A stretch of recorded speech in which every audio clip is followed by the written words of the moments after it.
Good morning and welcome to Trial TV Live. I am the Squeegee of Justice. Thank you so much for joining us today as we are picking up on a new case. Let me scoop myself in here. Picking up on a new case out of Georgia. This is Katelyn Goble. She is on trial for the deletion of Morgan Bauer. And we have a full day ahead for you guys. We're going to cover day 1 and the morning of day 2. So get comfortable, settle in, and let's get started.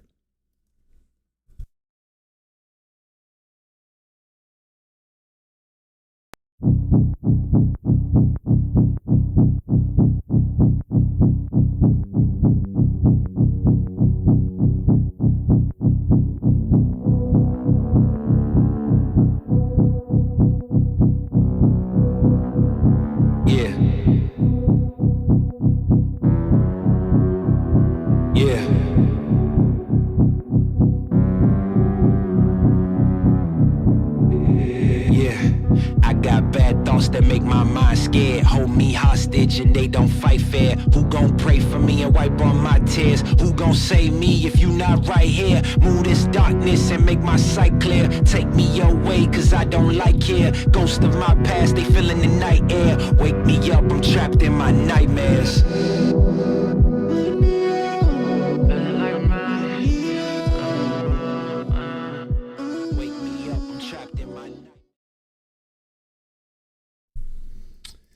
All right, welcome in everybody, welcome in. Thank you for joining us. We are covering a new trial. It started on Tuesday, so we're a few days behind, but we're gonna catch it and we will be live for them on Monday. So if you guys like Saturday and Sunday streams, definitely this is the place to be because we're gonna be covering it then. So William, Barry, welcome in. Hey Camilla, Snap, how are you doing? No storms yet. It's cloudy, but I don't see the storms yet. Moonchild, welcome to Rabbit Ears. Thank you so much for that. Dina, hello, Horse Welfare. Aussie Gardner, great to see you guys. Thank you for joining us. Hey, Kimbers was 18th. Yes, please hit the like button, you guys, if you have not already. Dreama, hey, my favorite people. Chris, glad to see you're covering this trial. Yes. Yeah, this one's interesting. This one is very, very interesting. This is totally Isaac Apodaca. If you were with us on that one, and Kiera McCauley, Isaac and Kiera, this seems very, very similar. Very similar. Kay Brownie, how are you? Christine Fortunato, member for 1 month. Thank you for that. Awesome. William saying hello to everybody. Hey, Susan, Iowa Backyard Cam. Good morning to you guys. Good morning. It's me, Thunk. How are you doing? Thunk. Rev Ben, great to see you. Hey, Jane Dixon, how are you doing? Thank you for joining us. Camilla, good morning to you. Hey, did you guys see the eclipse last night, the lunar eclipse? If you're a member, I posted it. I posted a photo of what I saw. Grizzly Trial TV Live, Grandma, welcome in. Brenda, good morning. Mark, great to see you. Thank you for the emails, Mark.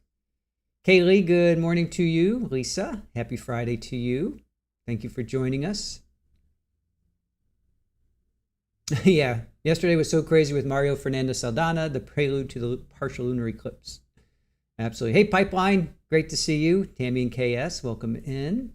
Thank you guys for joining us. All right, I think I got everybody. Let me just catch up to you guys. Downey Lynn, good morning. You've got your coffee. You're going to need it. This one's going to be a very, very disturbing and interesting case.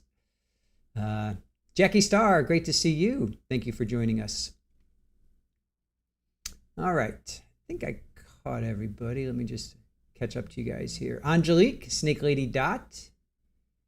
Good to see you, JPC. Jeff, how are you doing? Good afternoon to you.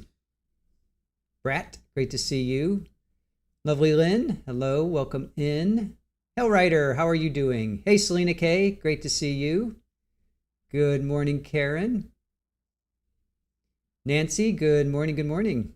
Hey, Kristen, how are you doing? Welcome in. Rev Ben and Joy Pammy. You saw the photo. Yeah, I took it and it was a little schmeary, a little blurry, and I just threw it into Photoshop and hit sharpen image and it popped it out. Cindy, how are you doing? Mr. Big Play Bray, good morning to you. Mrs. G.A. Mom. Anna, good morning to you. Amy, you lived in Gainesville, Georgia. Is a trial being held in Hall County? That's a great question. I am not sure where this is being held. Let's find out. Where is Katelyn Goble trial being held? Yeah, I really don't know much about this, so I just want to Newton County property.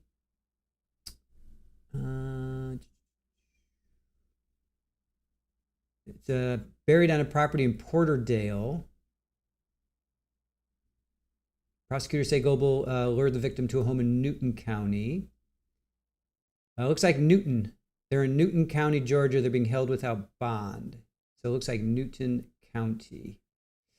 All right, so let's get to this. All right, Morgan Bauer is the victim. She was 19. Katelyn Goble is a defendant. She is now 30. She was 19 at the time. This took place in 2016. And Morgan went missing February 25th. So Jonathan Alexander Warren, you're going to hear both Alexander and Jonathan Alexander. So he kind of goes by both names. He's convicted. He pled guilty and he's in jail. He's 35 now. So Katelyn is being charged with malice M, felonious M, aggravated assault, tampering with evidence, and concealing the death of another. She faces life without parole and she is in custody. The judge is Joe Bishop. Prosecution is Bailey Wilkinson. And I'm really sorry, I'm going to butcher these guys' names until I hear them 100 times. But Midi Olaloli, I'm so sorry. I apologize so much for not being able to pronounce your names. Afio Lua Rogers Ben Shida. They are both private, so I definitely need to hear their names a couple times.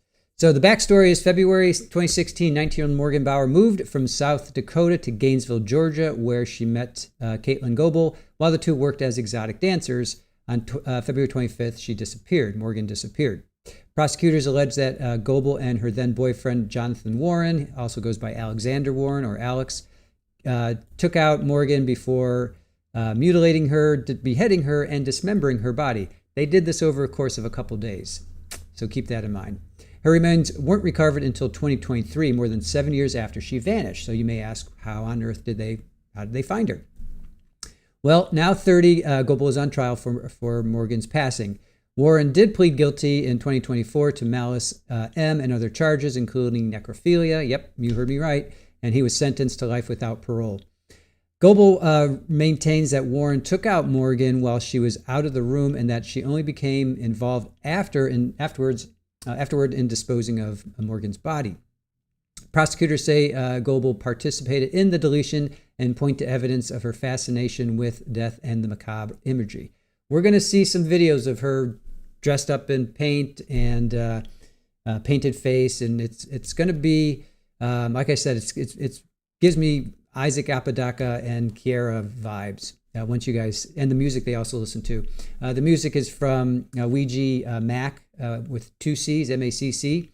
And I'll have to mute that. But I think I can play the video, but I'll have to mute the music.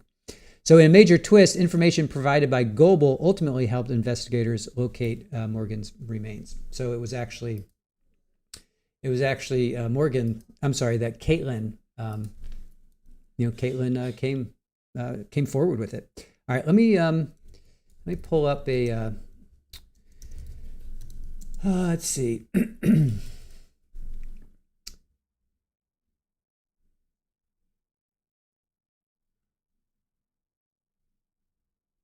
All right.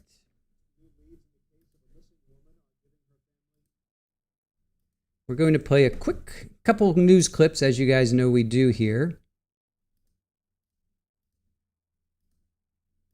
Just one, because we have a full day ahead of us. I don't want to spend too much time. New leads in the case of a missing woman are giving her family. But I do like to provide a little bit of a background so we know what we're dealing with. So this was 3 years ago. This is a news clip from 3 years ago. Let me see here. All right. New leads in the case of a missing woman are giving her family new hope for answers tonight. Good evening and welcome. I'm Tom Haynes. I'm Christine Spiro. The FBI searched a property in Porterdale in connection to the case. Morgan Bauer disappeared in 2016 when she was 19. Fox 5's Rob DiRienzo live outside the Porterdale police station. And Rob, how is that family responding tonight?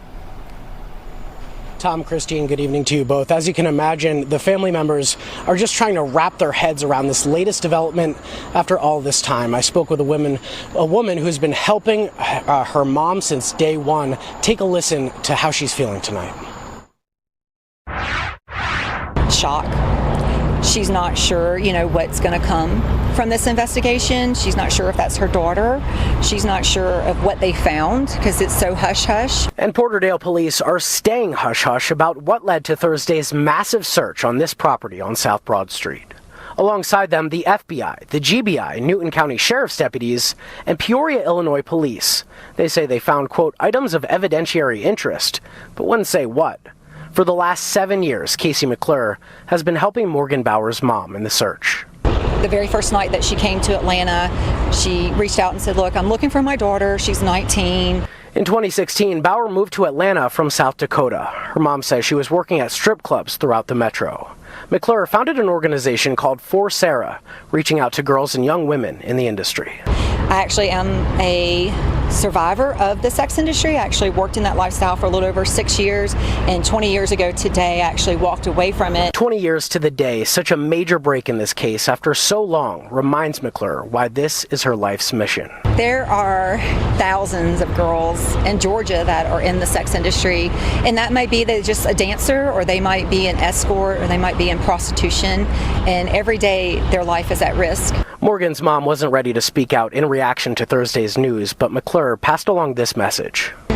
She's mostly just wanted people to know that she's never going to give up looking for her daughter, and she has not through the 7.5 years that she's been out there searching and constantly keeping her story alive. And McClure says in light of her 20th anniversary of getting out of the industry, she's doing outreach work throughout Metro Atlanta tonight, trying to reach women in that same exact situation.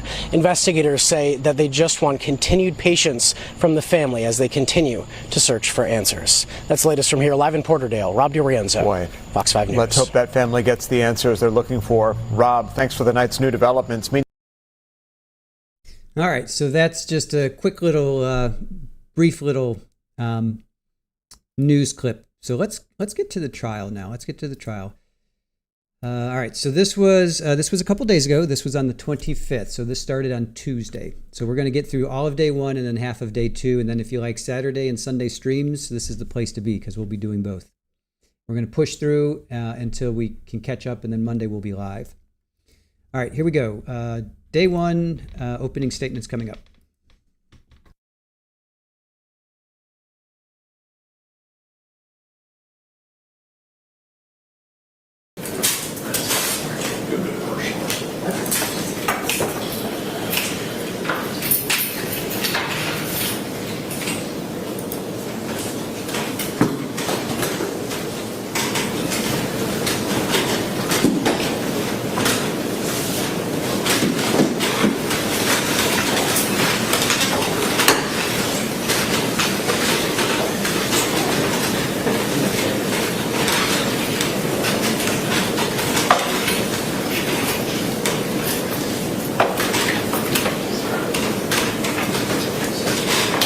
Ready? Got it? Yes, sir. We'll bring the jury in. Bring the jury in. I'm not sure the bailiff is here. She is. She's in there. But she's just with her coming.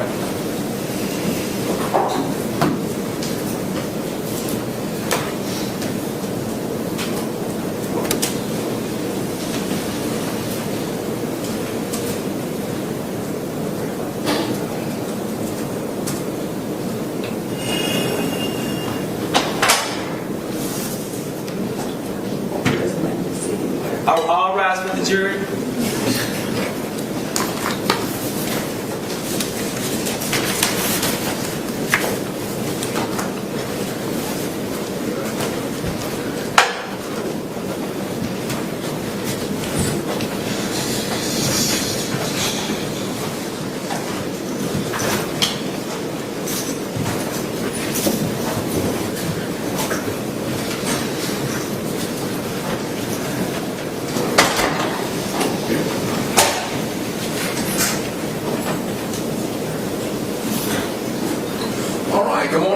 gentlemen, terrific Tuesday, I'm sure. You all can be seated.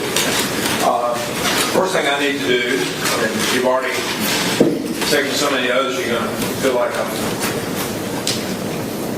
attacking you with oaths, but there is one more oath that I need to give you. If I can ask you all, you can stay seated, just raise your right hand and listen to this oath and respond appropriately.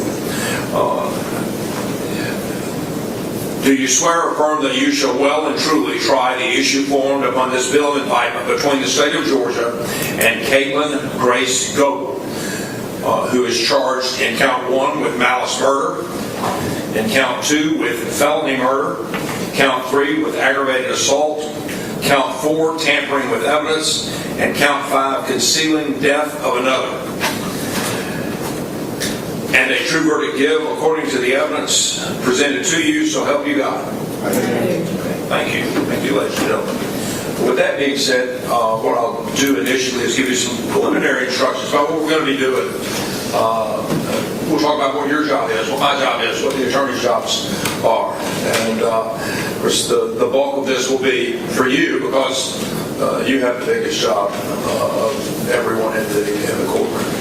And so what I want to do is cover some basic principles of criminal law. I'll explain, again, my role, your role, the lawyer's role.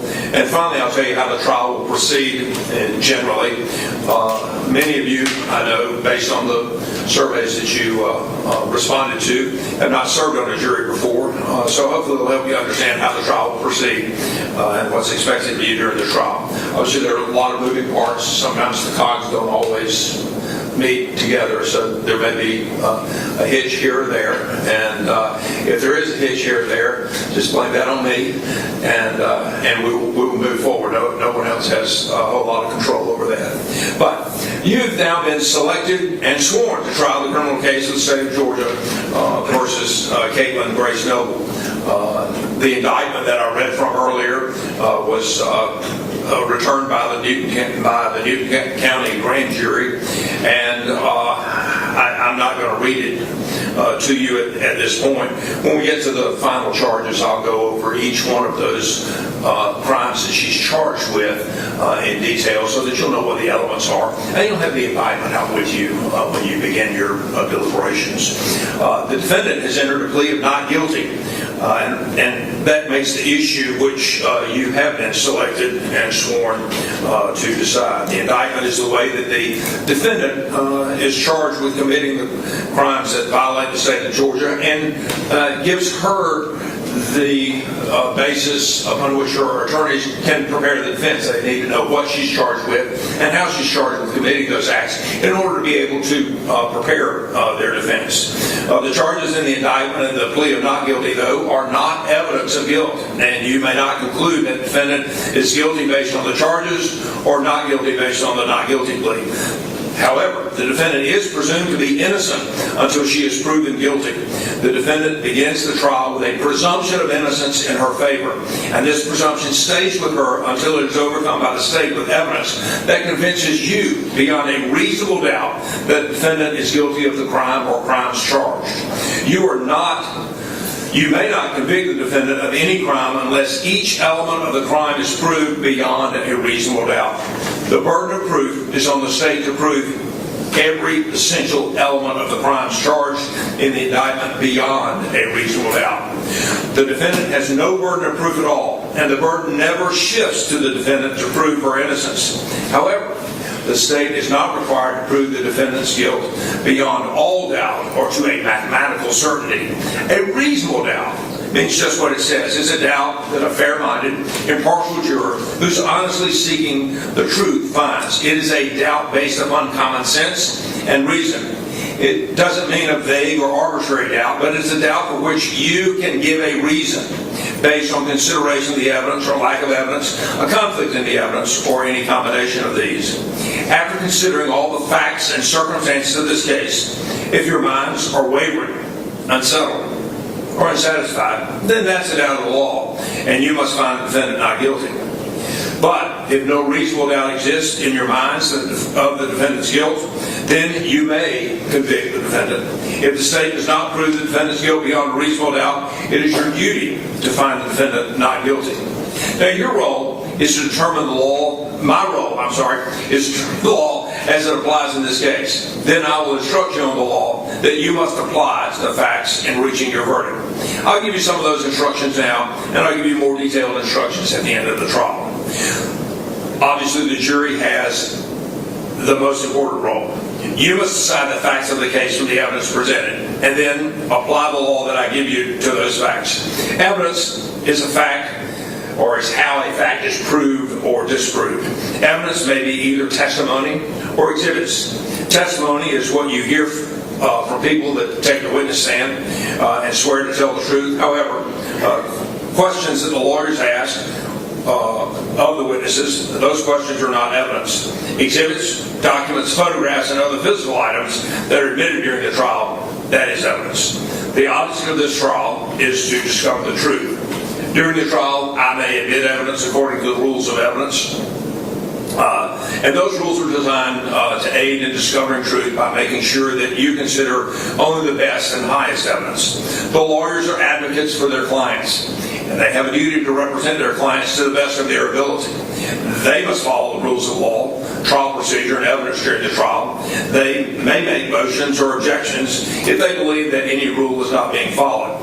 Again, what the lawyers say in making or responding to any objections is not evidence. And I'll admit or exclude evidence according to the rules. And if the lawyers make an objection and I overrule it, it means the evidence is admitted and you may consider it. On the other hand, if I sustain an objection, this means the evidence is excluded from the trial and you are not considerate in rendering your verdict.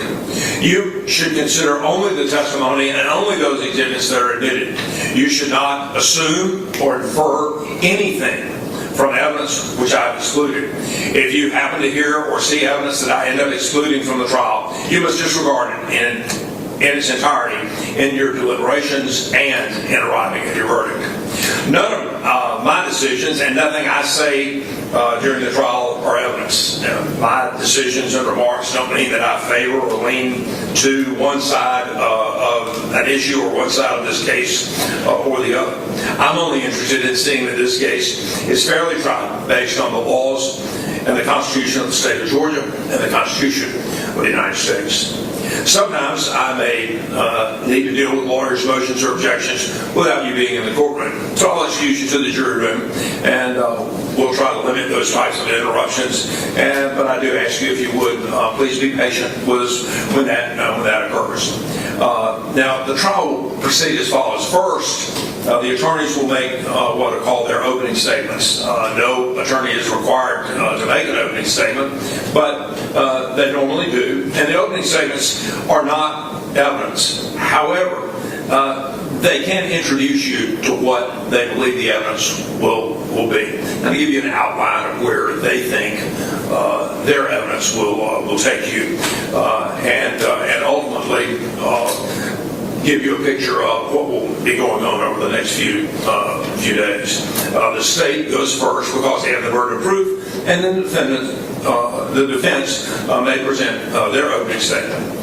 After the opening statements, then we get into the evidence. Those are the witnesses, and that will, of course, be the lengthy part of the trial. The attorneys, after all of the evidence has been concluded, then the attorneys will rest and close, and we'll have, meaning me and the attorneys will have what's referred to as a charge conference to go over what the evidence, what the law is that I'm going to give you. They need to know what that is so that they can properly argue the case to you when it comes time to make their closing statements. And sometimes closing statements are referred to as summations, and that's where they'll discuss with you what they believe the evidence has been admitted during the trial shows with respect to what the law is, and try to persuade your mind to one side or to the other.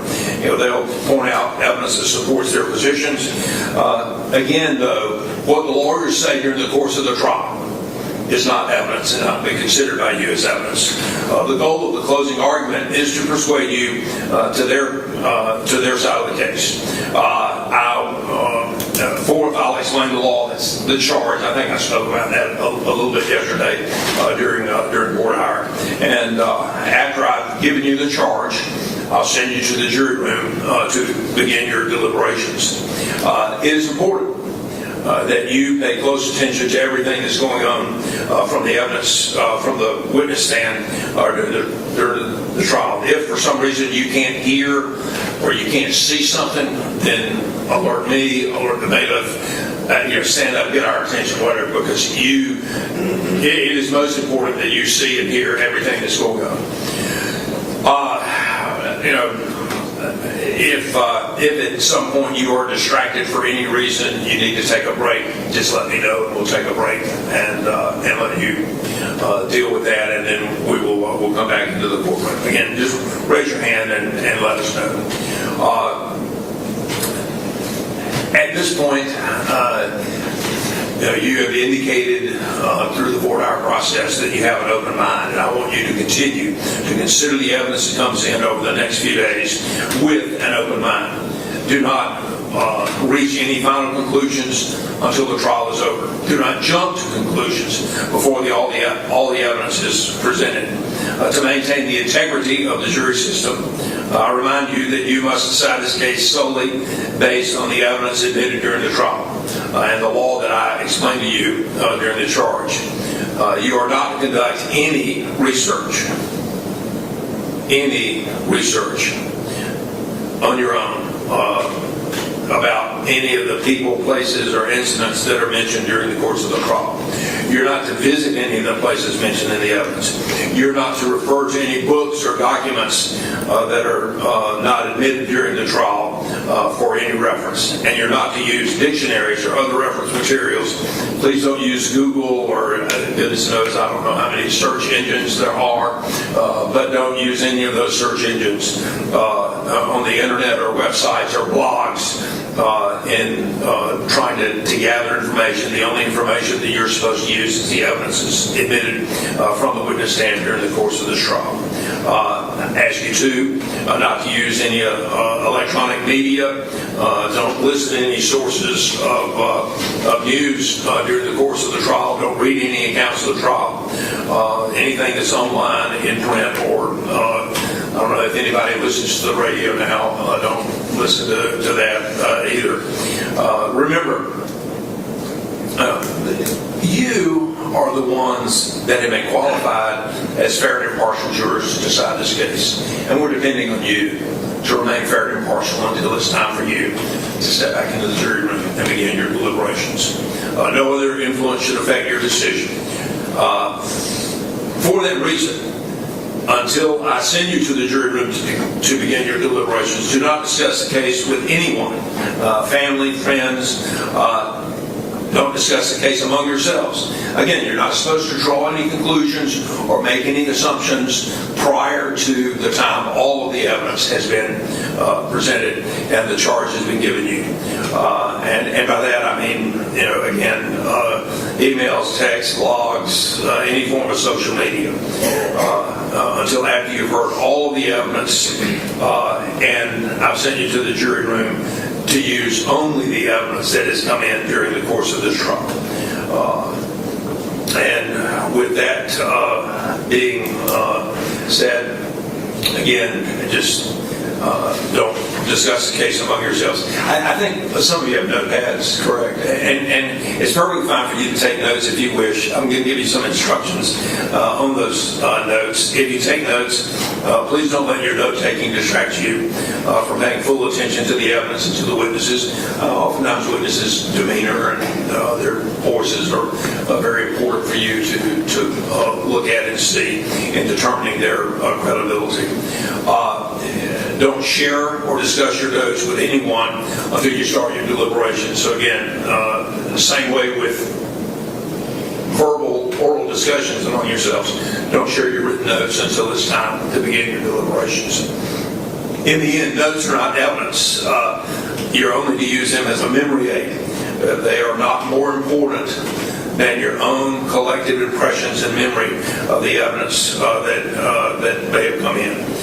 While you can consider your notes and consider other jurors' notes in refreshing your memory, you should rely on your own memory to the proceedings. Don't otherwise be influenced by the notes of other jurors unless their notes help you in determining your own independent memory. You must leave your notes in the jury room, except when you're in the courtroom at the end of the trial. You would leave your notes in the courtroom. The buddy will collect them and destroy them after you've exited the courtroom. With that being said, I think we are ready for opening statements. Stage, you may proceed. And I'll just take a moment to get it set up here. All right.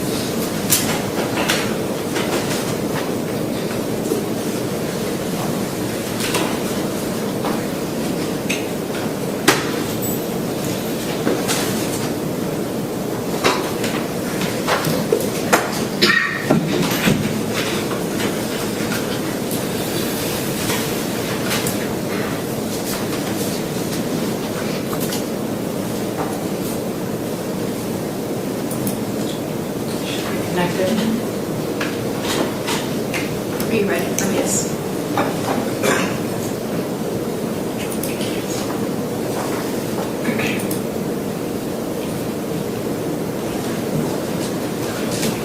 The defendant, Katelyn Goble, befriended Morgan Bauer. She befriended her, and then she lured her back to her home so that the defendant and her boyfriend, Alex Warren, could kill her. Once she got Morgan back to her home, they strangled her and killed her. But it didn't stop there. Over several days, they mutilated Morgan's body. They beheaded her, they dismembered her, and Alex had sex with her body throughout all of that. And then when they were done with her body, they took her to the woods, burned her body, and left her there.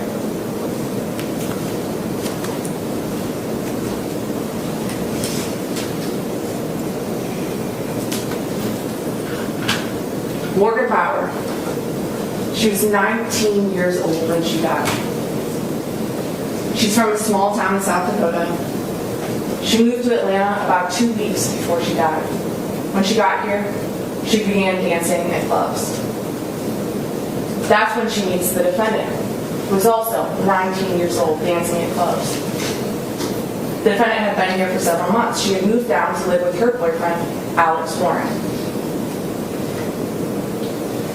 They're living here in Porterdale in a beautiful plantation home. It's Alex Warren's parents' home. They're staying on the first floor in a bedroom that has an entrance and exit to itself.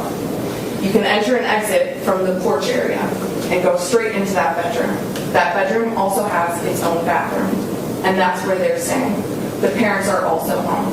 And you're going to hear from Alex Warren's parents, Judy and Dr. Warren, and they're going to tell you that they didn't know about any of this going on. They didn't know Morgan came to their home. They didn't know about this happening. They only knew about this later when Morgan's remains were located on their residence. But they are going to give you some insight as to what they did observe about the relationship between Alex and between Katelyn. And it's while they're dancing that the defendant meets Morgan.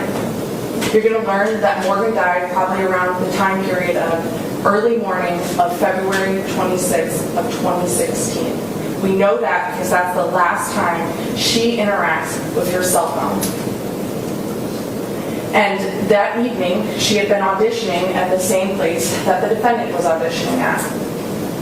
But the night before, Morgan was having problems with the hotel or motel that she was staying in. She had made a 911 call, which is also reflected in her cell phone records. And that someone had been banging on the door. It wasn't safe for her to stay there anymore. And so the defendant offered for Morgan to come back to their house in Porterdale with them and to stay in the room with them, in the bedroom that they were staying in. A safe place for Morgan. But what you're going to learn is it wasn't safe for Morgan. Because they drove from the club, Alex, the defendant, and Morgan. They got back to the residence, and shortly after getting back to the residence, that's when they strangle and kill her and keep her remains in this bedroom for 3 days. They move her body to the bathroom that's attached to this bedroom. And that's where her body is in the tub, as they mutilate her, decapitate her. You're going to hear a lot of the defendant's statements. She's going to describe to you how Morgan's head was in the sink while she was in the bathroom and Alex was having sex with Morgan's torso. And then when they're done with the body, they take it out to the woods. You can pretty much see the woods from the yard of the house. They light it on fire, and they just leave Morgan there. And what do? They go on, living their lives. They're a happy couple. Alex and the defendant, posting it on social media, acting like none of this ever happened.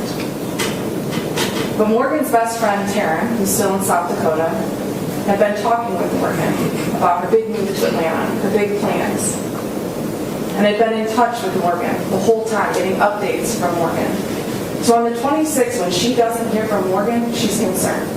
But Morgan's living a new life. She's having fun, right? So like one day, that's not a big deal. But then she doesn't hear from Morgan. And that's not like Morgan. So she starts to get worried. And then she's telling family and friends. And no one has heard from Morgan. Where is Morgan? They're all worried. And about a week or two later, they end up making a police report with the Atlanta Police Department. Because that's where they thought Morgan was. She had moved to Atlanta. That's the last place people had seen her. So there's a missing person report with the Atlanta Police Department. Now, a lot of this trial is going to focus on what happened when Morgan got to the house in Porterdale, and less about the missing person search. Because ultimately we learned she wasn't missing at all. She was in the woods, and that the defendant had put her there. But they're worried. They're looking for Morgan. Friends, family. You're going to hear from other people that joined in the search for Morgan. Because from 2016, 2017, 2018, 2019, 2020, 21, 2023, people are looking for Morgan Bauer, while the defendant knew exactly where she was. And it's in 2023 that everyone else learns that Morgan is dead, she was murdered, and her remains are in Porterdale. Like I said, in the meantime, the defendant is living her life. Her and Alex end up breaking up about 6 months after this happens. While they were together, it was a fast relationship, they were in love. We'll show you how in love they were. But then they break up.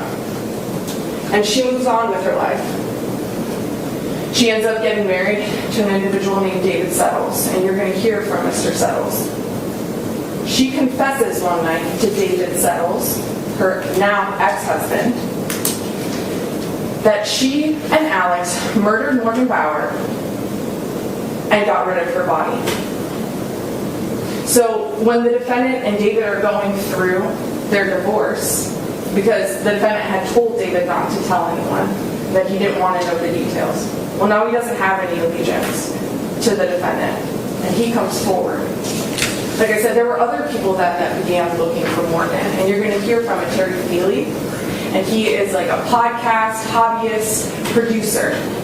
And so he was trying to make some sort of documentary about a missing person. He just happened to choose Morgan Bauer.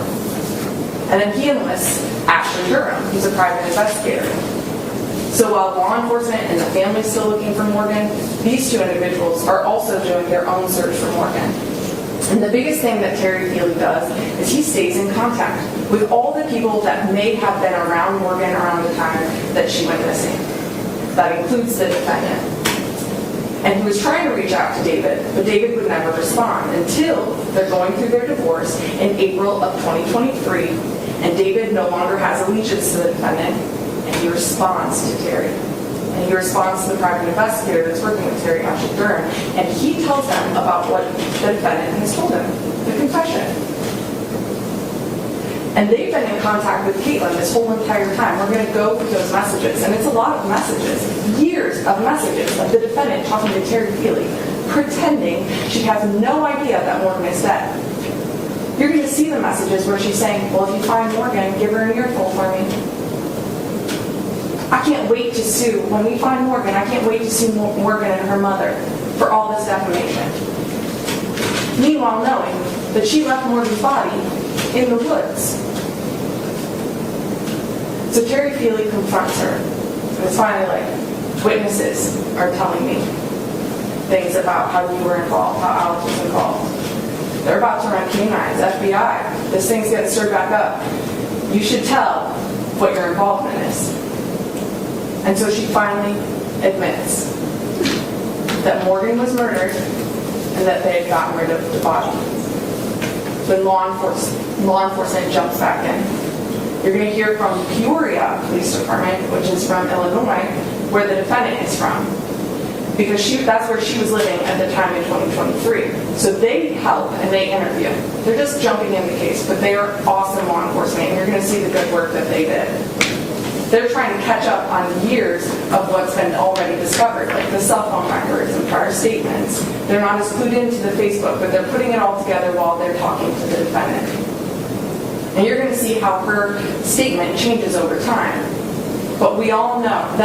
But what she does tell them is that Morgan's body is at that house in Porterdale in the woods.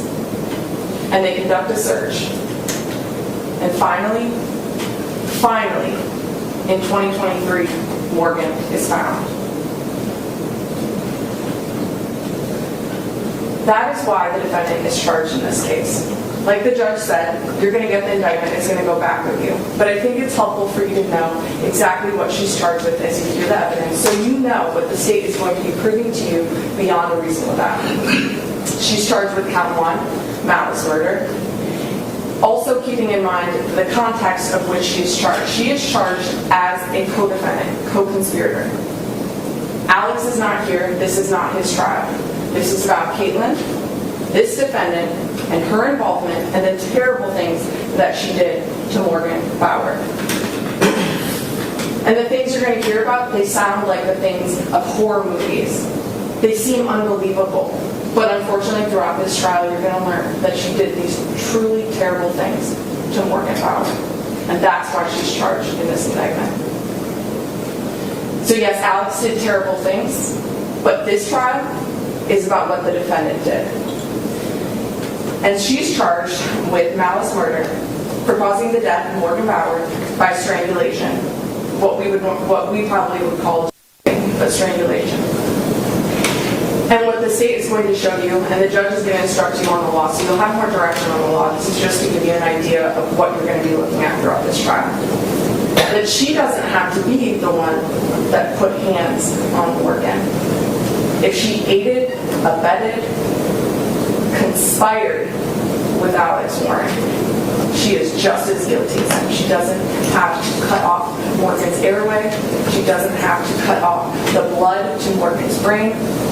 If she helped do that. And we're going to be showing you throughout this trial how she helped do that. She's charged with felony murder, which is just a different way of charging murder, and it's related to the aggravated assault count. Aggravated assault is for the strangulation. If you strangle someone, aggravated assault them, and cause their death, then you've also committed felony murder, so it's just a different way. But it's the same actions that we're talking about. And then tampering with evidence and concealing the death of another for covering this up for years and years and years. And concealing the death for years and years and years by destroying the evidence, Morgan's body, and then lying about it for years. And throughout the trial, the state does have the burden of proof, and it's beyond a reasonable doubt. And that's a high burden. It's the same burden that's used in every single courtroom throughout the United States. But it doesn't mean beyond any doubt. It doesn't mean beyond all doubt. We're asking you to come in here with your life experiences. That's why we talked about it a lot in voir dire, because your life experiences. We're not asking you to check those at the door. Your common sense, your reason. And apply those life experiences to the facts and the evidence that you're going to see throughout this trial. As the judge said, we're going to give you a lot of evidence, so please take notes. Listen carefully. For some of the interviews, we're also going to give you transcripts. Those are going to be aids to help you because sometimes the volume is not as loud either in this courtroom or with some of the interviews, so to help you follow along. But the interview itself is the evidence, and make sure you're also watching the interview, not just sucked into the page, right? Because it's not just what we say, it's how we say things. There's going to be a lot of evidence, like I said, but we're going to be presenting and trying to present what's relevant, especially when it comes to those interviews, because there's hours of the defendant lying. So we've agreed to some streamlining. You're going to see kind of skips in that, or some of the messages. There might be redactions. No one's trying to hide anything from you. We're just making sure whatever is important is what you're seeing, and we're cutting out the other stuff that's not relevant. So don't be surprised if something jumps or if you see some blacked out stuff in the messages. And one of the people that I've talked about already and that you're going to hear a lot about is Alex Warren. But the state does not plan on calling him. It is our burden to prove beyond a reasonable doubt that the defendant did the things that she was accused of. It's our job to prove that. And we've decided that we don't need him to prove beyond a reasonable doubt that the defendant committed these crimes. We are not going to give him a platform to talk about the things that he did to Morgan, that he enjoyed, that they did together. We're not going to turn this into a circus, because you're going to see that throughout the defendant's statements, that's what she tries to do. She shifts it to Alex. It's Alex. It's Alex. We're going to show you that they did this together. And what you're going to look at throughout this trial is how they acted before, during, and after. And that's going to prove to you that she was an active participant in these crimes. She's going to claim that she was coerced, that Alex forced her to do it. And we're going to talk a little bit more about her statements and why that doesn't show that. But what I'm asking you to do while you listen to the evidence is that reasonable? Is what she did reasonable based on what she's describing? Also, what she does after. Because what the evidence will show is that although it doesn't matter who exactly strangled Morgan Bauer, that it was their plan together. This was something that they wanted to enjoy together. That the defendant was the one that took Morgan's phone apart, took the battery out so she couldn't be located, and got rid of the phone, destroying evidence. That she helped cut up Morgan Bauer's body. And that she sat at that fire while Morgan Bauer's body burned. And that she never reported it to law enforcement until she was backed into a corner and she had to. A big part of your job is going to be to assess the credibility of witnesses. Like I said, it's not what you say, it's how you say things too, right? And part of the things you can consider is just body language. And that also includes in interviews, not just from the witness stand. Any sort of motive or bias that person would have. Why are they lying? Or are they telling the truth? And any inconsistencies. Do they make sense or not? Because the biggest person's credibility that you're going to be assessing is the defendant. That's because she gives years worth of statement. Years, starting in 2016. When you listen to those statements, I know that it's going to probably feel like a lot, and like I said, we're going to do our best job to move through these things, but it is important because it's important to hear everything that she says and the timeline in which she says things. Look for the evolution of her statement from 2016 to when she's backed in a corner in 2023 and has to admit the things that they did. How does it change? And the lies that she tells, because every single one of those interviews, she is lying, and you're going to see it. She paints herself as the victim, distancing from Alex Warren. We're going to show you other evidence.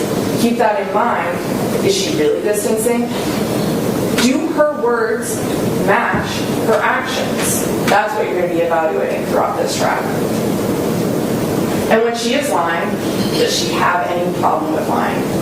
Because what I think you're going to see is there's no hesitation, there's no remorse. And she's very good at giving fake details and feigning emotion to go along with those details.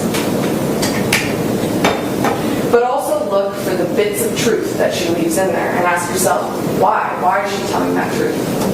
Is it because law enforcement is going to learn this? This is something that they already know, that they could learn, and I got to get ahead of it and distance myself from it.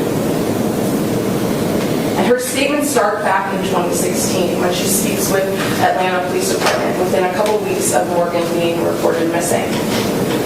Listen to her, that's a recorded statement. You can listen to how she's distancing herself. She gives one version of Morgan came back to the house and then she just left and went on a date. Never seen her again. I'm also worried about her. And then that same day, she speaks with Casey McClure, who you're gonna hear from. Casey McClure is kind of an advocate for those that are stripping. She's a woman's advocate, and she assists with trafficking. And so when Morgan's mom becomes concerned, she comes to Atlanta, she needs help, and Casey McClure is kind of boots on the ground and is in the clubs, and so she's going to the clubs and trying to help Morgan's mom. And they end up speaking with Alex and the defendant. And the defendant says that they just dropped Morgan off at a gas station and Morgan left. So she's already changing her statement within the same day. And then she reiterates that statement, the defendant, to Porterdale Police Department officer, who comes and talks to her shortly after that.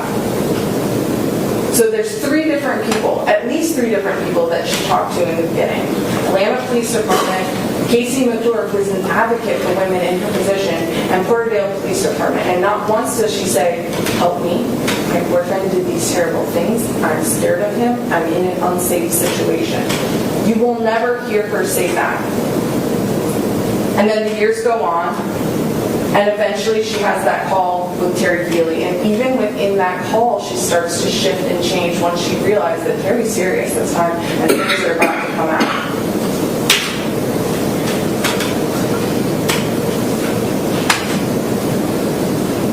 Explain exactly what happened in Morgan. I'm going to restart that. What happened? And they... A number of individuals have come forward and explained exactly what happened to Morgan. What happened? And they are saying that Alex was involved and that you were partially involved also. And, I don't understand what happened. I guess part of the reason I'm calling you is because this is catching up with you very soon here, and I kind of wanted to give you a heads up and let you explain how you were or weren't involved. Give you information before the police come to you and before the FBI comes to you. Give you a chance to tell me the story of what else did, and then go from there. I didn't even think he'd be capable of something like that. I mean, he had a mean streak, but he was stupid. So did you ever see Morgan's dead body? I didn't, like I've been saying, I didn't even know that I just knew that she was gone, like that she had left.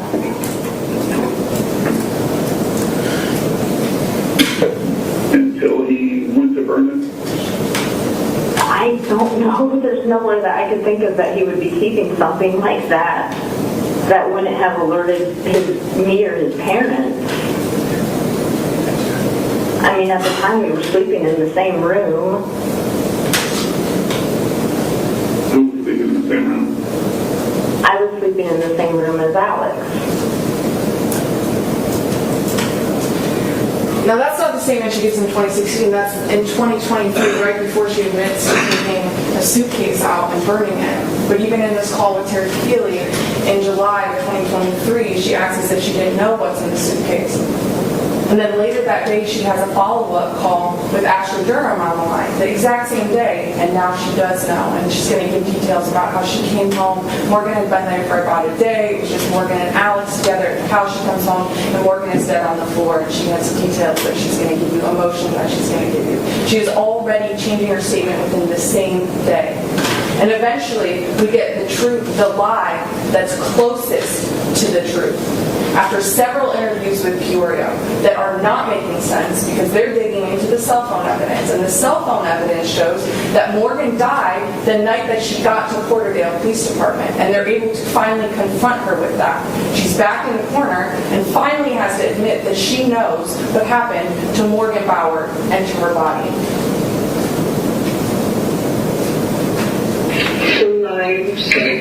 And he had put her into the bathtub. The little bathroom there in the bedroom.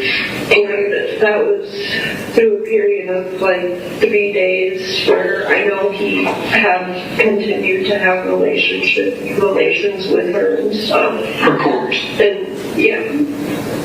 And she was it the tub? I haven't seen it. It's a small tub. So she's in the tub, and he was in there for a couple days, basically kind of face down. Okay, kind of rear end up. Did you ever witness him having sex with her after she had passed?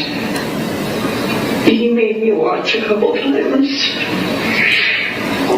At what point does he decide to now? I mean, I know a lot about human beings when they perish. You know, there's things like lividity and things that the body starts to decom. Her stomach had started to get kind of bloated, green. Okay. And is that when he decided that we probably need to do something here before she started? Didn't it ever start to smell or anything like that? Okay. What do we do to get rid of this body? What does he do? He had me hold parts of her while he made cuts. And do you remember what part he held? And her legs, okay. At her like ankle, so he could cut her knee, okay. And her arms at the wrist, so he could take parts off. Had she gotten stiff by then? Yeah. Was it just a regular? When she knows that law enforcement knows what's going on and they're going to search again and there might be more evidence, that's when she finally starts to tell us the truth, still distancing herself.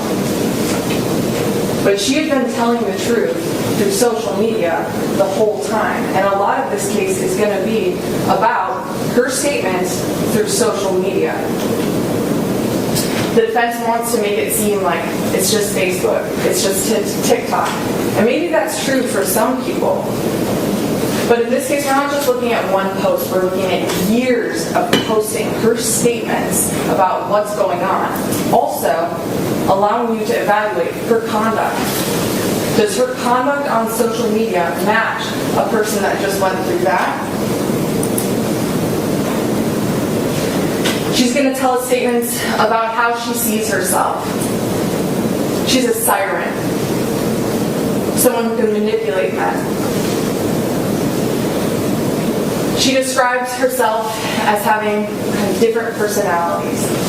Lilith is what she goes by on Facebook. She even tells Terry Feely in the messages, you can call me Lilith. Who is Lilith to her? She says in the message, Lilith doesn't give a shit about anyone except who belongs to her, and she happily hurts others.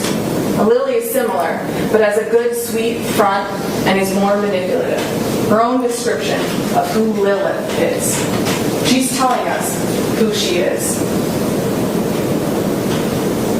Her obsession and interest with death, decay, and murderers. That's why we asked about if anyone watches any sort of Netflix documentaries, because that's not what we're talking about. She loves them. She's attracted to them. So as she's sitting there in those interviews telling you that Alex is repulsive, that she's scared of Alex, she's also posting and glorifying serial killers. She has an attraction to extremely violent criminals or a person who has committed a gruesome crime. These are her posts. After they've done this to Morgan Bauer. She tells us about the relationship with Alex. If you just saw the selfies they posted, they're a happy, loving couple. These are after they've done these things to Morgan.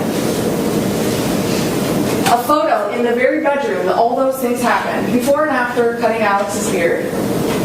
Selfie photo, because they eventually end up leaving Georgia after a few months after this.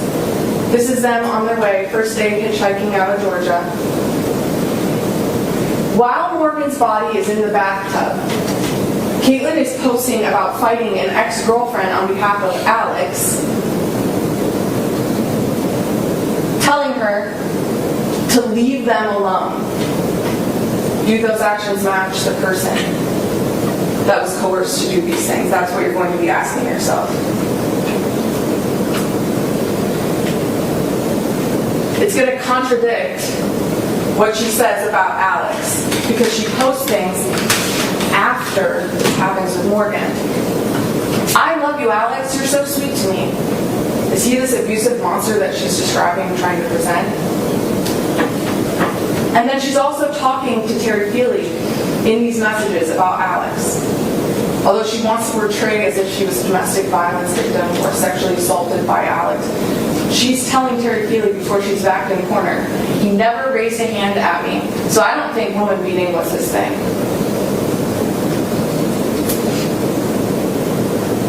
Like I said, you're going to hear from Alex's parents as well. And they're going to give you the observations about the relationship. And they're going to tell you what they observed. Understanding that they also just kind of tried to stay away from Alex and Katelyn. They didn't know that this was happening. You're going to see the layout of the house, and it'll make sense as to why. They have their own entrance in and out of the bedroom, and the house is kind of sprawling. The parents stay on top floor, and then there's other areas in the house where they can kind of distance themselves. But when they were around Alex and the defendant, they're able to describe this sort of relationship that they saw between them. And you're going to see that she doesn't try and distance herself from Alex like she tries to portray. In one of her interviews, she said, "I avoided him like the plague." Well, Alex goes to California. She goes to California a little bit after they break up with a different boyfriend.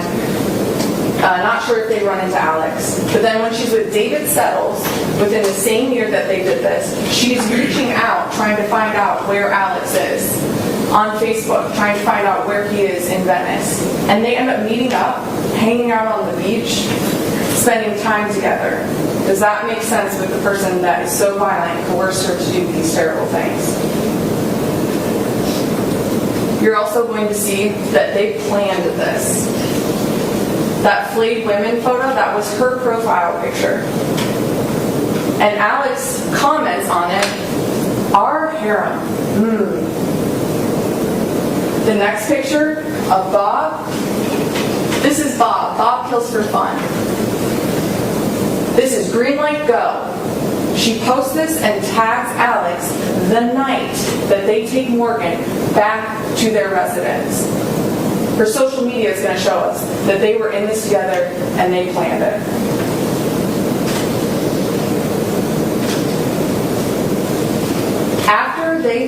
Within 2 weeks after they kill Morgan Bauer, she posts a silly video, and if you didn't know what was going on, you would just think that they're just silly kids, of Alex dancing in the same room.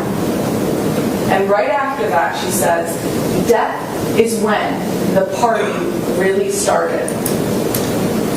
Alex.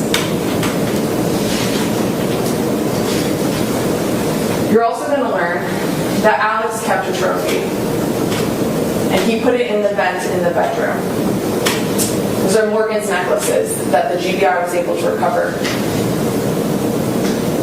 But you're going to learn that the defendant had trophies herself, and you're going to see them.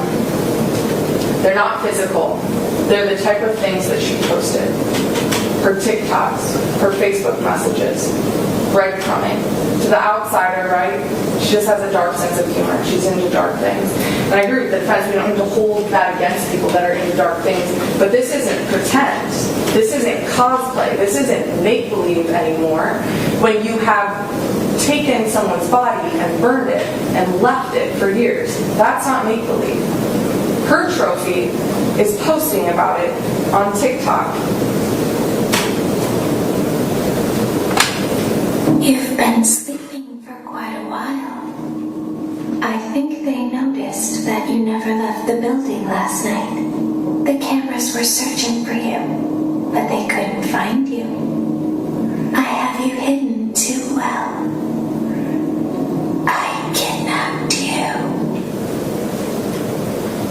Because the defendant, she befriended Morgan Bauer, she lured Morgan Bauer, she killed Morgan Bauer, she defiled Morgan Bauer, she burned Morgan Bauer's body, and then she left Morgan Bauer in the woods for years.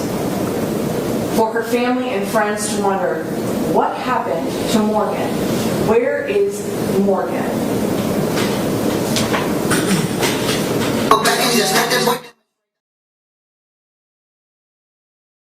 All right, this I have to. This is a song by that guy, Ouija Mac. So I'm not going to play it because I don't want to get in trouble. But Ouija Mac is the song that she's going.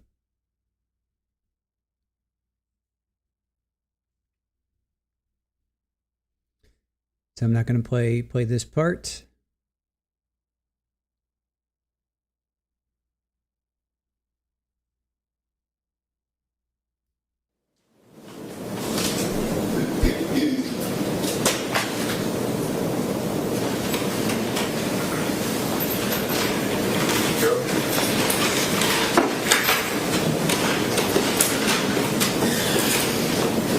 Morning, members of the jury. The state just gave you all a lot of information.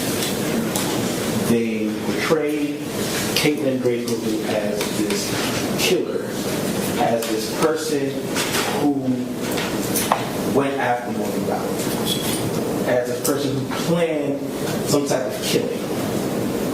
But that couldn't have been any further from the truth.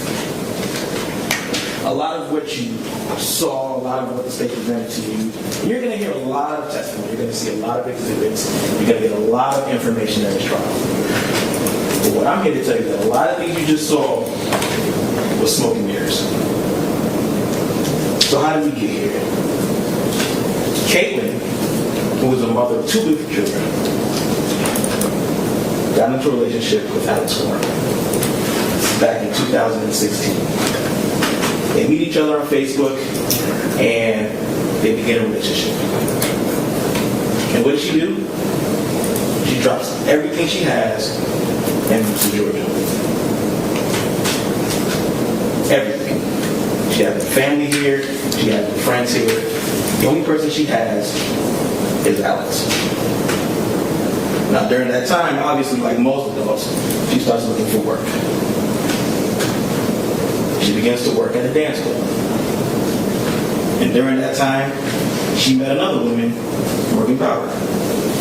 Both of them are about the same age, similarities, both of them looking for work, talking about how to get work, how to get money, essentially. They befriend each other for a couple of weeks. So how is it that Katelyn and Morgan, who have no issues, you're not going to hear any evidence of any beef, you're not going to hear any evidence of any fights, of any quarrels, you're not going to hear nothing of that. So how do we go from 2 young women who are working together, who are looking for work together, who are doing things together in the span of 2 weeks? How does Katelyn then get here?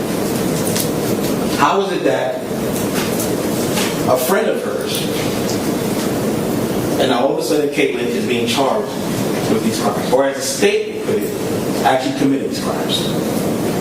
And you're going to see that the answer is quite simple. She didn't do it.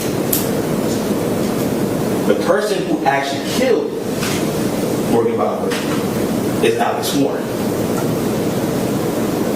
So let's actually talk about that day and what happened. Katelyn and Alex left the dance club and they went to pick up Morgan. They picked her up at the hotel, which is about 3 hours away from where Alex lived and from where Morgan was staying, where from Katelyn was staying. They go to the home, and what you're going to learn is that Alex essentially wanted a threesome with both Katelyn and Morgan. But they were like, no, that's not going to happen.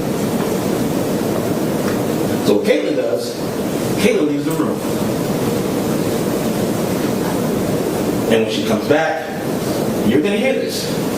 What does she see? She sees Alex on top of Morgan. Katelyn freaks out, and she just kind of leaves the room. Some time passes, she then comes back into the room. And now she goes a little further, stops investigating a little further, and she sees, unfortunately, Alex has killed her. So what does Katelyn try to do? She says, let's try to call the police. Let's call the police. And what does Alex say? No.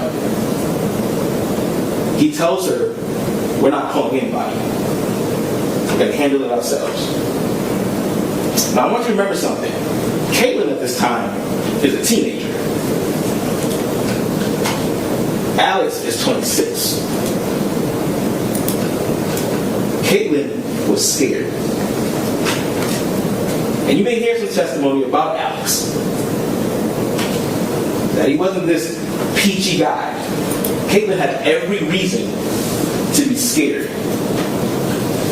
Now think about it. Katelyn left everything she had. The only person she knew, the only person she trusted, was the person she just watched kill Morgan Bauer.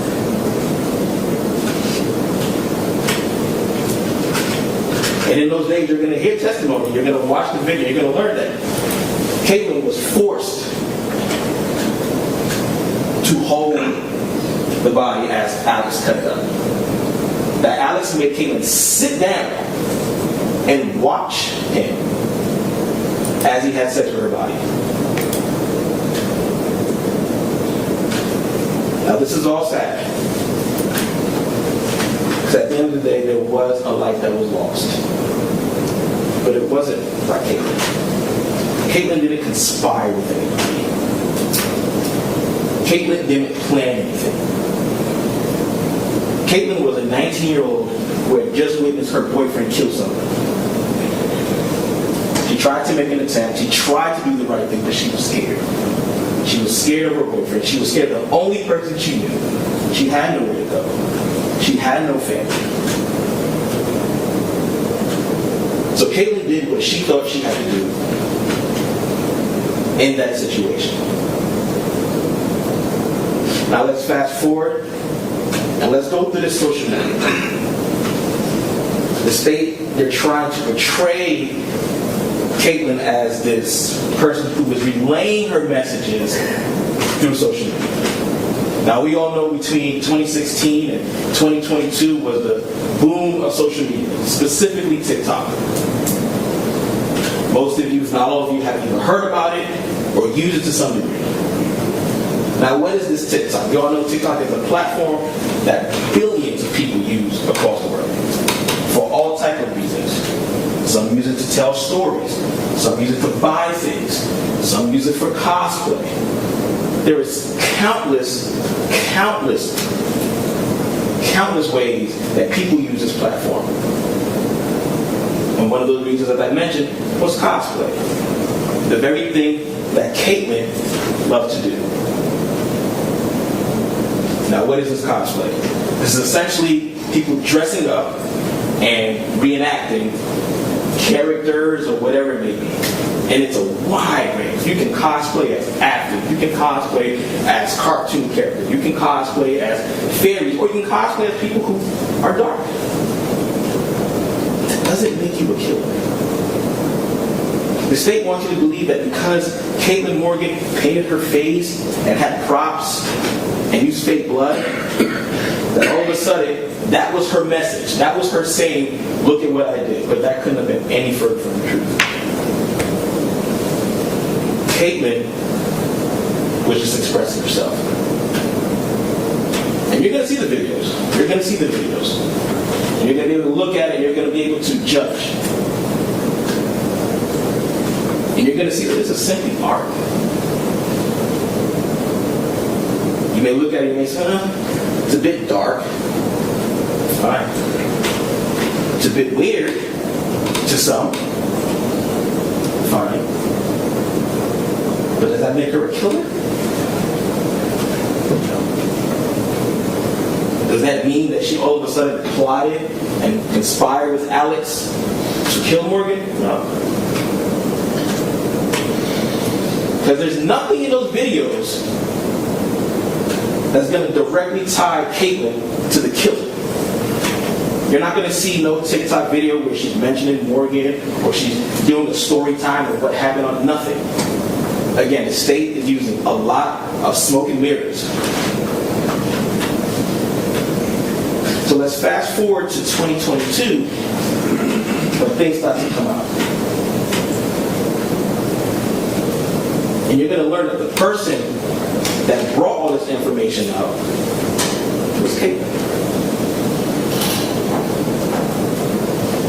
The body that was found, when they went to search the home, you'll learn that they found that because of Katelyn. Now, were there inconsistencies in her statement? Yes, we're not hiding that. The state has said it, you're going to hear it. There were inconsistencies in her statement.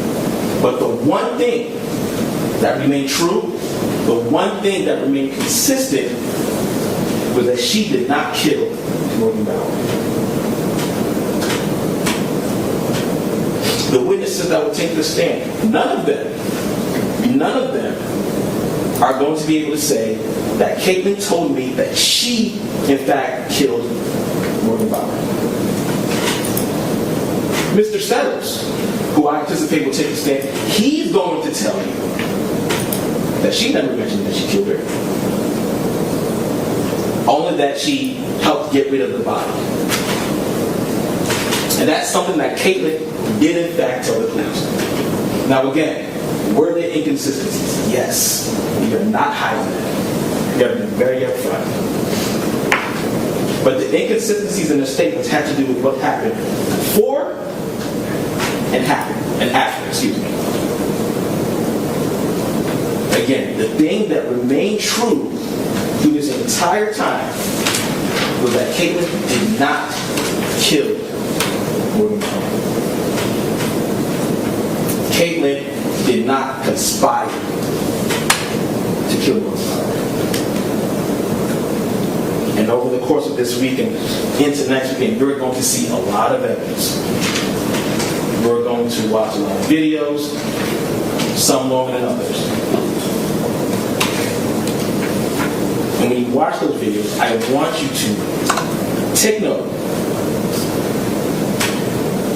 When discussing Alex, when discussing Katelyn, the witnesses that take the stand, take note of what they say. And again, no one who takes this stand is going to tell you that Katelyn said that she actually killed the body. And I want you to remember that because the state has the burden. They have to prove to you all beyond a reasonable doubt. And I'm confident that once you've gone through everything, that you've seen all the TikToks and you've heard all the witnesses and you've gone through all of the exhibits, I'm confident you all will come back with the record. Because remember, Katelyn was a 19-year-old who was scared. And she's going to tell you. Remember when we asked you some of those questions, how people may react and how people act differently. Take that in when you're watching and when you're listening. Just because Katelyn didn't act in the way the state wants you to believe she should have acted does not make her a killer. Everybody is different. Everybody is different. Everybody acts the trauma differently. So all I ask is that you take that all into consideration. And when you go through all the evidence, you'll see that Katelyn did not kill Morgan Bauer. Katelyn was the reason that she was found. Katelyn was the one who came forward. Katelyn was the one who told the cops where she was. It was all Katelyn. So I ask you to take that all into consideration. And remember who has the burden. Remember who has to prove to each and every one of you, beyond a reasonable doubt, that Katelyn did in fact kill Morgan Bauer. That she did in fact conspire or plan to kill Morgan Bauer. And you're going to see that none of that is true. And for that, I ask that you find Katelyn Goble not guilty of all charges. Thank you.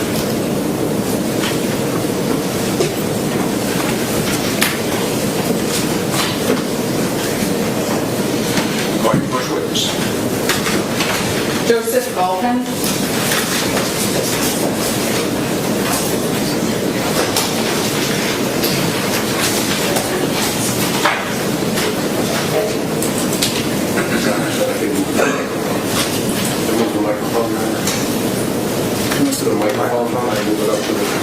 We're asking you to move the microphone. Oh, yeah. Okay. Sure. Thanks.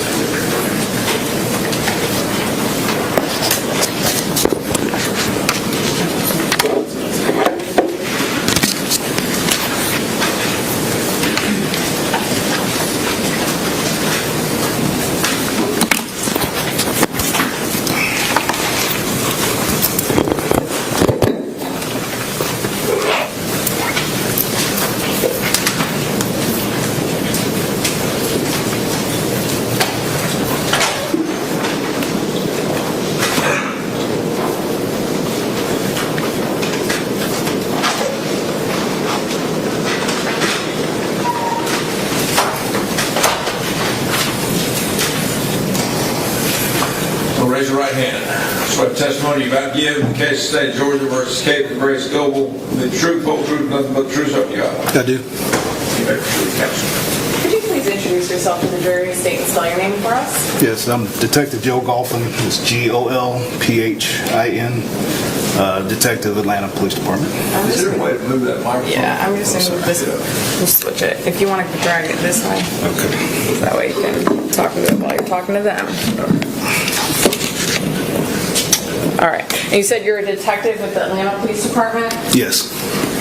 And what is your current role with the Atlanta Police Department? Currently, I'm in the Internal Affairs Unit. And how long have you been in law enforcement and with the Atlanta Police Department? Law enforcement for 32 years, the Atlanta Police Department for about 20 years. And were you working for Atlanta Police Department in 2016? Yes. Can you tell me about what your role was within the Atlanta Police Department in 2016? In 2016, I was in the Homicide Unit. Eventually, did you move out of the Homicide Division into the Missing Persons Division? Yes. And when you were in the Missing Persons Division, were you assigned the missing person case of Morgan Bauer? Yes. Have you, I guess when you get a new case or get reassigned a case that maybe was worked up before, do you go back and review all the investigation that was done by prior police or prior detectives? Yes.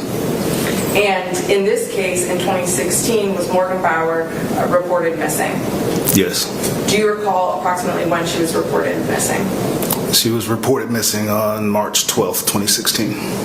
And was there a different detective that was over that case at that time? Yes. Was that Detective Kramer? Yes. And is he now deceased? Yes, he is. And can you talk to me a little bit about how the Missing Persons Unit works within Atlanta Police Department? How many officers there are and what you kind of do with your investigations? When I was there were 2 detectives and a supervisor. Was the Missing Persons Unit. Okay. So you have 2 detectives and a supervisor, and that covers all of Atlanta, any missing person report in Atlanta. Yes. And can you talk to me a little bit about the sort of things that you do when you're working up a missing persons case? The first thing is take the information that you get about the missing person, pass it on to the communications department so that they can upload that to the National Crime Information Center, and then get a photograph, some general information, description, last place seen, and create be on the lookout below flyer and pass that out. So a lot of it is kind of just sending out information about that missing person and trying to see if you can get any information back about where they were? Yes. And then do you follow up on tips? Yes. Do you get often a lot of tips that maybe don't go anywhere, but you follow up on them still? Yes. And in your review of this case, is that the procedure that was taken when Morgan Bauer was reported missing? Yes. Although you weren't necessarily working within the missing persons unit, did you have some involvement on the upfront with Morgan Bauer's missing person case? Yes, I did. Can you explain to us what your involvement was, even though you weren't necessarily assigned or even in that unit? Yes. It was March, I don't remember the exact date, 2016. Jay Brown, he's the owner of a dance club called Tees, called the office. He said that Kay Goble had just walked into his club. And at that point in time, the detective that was working it, had they identified a Kay Goble as a potential person of interest or to speak to? Yes. And so you're saying that you got a call, do you recall if that was on March 15th or 16th of 2016? Yes. And on that day you did you end up speaking with Katelyn Goble? Yes, I did. And was that interview recorded? Yes, it was. And have you had an opportunity to review that interview? Yes. And did it fairly and accurately reflect the interview that you conducted over the phone with Katelyn Goble? Yes. Your Honor, at this time, I would tender State's Exhibit 8, and I also would tender State's Exhibit 9. As the defense, the State's Exhibit 9 is a copy of the transcript. Those transcripts have been provided to the defense. I will also pass them out, and I do have copies for the jury. State's Exhibit 8, which is the recorded phone interview, is a piece of digital evidence that we have on State's Exhibit 1. State's Exhibit 1 will be tendered at the end of the trial. State's Exhibit 1 is going to be just kind of a drive with all the digital evidence on it. We've already kind of discussed with the defense about operating that way for authenticity as long as it's been reviewed. My understanding is the defense agrees to that.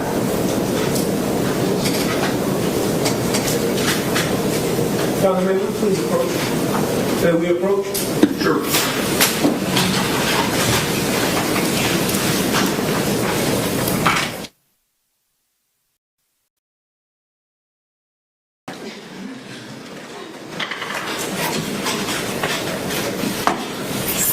You're tendering 3 and 9? 8, State's Exhibit 8. I'm sorry, 8? Yes. 3, 9. You mentioned 1, but that was going to be at the end of the trial. Correct. Okay. So yes, State's Exhibit 8, which is the recorded interview that we've discussed, and then State's Exhibit 9, I'm tendering for the record, not substantive evidence, but State's Exhibit 9 will be a copy of the transcript that will be passed out as an aid. I don't know if Your Honor has anything to advise the jury about aids and using transcripts as aids. Objections to 3, 8, and 9. No objection, Your Honor. Judge, there is no 3 being tendered right now. It's just 8 and 9. Exhibit 3 is not being tendered right now. Okay. 8 and 9 are admitted. Now cue up 8 this time.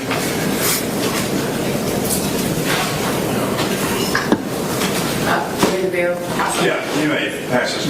Ladies and gentlemen, you go ahead. What's being passed out to your transcripts, I believe, of the audio that is about to be played. The transcripts are meant as an aid for you. If you hear something different from what's on the transcript, then you are to use what you hear and not the written transcript. and the transcripts will not go with you to the jury room. They are not evidence. They're just demonstrative aid for you.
So that was the 25th of February. You guys were auditioning at Club T's.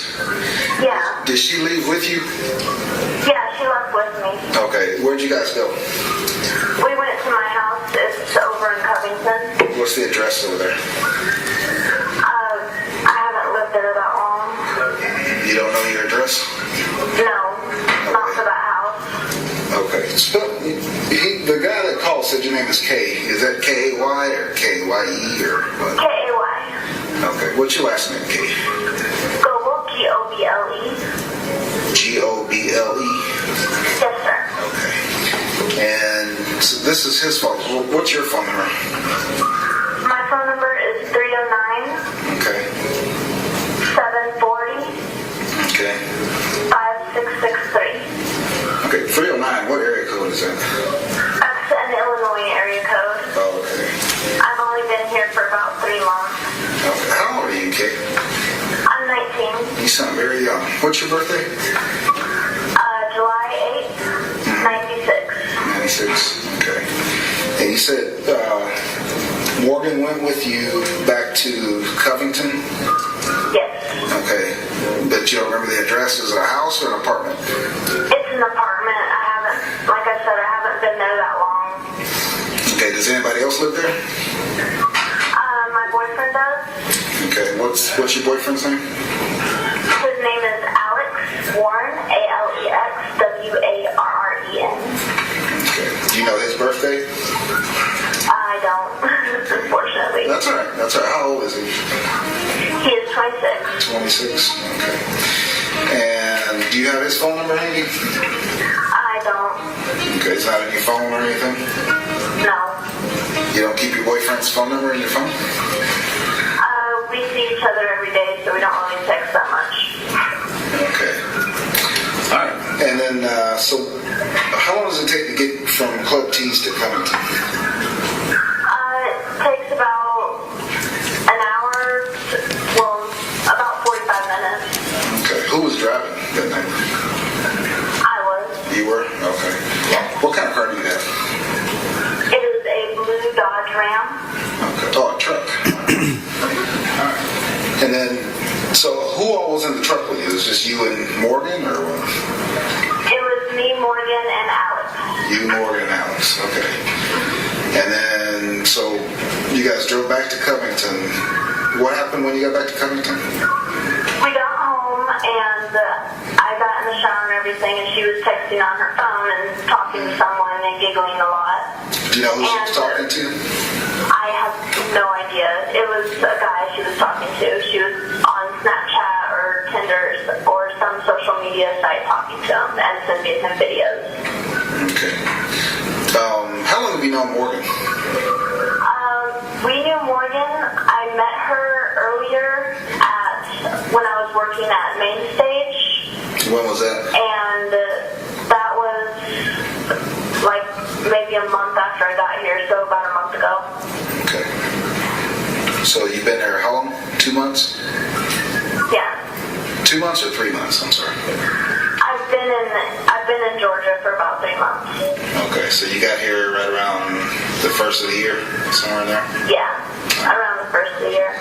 Okay, so she's texting and Snapchatting and all that, but you don't know with who? I don't know with who. And then she said she was going to go on a date and probably stay the night. Okay. Where was Alex while all this was happening? He was around the house, probably watching TV in the living room. Okay. What time did she leave? Do you know?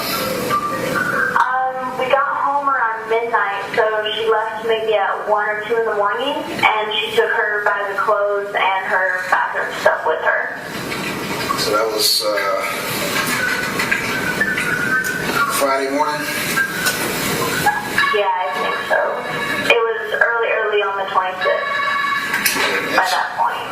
Okay, you said she took a bag of clothes with her? She took her clothes with her and her bathroom supplies. Did she leave anything at your house? No, she didn't. So she took everything she owned to a date? I guess, yeah. Okay. I was tired by that point. I wasn't really thinking much of it, and she said she was staying the night, so I just assumed she wanted options on what she was going to wear or something. Okay. How many clothes are we talking about? How many bags does she have? She had a small suitcase and a small bag of, I guess they were her dirty clothes. So she took even her dirty clothes on a date with her? She said she was staying the night, and I didn't know if she knew the guy or not already. And our washer is broken, so I don't know. Okay. And what's her phone number? Her phone number is 605-228-3512. What area code is 608? I don't know. Where did she tell you she was from? Where is it? South or North Dakota? One of the Dakotas? Yeah. How did she get to Georgia? I don't know. She said she took a plane. Okay. How did you get to Georgia? I took a bus. Did Alex come with you? No. You met Alex after you got here? Yeah, I did. Okay. What does Alex do for a living? He doesn't have a job right now. How did you meet Alex? We met online and met through Facebook. You met Alex on Facebook and then you moved in with him? Yeah. Okay. And then Morgan went on a date and took all her clothes? Yeah. Okay. She didn't say who she was spending the night with or who she was texting or anything? The couple times that me and her really hung out, she was always on her phone texting guys, and it was always some guys. She always wanted to go and have a party or something. She wanted to go have a party. What does that mean? She wanted to go party. She wanted to go basically go to a hookup. Is that what she did that night? That's what I assumed she was doing that night, is going to a hookup. I mean, what did she say to you? She said she met a cute guy who's going to come pick her up, and she would probably stay the night and call me in the morning because we had to go get her license that morning. She met a cute guy? Yeah. Where did she meet him? She was talking to him over her phone, so it was probably over Snapchat or Tinder. Okay. And, yeah, so, wait a minute. She met him online and told him to come pick her up at your house? Yeah. And you don't know your address? No. I've lived there for about a week now. Okay, you just told me you've been there. You just told me you've been there a month. That one, yeah. Yeah, so what's the address? Okay. I don't know the address to the house. Hang on a second. Let me call Alex. Maybe Alex has it. Don't go anywhere. How long has Alex lived in Georgia? He's lived in Georgia his whole life. I didn't give you his number. What's his number? I don't have his number with me. Okay. You gotta help me out here, alright? I'm trying to. Because Morgan is missing, right? We gotta find her. Yes, I know. So you gotta help me. Worried about her. So you gotta help me then. Okay. I need phone numbers, I need addresses. You gotta help me, Kate. I'm genuinely trying to.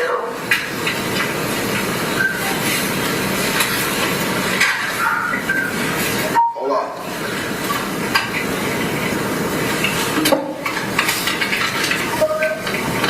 You said Alex is 26? Yes, he is.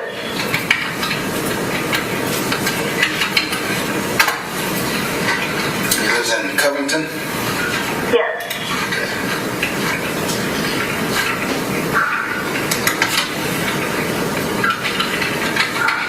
And you say he doesn't work anywhere, right?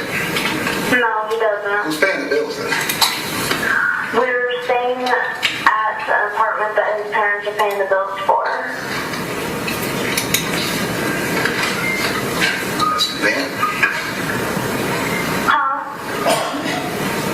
I said that's convenient. Is it Alexander Warren or Warren Alexander? Alexander Warren.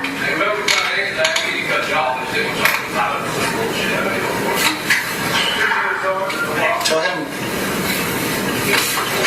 Recording.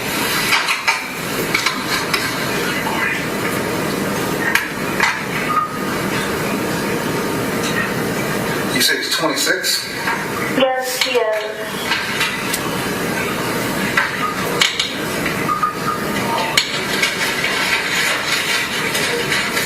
Claremont Drive in Covington?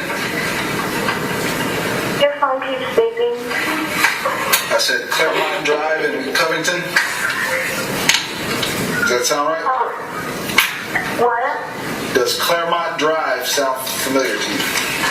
Yes. Okay. 210 Claremont Drive? I think so, but I know Claremont Drive. Okay. Does Alex have a middle name? Alexander. He goes by Alexander Joseph. Alexander Warren is his full name.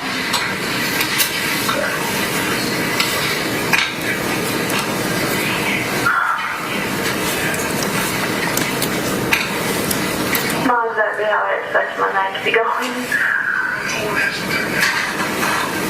Hang on a second, okay? Yes, sir.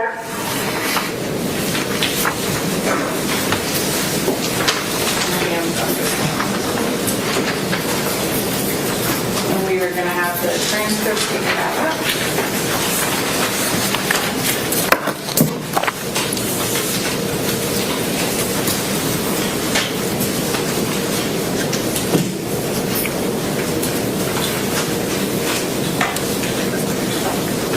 What we heard was that the extent of your conversation with the defendant. Yes. I know it kind of jumped in the front end. Was there anything substantive that you talked about with the defendant on the front end? No. When the interview ends, was that the end of your speaking with the defendant? Yes. Did she end up leaving the club where she was speaking to you from at that point in time? Yes. And throughout that conversation, at any point in time, did the defendant express that she needed help or was in an unsafe situation? No. Did she ever say that she needed help specifically from her boyfriend, Alex, that was talked about several times in that interview? No. Do you know whether or not after that interview, it was later learned that the defendant and Alexander Warren were staying in Porterdale? Yes. Are you familiar with whether or not the agent or the detective at that time, Kramer, had followed up with Porterdale Police Department to try and make follow-up contact with the defendants? Yes, he did. When you became involved in the case in 2017, well, I guess you weren't necessarily a detective, but was there anything else that you were involved in as far as investigative acts in 2017? Yes. Can you explain that to us? A canine search with the Alpha Canine, search of a property in Porterdale. Can you tell us what Alpha Canine is and what the purpose of that search was? Yes, they are a volunteer group that has dogs that help search for missing persons. And you said that you searched in Porterdale. Was it at specifically the residence that the defendants were staying at, or just an area in Porterdale? I believe it was just an area, a wooded area in Porterdale. So not an actual residence? No. Was there anything of note located during that search? No. From 2017 on, did you end up getting assigned to that case? Yes. Along with yourself and then the other detectives that worked Morgan Bauer's case, did you follow up on tips or alleged sightings? Yes. Was there anything of evidentiary value that came up? No. Did Morgan Bauer's case remain an open missing persons case up through 2023? I was transferred out in 2019, but as far as I know, yes. Okay, so while you were assigned the case, it was still an open missing persons case to try and locate Morgan? Yes. And did that end your involvement with her case? Yes, it did. All right, I have no further questions.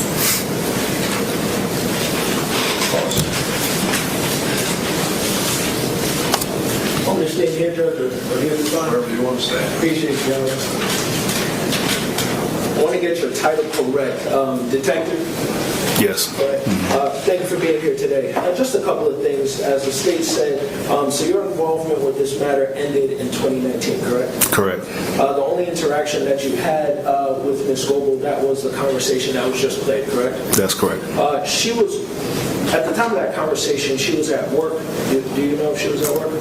I know she walked into a dance club called Tees. I don't know if she was working or not. And who told you, or who called you for that conversation? Jay Brown, the owner of Tees, called the office. I just took the phone call. Okay. And at that point in time, you didn't know anything about Ms. Goble, correct? No, I didn't. You didn't know anything about Alex Warren, correct? No. She was not under, I guess so, because you didn't know anything about her, she wasn't under an investigation at that point in time? No. Okay. So when you had this conversation with her, you didn't think of her as a suspect, correct? No, it wasn't my case, so no. So she spoke freely with you? You'd have to ask her that. Well, she talked to you, correct? She did talk to me, yes. So you had a conversation with you? Yes. Yes. Okay. And after that, there was no other, I guess, encounter or investigation when it pertains to her, correct? No.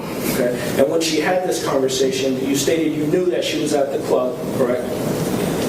I don't know if I told her that. No, I'm saying you knew she was at the club when you Yes, yes. But at that point in time in that conversation, you didn't know who was around her when she was having that conversation, right? No. You didn't know if Mr. Warren was around her at that time, correct? No. I appreciate your time, sir. Direct. I just wanted to clarify, when you jumped in and took that call, were you literally just jumping in a different unit, didn't know any of the background about Morgan Bauer missing person? Yes. I have no further questions. Anything else? Nothing from the defense. Witness the accused? Yes, and I would ask that you be released from his subpoena. I would ask that you be released from his subpoena. Thank you, sir. Thank you, sir. Thank you. Release from your subpoena. Your Honor, could we take a quick comfort break before our next witness? We'll take a break. You all just exit to the jury room, and as soon as you all are comfortable, let us know.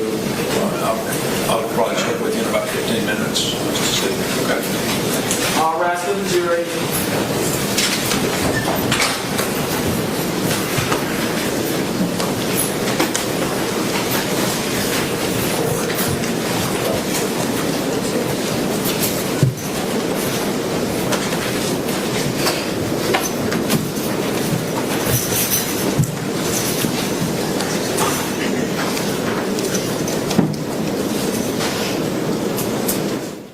Yes, we will zoom through this. I just want to make sure Judge doesn't say anything after the jury leaves, and then we'll fast forward through this.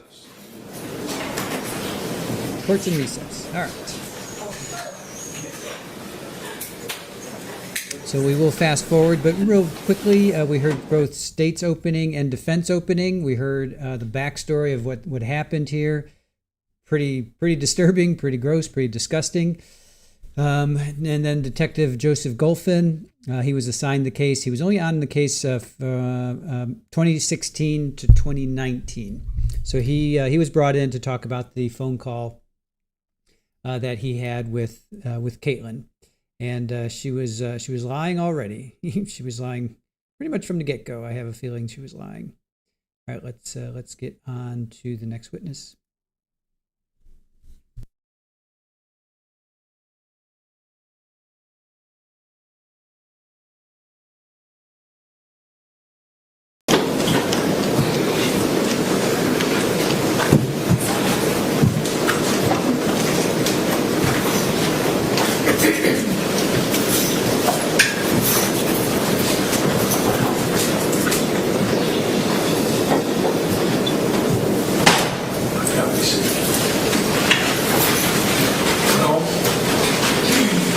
Yesterday, I thought every break would take us 15 to 20 minutes, and from the time you all got up and walked in there and you just came back in, right at 25 minutes. So I think we probably can figure 25 minutes for every break. And I do appreciate your patience, but we are ready to go. I think we'll have, based on what the attorneys have said, we'll have 2 more witnesses, and then we'll take a lunch break. And I will. What I intend to do with every time you're leaving the courthouse is to, tell you not to discuss the case among yourselves, permit others to discuss it with you, but also in my preliminary instructions, I only mentioned Google. Let's add TikTok. And I don't know what Dave Ramsey doesn't call it TikTok. He calls it something else. Don't go to TikTok. Don't get on Snapchat. Don't get on Tinder. Nor get on Facebook looking for anything about this case. And and if there's one that I fail to mention, do not go on that one either. Okay? With that being said, call your next witness. Ashley Kelly.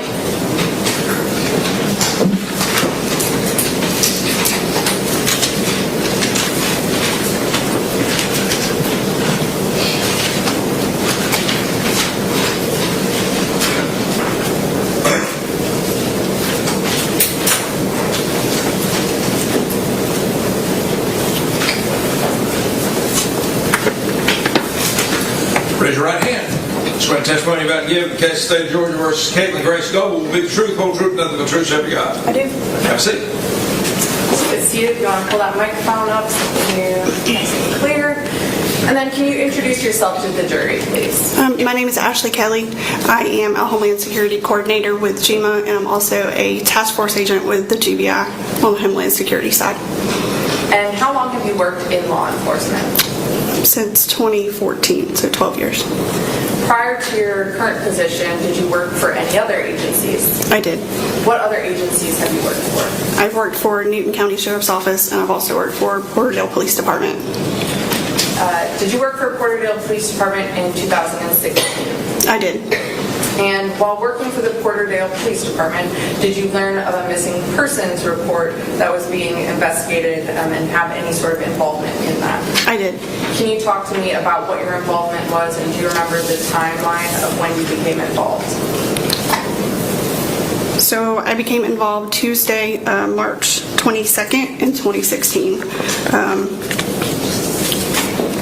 We were contacted at the police department, and Chief Cripps had come in contact with an advocate and Morgan's mother, and we learned then that the last time that she was seen was possibly in Porterdale, so that's how we became involved. And I noticed you were kind of glancing down. Do you have some notes in front of you? I do. Okay. And as far as referencing the notes for like timeline, or if you need to refresh yourself, that's okay. I know it's happened in 2016. If you'll just let us know, take a moment, and then once you refresh yourself, go ahead and testify to the jury, please. Okay, so you said that you were referred or involved, you're made aware of this case on March 22nd of 2016. And then did you take any sort of follow-up actions to see if you could learn anything more about Morgan Bauer? I did. And what did you do? So that was on a Tuesday evening. So that Wednesday morning, I reached out to, was it Detective Kramer? Investigator Kramer? I'm not sure. I think it was Detective Kramer at the time. Let me make sure I have his title correct. Investigator Kramer with APD, who was working the case at the time, just to get some information.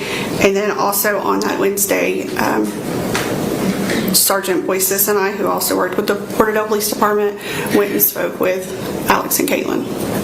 And when you say Alex and Katelyn, that was Alexander Warren and Katelyn Goble? Yes. And you spoke to them on that Wednesday, which would be March 23rd of 2016? Yes. And when you spoke to them, where did you speak to them at? Do you recall? I want to say that we went to the house and they were not there, so then we saw them walking on the street, and that's when we stopped and talked with them.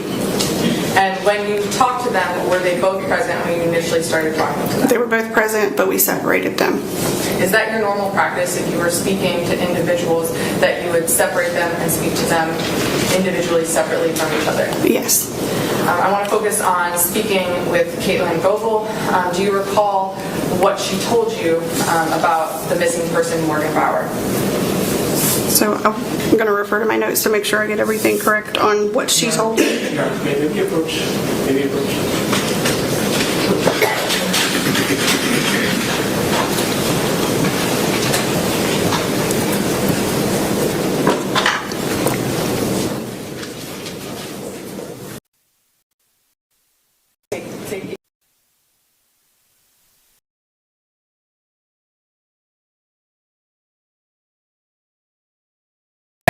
If you don't mind, just take if you need a minute to look at your notes to make sure that you're giving us the accurate information that helps you remember, no problem. Go ahead and take a minute, read through it. Yeah.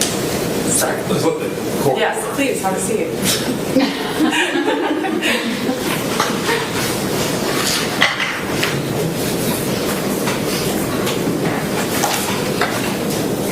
Thank you. It's okay to just take a minute, review it. And then if you want to flip back, take it, review it, let us know. No problem. Okay? So, do you remember what the defendant had told you about Morgan Bauer, or how she knew Morgan Bauer?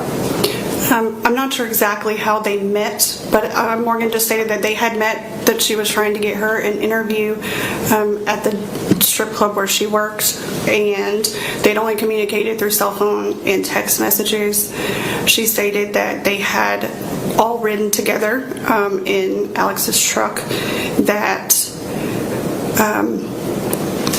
she had asked for a ride back to Covington. So they stopped by Alex's house. Morgan waited in the car, played on her phone, and then once Alex and Katelyn had taken showers, they then took her to meet someone in a green vehicle.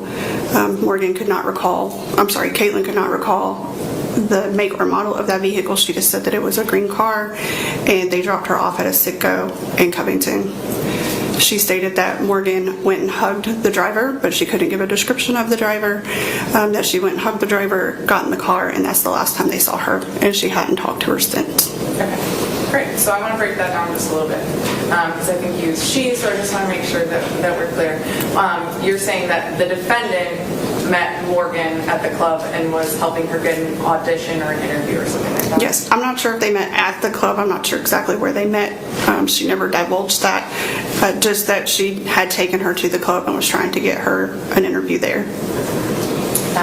And as far as communication, obviously she described in-person communication. Did she describe whether or not she had communicated, I'm sorry, when I say she, the defendant, whether the defendant had communicated with Morgan via cell phone or text? Yes, she stated that she had communicated by text and cell phone, and that she had also left her a voicemail after they had dropped her off.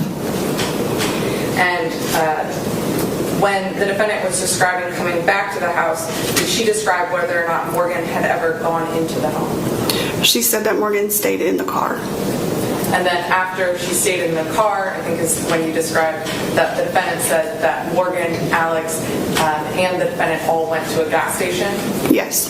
And then while at the gas station, it was at that point in time where the defendant claimed that Morgan got into a vehicle with another person and left. That's correct. She also stated that she had with her a rolling suitcase. I think it was a red bag as well, so she had taken her items with her. Okay, so those were details that the defendant gave to you about Morgan's leaving? Yes. And then she said after Morgan had left that she had attempted to try and make contact with her? Yes. After that conversation with the defendants, did you perform any sort of follow-up investigative tasks? I did. And can you explain to us what your tasks were?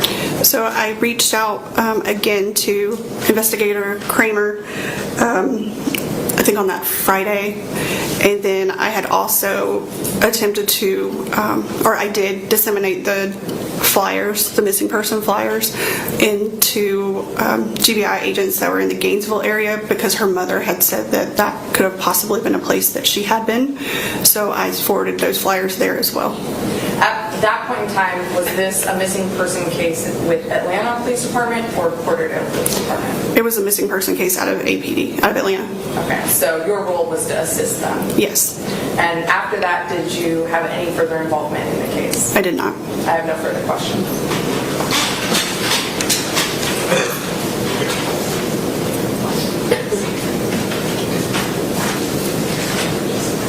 Great one.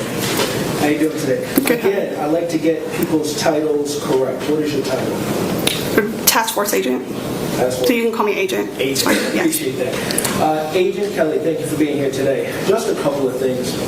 So you were given information that you needed to speak with Ms. Goble as well as Alex Warren, correct? Yes. You went to the house to speak with them? Yes. How many officers did you go with? It was myself and Sergeant Boyces. Okay, so 2 officers. Yes. They were not at the house at the time, correct? No. Did you speak to anyone else? No, not that I recall. How far away from the house did you, how did you recognize what they looked like? I've ran into them before. I had some previous knowledge of who Alex was, so I recognized him. So prior to this, you didn't recognize or know anything about Ms. Goble? Not that I recall. Okay. So when you saw them walk in, you recognized Alex Warren? Yes. You guys decided to pull over and speak with them, correct? Yes. How far distance, when you said you separated them, how far away from each other were they when you were talking to Ms. Goble? Were you talking to Ms. Goble? Yeah, we both talked to them. Okay. And you separated them? Yes. I don't know exactly how far apart they were. I mean, it was a good distance so that we could speak with them independently, but I'm horrible with measurements. Ballpark it, like the distance between us right here? Possibly, maybe a little further. Okay. And it was on the street? Yes. Okay. This was daytime? Yes. Okay. And you spoke with Ms. Goble, and the information that the prosecutor just stated, that's what she relayed to you pertaining to Morgan, correct? Correct. How long was that conversation? I don't recall. It wasn't a very long conversation, but I don't recall exactly how long. And after that, you and your other fellow officer, you guys just left? Yes. Okay. You guys didn't see where Ms. Goble and Alex went to or where they went after that? No, sir. Okay. But he went back with Ms. Goble. After you guys left, he went with Ms. Goble and they left, correct?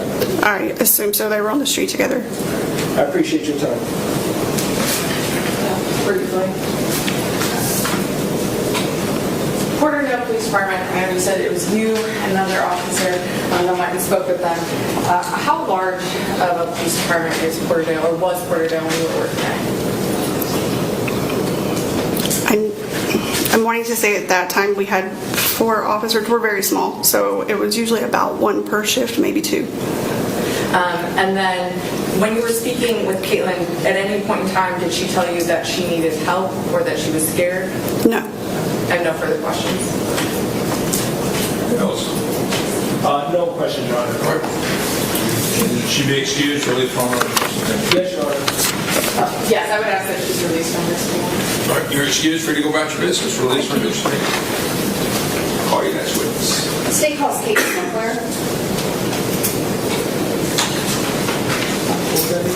Casey McClure.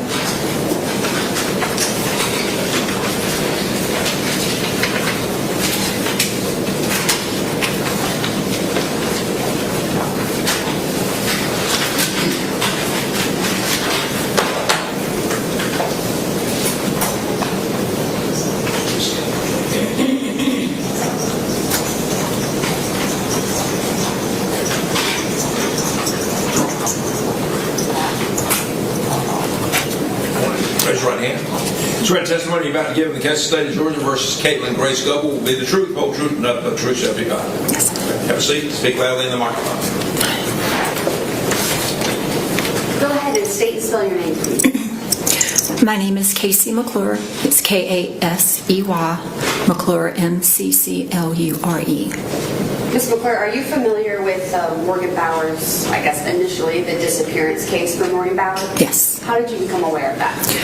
So in March of 2016, I received an email to the organization that I operate and asking me to help a mother who was coming to town, and she needed someone to show her around because her daughter was missing, and that is how I came in contact with Sherry Keenan, Morgan's mother. Sherry Keenan is Morgan Bauer's mother. Correct. And what is the organization that you work with? I'm the founder of For Sarah, and that's the number 4 in SARAH. And we are actually a nonprofit organization. We're faith-based, survivor-led. We work with girls that are in the sex industry, girls that are dancers. I actually came from that lifestyle, so I started it in 2004 after the birth of my daughter, Sarah. And so with your work in that nonprofit, do you go into strip clubs and sort of counsel girls or try to help them different issues in life? Yes, so in 2005 we started doing strip club outreach and going into the strip clubs, and some of them were the clubs that I actually worked in, and we started just going in as outreach and just working with women and just trying to be like a bridge in the community to offer them resources when they were ready to get out of that lifestyle. And so for that reason, you're familiar with the different dancing clubs in Atlanta and maybe even the greater Atlanta area? Absolutely. And so when, tell me about when Sherry Keenan first came down here, like how did you meet her, how did you guys meet up? So we were actually doing an unholy bus event with some lawmakers and showing them hot spots of trafficking around Atlanta, and we told her she had reached out and got connected with me that day, and I had explained to her that I wouldn't be available till after that was over with. And so when it was completed, we met up, and she and 2 other volunteers that worked for Sarah, we got in the car, and when she got into the vehicle, she had flyers, and we were going to go to the strip clubs because I was familiar with the strip clubs, and so we were going to go there and pass out flyers about Morgan because she was looking for her daughter. Okay. And did you guys make it there to pass out those flyers? No. We were heading to one particular strip club on Roswell Road, but as soon as her mother got in the vehicle with me, she had explained to me that earlier, prior to meeting with us, that she had went to one of the clubs, Club T's, that was off of Chester Bridge in Fulton County, and that she had spoke with the owner there, and that the owner... Hearsay. You don't need to tell me what the owner was saying to her. Just, is it that Ms. Keenan got a phone call when she got into your vehicle? Yes, so as soon as she got in the vehicle, she received a call from Jay, the owner or the manager at Club T's. And so once she receives that phone call, what do you guys go do? She is on the phone with Katelyn, communicating with her as we are driving without them knowing, because I knew where Club T's was because we've done outreach there, and we drove there to that club to meet her and the other gentleman. So Jay Brown actually puts the defendant Katelyn Goble on the phone with Sherry Keenan? Correct. And then when you guys arrive at Club T's, what happens? So Katelyn and Alex were actually in the office because Jay had kept them for us there. And while we walked into the office, they were sitting down. Alex was to the right, and Katelyn was they were sitting at the desk, and we sat near them. Sherry sat to my left, and Katelyn was in the front of me, and Alex was to the right of me. And what date was this, do you recall? March 15, 2016. And was Katelyn asked about Morgan or anything like that in this conversation? Absolutely, many times. So, Katelyn was doing most of the talking for a little bit, and Sherry had handed her a flyer that she had printed and gave it to them. And so Jay, the owner, was standing above us, like, because we were sitting next to them. And Katelyn was explaining that Morgan, that they had met Morgan at the club, and that they had picked her up, and she apparently, is what she says, had passed out in the truck. And that when she passed out in the truck, when she woke up, she had got on the Tinder app because she was excited because there was a guy that had responded to her in that app. And she told them to take her to meet this guy. And Alex had explained that they took her. He didn't go in a lot of detail at first, but then he said that it was she had gotten at a gas station and got into a green Eclipse. Who does the majority of the talking in this conversation, Alex or Katelyn? Katelyn. Who appeared to be most in control of the conversation, Alex or Katelyn? Katelyn. Did Katelyn appear to be scared at all at that point in time of Alex? Absolutely not. At any point in the conversation, did she ever appear scared? No. At any point in the conversation, did she ever appear not in complete control of what she's saying and doing? No.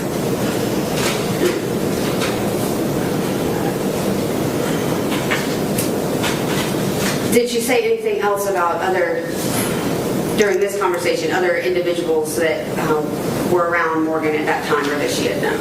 Yes, so she had told Sherry and me that she was worried about Morgan because she had not heard from her, and that she almost filed a missing persons report. But she had said that she had reached out to this gentleman named Plug, and that Plug, she had called Plug and asked if he had heard from her, and Plug had said no, that I thought she was with you. And they told him that the same story that they had told us, that she had gotten in a green Eclipse with a black guy that she had met on Tinder. And when I got through talking to Katelyn, I said, can I get Plug's number? And so she gave me Plug's number. Okay. And I don't know if I need No, I'm not going to ask you to say what anyone else said to you. That's okay. When y'all were there at the club, did you actually end up taking a picture of the truck and Alex Warren, and then while they were outside? So while we were in Club T's, after we sat there and communicated with Katelyn and Alex, and we were leaving and got the information and exchanged phone numbers, as we were leaving and going, we were going to go to, because Katelyn didn't disclose this, but Plug had disclosed that Morgan had worked at another club in Gainesville.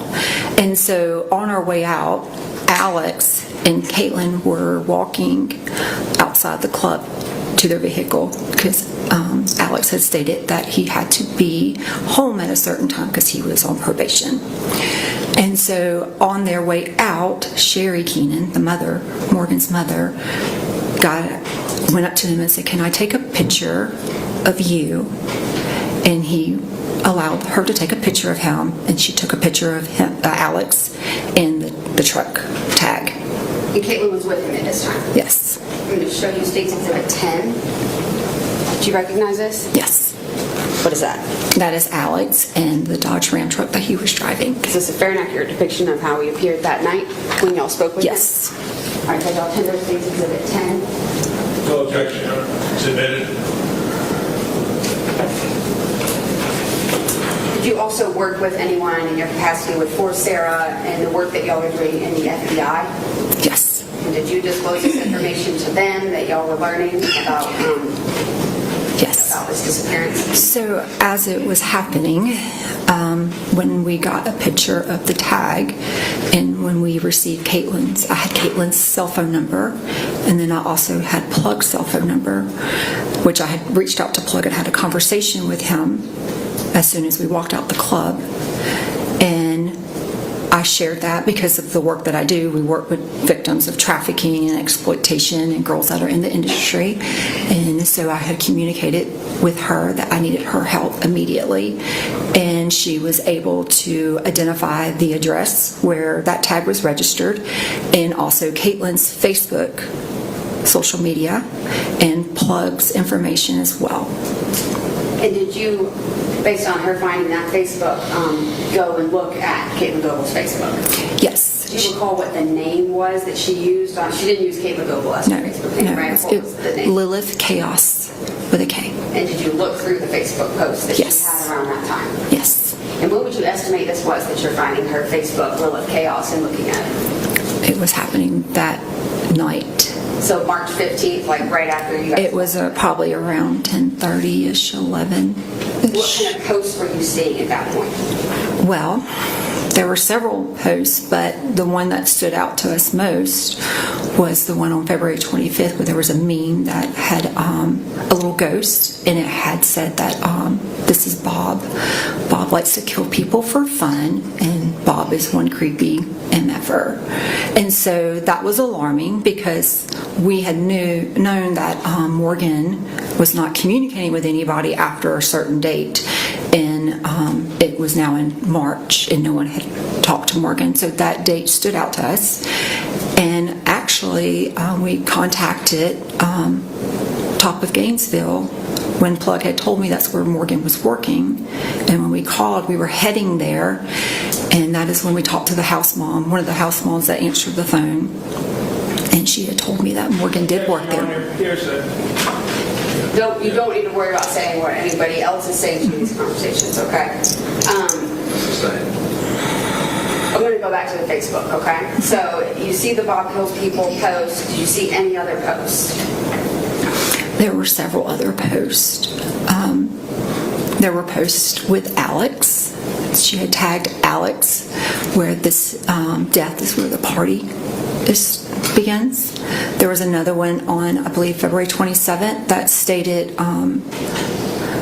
you can't be hitting up someone else's boyfriend and for emotional support and not expect me to get, I believe, upset. I can't remember the exact words, but it was along that line that I've been nice so far, but don't think that I wouldn't be. Okay. And I'm going to show you State's Exhibit 6.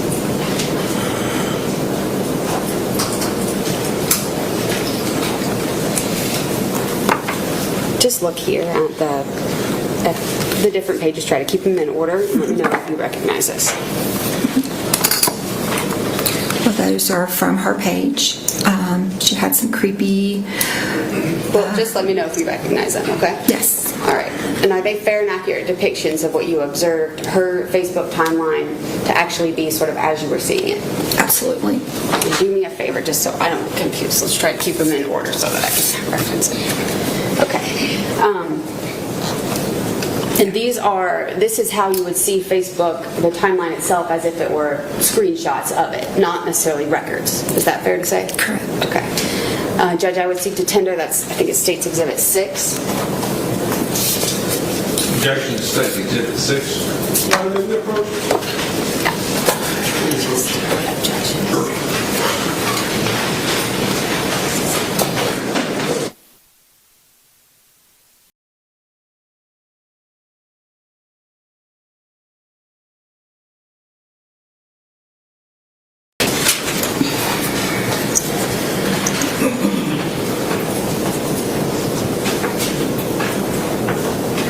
Yes, sir. Okay. You may proceed. I'll tender State's Exhibit 6. The exhibit is admitted over objection. Michaela, I think I do public share. You can shut over, thank you.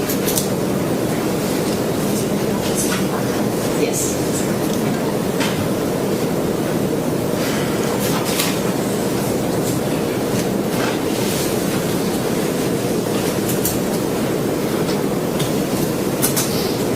Just so everyone knows, that this mouse is a challenging one, so it looks like we just can't seem to get there very fast. It's fully user error.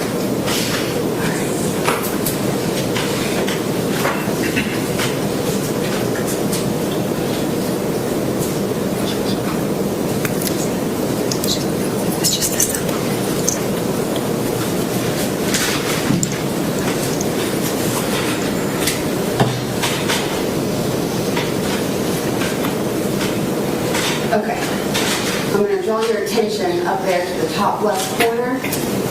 What does that say? This is page 1 of State's Exhibit 6. What is in the top left corner right there? Oh, you're talking about the Lil of Chaos? Yes. Is that her Facebook name? Yes. Who's the image of right there? Katelyn.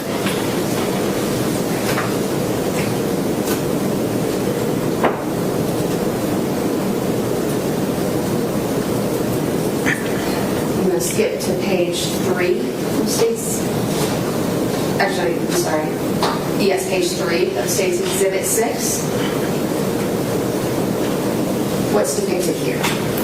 That is actually the meme that she had shared on February 25th that said Bob is one creepy MFer. I'm switching to the next page, which is State's Exhibit, page 4 of State's Exhibit 6. What's here?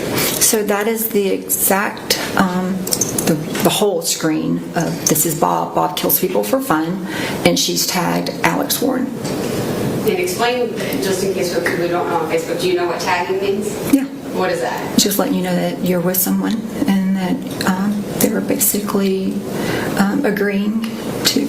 Well, I'm just saying it's something you can choose to do on Facebook. Yes, you can choose. Yes. Okay. And is that what the name being right above there means? Yes. All right. And what date is it that this was posted? That is February 25th, 2016.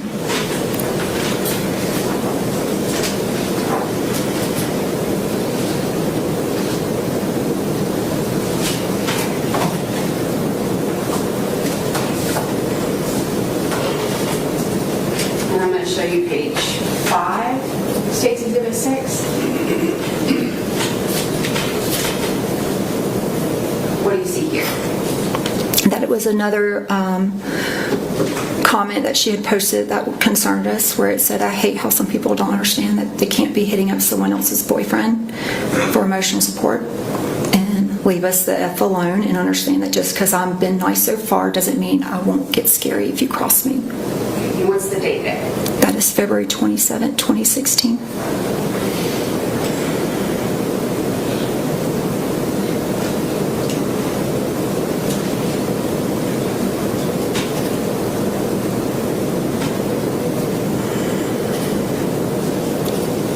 Okay, that's all I'm going to have for right now for those.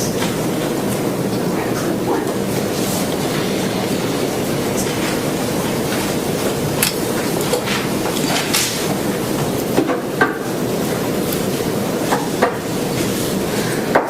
After you initially talked to Katelyn on March 15th, you continued to speak with her and meet with her in days or weeks that follow? I actually contacted her as soon as we left the club that night. Does she answer your calls? Does she talk to Yes. you? Is there any point in time in which she stops communicating with you?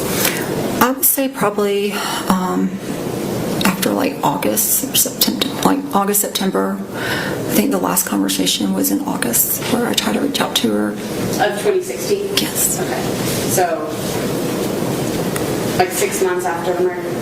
She communicates with you for about 6 months. At any point in time in those 6 months following it, you working in the capacity that you do, helping women in these difficult situations, does she ask for help, reach out to you in any manner, tell you she's scared, do anything like that? And you also have, your work, you go into these clubs and you see the area and sort of the layout, how they work. Are there spaces in these clubs where it's just women, there's women with other women and things like that? Yes, so, Tell me about that. so most clubs in Atlanta have house moms. They have like the locker room where the women are allowed to go in there and change and get dressed for the night, or just kind of their safe place to hang out when they don't want to be on the main floor. And so there's house moms, and there's where they can be the house mom basically manages the women and oversees them, make sure that they're okay, that they're not going to leave intoxicated. And there's also men on the floor, usually like a general manager, like a floor guy that oversees the women just in case there's any situation on the main floor. So even if there was a guy that came to the strip club with a girl, they're not back there in those rooms in those areas, correct? Correct. Most of the time, like men that are not customers are not allowed, like if boyfriends or in relationships, most clubs do not allow that in the clubs. They don't go in there. Right, because it could become a problem. Right. But there's bouncers there, physically strong men, other women. Security, valet. There's a lot of security around the club. And I also want to ask you, you're a former stripper yourself, dancer. Can you let the jury know, is that a physically demanding job? Absolutely. And how so? Well, you have to be able to stand and wear heels and be active on the stage, and you have to kind of be able to, I guess, work the room is what you could describe it, and be able to communicate with people because you do have a rotation usually. Most clubs have a rotation of dancers that have to go on the main stage or whichever stage there's other stages. Usually there's multiple stages sometimes in certain clubs. If you dance, like on a pole in particular, does it require a lot of grip strength? Yes. In that manner? Yeah, if you use the pole, if you have to do tricks on the pole, you definitely have to have some upper body strength or core. Okay, just one more. I don't have any more questions right now. Thank you. Ross?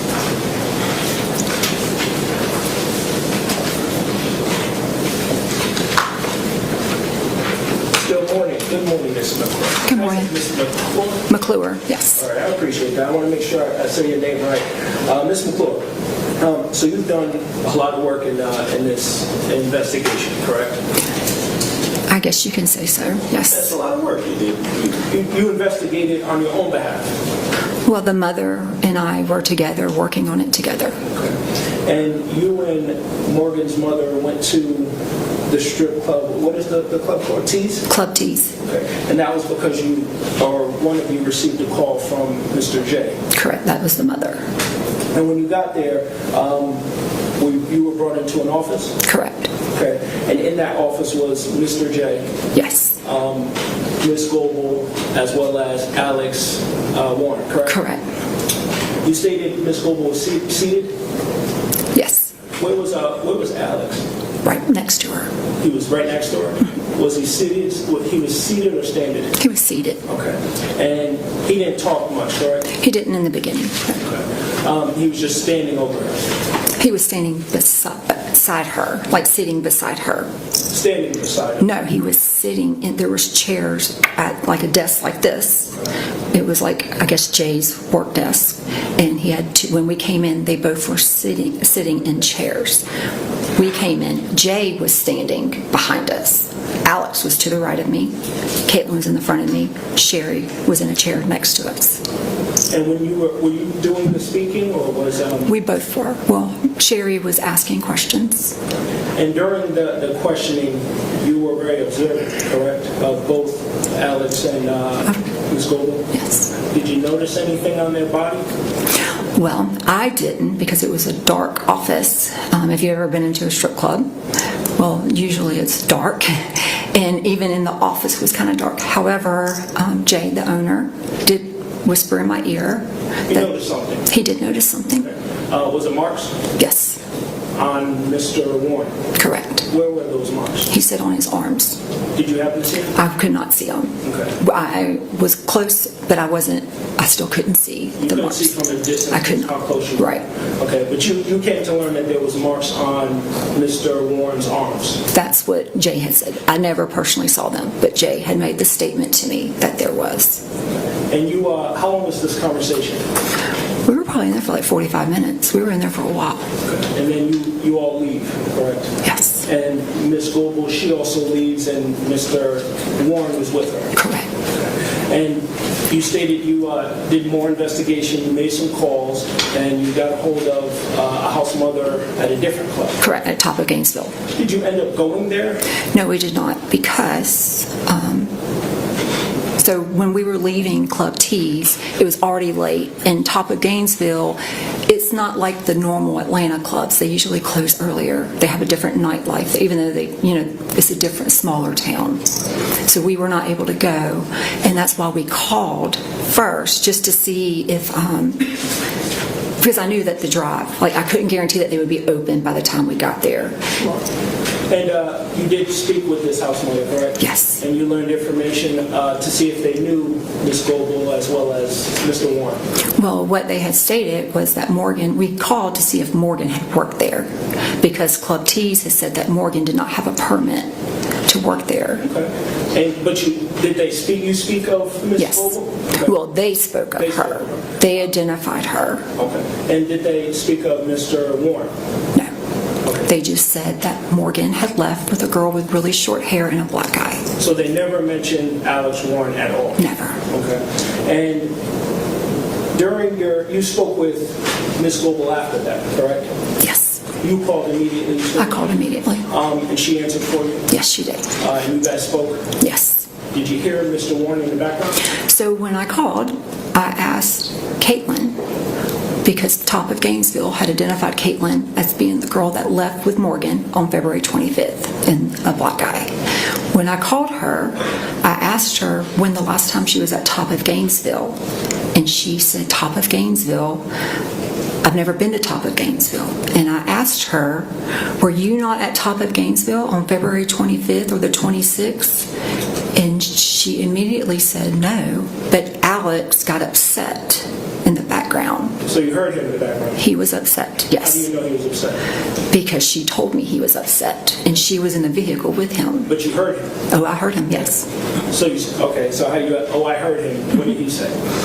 He said, hang up the effing phone. So he told her, hang up the effing phone? And Did he sound joyful?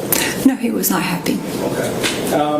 And then when you stated about, so this environment in a strip club you just described, the prosecutor stated there's rooms where the workers, let's call them the workers, would go to their quote-unquote stables where they didn't have to be amongst the other men, correct? Correct. So there are these stables for them to go, to calm down? Yeah, just to kind of take a break, to refresh, to maybe, freshen their makeup, brush their hair, just smoke a cigarette, just take a breather, because sometimes you need a break. Right. But you didn't speak with her in those stables, correct? No, I did not. That you were in the office with Mr. Warren there? But I spoke to her several times after. But at this point, when she was talking, and when you spoke to her, you don't know if Mr. Warren was there or not? Well, there was one instance that she was in class, that she texted me and said she was in class, so she... But you don't know if he was there or not? They were no longer together in August of 2016. They had separated. But when you talked to her, the moments, like at this point in the strip club, you didn't talk to her in one of these things? No. Okay. And when you talked about social media, the Facebook post, nowhere on that Facebook post did you see, Morgan had his Facebook, correct? She did. You didn't see her tagged in anything? No. You didn't see her mentioned in anything? No. You didn't see her name anywhere on any of these posts, no. Correct? That's all I have for you. Appreciate it. Thank you. You ready? Yes, Judge. In this conversation, this version of the story she tells in Jay's office in 2016, where did she pick Morgan up from? Alex had stated that they picked her up. He couldn't remember where, but it was near a train track that had graffiti on it. At a hotel, yeah. In this version, no one's saying they leave from top of Gainesville. No, they never mentioned top of Gainesville. They acted as if they couldn't remember exactly where they picked her up from. And then in this phone conversation where you hear Alex in the background and Katelyn hangs up, does she call you back later? She sure did. Okay, so how does it go when she voluntarily calls you back? So the first conversation, when he was upset, she's like, I've got to go. We're lost. She claimed that they were lost. And then she said that, I'll call me back tomorrow, and hung up the phone. Within like a matter of minutes, she called me right back, and she was very calm, and he was quiet. And she said, oh, I'm sorry, you said the top of Gainesville? Yeah, I was at the top of Gainesville, but it wasn't on February 25th. It was like the 19th or the 20th. And I told her, well, I appreciate you calling me back. I'm just trying to find Morgan. One last question, Your Honor. Not going to keep you long, I promise. The states mentioned how when you were in this area, the office speaking to Ms. Goble, how she was in control of the conversation, correct? Absolutely. That's what she said. That was the first time you met her? Yes, it's outside the scope of redirect. And we can go and talk about her being controlling it and then like that. I'm sorry? It's outside the scope of redirect. We can talk about the in control content of the conversation on the redirect. Your Honor, she talked about it on the stand and she just answered the question. I'll overrule the objection. Sorry, you stated that you thought she was in control of the conversation, correct? I felt like she was, yes. That was the first time you met her? Yes. You never met her prior to that? No, I did not. So you never saw her interactions under anything, correct? No, sir. Thank you. What made you think that she was in control of the conversation? Well, I just felt like she was very confident, and I felt like she was speaking on behalf of both of them. I just felt like she was not, I didn't feel like she was afraid at all. So it was the way she spoke, how she carried herself, everything like that? Yeah, I mean, she felt extremely confident. She was very quiet and meek, like she presented herself very professional. And so she, when we were communicating, like I felt like, she was trying to help us find Morgan. Okay. Thank you. No, Your Honor. All right. This witness be excused, released from her suspended? Yes, Your Honor. Okay. Thank you. You are excused. Free to go about your business. Okay, thank you.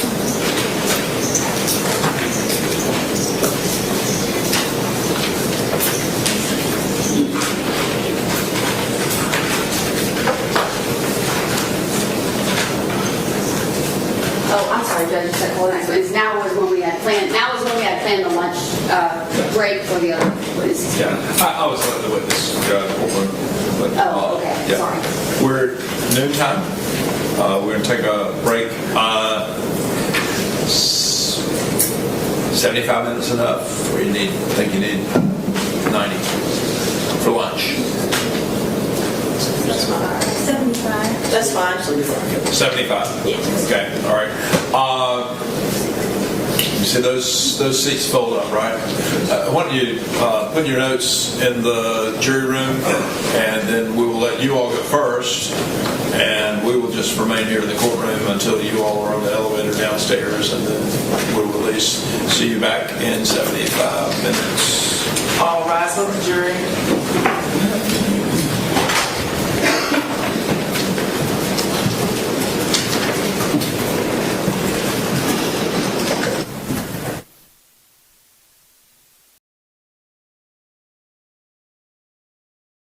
Just want to make sure, Judge.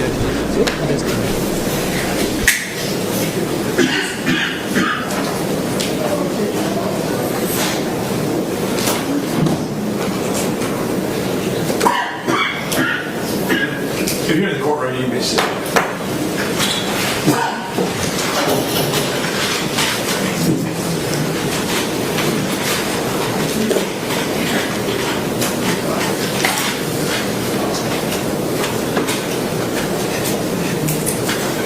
No, or you? Yes. You just let me know. All right, they're all out of the building.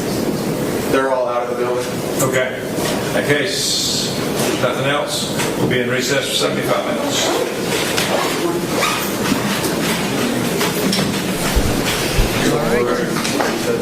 75 minutes.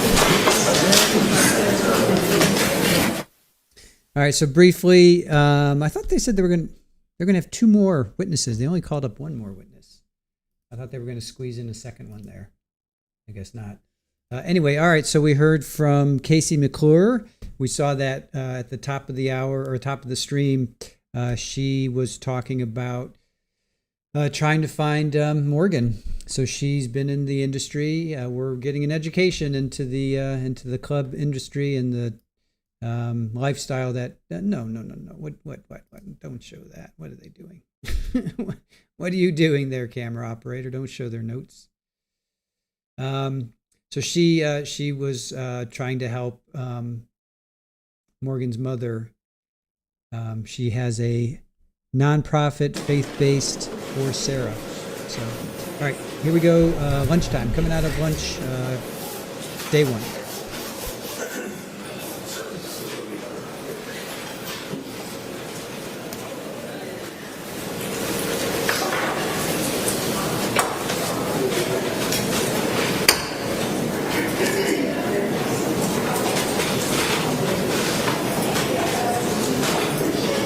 Stay ready? Yes. Bring the jury in. All right, so the jury.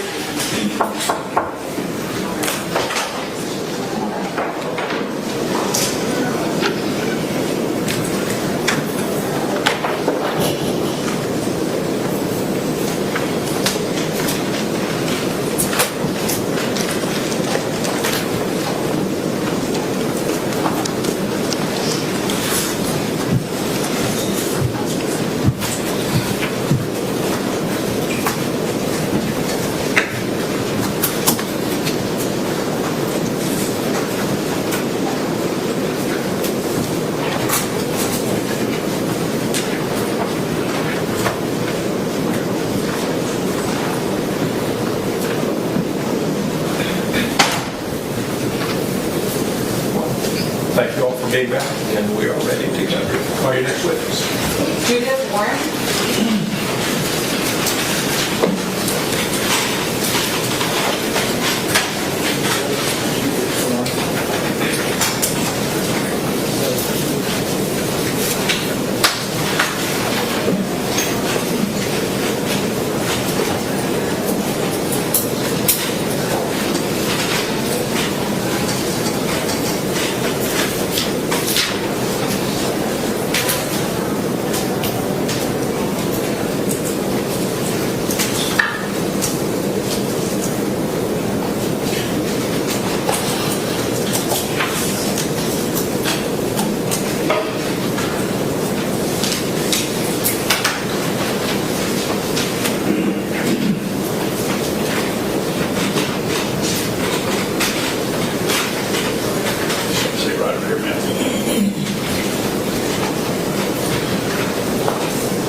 Go ahead and get comfortable for me.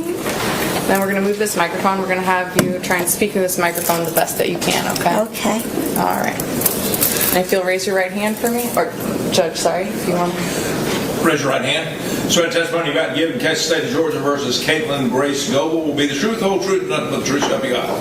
Yes, I do. Okay. Speak loudly into the microphone. You can lean close to it. Yes, I swear. Thank you. You may proceed. All right. Well, we're just going to start off with an introduction. Can you please let us know who you are? State and spell your name for us. I'm Judith Warren, Judithwarren. And Miss Warren, where do you live? In Porterdale, in the Porter House. And is that at 2 Broad Street? That's correct. And how long have you lived there? Oh my goodness, since 82 or 84, somewhere in there. Yeah. And who all lives at your house? My husband and I. And your husband, is that Dr. Warren? That's correct. And what did you guys do professionally? I was an ER nurse. I'm an RN, and I still keep my license at this age, but I'm an RN, and my husband was an ER physician, but he was in Snellville. I was in Covington. And I want to talk to you a little bit about your house. I'm going to show the defense first. It's been previously standard State's Exhibit 11. I'm going to show you State's Exhibit 11. Do you recognize State's Exhibit 11? Yes, I do. Is this the plot of your house? It is. Okay. It's the first floor, yes. And is this a fair and accurate depiction of kind of the layout of your first floor? It's absolutely correct, yeah. Your Honor, at this time, I tender State's Exhibit 11. No objection, Your Honor. State's Exhibit 11 is admitted. Ms. Warren, would you be comfortable stepping down a little bit closer to the jury so we can talk about this exhibit? Oh, okay. Is that okay, Judge? Oh, that's fine. Okay. If you don't mind, just come in. We're just going to come right here. All right. All right, so State's Exhibit 11. Can you show me on kind of the plot of your house? You said this is the first floor. Can you show me where the front door is? Let me stop you just a second. If you all need to move so you can see, feel free to move around the courtroom. Okay. You can proceed. Go ahead. All right. Well, what we used as a front door was, oh, I'm so nervous, was here. And, well, no, okay. This was the door, the porch here, and this was an extension. This is the old front door. This is the back door. Okay.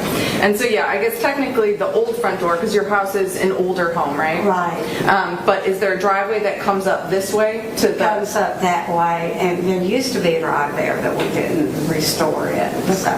So your driveway from the street comes up, and it goes to what is not the traditional back door, but you use it as your front door. Exactly. Okay. And you said that there's a porch that goes around? Mm-hmm. Completely a wraparound porch. And then we can see that your house kind of flows, like there's an addition that goes on? Yeah, we didn't add, they kept adding things, but yeah, that's my husband's study and everything that's off to the side. Okay. The kitchen's off to the side, my husband's study. Okay. Yeah. So if you come in, what you use is the front door, and if we go over to this area, what's over here? The bedroom, a bedroom, guest bedroom. Okay. So there's a guest bedroom here. Does this guest bedroom have its own door that it can go in and out of the porch? Oh, yeah. There's an alcove on the porch, and you can go in one door and enter the house, the central hallway. But then you can, before you enter the house, you can go to your left, and there's a door there. And it was, I guess, in the old days for the convenience of anybody that they had staying with them, and so it's a separate entrance and exit. Okay. And then off of that bedroom, there's like a study, parlor, your formal living room? Formal living room, parlor, like old houses, we restored that, And then that hallway, when you come in, if you go the other direction, is that how you get to the rest of your house? Yeah, that's exactly. You have to go through the library to get to everything else. We call it, it's got a bunch of books. Like your library den area? Yeah, that's our den. And then, so if you go through the library, through the den, there's even like an old kitchen, then you get to the kind of the addition that was already there when you moved in. Yeah. But that's where your kitchen is now. Right. Was that where your kitchen was in 2016? Yes. Okay. And then this is just the first floor. If you go up the stairs from that hallway, the stairs are kind of by that back door, what you use as a front door. Right. That's where you stay, up on the second floor, the bedrooms. Right, up there. Okay. If you want to have a seat, I'll ask you a few more questions, but you can have a seat. Okay. Well, there's a separate entrance and exit for the kitchen too. Okay. And you kind of pointed to where that addition was on State's Exhibit 11? Right. Okay. Showing defense, State's Exhibit 12. Showing the witness, State's Exhibit 12. Do you recognize this? Oh, yeah. Wow. Is that your house? Uh-huh. And does that fairly and accurately reflect kind of your house from an aerial view? Yeah, it looks so big. Yeah. Okay. You're at this time with tender State's Exhibit, I think I said 12. Okay. No objections. It's admitted. Okay. Permission to publish to the jury, Your Honor? You may. Okay. I'm just going to hold this here so we can kind of see it. You can talk from your seat if that works for you. Oh, yeah, better. Okay. Unless you want me to help hold it, I can do that. Okay, thank you. There may be one juror in the corner. Thank you. Okay. I've got it. I'll ask you about it. So this is your street that your house is off of, right? Right. And so when we were looking at the plot, this is the driveway that you were talking about? It's a long driveway. Yeah. And when you come up the driveway, that's that front door that you guys use? Right, exactly. The bedroom, that spare bedroom was off to the side? Exactly, right there, yeah. And then the kitchen is up in this area? Right. Okay. All right.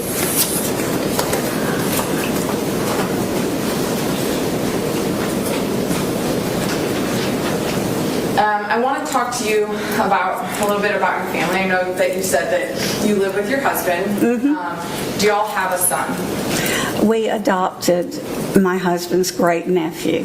Okay.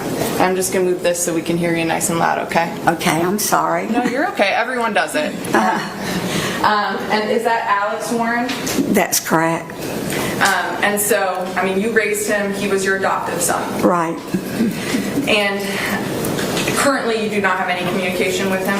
No, he's banished. No. And so I also want to talk to you about Katelyn Goble. Do you know who that is, Katelyn? Oh, yes, I do. And can you talk about do you remember when you first met her, what the circumstances were about meeting her?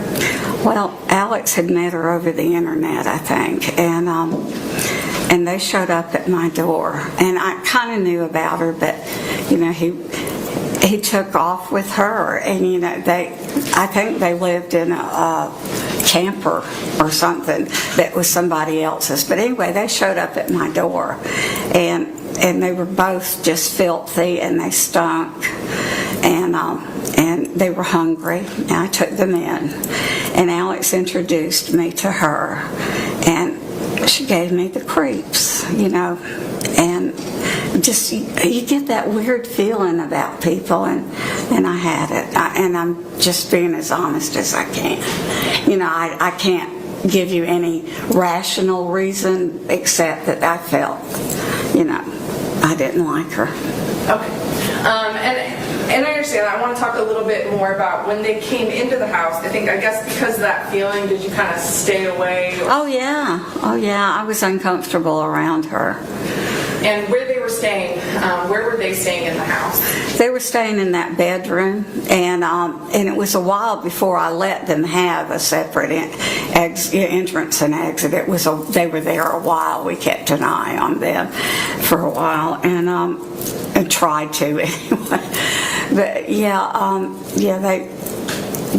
I let them use that entrance, and I just tried, I didn't try to avoid them, but I seldom saw them because she worked and they would come in so late.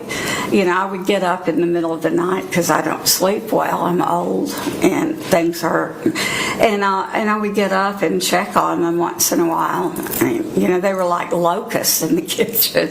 They ate a lot, but I knew they were there. Yeah. So as far as the bedroom, it was that spare bedroom on the first floor, and they had that entrance that they could go in and out. That was their little world, yeah. And when they were at your house, from what you did observe, was Katelyn allowed to kind of roam through the whole house? Was she free to kind of go through the home? Well, yeah, kind of, but you don't speak it, but she wouldn't go upstairs on her own, I don't think. I think she would ask. I would hope she would, but I don't think she went up there at all. Okay. And I guess I'm talking about the first floor. Like, she was free to go from her room to the study to the den. Oh, yeah, to get to the kitchen, they would come through the den, and we would see them, and they would stop and visit, and that's when I talked to her, and she would told us a couple of stories, but that was it. Okay. Yeah. Did she appear to be comfortable in your home? I don't know. I didn't know her. I don't know. I don't think she was. I don't. Would you describe yourself as friends? No. Did you guys enjoy coffee together? Oh, no. I never saw her drink coffee. I didn't think she drank coffee. As far as your observations, I know you said you kind of tried to do your own thing, but from what you did observe about about Katelyn and Alex's relationship, did they appear to love each other? Well, yeah, they weren't openly affectionate, but, he kind of looked to her for everything, and I don't think she was an affectionate person, but she kind of guided him. And did she ever appear to be fearful of Alex? No. Okay. I'm sorry, no. And did she ever seem to control Alex, or did Alex ever seem to control her? Oh, she was the dominant person, Yeah, he looked up to her. She was dominant. He thought she was cool. She'd been in the Army and everything. He thought that was so wonderful. In your work as an ER nurse, did you ever encounter victims of domestic violence? Oh, yeah. Oh, yes. And, and that's one of my things I'm very sensitive to. And that, I took extra time in the ER with women who'd gone through that. And, and I'm there's no foundation for this. She can't testify to, she's not an expert witness in domestic, so there's no foundation for that. I'm not going much further than that, other than her life experience. Well, I had a life experience, and I consider that. Ma'am. Yeah. I appreciate your able assistance, but when he makes an objection and she's responding, I need the witness. I don't know how to do this. I'm sorry. Well, You're going to help me? Thank you so much. Okay. Sorry. I'll sustain to the extent that I'm sorry, y'all. Testify. Let's move on to the next one. Yes. At any point in time from your observations, did you see any sort of signs of domestic violence? Oh, no. I know he's my son, but I'd be sensitive to that. At some point, did Katelyn and your son leave the residence? Oh, yeah. Well, he'd take her to work and that. He borrowed my husband's truck to do it sometimes. Yeah, he took her to work, and he would wait for her there. So they would be gone, and they'd come in the middle of the night. Yeah. And then, I guess, more specifically, did they end up just leaving for good at some point? It's been 10 years, and they ended up leaving. They decided that Alex had read this book about traveling. It was written by a missionary anyway, but he wanted to travel the country, and search for meaning and stuff like that. Anyway, he read that book, and that's what he wanted to do, and they left. And did Dr. Warren end up driving them? Yeah, he drove them to the Alabama state line, which, yeah, he drove them to the Alabama state line. And was that the last time that you saw Katelyn Goble? Yes. And then I want to talk to you a little bit about Morgan Bauer. Have you ever met her? No. Did you know anything about her disappearance or her death? Oh, I wish. I passed the billboard on I-20 and I looked at it. And it didn't even register that it had anything to do with me. Yeah. And when you're talking about seeing that billboard, it wasn't until much later that those two things clicked for you? Well, it clicked for me when, I can't remember when it clicked for me, but it seems like I would, but I don't. But yeah, eventually it did click. But later, after Alex was discovered, I had no inkling. So when you learned of this case, was it when law enforcement came to search your property? Exactly, yeah. And it was shocking. I mean, I had FBI crawling all over my house. And, and then I asked why. And then when they told me what they were looking for, I was appalled. Oh my God, yeah. And aside from, I guess, remains being found on your property, you don't really know any details and don't care to know any other details? Oh, no, I don't want to know about that. I don't. All right, I have no further questions. Ross.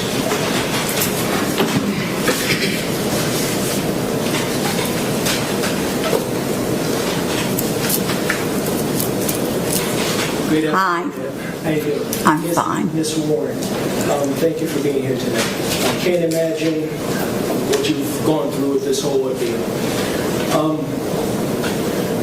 As we saw, this is the layout of your home, the photo that the state showed you, correct?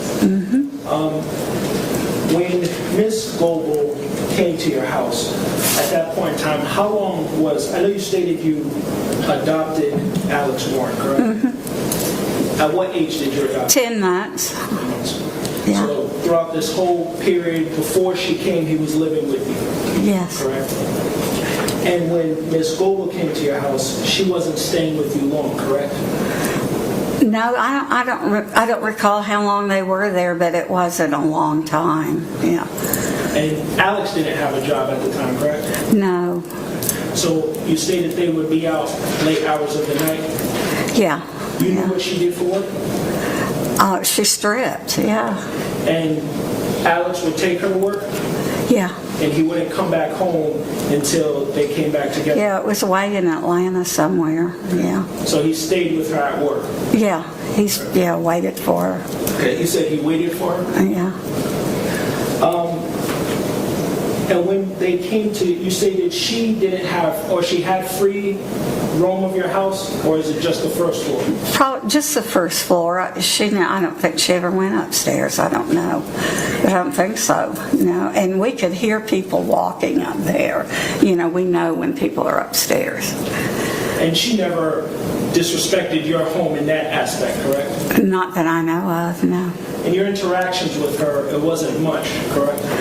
Not a whole lot, no. Can you count on your hand how many conversations you actually had with her? That was 10 years ago. I have no idea. But not a lot? No, not a lot. So there wasn't anything, she didn't act or any bad way. I know you stated she gave you, what is the term? The creeps. Creeps, there you go. I was going to say heebie-jeebies, but creeps.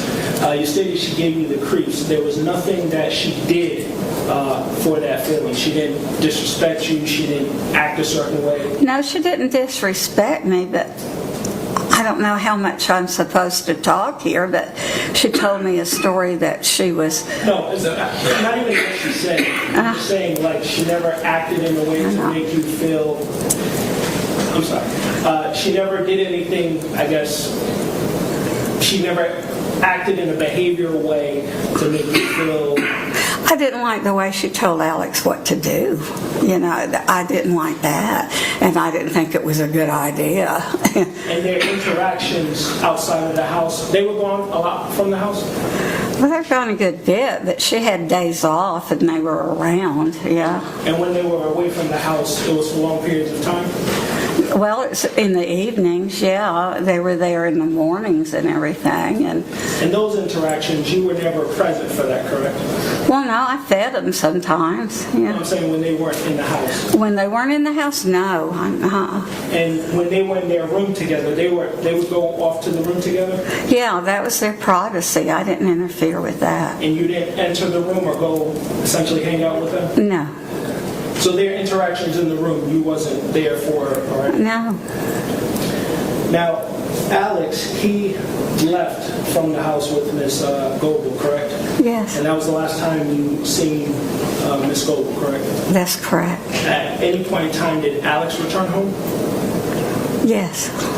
How long was he home for? Not very long. And where would he stay when he was in the house? That same room. And would you let him, when he came back to the house, would you let him go throughout the house? No. Why not? Objection. If we could approach. May we approach? Sure.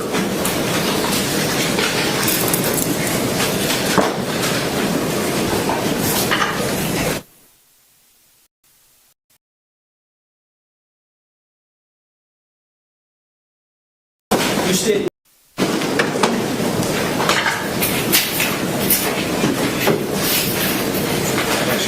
I'm sorry, man. You stated he was not free to roam around the house, correct? No. Why not? I'm not supposed to bring that up about Alex. You can answer it as the judge is allowing you to. Okay, he was mentally ill. He's schizophrenic. And when he was in the house with you, at any point in time, did you feel comfortable with him being there? Yes, he wasn't violent. Did you ever have to lock your door? No. In the house? No. Not at all? No. Okay. So you just want to keep him there. So you were safe with him, you were comfortable with him, but he couldn't go anywhere else but that? Yeah, because, I have a coin collection, I have things, and, I was afraid he's been known to help himself. Object to this point. This isn't about Alex. Exactly. It's not about the relationship with his mother. This is about the defendant. To that extent, I'll sustain the objection. Let's move to another subject. How long was Alex in the house when he came back? Oh my goodness, that was but that was years after they left. I mean, a few years. So, we're talking, 6 or 7 years? I can't remember. It wasn't very long. We sent him back to California. Yeah, so. Thank you for your time. Yeah. You right? Yeah. Okay. You can come down, ma'am. Can she be excused, released from her subpoena? Yes, I would ask that she be excused. Okay. You're free to go about your business. Thank you.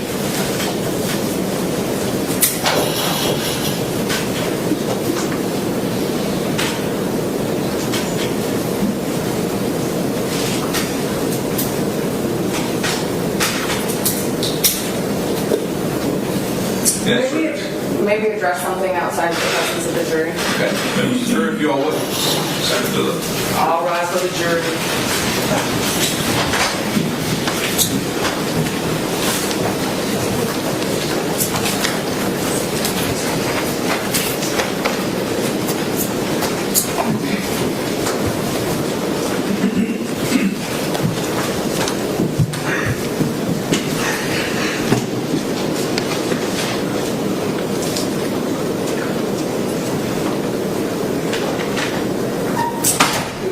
Just so you know, in light of the motion in limine that dealt with the diagnoses and all that, that's why we wanted to send the jury back before that bell got rung. And I think that Ms. Wilkinson just wants to address the rest of it, because the next witness is going to be the dad, who's going to have the same awareness of the mental health diagnoses that weren't supposed to be known by the jury. Is that right? Yeah, and I just think discussing the parents' concerns with Alex post any of this, because we're talking about years after, doesn't have to do anything with what was going on between the defendant and Alex at the time. I don't really know the best way to kind of cure or move forward with that. We all agreed, right? That wasn't going to be admissible. You guys agreed. Diagnosis schizophrenia, and then boom, we just dropped it right there.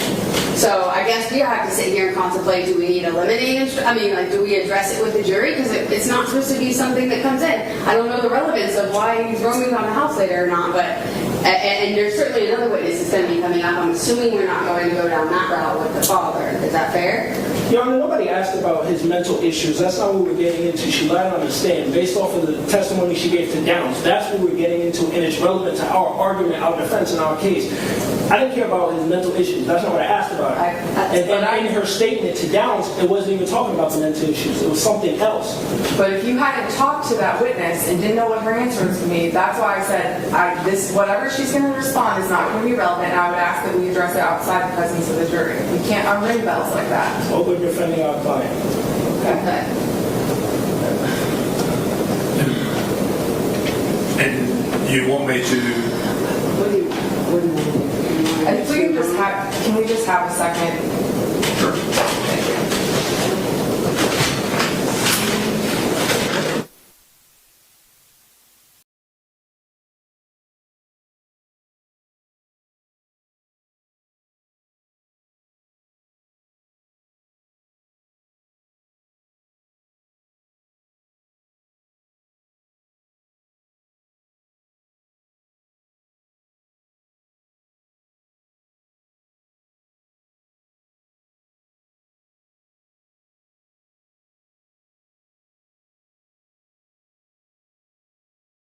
to draw more attention to it. At this point, I just want to make sure that we're kind of moving into Dr. Warren. I think he will roam less with his testimony, but just making sure that the defense understands what these limines are. And I have spoken with the witnesses, so I knew that maybe I didn't know what our answer was going to be for that, and it might not be the right answer. So if there is maybe something like that, again, we can kind of approach and flush it out outside the defense. And I also think that it would be inappropriate for the defense at any point to argue that he's schizophrenic and he's because we agreed that in motion and limine they agreed to that this wasn't going to come in. No one spoke about that. Hang on this. Let me say this. I know there are two attorneys in everything, but I think the rule is only one attorney gets to make the argument. That's fair. As much as you might vigorously and energetically want to impart the balance of the argument that you want. I'll just... I don't think there's a ruling that the state wants at this point, except I think that we aren't to discuss the mental health of Jonathan Alexander Warren. And when she said it, we didn't even go into it, Judge. I said when she stated it, I didn't go into it. We don't care about that. I was just going for what she stated to law enforcement. If they don't know what she's going to say, I sure as heck won't. But we didn't care about that. And we won't speak about it with this witness because he has less to say than she does. We won't hear from this witness. The jurors may have gone to the restroom and asked them if they were ready to come back out. And if they are, then bring them back out. Yes.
Again, ladies and gentlemen, do remind you not to make any assumptions or draw any conclusions from any objections made by the attorneys during the course of the trial. With that being said, you can call your next witness. Dr. Robert Warren.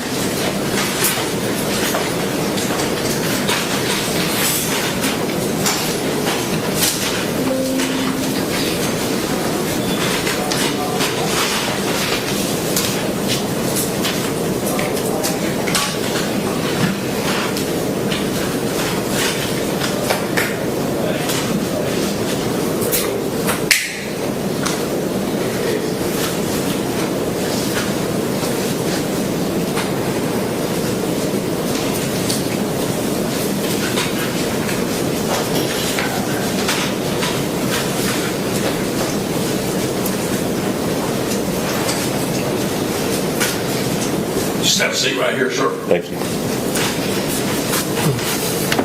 got this microphone for you, so once you get settled in, just try and speak into that so that we can all hear you, okay? Gotcha. Okay. Thank you. Raise your right hand, please, sir. Swear the testimony you're about to give in the case of the state of Georgia versus Katelyn Goble will be the truth, the whole truth, and nothing but the truth, so help you God. I do. Okay? Just you put your hand down and speak closely and loudly into that microphone. Could you introduce yourself? Dr. Mike Warren, Robert Michael Warren. And where do you live, Dr. I Warren? live in Porterdale, 2 South Broad Street. And how long have you lived there? About 30 years. Yeah. And who do you live there with? My wife, Judy. And my understanding is that you guys also have an adoptive son, Alexander Warren. That's right. Do you have any communication with him currently? No. Did he ever introduce you to or bring a girlfriend to your home back in 2016? Yes. Do you remember what her name was? I think it was Katelyn Goble. Katelyn Goble? Yes, And do you remember the circumstances of them coming to your home or meeting her? No, I don't. Did your wife interact with them more than you did? Probably, yes. And did you allow them to stay at your house? Yes. Do you recall what room they stayed in? They stayed in a bedroom on the first floor that had a private entrance.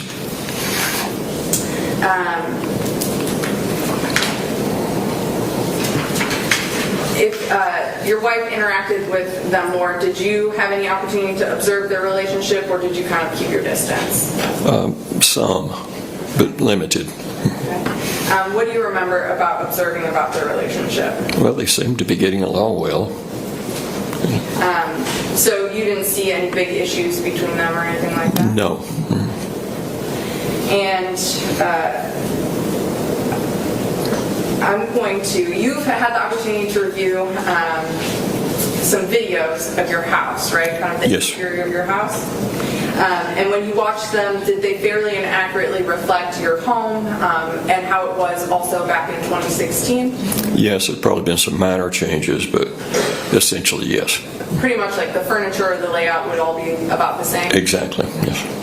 And Your Honor, I would tender States Exhibit 13 through 15, which are videos of the walkthrough of the house at this time. Any objections? No objection. All right, submitted. You can publish to the jury. And States Exhibit 13 and 15 are housed on States Exhibit 1, so I'm going to display them from States Exhibit 1. And Dr. Warren, we're going to put these videos up, and I might kind of have you kind of tell us where we are in the house or ask you a couple questions about it. Okay.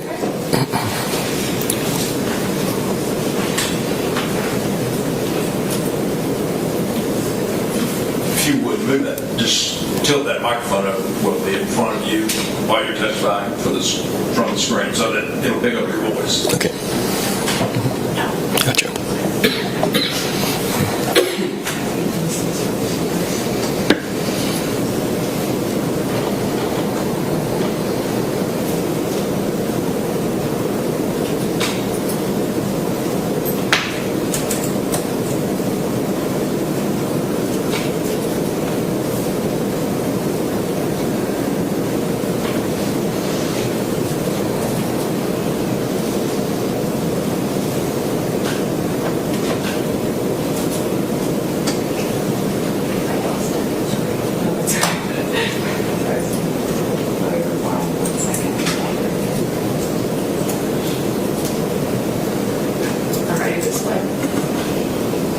Can you see on that video screen in front of you?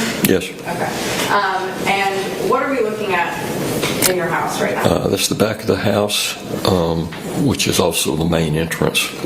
And so are we standing in the driveway to your house? In the parking area, yes. And we can see kind of a front porch that goes around the front of your house? Exactly. And then there's an alcove. Does that lead both to the door on our left, if we're walking towards that alcove, towards the bedroom that Alex and Katelyn stayed in? Correct. And then if you were to go straight through the door, that's kind of your main entrance to your home? Right, that's in the central hallway, correct.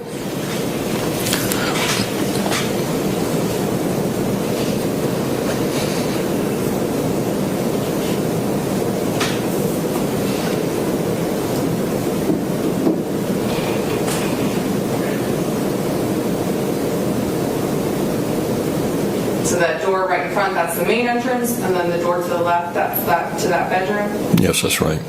Is Is that what the window is too there? That bay window, yes.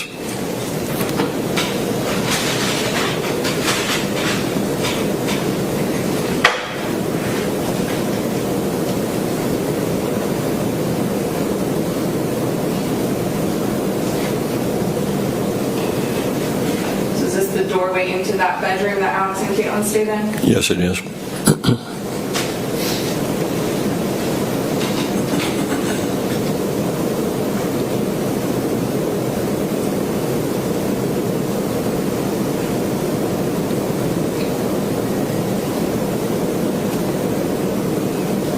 And there may have been some like decoration differences, but is it basically the same furniture, like the desk and the wardrobe? Basically, yes. Excuse me.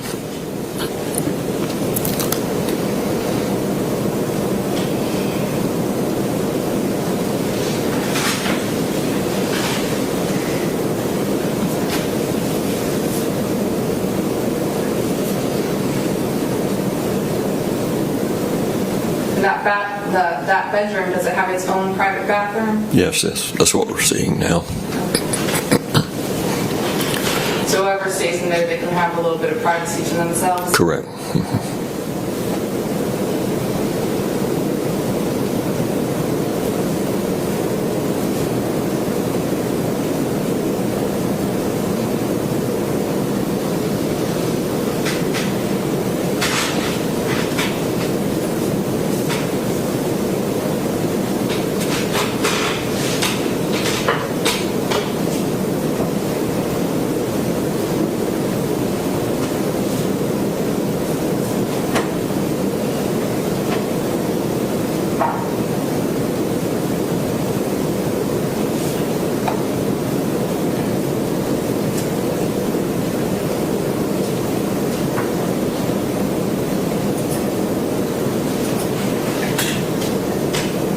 This other doorway that we see on the left of the screen, where does that go to? It goes into the parlor, and that's the end of the main body of the house.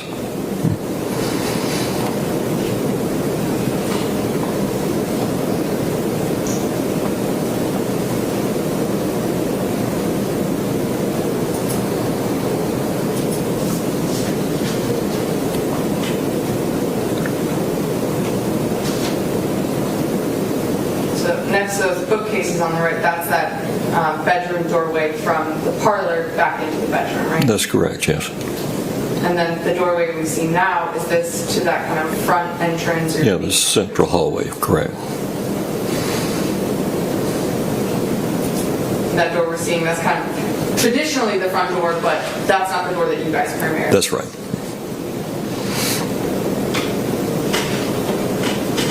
And then now looking back, you can see some stairs.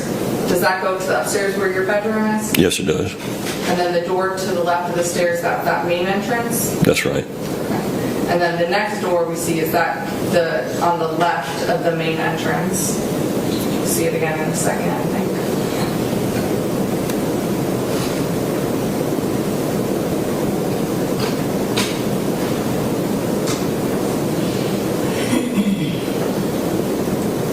So we're seeing that door to the bedroom again on the outside? That's right.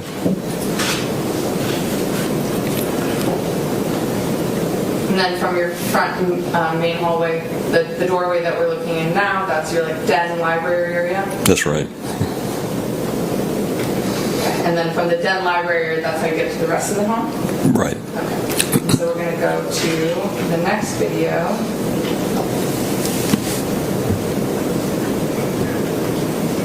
It's okay.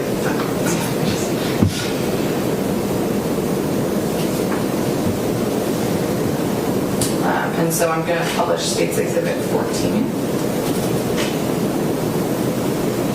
Okay, so now we're in that den library area. That's correct.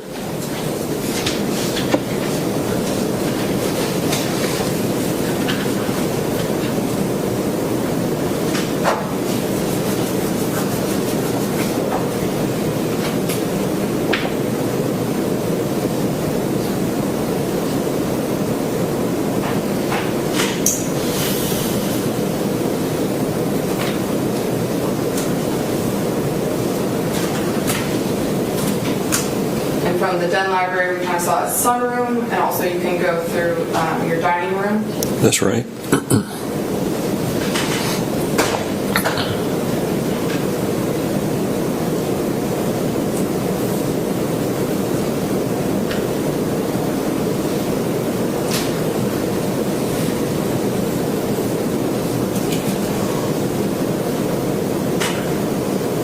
And this isn't your main kitchen here, is it? No, this was an original kitchen.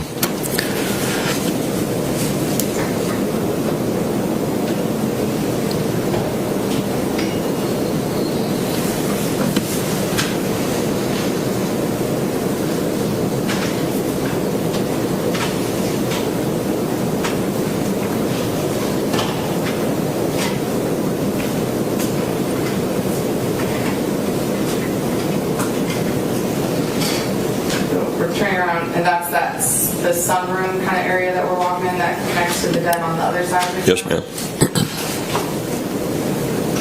There's two different ways you can get to the main kitchen. Right.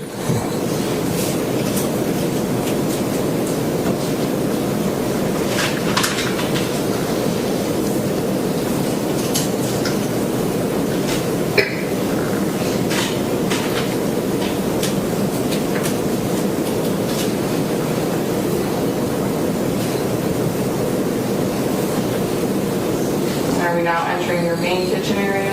We are.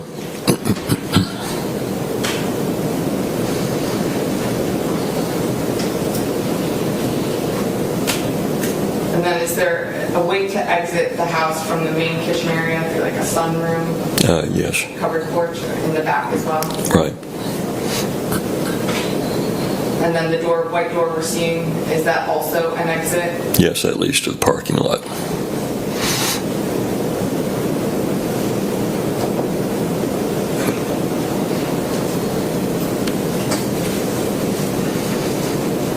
Now we're going to publish State's Exhibit 15.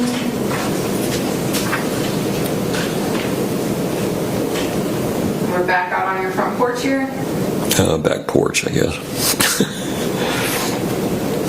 Back porch, the main entrance. Yes. And so we see your driveway. Yes.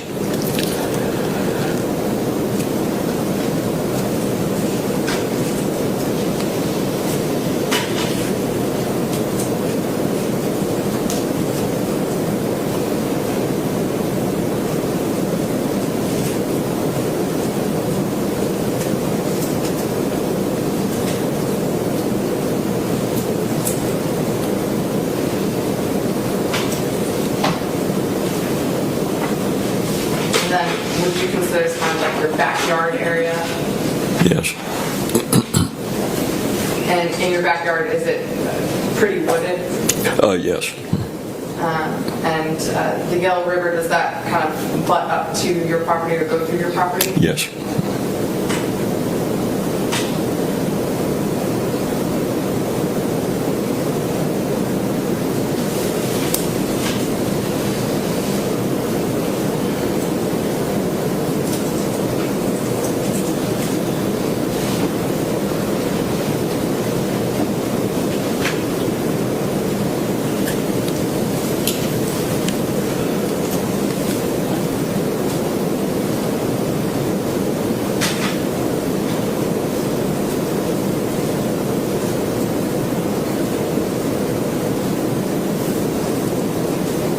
And then to the left where we see the wooded area, are there a couple ways that you can kind of like walk into the wooded area and it just Yes. and once you're like in there, is it just kind of deeper woods? If you get further back in there, yes.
house from the wooded area? Yes.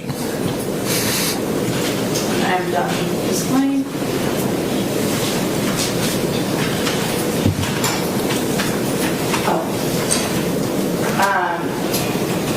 At some point in time, did Katelyn and Alex leave your house? Yes.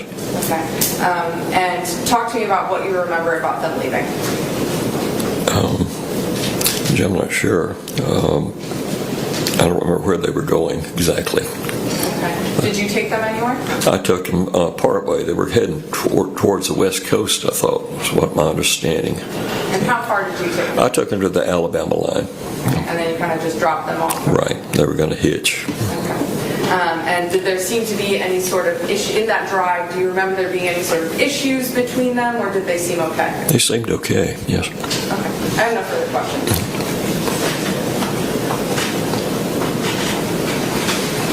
Ross? Yes, sir. Good afternoon, Dr. Warren. How are you? Good afternoon. I just have a couple of questions for you.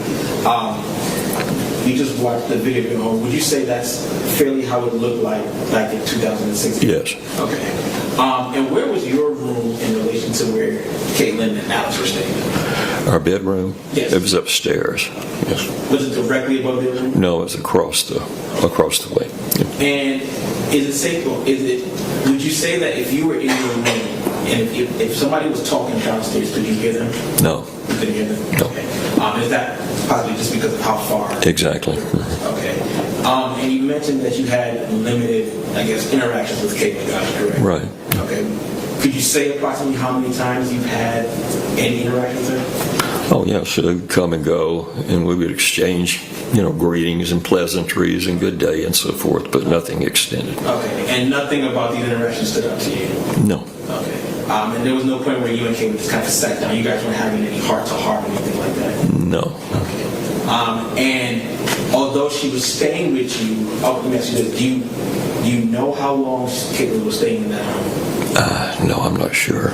About a month, maybe. Okay. So it's safe to say that although she was staying with you, you didn't really know her? That's right. Okay. And in this drive, you said you took him to the Alabama state line? Right.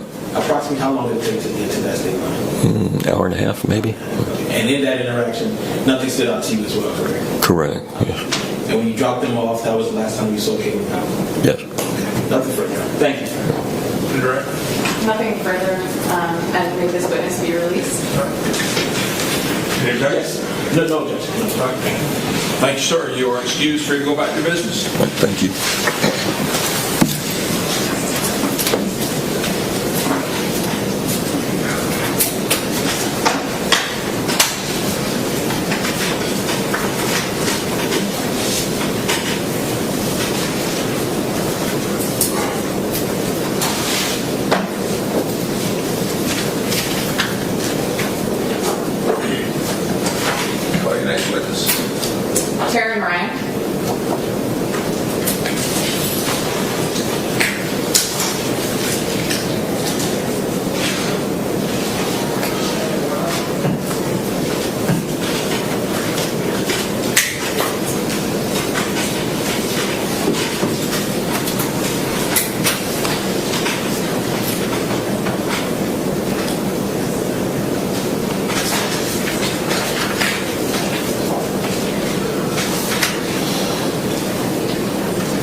Raise your right hand, please, ma'am. So the testimony about giving the case of State of Georgia versus Katelyn Grace Goble will be the truth, whole truth, and nothing but the truth shall be God. Yes, sir. Have a seat. Well, you already sit down, but I'll adjust the microphone and lean close to it and speak into it, please. Are you okay? Yep. Good. Thank you. Can you please introduce yourself to the jury? If you want to state, spell your name for us. My name is Taryn Ryan, Taryn Ryan. I want to talk to you a little bit about Morgan. Okay. Did you know Morgan Bauer? Yes, I did. Can you talk to me about how you knew her and what your relationship was like? We met in the first grade 24 years ago. We were best friends for a good while until she moved to another smaller town where we were before the age of social media and text messages and stuff. We reconnected again in high school and after high school until 2016. Sorry. I'm just going to move this down just a little bit for you. Okay, so you guys were childhood best friends, reconnected, and had a good, friendly relationship up till 2016. Yes, correct. And where did you live, and where did she live? We both lived in Aberdeen, South Dakota. I know for a while, I think she moved to Groton, South Dakota, a little small town 15, 20 miles away. But most of all of our lives, we lived in Aberdeen, South Dakota. Is Aberdeen a small town as well? About 28,000 people, yep. A small rural town. Okay, and back then it was even smaller? Yes, yeah. And how often would you guys see each other or talk when you guys were in Aberdeen? After high school, we worked together every day, so we saw each other pretty much every day for probably the year and a half or so there. In high school, same thing. We, for the most part, usually had at least one class together, so still usually saw each other probably every day there. Before that, it wasn't quite as often. But in the time period leading up to her leaving, you guys were seeing each other just about every day? Yeah, yep. Did Morgan end up leaving Aberdeen and going somewhere else? Yes. Can you talk to me about that? What did you know about Morgan wanting to leave or why she wanted to leave?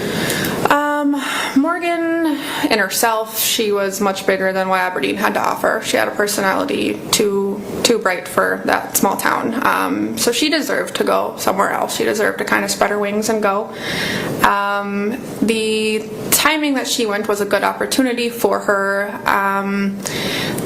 People she was living with at the time, they were moving back to their home state of Michigan. She didn't have any other place to go at that time. Not my house. I had a one-bedroom apartment. A lot of our friends were kind of in the same situation. So the opportunity presented itself, and she took it. Had Morgan been kind of living on her own for a while, even though she was only 19? Yes. Okay. Yep. Do you know about how long or when she moved out?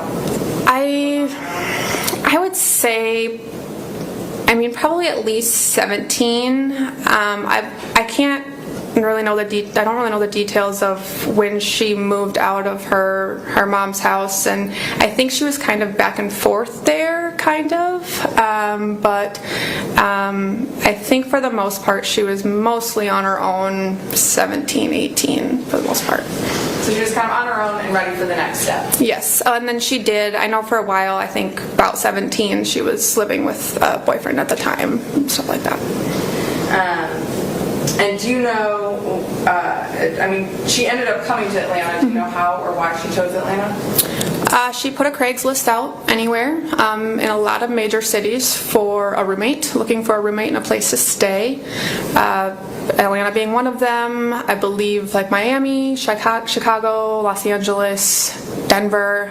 She just she didn't have an idea in mind, I don't think. She just wanted to be in a bigger city, and at that point didn't really care where. Okay. And so she landed on Atlanta? Yes. Yep.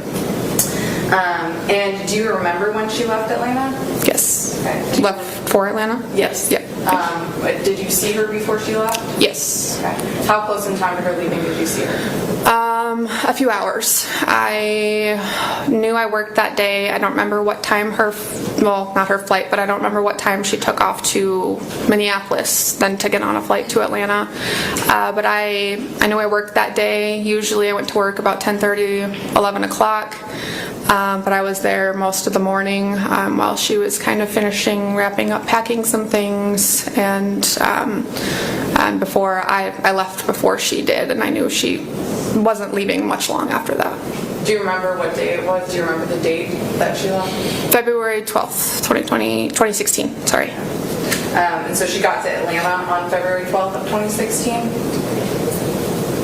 Yes. Yes, I believe it was all same day, yes. And were you friends with Morgan on Facebook? Yes. And did you guys communicate at all on Facebook? Not while she was here, not really, no, mostly text message. Yeah. But you've reviewed and seen her Facebook? Yes. Yep. Do you recall her kind of posting about leaving for Atlanta? Yes. I know she made a post she took a picture in the airplane. She made a post saying, I don't remember what her caption, I guess, was on that, but it was referencing towards going to Atlanta, yes. I'm showing defense what's been previously marked as State's Exhibit 3.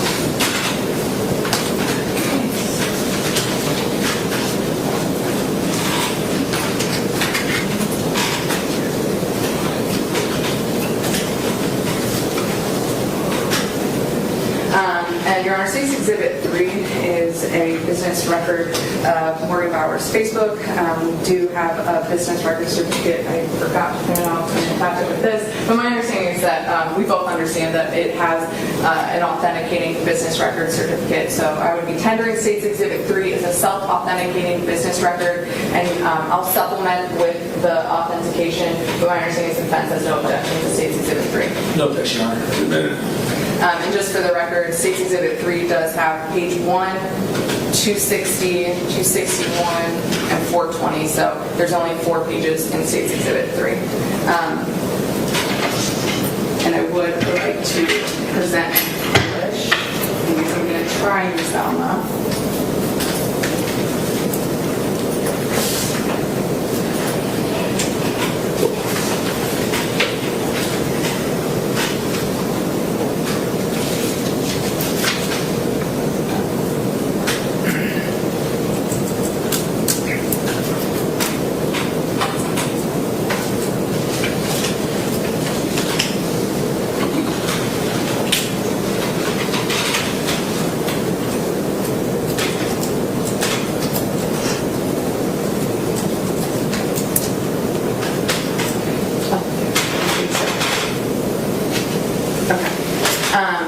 And I know that you haven't seen necessarily these records, but you were familiar with Morgan and her Facebook, so I'm just going to read this as State's Exhibit 3. If you will just read along with me, Taryn, can you see it up there? Yeah. And just tell me if I'm reading this correctly, okay?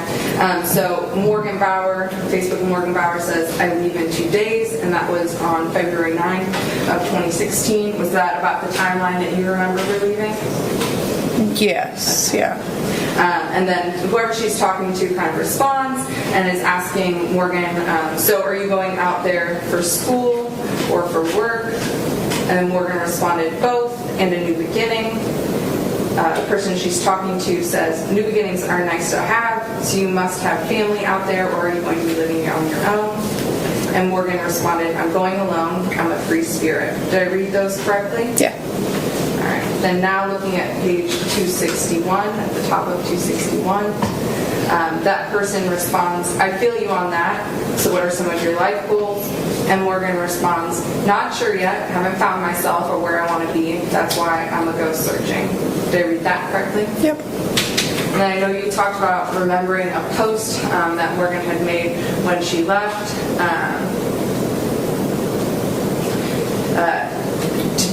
I'm showing you a post that was made on February 11th of 2016 where it says, goodbye, South Dakota. And you can't see if there's a little peace hand. Mm-hmm. Is that kind of the post that you remember? Yeah, yep. All right. And I'm done displaying that exhibit.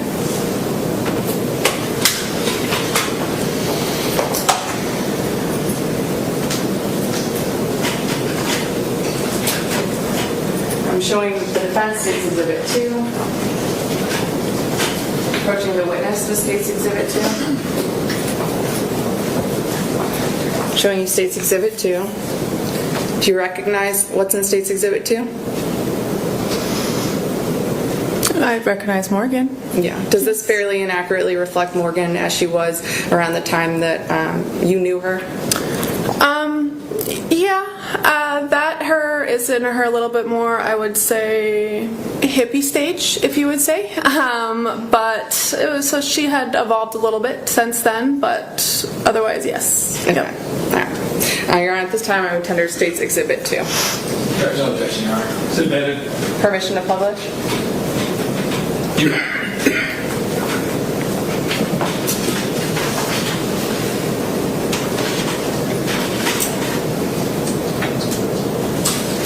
All right, so once Morgan went to Atlanta, did you guys stay in contact? Yes, daily. I'm sorry, you said? Daily. Okay. Yeah. Talk to me about how you guys stayed in contact. How were you guys communicating? Mainly over text message, some Snapchat.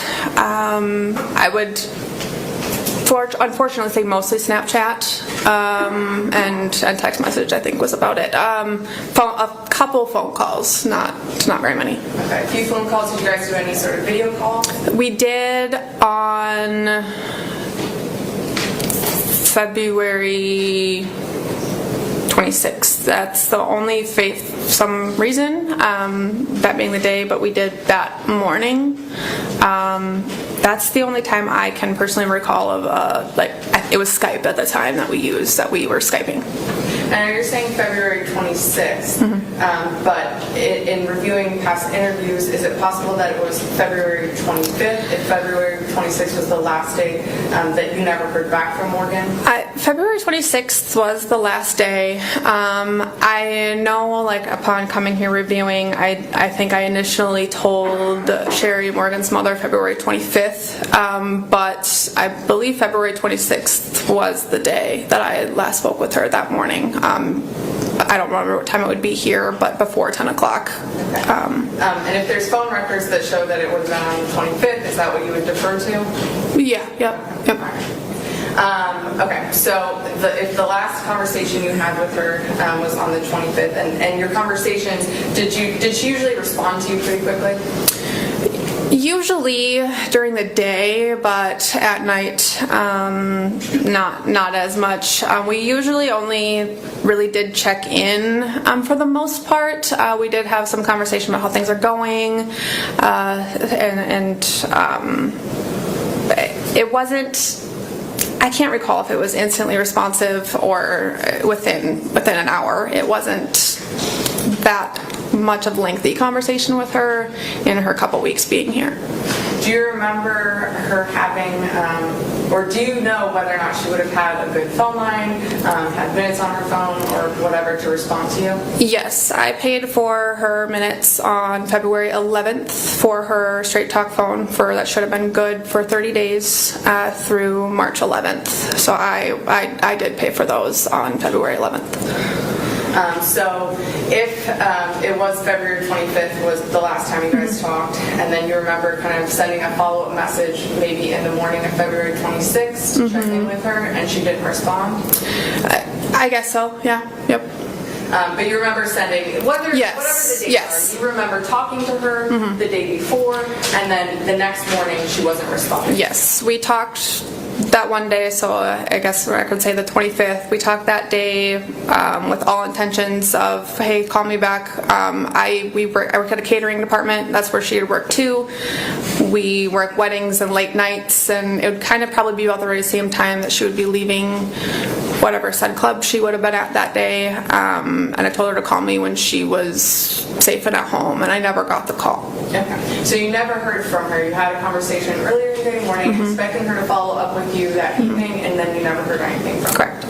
Then the next morning, after you didn't hear anything, did you send any sort of follow-up messages or try to get a hold of her? Yes, I did send a few, I think, throughout that day, mainly. I just asking, hey, are you okay? Did your phone break? Did you make it home?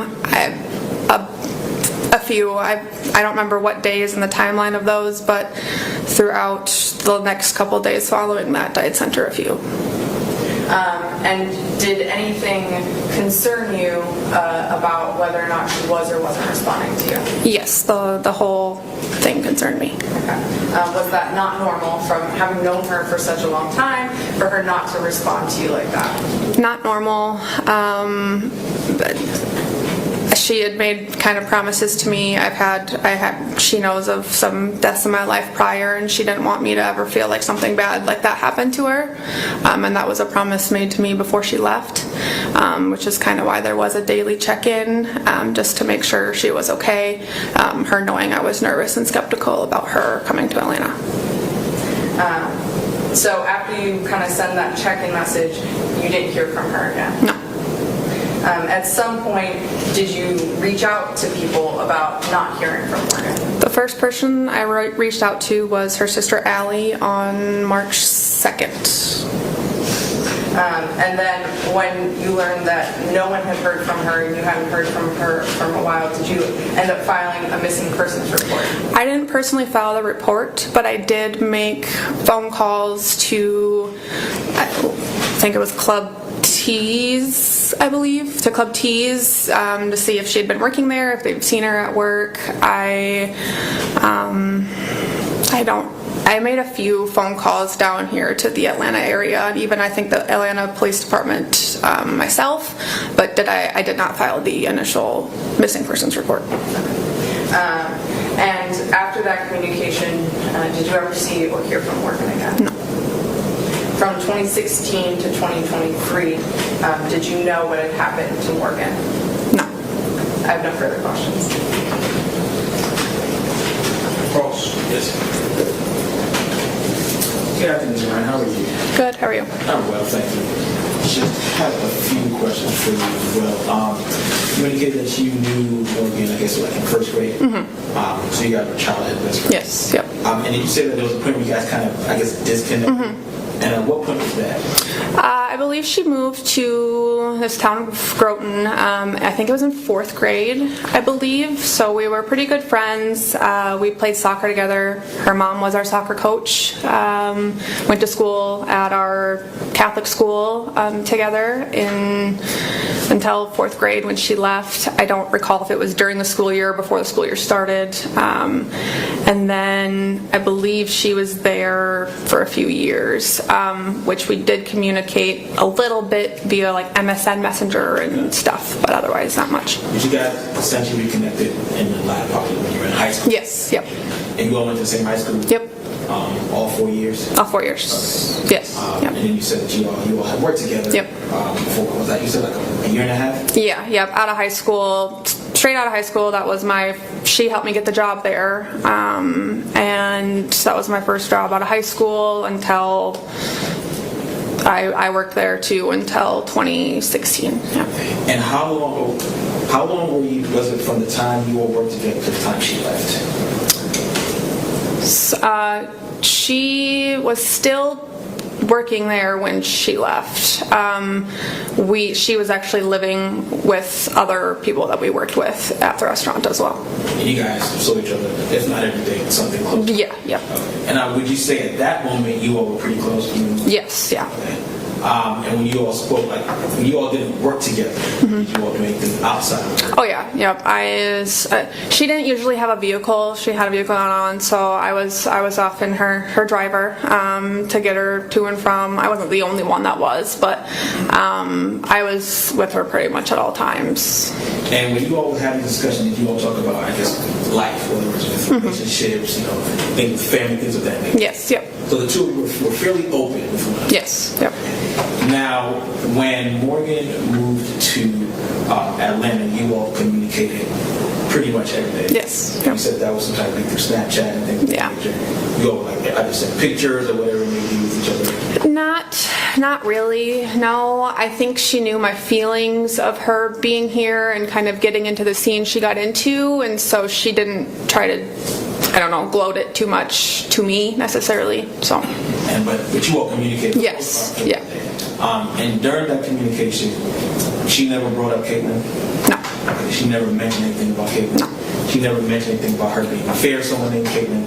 No. So there was nothing during that span that gave you any concern, any reason to believe that she might be in trouble or anything like that? No. Okay. And after you said, was it 25th? Yeah. 25th? Okay. Do you remember what time you all spoke that night? This is where the days for me, I guess, are a little misconstrued there, but the last time I spoke to her was in the morning of whether it's the 25th or the 26th. I guess I'm not sure. We spoke in the morning I was getting ready for work. I had to go to work, so we hung up the Skype call is what it was at the time. And I went to work. She went about her day. Expected to hear from her probably the early morning of then probably the 26th, maybe the 27th. Didn't hear from her. So that last time you all had a conversation, she gave you no reason to anything of concern? Nothing stood out? Not at all, no. She didn't sound like distressed? She didn't sound like she was afraid of anything? No. For the most part, the conversation was normal? Fairly normal, yeah. And then after that, approximately how long was it until you started, I guess, asking other people, have they heard from her? So the first person that I asked was her sister Allie on March 2nd.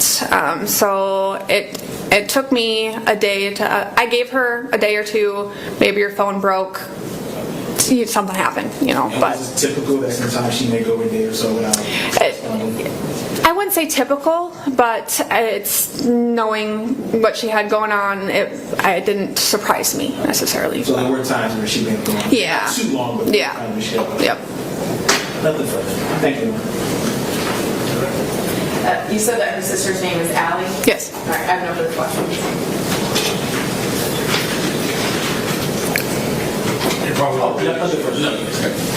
You're excused for to go about your business. Thank you, ma'am. Thank you.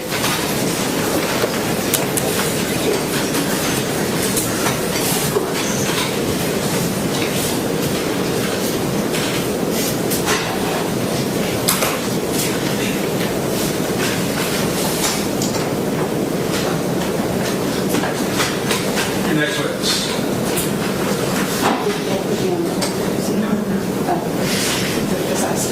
The state calls Randy Downs.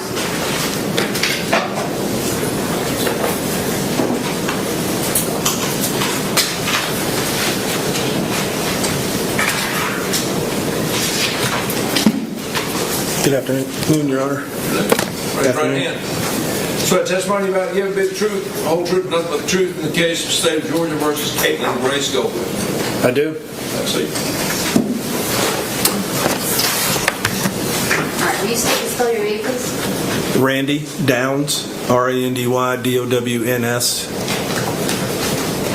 Where are you currently employed? Currently employed with the Covington Police Department.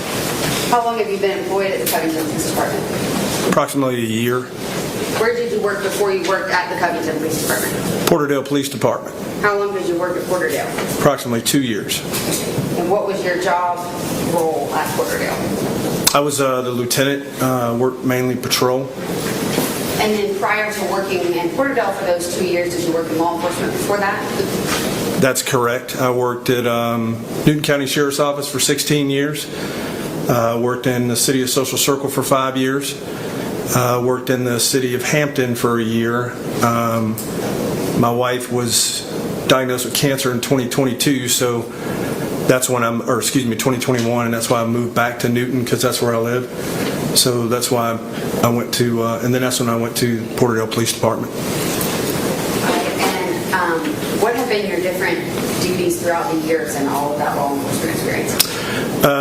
I've been in law enforcement for 30 years total. I was a certified deputy in North Carolina for about 3 years before I moved to Georgia. I have close to 4,000 training hours. I'm versed in a lot of things that have to do with law enforcement. I'm actually the Covington Police Department training coordinator, so I'm very familiar with training and training concepts. I've also done, I've been a tactical commander, but like I said, I've got 30 years in this profession. In fairness, though, you haven't spent much of your time in investigations themselves, correct?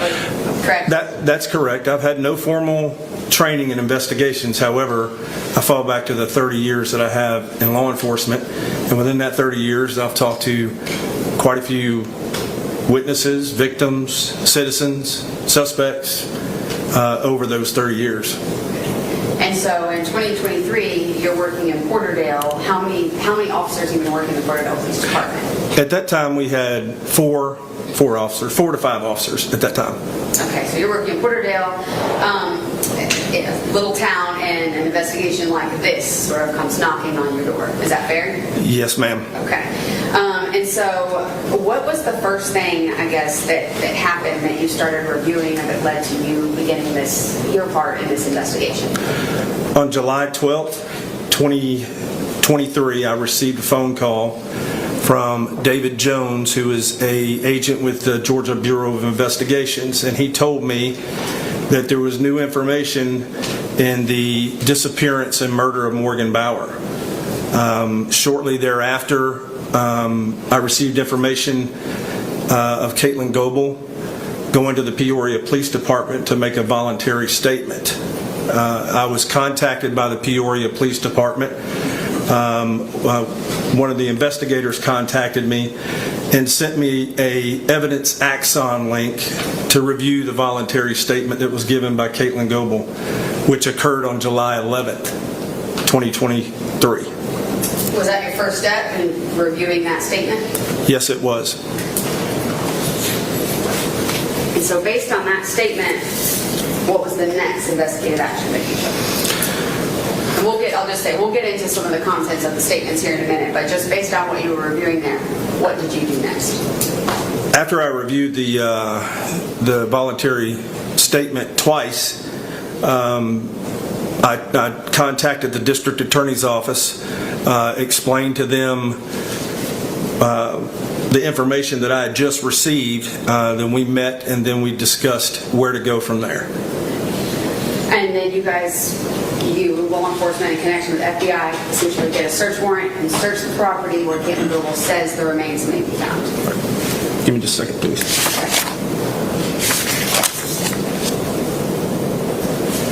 Yes, that's correct. On July 27th, 2023, we conducted the first search warrant at 2 South Broad Street.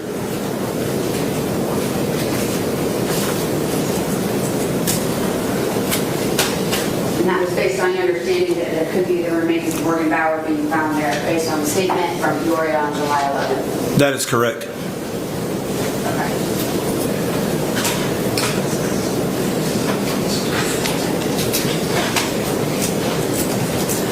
All right. And so you were there, we think you said, along with FBI and some other individuals to conduct this big search of the area, right? That is correct. And how was that going to work? What was the plan of action there? So initially we met at 6 o'clock in the morning at the Porterdale Police Department. I had gotten in touch with Rockdale County Sheriff's Department.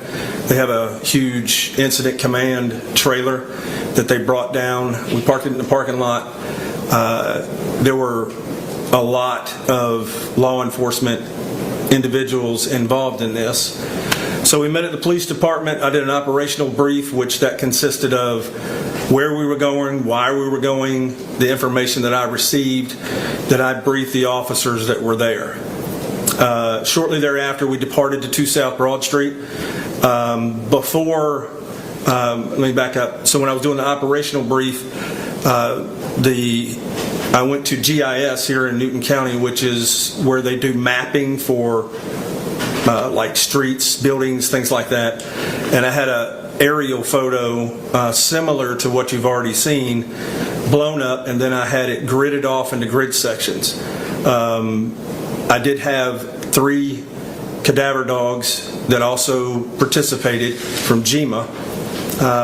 So we get down there, I split some of the officers from the FBI to go into the house, and then I split some of the FBI agents with their evidence recovery team for the wood line. So I met with the canine at a trailer where I had this poster displayed, and then I had shown them in Katelyn Goble's voluntary statement. She was shown an aerial picture of the property by one of the investigators, and they asked Katelyn, "Do you know where Morgan is?" So another thing through my 30 years of doing this profession, she picked up a pen, did not hesitate, went straight to a point and circled it. So that's the reason that I gridded off that map, is so we could have a certain area to start with, because you've already seen what that yard looks like. It's very big and it's very dense. So we started off walking the woods. There were some bones identified, but they weren't of human nature. So as I was walking out of the woods, the FBI evidence recovery team commander was walking up with me, and we had a photographer.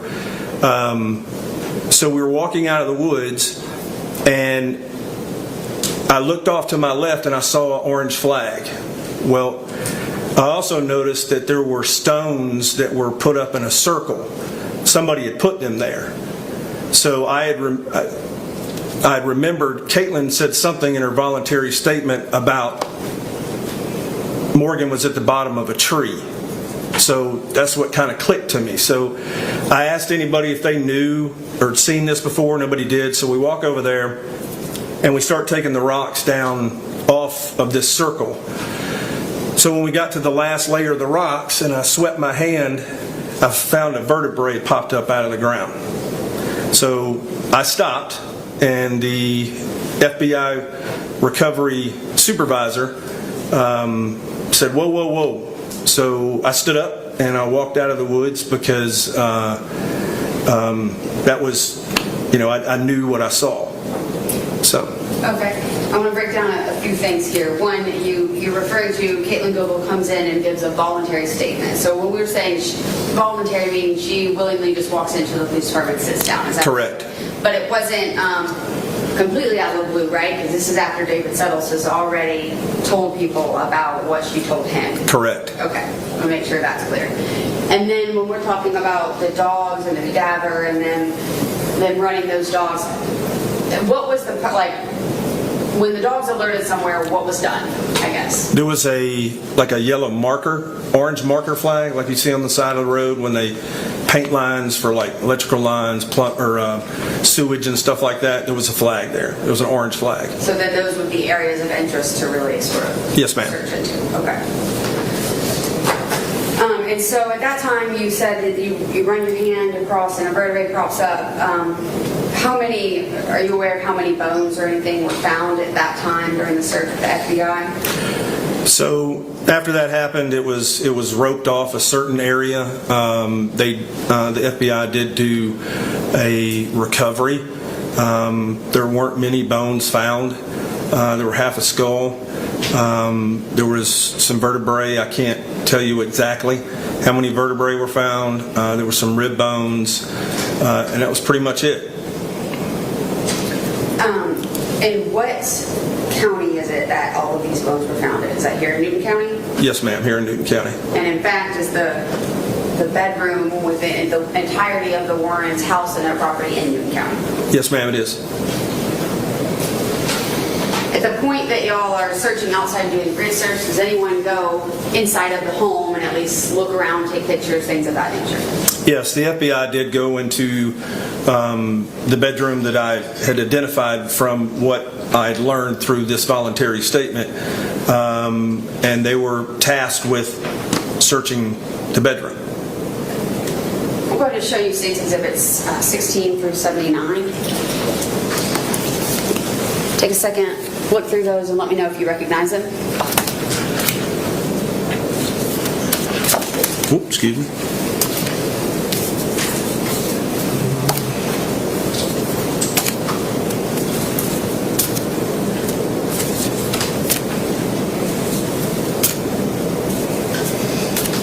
If y'all want to stipulate to authenticity, we can.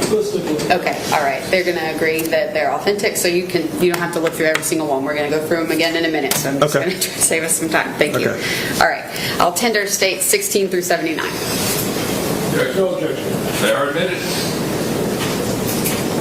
All right. And I'm first going to try to publish them through the hard drive, and then if this mouse drives me too crazy, maybe I'll move to the Elmo.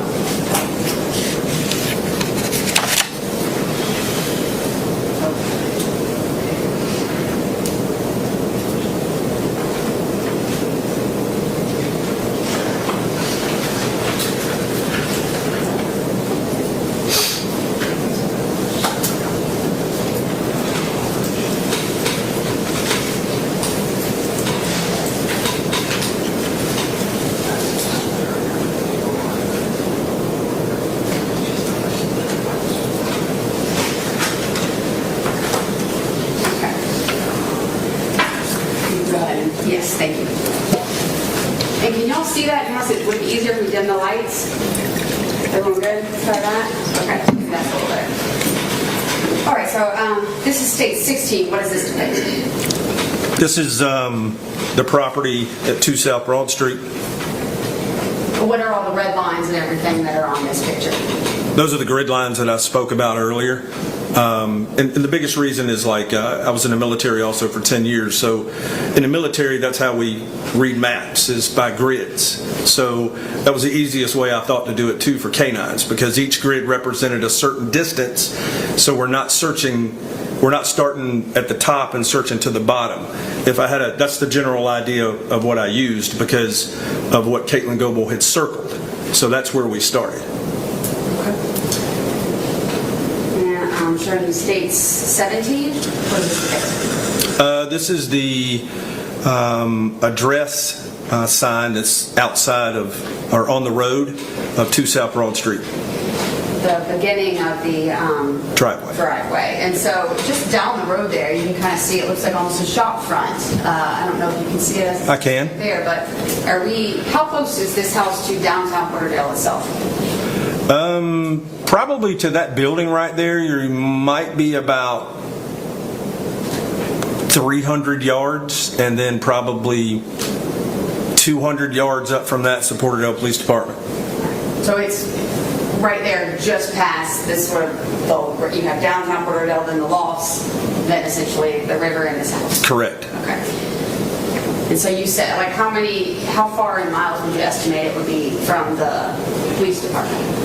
That's not even a mile. I'd say somewhere in the neighborhood, maybe 500 to 700 yards, graciously on the 700 yards. All right.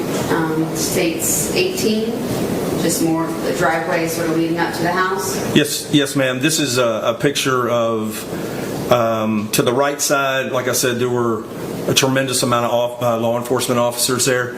And then this car that you see was actually just one of our security, so nobody could come up through the driveway. 19. Also a picture of the driveway that's closer to the house that you've already seen through the walkthrough. And 20. That is another picture from the driveway. And the car up there, that's the Dodge Ram that's owned by Dr. Warren. This is stage 21. And another picture of the driveway? Yes, ma'am. Some of these I might go through quicker, just a bit. And 22, is that just a front? Yes, ma'am. I guess really the back of the house with the main entrance. Yes, ma'am. Then stage 23, is that beginning of that pathway down to the wooded area? Yes, so when you're looking at this picture, the white shed that's in front, to the right of that is when you saw in the video where the wood line started as we walked down, or as whoever was filming it walked down through there. All right, stage 24. Picture looking into the wooded area, basically. Yes, ma'am. 25, is that looking back up from the wooded area? Yes, ma'am. And then when we say the wooded area, I mean we're talking about the wooded area where remains were ultimately found, correct? Correct.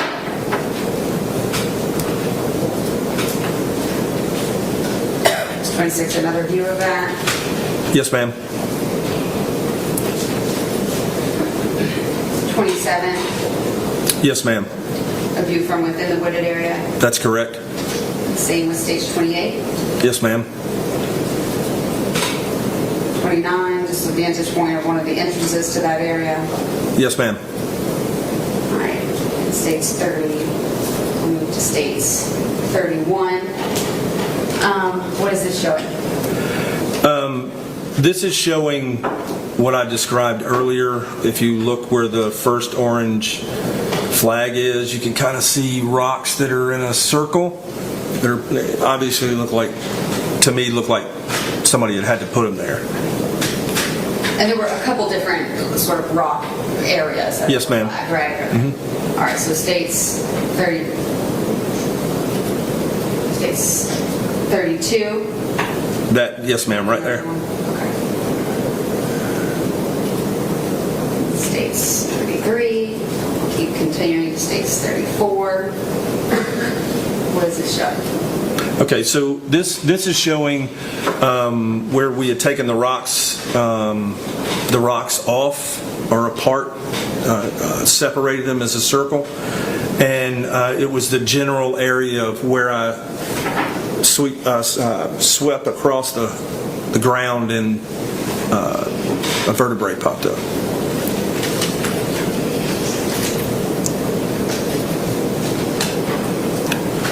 States 34, just more of the wooded area, and then now I gotta get the mouse all across the screen. Okay, I'm gonna go back to states 34 for 1 second.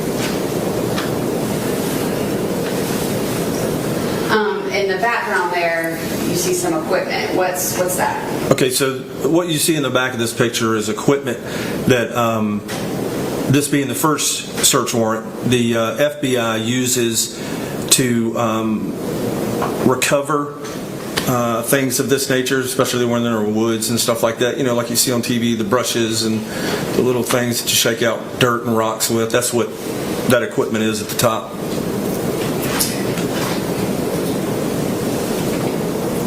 All right, this is actually states 37 that's being depicted here. What are we saying? That's 2 vertebrae. 38. Just a zoomed in picture of the same vertebrae. Correct. States 39, is that allowing the jury to see some scale? Correct, yes ma'am. Yes ma'am.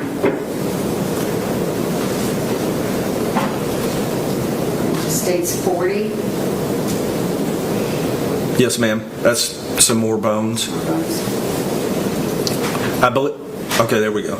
Yes, states 41. That's half. That's the half skull that we found before we recovered it.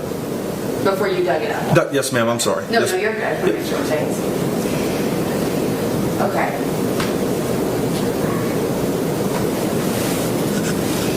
All right. What is states 42 showing? That's the half of the skull that you saw the picture before, but they had taken it out of the ground at this point. It's 43.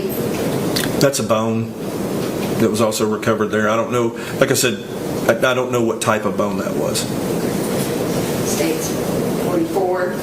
That's another picture of the skull, half of the skull. Past 45. Into states 46. Same picture.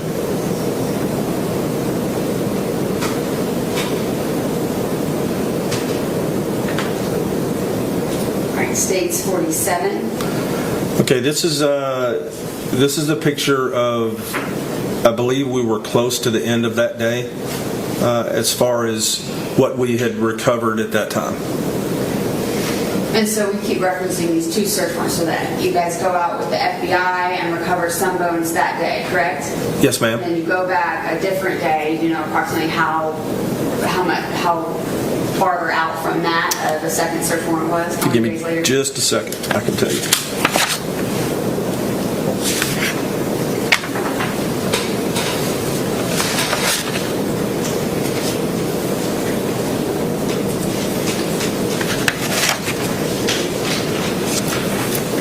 Okay, the second search warrant was served to South Broad Street on August the 7th, 2023. And did they recover more bones at that time?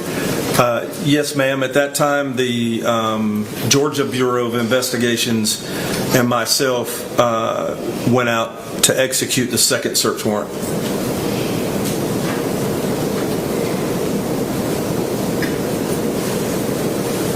So I'm going to go to states 48.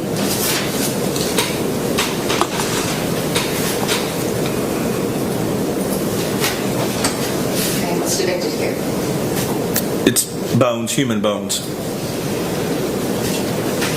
The FBI evidence recovery team that comes in and does this, and they're dusting layer by layer to kind of get this stuff out of the ground. Is that how it's working? Yes, ma'am. All right, this is states 49. That's another picture of human bones. States 50. Yes, ma'am. Go ahead to states 51.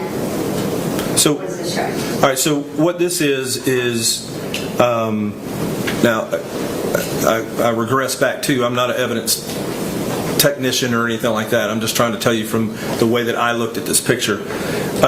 It appears that they made boundaries for where they were finding bones, identified those boundaries, and then went in and started to process what they could recover. So at the top, the little silver bucket that's up there,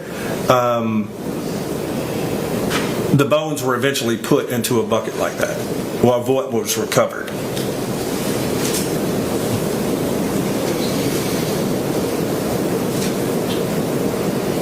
The arrows work. Okay, I'll go to States 52, just another depiction of that. Correct.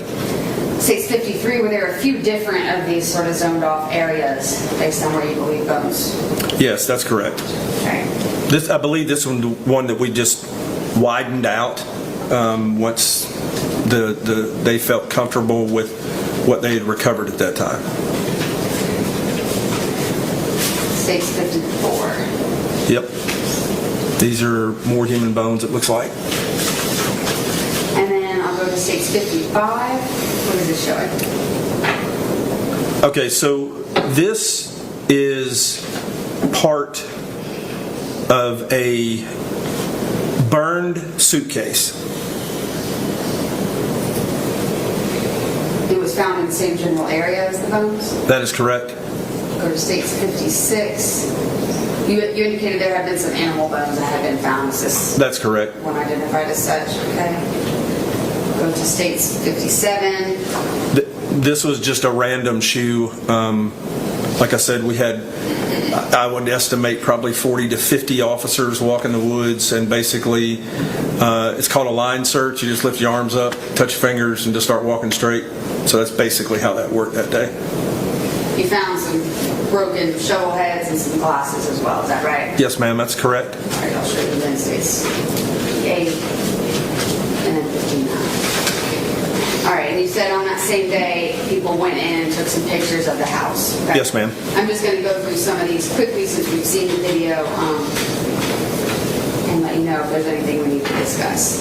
So this is States 60.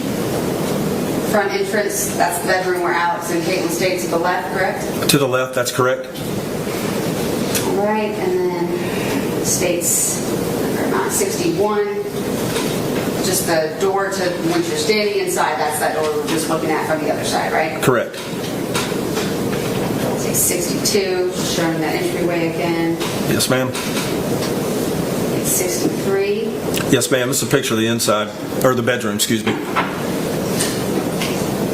And then that door all the way sort of on the right over there, you can see that is the bathroom, correct? Correct.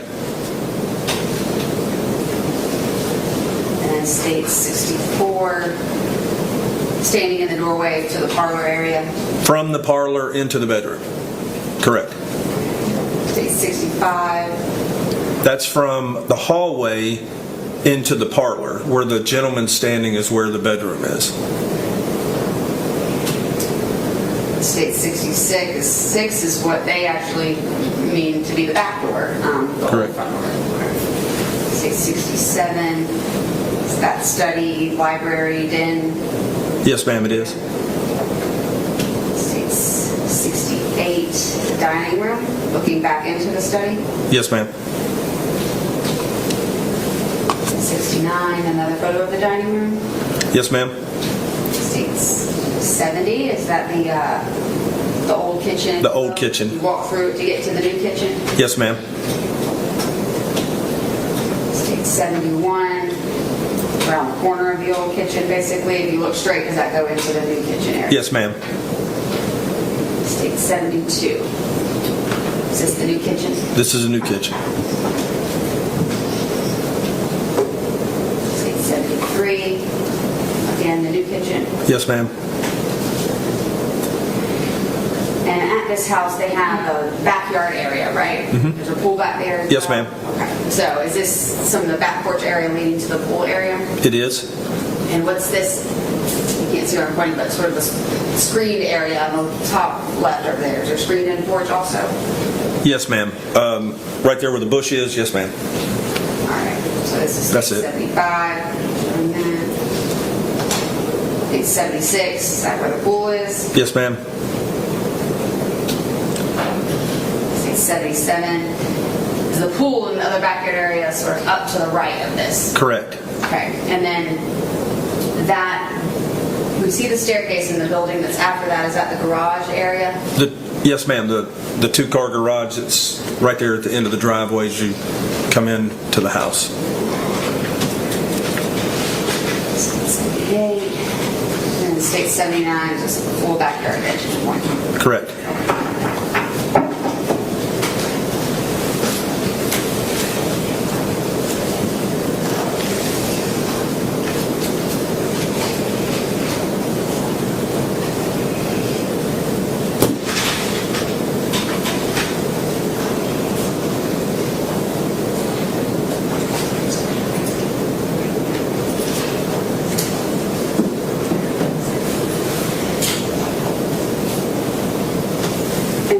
It was your idea that maybe a second search needed to be conducted, right? To go see if there were more bones or maybe if there were more items of interest in the room itself. Is that right?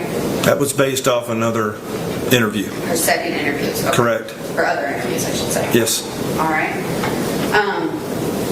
So, in referencing those, once you guys do this search and find the bones there at the house, what do you go and do?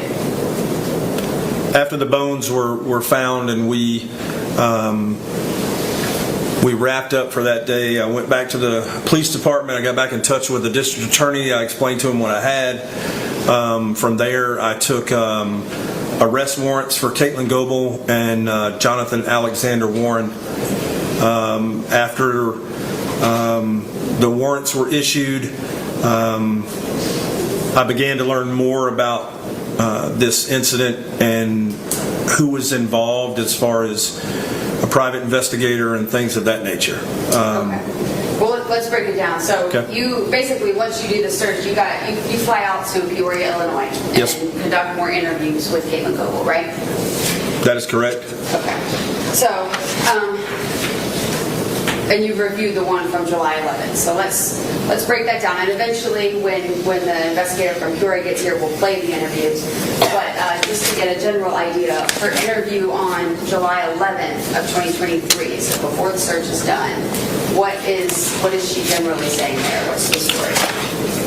Give me just a second. Give me a minute.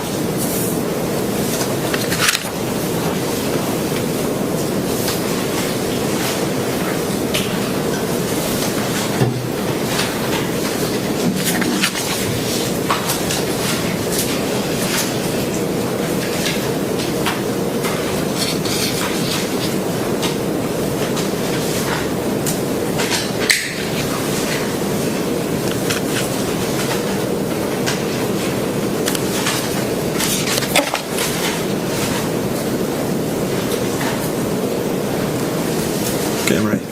All right, so on July the 11th, 2023, after I'm going to explain what was in the video, the voluntary statement. So Katelyn Goble came in and stated that she had information to what went on in Georgia. She explained to the investigators that her and Alex met on Facebook, that she came to Georgia. They were boyfriend, girlfriend. They began living in a trailer that was owned by one of Jonathan's buddies. That's when Katelyn said that she got into stripping because she was the only one making money. So after a little bit of time passed is when they moved back in with Mr. and Mrs. Warren, because she couldn't make the rent or the lot money for where they were staying when she first moved to Georgia. So she tells the investigators that she meets Morgan, but it was for a brief. They met and just communicated by phone. Excuse me. She said that Morgan was into dancing also. They were going to try and go to a club to audition together. Katelyn stated that on February the 25th, she asked Morgan to come to Porterdale and stay for a few days. She stated that Morgan came to Porterdale, or this was on the 24th, February 24th. So on the 25th, Katelyn states that she wakes up. She asks Morgan if she wants to go to work with her. Morgan says, no, I just want to stay here and hang out. So then Katelyn states that she came home from work the next day, so that was the 25th, so this has been early morning the 26th. Katelyn states that she came home, that Alex was standing at the top of the driveway pacing back and forth. She stated that she got out of the car. Alex basically told her, don't say anything, I need to show you something. Katelyn stated that they went into that small bathroom that you've seen, and as they were walking in, Katelyn said that she saw Morgan laying on the floor. So she stated in another interview, well, I'll just deal with this, and saw Morgan laying on the floor, so she went to try and check her pulse, and Morgan she didn't have a pulse, and she was swollen. Her eyes were swollen, they were purple, her lips were swollen, and her tongue was protruding out of her lips. So then Katelyn states that once she saw this, she told Alex that they had to call somebody, and she states that Alex told her that they weren't going to call anybody. So Katelyn states that right after seeing this, she runs into the kitchen, that Miss Warren was up drinking coffee, and that she had a cup of coffee with Miss Warren. Then she states that a little while later, she leaves the kitchen, goes back into the bedroom, and Morgan is laying there, still laying on the floor. She says that Alex took Morgan and put her in the bathtub, in like a kneeling position in the bathtub. And then Katelyn states that she pretty much tried to stay away from Alex as much as she could for the next couple of days until she was approached by Alex, and he said that there was some books and clothes in a suitcase that needed to be taken down to the burn pit. You'll see in the voluntary statement she leans forward and she says, I know it was not clothes and books. So they took the suitcase down to the fire pit, they both put branches on it, and they set the suitcase on fire. Katelyn states or said that there were multiple times that they went down to the fire pit and burned what was down there. And we'll stop there. This interview she gives on July 11th and then on 8/2, is that when you go at Peoria, and that's the first interview she has with you on August 2nd? That is correct. Okay. And so in both those interviews, is she careful or intentional to say that she is avoiding Jonathan Alexander Warren, she's not happy with him, she's staying away, things like that? That is correct. Okay. So she's acting like she's sort of doesn't want to be in a relationship with him, doesn't want to be involved in anything that's happening, is what her story is to you guys in these interviews. Yes, ma'am. And then her story and these interviews on July 11th and August 2nd is that she wasn't even at the house at all when Morgan was killed. She had left and gone to work already, correct? Correct. The voluntary statement, the first statement, that's what happened. And then you're familiar with Detective Holst in Peoria, Illinois? Yes, ma'am. And he was the one who kind of really dug in on the phone records and stuff here, because we had Morgan Bauer's phone records from 2016, right? Yes, ma'am. And so was he able to determine that Morgan's last time she's interacting with her cell phone is essentially 3:22 a.m. on February 26th. After that, doesn't use her cell phone anymore. That's correct. And did you guys confront Katelyn with that information, simply? You didn't, leave and go to work, that Morgan's not interacting with her phone at 3:22 a.m. right after you get back to Porterdale? That is correct. Okay. And what, at that point in time, when confronted with the information that y'all know she didn't go to work, that she would have been there at the time that this happened, what does she then change her story to be? She then changes the story to that she acknowledged that her and Alex went to Gainesville, picked up Morgan at a hotel that she was staying at, called the Georgiano, brought Morgan back to Porterdale, stopped at a convenience store to get some, I think they were called Locos or whatever. They get back to Porterdale. Morgan and Katelyn go into the bedroom with Alex, and they wanted to take she said they wanted to take a shower. They took a shower because they had actually worked, and then they picked up Morgan, or took Morgan to the hotel to get clothes and then come to Porterdale. Sorry about that. Then when they got to the house, Katelyn stated that they took showers and just wanted to get some sleep. Well, Alex was trying to get them to drink. Katelyn stated that Alex also suggested a threesome, and she told Alex that no, they didn't want a threesome. Katelyn did state that she was attracted to women, but she was not attracted to Morgan. She was not her type. So Katelyn states that she went out of the room, went into the kitchen to make some food. When she returned, she saw Alex on the other side of the bed where the door entrance is from the main door that you saw in the video. Alex was on that side. Morgan was laying on the floor, and she heard Morgan gurgling and making noises, and she wasn't sure if Alex had seen her, but she was sure that Morgan had seen her. There's also one point in the interview you'll hear where Katelyn states that she moved around to the front of the bed, so Morgan's head would have been facing the bathroom and her feet would have been facing the wall when this happened. And obviously it was a very small bathroom.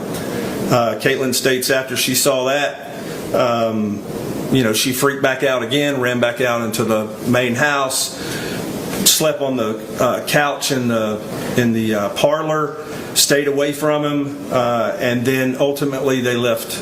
A couple of months later, they left. So essentially now, confronted with that information, she says, well, I was there and I saw this happen, correct? Correct. Okay. She's still maintaining that she's not hanging around Alexander Warren, doesn't want anything to do with him in the days following this murder, right? Correct. And in this interview, that's when she also says that she helps hold the body parts while he cuts. Correct. She stated that Alex told her to go to the kitchen and get some knives. She described them, I believe, as like meat cutting knives or something to cut meat with. And she does go get the knives? Yes, she does go get the knives and come back. And you did another interview with her on August 16th here when she was in Newton County, correct? Katelyn Goble. Correct. Okay.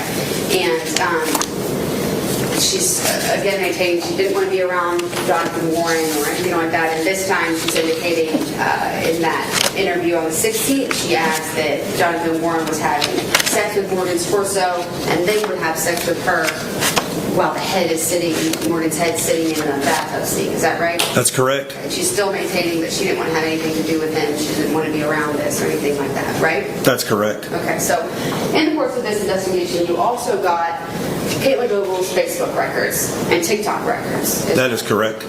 All right, Judge, I'll go ahead and tender. It states...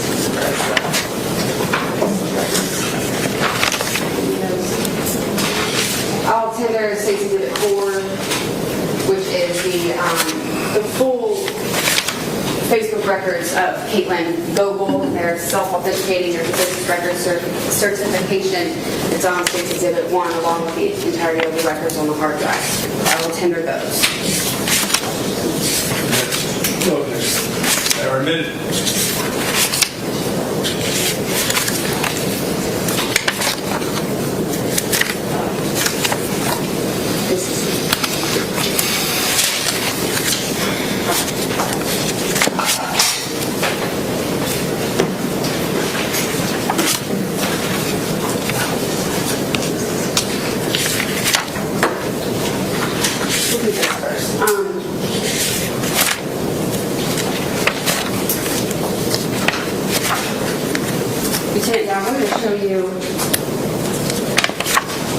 Exhibit 6. We'll go ahead and publish it. That's already been admitted into evidence.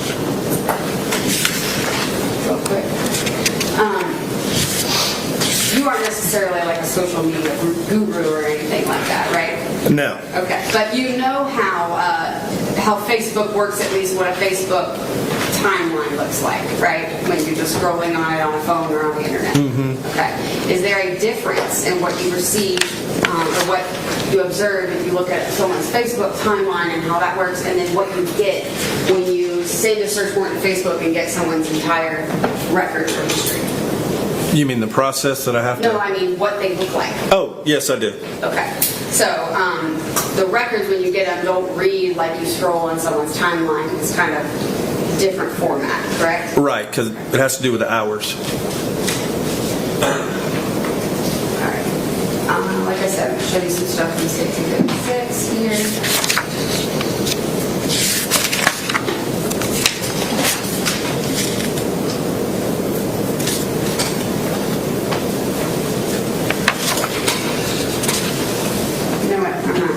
Can you change it to be yellow? It's going to drive you crazy. And when you turn the light down there, we're going to see if it works like this. If it doesn't, I'll go back to that.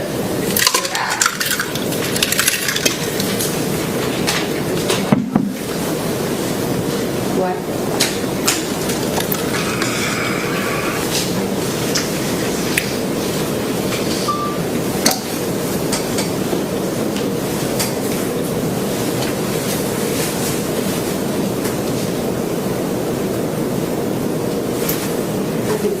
We'll work with this, and then if not, I'll go back to the other ones. Okay. So this is the page 1 of State's Exhibit 6. What is depicted here?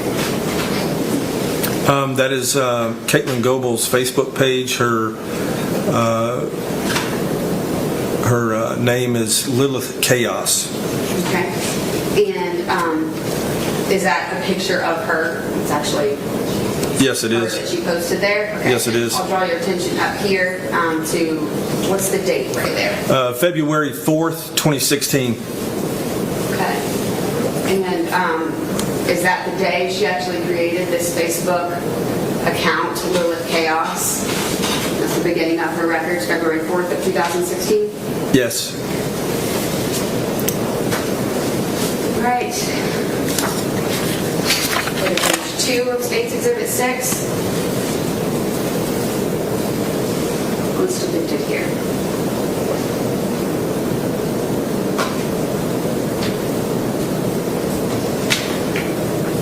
What's depicted here? Oh, I'm sorry, I didn't hear you. These are 3 females that have been, looks to be cut open. And it looks like wire or string is holding their skin to the ropes that are on these swings, and that there's large puncture marks in their legs. What is said down here? Okay, so D. Niall Toll is Jonathan Alexander Warren's Facebook account. That's his Facebook account, and he replies back, "Oh, our harem." And this was let's see, what is that? 26. So that's 21 days before Morgan Bauer was murdered. Show you page 3 of State's Exhibit 6. Okay, this is Bob. Before we get to Bob. Yep. I'm sorry. You're okay? I'm going to draw your attention right here. What is this post? Okay, February 25th, this is the day before the murder. Lilith Chaos, who is Katelyn Goble, posted, "I'm the last person you ever want to lock horns with. Come on and try me, bitches." Page 4 of State's Exhibit 6. Okay, like I stated earlier, this is another picture of Bob, Lilith Chaos, Katelyn Goble, on her Facebook account, and was tagged by Alexander Warren. Also D. Niall Toll.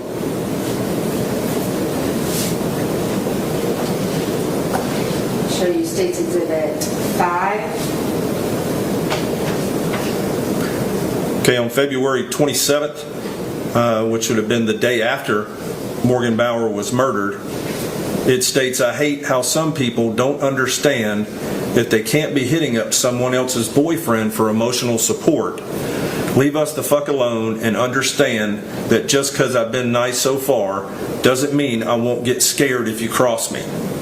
So this point where she's posting this, like, "Don't mess with my man, he's mine" post, what point is it in this murder and dismemberment and stuff that she's saying is going on? This is the day after the murder. The day after the murder. Okay, so this is when she's saying there's a dead body in the bathtub and she's leaving Alexander Warren alone and doesn't want to have anything to do with him, right? Correct. By posting this. I'm gonna show you page 6 of State's Exhibit 6. Okay, this post was by Lilith Chaos, who is Katelyn Goble, on March 6th, which is shortly thereafter the murder. And what it says on the picture, it says, "I hate you so much that I'd destroy myself to take you down with me." That was... And the caption is right here, "Don't mess with a crazy bitch," right? Correct. And her sort of comment about this is me on a good day, right? Yes, ma'am. All right, I'm going to show you page 7. And right now we're still looking at how the timeline looks if you scroll on it, right? Not the records. Correct. Okay. If you delete something off of the timeline, then we can't see it on the timeline anymore, right? Correct. On Facebook, you can't see it on the timeline anymore, right? Correct. Would it still show up in the records potentially? Yes. Okay. All right. We'll get to those records in a little bit. But here's page 7 of State's Exhibit 6. And I'm sorry. What is this showing? Okay, this was posted March 6th by Lilith Chaos, Katelyn Goble. It says, I don't know how to pronounce that first word. It says, "Food trucker, I wish I had the ability to make boys really nervous. Holding a really sharp knife to their neck usually does the trick for me." So this would have been essentially less than a week after she said she would have been made to dismember somebody. Correct. Okay, she's supposed to be here. I'm going to turn to page 8 of State's Exhibit 6. What is this showing? All right, this is another post on Katelyn's Facebook. It says, I know you're dead inside, and that's what I like." This was shortly thereafter of the murder. March 7th. Correct. March 7th, I'm sorry. Yes, ma'am. All right, I'm going to show you page 9. Okay, this was March 13th of 2016. This is why I have trust issues. Always trying to look out for my man when he thinks his friends ain't using his ass. Then March 13th, another post says, I get bitched out for trying to protect the one I love. I don't get told shit. FML. And that's on March 13th, 2016. Yes, ma'am. So a little over 2 weeks after the 2 murder. weeks after the murder. She's posting up. Standing up for her Alexander Warren, her boyfriend, and protecting him. Correct. And I'm gonna go back to page 9 of State 6 real quick. At the bottom here, what is this? Okay, so Katelyn had posted on here on her Facebook, "Happy Dance." Okay, and did she post a video along with it? She did. Can you switch back to the hard drive? Sorry, I'm gonna show the video real quick.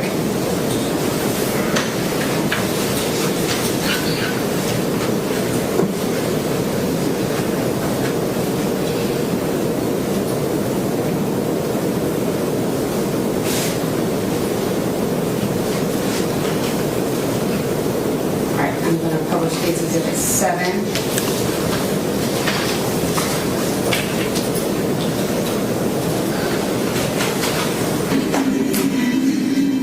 Oh, sorry. I'm right there. All right, let me start this over.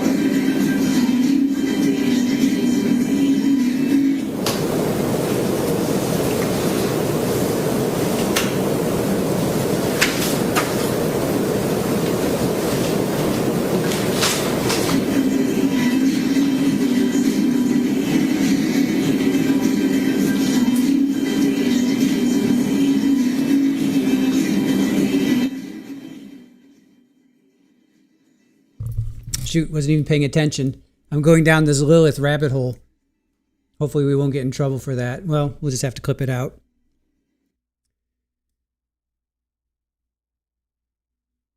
I'm reading about Lilith. I had no idea who this Lilith is. I was trying to find her on Facebook.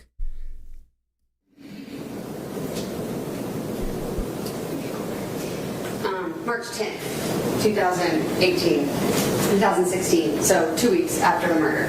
Happy Correct. dance. That's Alexander Warren in the video, right? Yes, ma'am. She's posting.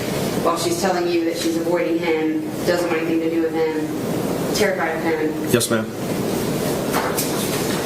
I'm going to show you page 10 of State's Exhibit 6. You can go back to the Alamo. Thank you.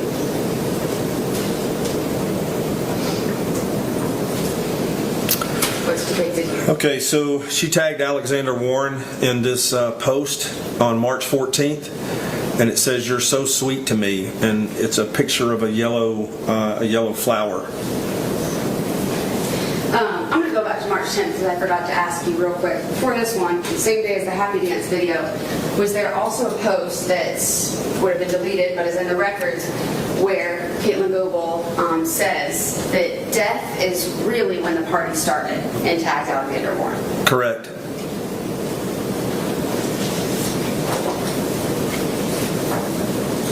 Show you page 11, State 6.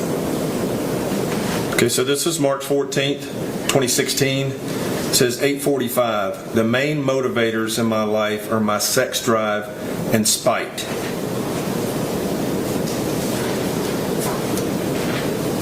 I'll show you page 12, State 6.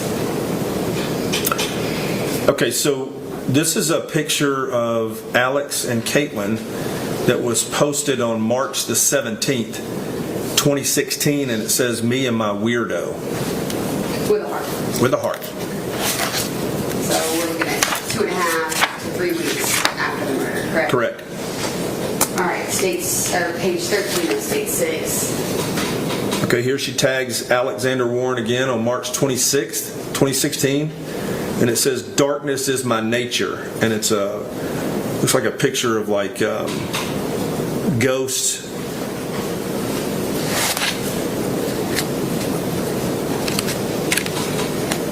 Page 14 of State 6. Okay, so this was March 28, 2016, and it says the beard is being cut after pick in a bit. And you can see Alex has got his thumb up and he's smiling. And this is what date? March 28th, excuse me. So about a month, a little over a month after the murder. Correct. Still. All right, page 15. Okay, so this is also on March 28th. Has a picture of all done with an exclamation point with Alexander or Jonathan Alexander Warren. Just looks like he has a goatee. Okay, so essentially a month later she's given him a haircut, posted it on Facebook. Right. All right, page 16 of State 6.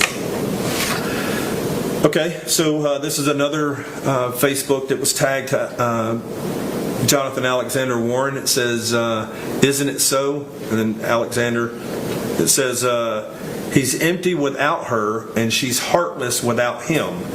And the picture shows two figures, and it looks like a woman has walked through a man, and that she has a cutout of a heart through her.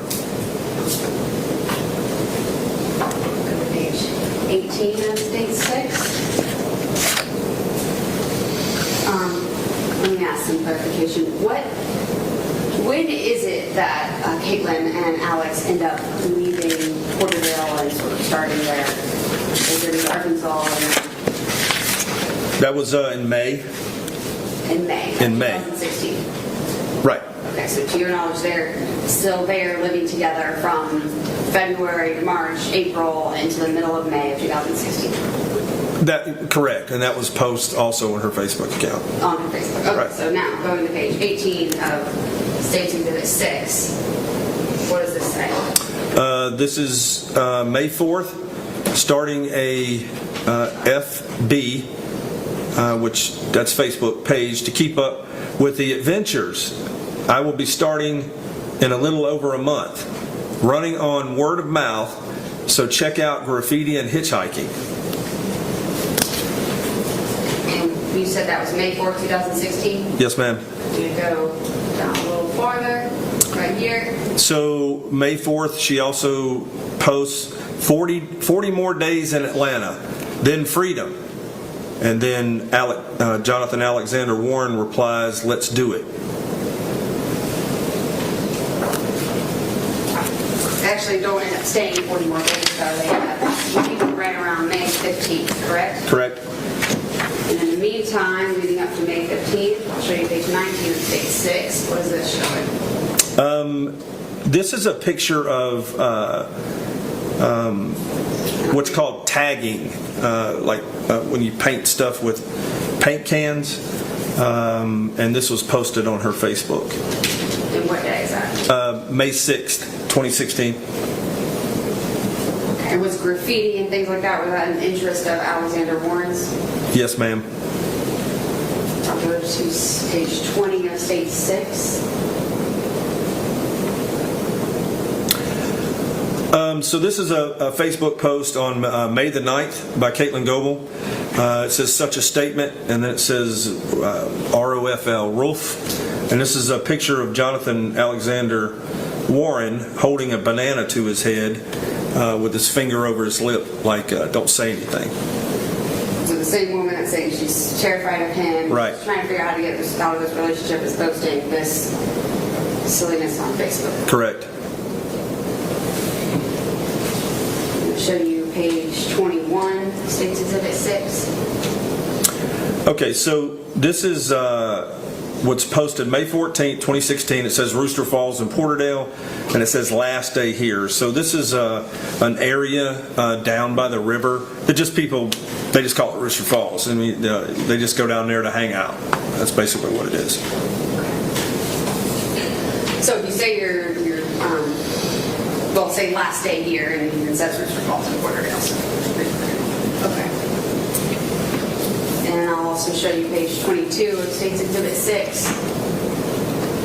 Okay, so this is a post by, she states that it's her and Jonathan Alexander Warren, and they're in Birmingham, Alabama together. And it says, "On my way to Hot Springs." Okay, and I'll go down a little further on this page. Someone even asked, "Where's Hot Springs?" And she clarifies that's Arkansas, correct? Correct. Is that where she has family and is originally from, Hot Springs, Arkansas? Correct. On page 23. Okay, this was posted on Katelyn's Facebook on May 15th, 2016, and it is a picture of Alex and Katelyn, and they both have what I would consider like a smirky type of smile. And where does it say? I'm sorry, Tremont, Mississippi.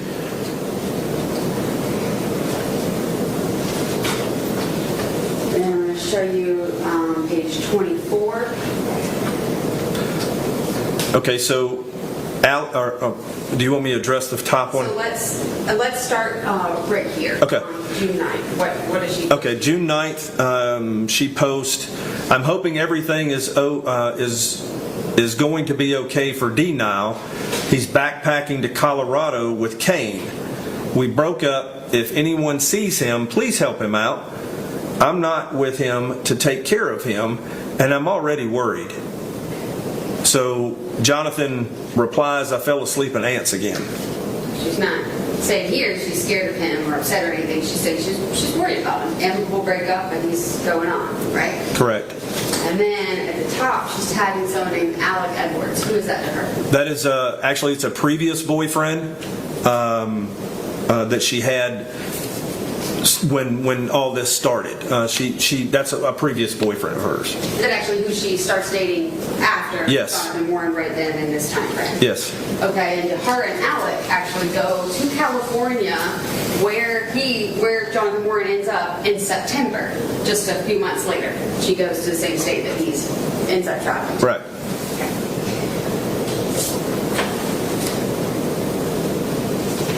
And then this is just to establish that timeline, page 25 of them. June 11, horror movies and snuggles. Is that Alec? Yes, that's Alec. She's still talking to Warren a little bit on Facebook, right? Correct. All right, so I'll show you page 26. Funny Alec, but then just tagging or typing denial Alexander Warren still on Correct. the June 11th. Correct. And then even again, this is page 27. On June 15th, still talking to her. Correct. And then I'll show you the last page of State's Exhibit 6, page 28. Is this just the... I'm going to have to zoom out. Give me 1 second.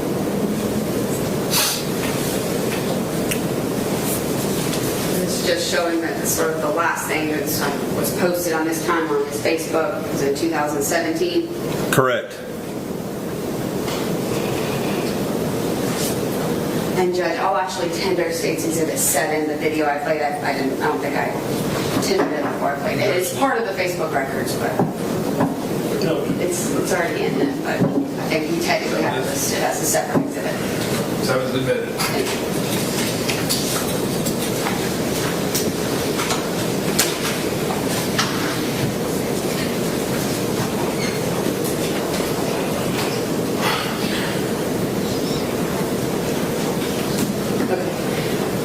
Judge, I think we need another comfort break. I think a comfort break would be good for everybody to have. Sorry. All right, ladies and gentlemen, the jury will take about a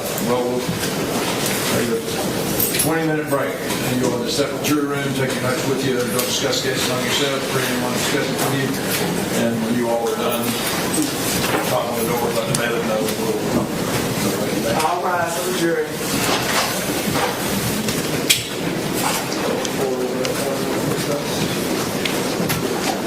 Judge, can I leave this here? All right. Can I leave this here? Perfect.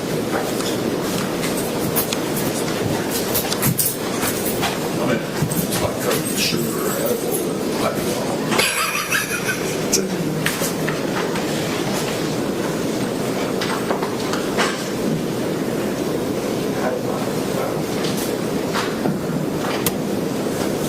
All right, we'll just call this a 20-minute break. Y'all are we'll be in recess for 20 minutes. Well, I found her Facebook page, and yeah, they're saying it. They're calling it like it is. All right, we're at a break here. So we're currently listening to Randy Downs, law enforcement. He interviewed Katelyn a few times. We're going over her Facebook posts right now. Fast forward to this break.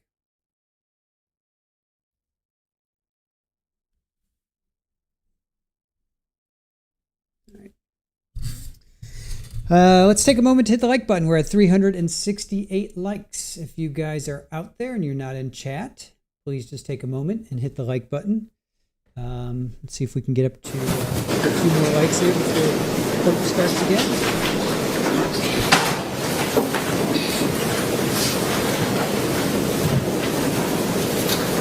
All right, very good. We'll resume the direct examination of this witness.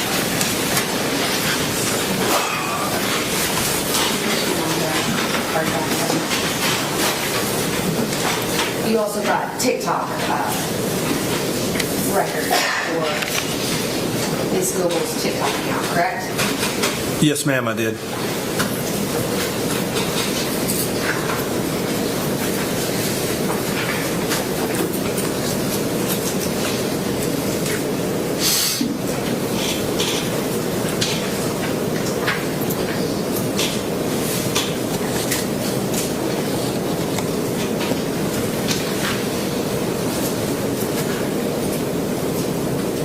Published dates 80 through 93. And I'll also note in this folder on the hard drive, which is Exhibit 1, that all of the videos are on the state certificate of authenticity. That is State's Exhibit 80, is the certificate itself. All right, I'm going to publish State's 81. Will you help me hide a body? Huh? Come on. Yikes, I'm not quite sure what that is. Been tendered. I'll go ahead and tender States 80 through, what numbers was it? 93 before I publish them. Your Honor, this is our continuing motion that we objected to. Okay. Noted, overruled.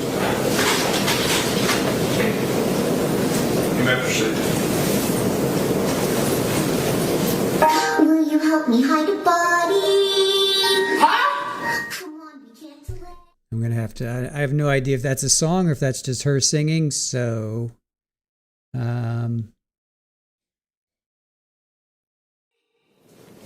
Will you help me hide a body? Sorry. What date was this TikTok video published on? January 13th of 2021. And what was the caption associated with the video? Not again.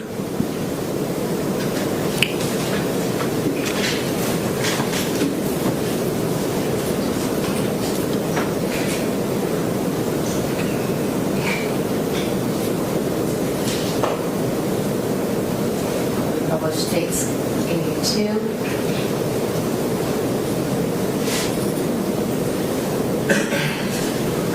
Okay. What is the date this video was published on? January 14th, 2021. What's the caption? Kill one person. And when I say the date and the caption, is that from the TikTok records itself? When she posts the video, she makes the caption, kill one person. Correct. Okay, and it's the date she published it on. Correct.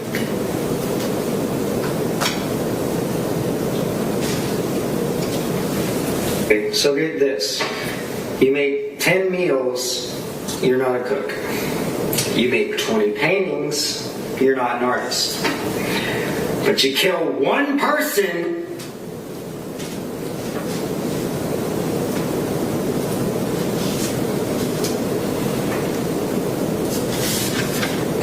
States 83.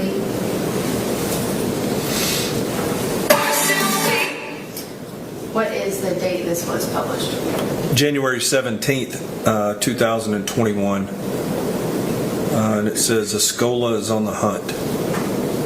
Esola.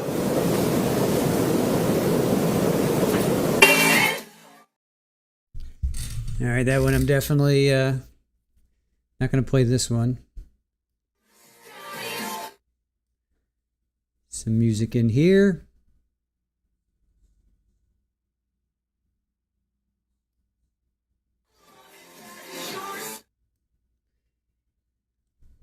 Gonna not play the music.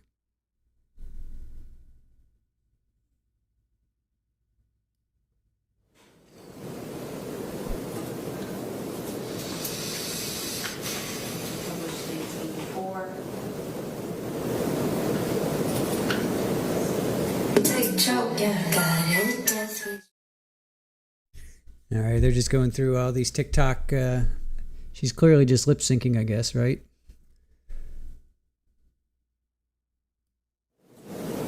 And what's the caption there? Don't start something you can't finish.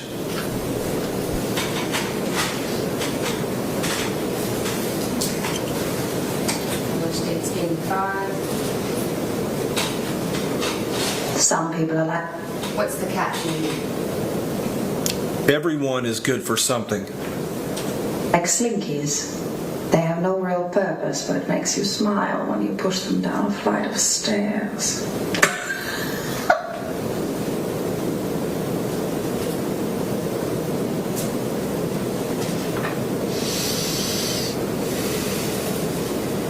Someone recently asked me what I identify as. I sat there and I thought about it, and I came to the conclusion that I identify as a threat. That States 86. 26. And what's the caption? More like a promise.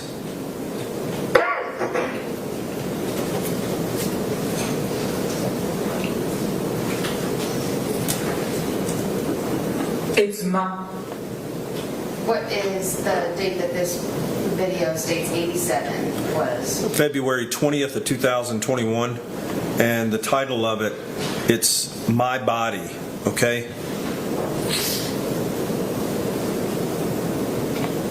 And this in the video is Katelyn Goble, correct? Correct. Same person that says she was forced to cut up a body and things like that. Correct. It's my body. I'm gonna do what I want with it. Okay, fair enough. But it's been rotting in the corner all day and it smells terrible. Can you move it outside? Can you move it outside? No! It's my body. I'm gonna do what I want with it.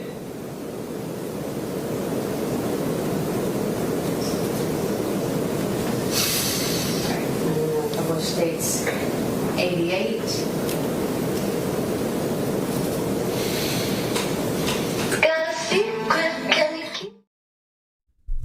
All right. That one needs to be muted.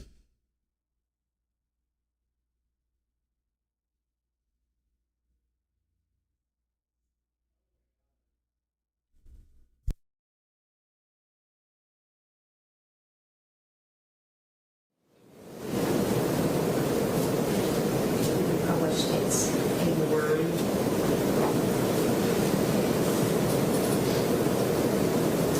Where do you think you're gonna go? There's nowhere to hide inside a bad dream. Don't be afraid. I'm not gonna hurt you. I'm gonna kill you.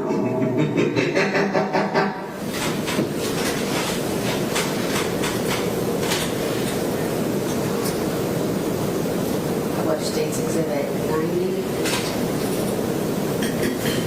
You've been sleeping for quite a while.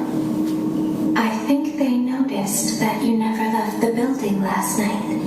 The cameras were searching for you, but they couldn't find you. I have you hidden too well. I kidnapped you.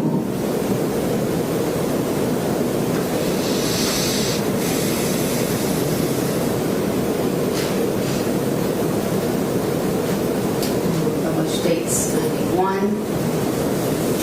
If you love something, let it go.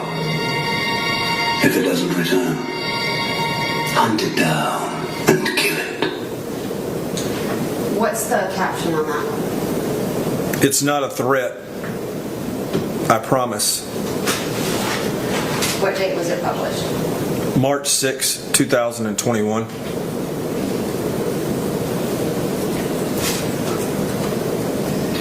Published dates 93.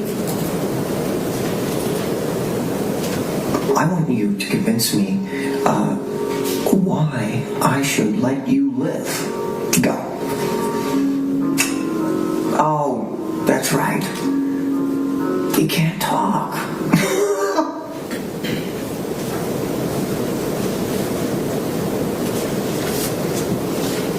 Published dates 92.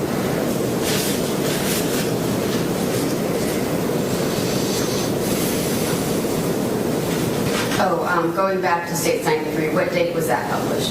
That would have been December the 6th, 2021, excuse me.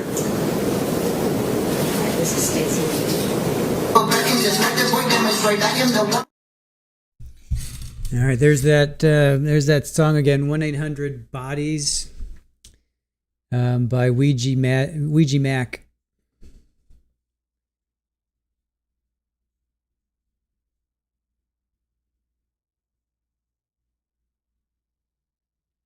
She, all kidding aside, she does do great makeup. If she's doing her makeup.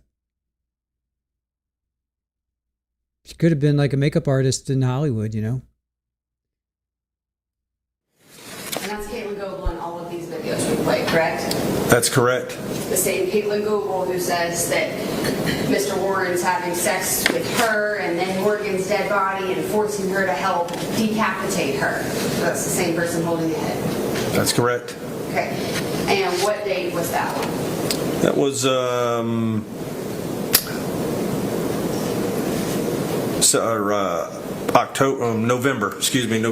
October 8th, 2021. 10/8/21. Yeah, 10/8, excuse me. And these aren't all of the videos that were posted on her TikTok account, right? No, they're not. It's not all of the ones that I received. There's 100, maybe more even. Correct. Right? Are they all similar in nature, at least that they have sort of a dark theme to them and costumed characters, something along these lines? Out of all of them, I'd say maybe 5 or 6 are not like this. The rest of them are like this. Or just her posting things? Right. So over 90% really? Right.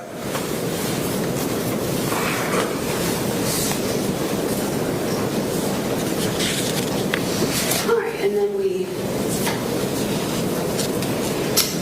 you got her the Facebook records themselves and what how they're sent to you is different than we talked about in the timeline. Correct. It's that we went through. Right. Go back to the hard drive. We try to go through these on the computer because I think it's more clear, but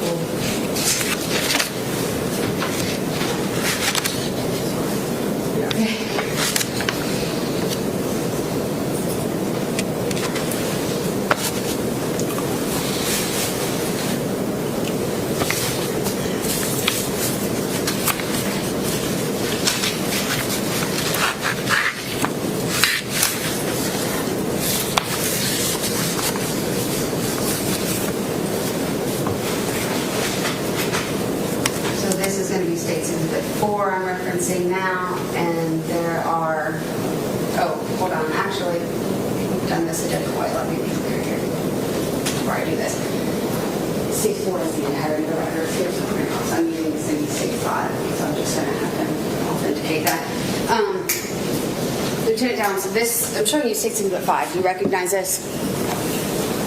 Yes, ma'am, I do. Are these pages from the Facebook records that we've selected to go over all sort of in one bundle? Yes, ma'am. Okay.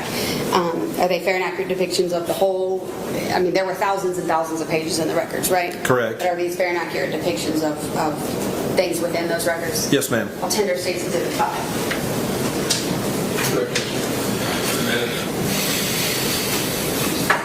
So then it's State's Exhibit 5. It's one exhibit, but every page has its own page number.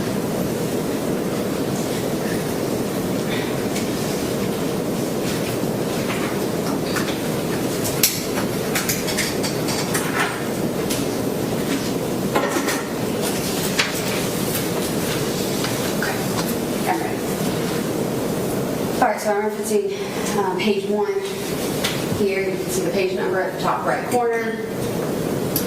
And I'll draw your attention to the middle of the page, right there where it says...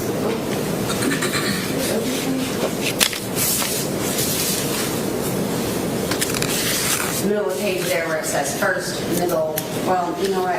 This is not... It's not going to work this way. We're going to use the Elmo so you can't zoom in and out for people to be able to see it. All right, go to the Elmo for me. Thank you, Michaela. All right. Let's zoom in first here. On page 1. What is this telling us on page 1 of these records? This is stating that these Facebook information is from an account of Lilith Chaos. The person who created the account said their name is Lilith Chaos. Correct. And then I'm going to go a little bit farther down where it says right here, vanity name. Lilith Chaos. Lilith Chaos. Okay, that's what someone decides the name on their profile picture is going to be, their vanity name. Correct. And right here at the bottom of the page, what is this showing us? Registration date. That's when the account was created. So Lilith Chaos was created February 4th, 2016. Correct. I'm going to go back up to the top of this page. to right here, these numbers, what is that showing us? That's the account number and the target number for this account, which are identical. Okay, so in addition to having a vanity name, Facebook assigns every account like a long number that names it, basically. Correct. If someone deletes their Facebook account and you can't necessarily see that in records, is that long number also still going to show up? Correct.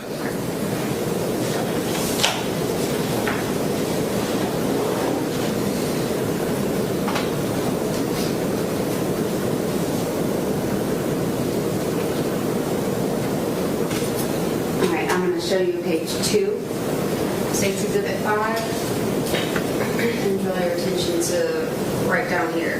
What does that say? It says current city is Los Angeles, California.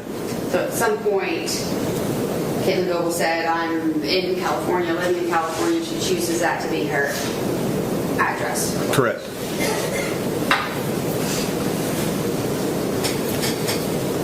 I'm going to show you page 3. Top of page 3 here, the number that was given associated with this account on February 4th. Whose cell phone is that? Katelyn Goble's.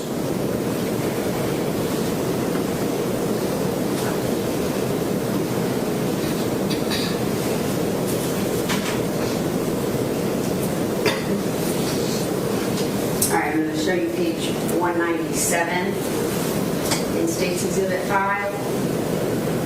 First, I'm going to draw your attention right here. Can y'all read that? I need to zoom in more. You okay? All right, what does this say right here? This says, sometimes it seems the best thing to do is bleed. And what day was that posted?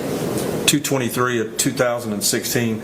In your interview with Katelyn Goble, one of the interviews, does she say that Alexander Warren was into bloodletting, basically, on her? Yes, she did. She indicated in the interview that she wasn't into it at all herself, that he would make her do it, basically. Correct. Okay. But here, 3 days before the murder, she's posting the best thing to do is bleed? Correct. All right.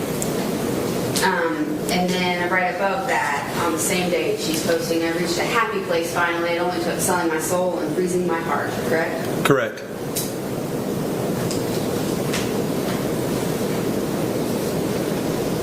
Show you page 195, State's Exhibit 5. We'll start up here. What is this? So it says, I am the last person you will ever want to lock horns with. Come on and try me, bitches. That's one of the posts you can, I think, still see on the timeline, correct? Correct. When was that posted? The day before the murder, 2/25, 2016.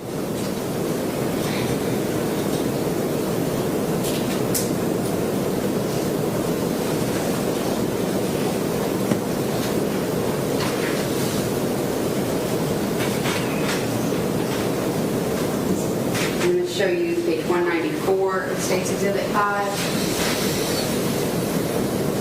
Draw your attention to this post right here. It says, I hate how some people don't understand that they can't be hitting up someone else's boyfriend for emotional support.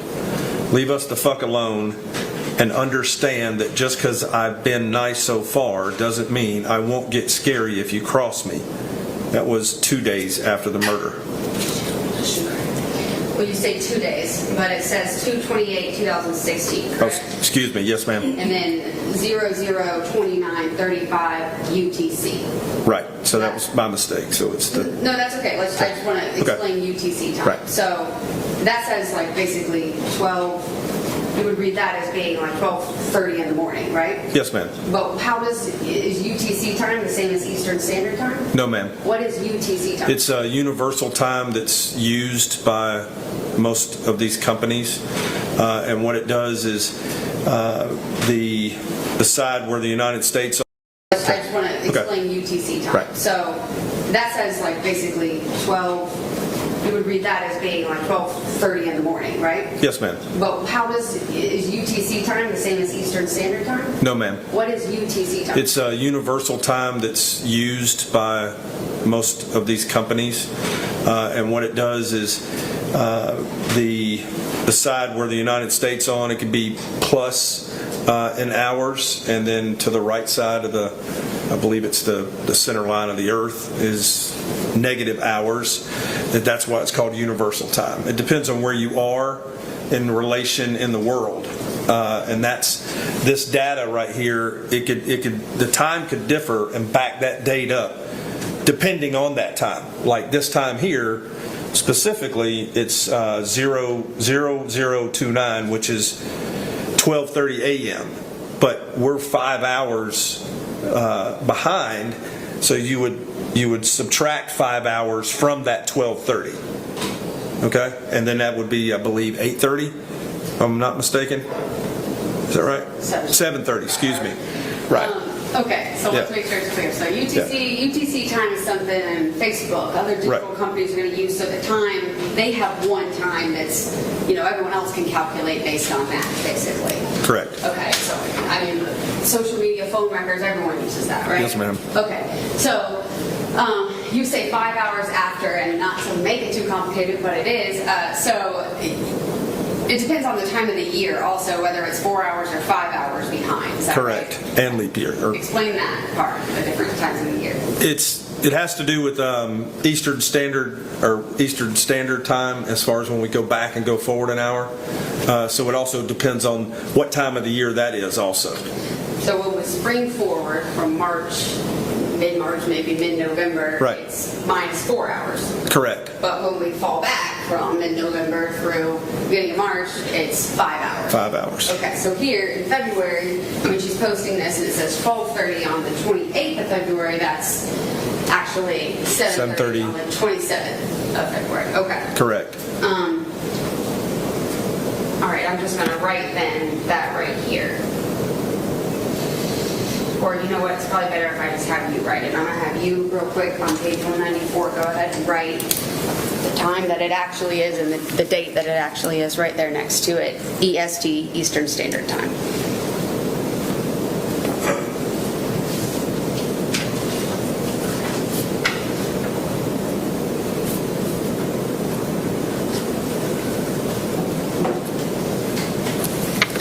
Okay. Do I need to initial it? That's fine, we do it there. And you wrote 1929, so military time for 729. Yes, I'm sorry. Yeah. No, you're okay. Yeah. I want to make sure that's okay.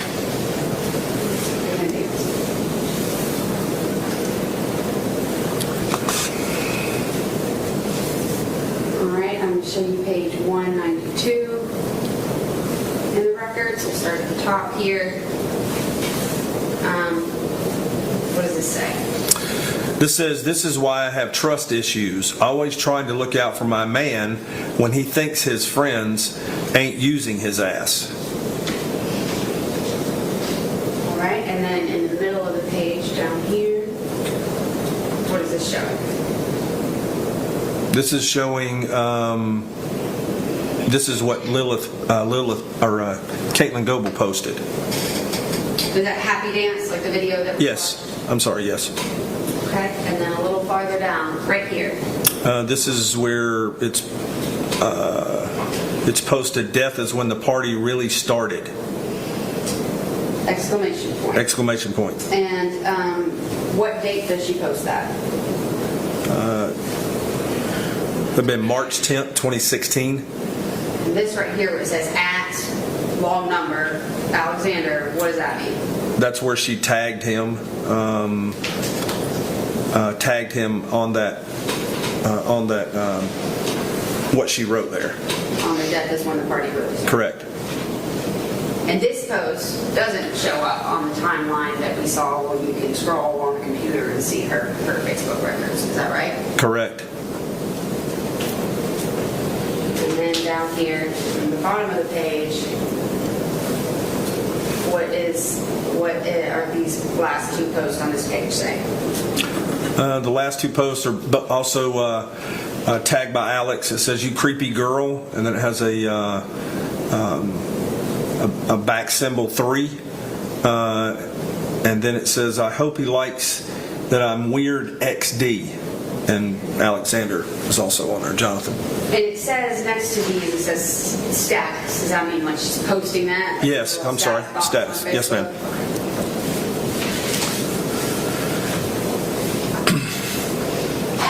Show you page 1129 of State's Exhibit 5. 1 second. That says, I know you're dead inside, and that's what I like. And that was what we saw on their timeline on March 7th, that post. Correct? All right, also page 1131. So, I don't know how to pronounce the top word, but it says food trucker. I wish I had the ability to make boys really nervous. Holding a really sharp knife to their neck usually does the trick for me. On March 6th, 2016, correct? Correct. And then down here, she's posting something that same day.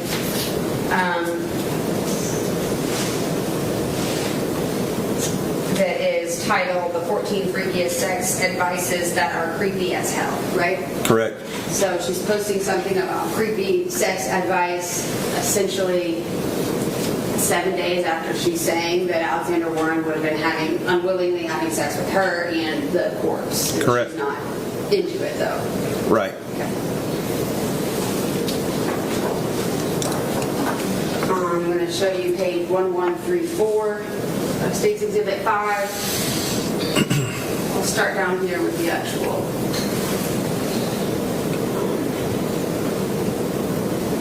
If you can read what's okay. on the, yeah. So this says, I cannot lose you because if I ever did, I'd have lost my best friend, my soulmate, my smile, my laugh, my everything.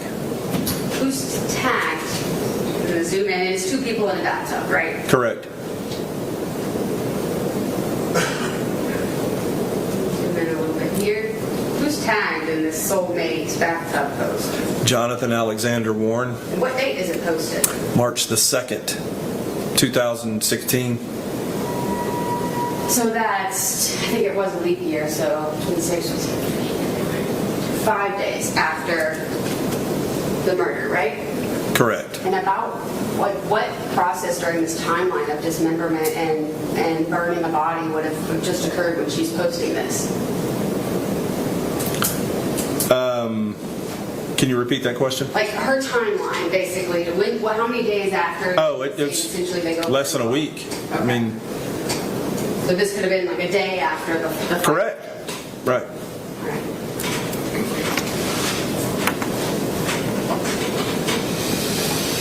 I'm going to show you page 1135.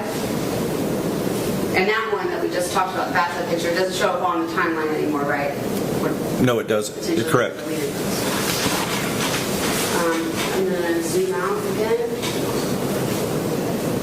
What's depicted here?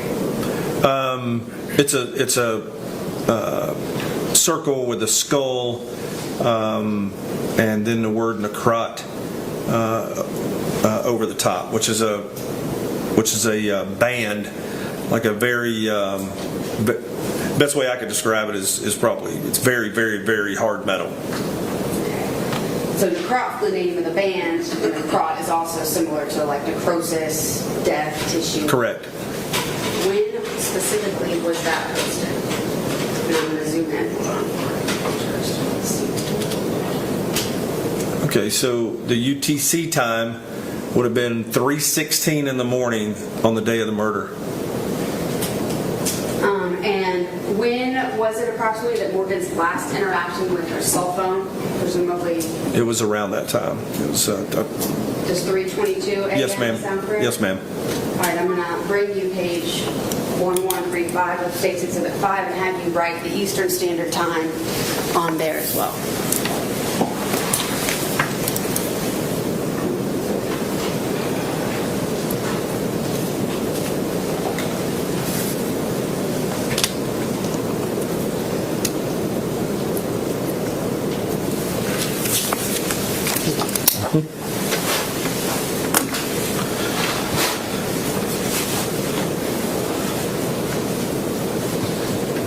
Page 1136.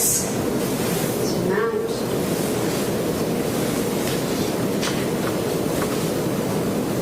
So This is a picture of a little ghost. It says, "This is Bob. Bob likes to kill people for fun." And it says Bob is one creepy motherfucker at the bottom, correct? Correct. Zoom in on the top part here for timeline.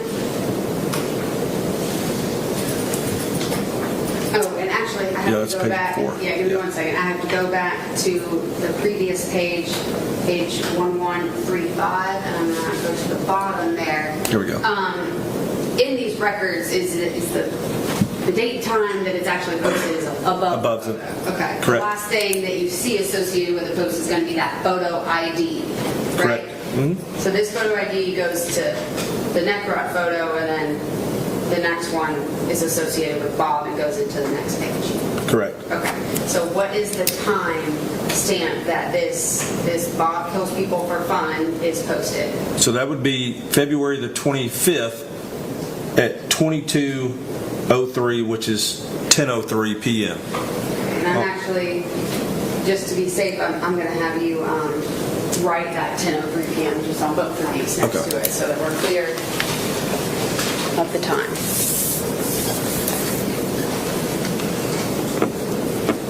And the date that it would actually be. Yes, it would be 10.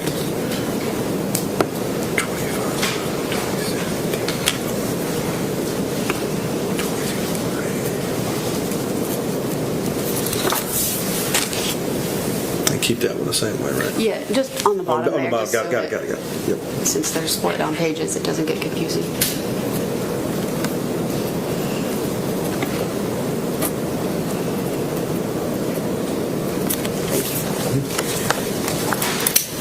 So this post about Bob killing people for fun is posted about essentially 5 to 6 hours before the murder would have occurred. Correct. Based on Katelyn's own timeline in the interview, probably just maybe an hour or two before she would have gone to get Morgan, if that. Correct.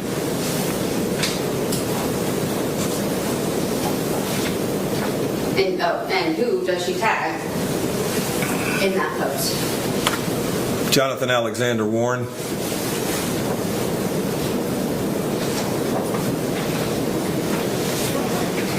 I'm going to show you states 1146. And actually, before I do that, real quick, just to keep it, well, no, I'll go ahead and show you. 1146, what is this depicting? This is a picture of a lady, female that's pretty much submerged in water, and I guess it's the shade of the way the light is on the picture, but just like dark water, and then you have, she's holding like her prince hand. Okay, I'm gonna, just because the glare does make this one really hard to see with the light also, just describe what's depicted in the, it's sort of underneath the water part of that, and then I'm gonna publish it closely. Okay, this, so in the darker part of where her body is submerged are skeletons. There's skulls and body parts that are in the darker part of this water.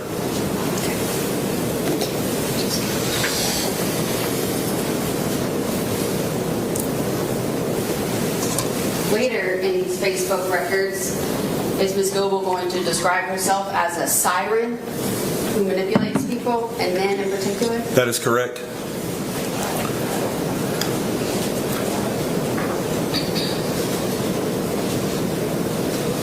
I'll show you page 103. What is this depicting? This is depicting a male and appears to be a man and a woman, and the woman has walked through the man, and you can see the heart of the man has passed through the woman that has passed through him. He's empty without her, she's heartless without him. Correct. Okay, the same one we saw in the timeline. I'm going to show you page 1076. And in particular, zoom in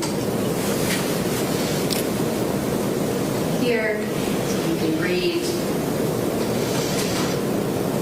Well, first I'll say, who's, in this meeting we're about to read, who is being tagged in it? Jonathan Alexander Warren. And what date is she tagging him in this? That would be 1:30 or 1:30 in the morning on March 30th, 2016, which would have been 4 or 5 weeks after the murder. All right, and the name says, hashtag just the little things.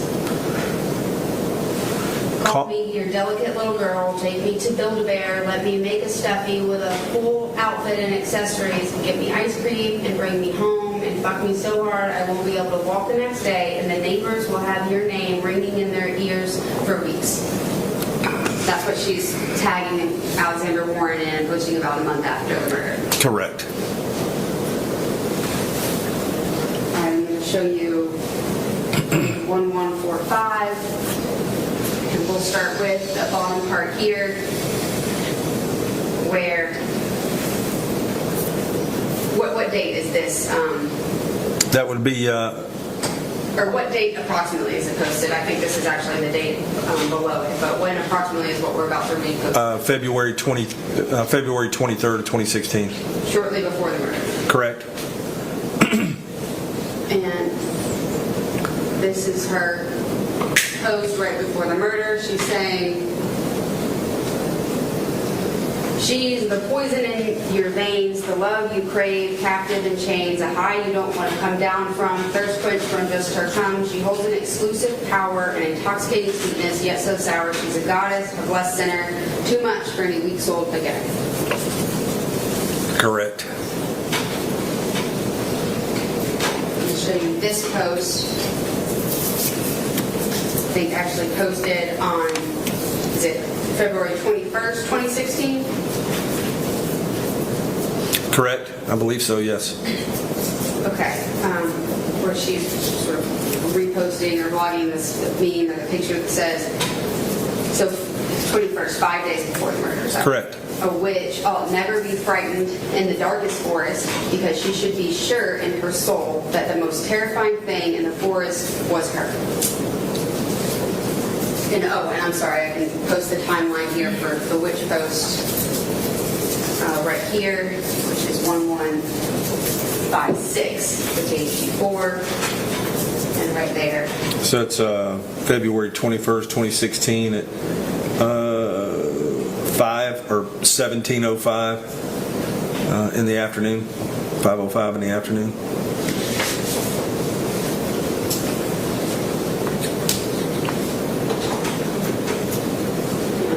First, I'm going to show you page 1167, State's Exhibit 5. Just tell us what the next post I'm going to show timeline is going to be. So read this time for me up here. Okay, so that's going to be, what's that, 19? That'd be 1400? I think the date is... Oh, excuse me. February 12th, 2016. Okay, so a couple weeks before the murder. Correct. And here's the photo on the next page, 1168, associated with it. Just another one of those siren photos. It is.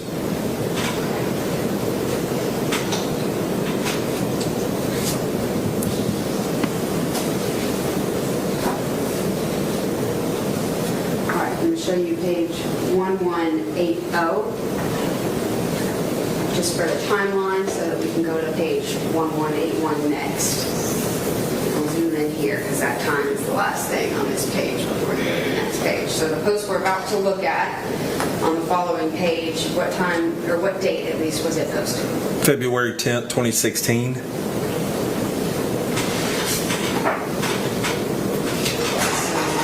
Following page, is it kind of like a slew of memes, essentially, about serial killers? Yes. Okay, so what's the first one? It says, love is more valuable than anything I know. To love is to enter a completion of oneself. Hate those who choose to destroy love. And then the next meme along with it. What is this? We serial killers are your sons. We are your husbands. We are everywhere. And there will be more of your children dead tomorrow. And that's Ted Bundy in the background, correct? Correct. And then page 1184. Total paranoia is just total awareness.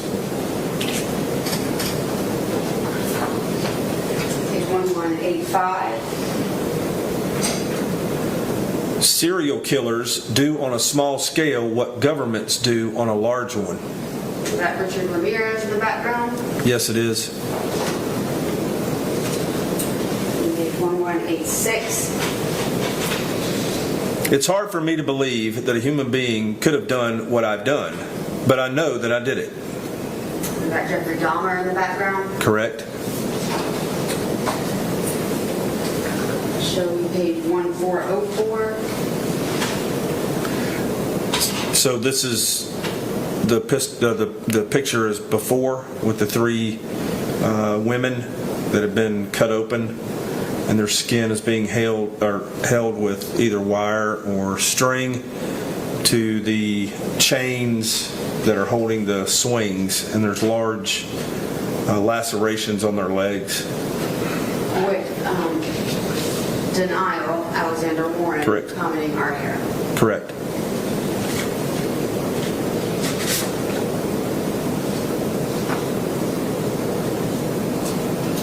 I'm going to show you page 190.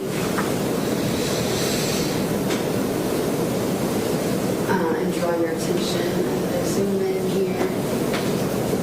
In the middle of the page, what does this say?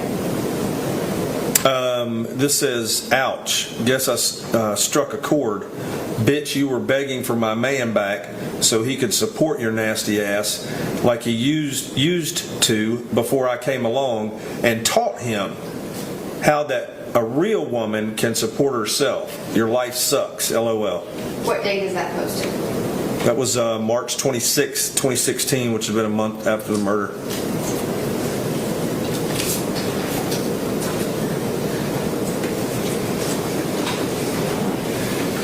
Show you page 6522.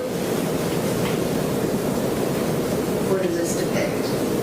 This is it looks like a wedding cake that says "Till death do us part." And then just for timeline, I think the date on the bottom of this page is actually associated with the next post, but was she posting, frequently at the time? Correct, she was. So what is the timeline associated with that date? That'd be March 30th of 2016.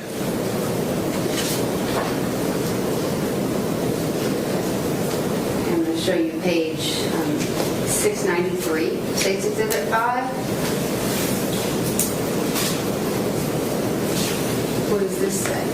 This says reblog if you like pizza or you've ever killed someone. When approximately, I think it's the post after it, but is she posting that? That would be November 14th, 2016.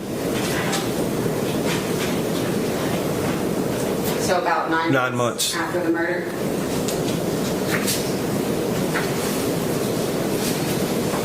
Page 823. Just go ahead and... It says, don't mistake my kindness for weakness. I'll choke you with the same hand I fed you with. Excuse me. All right, and then just going, it has some astrology signs down there, right? Mm-hmm. And then what is the date that that's being posted? Close in time date, it might be below it, but what's September 1st of 2016.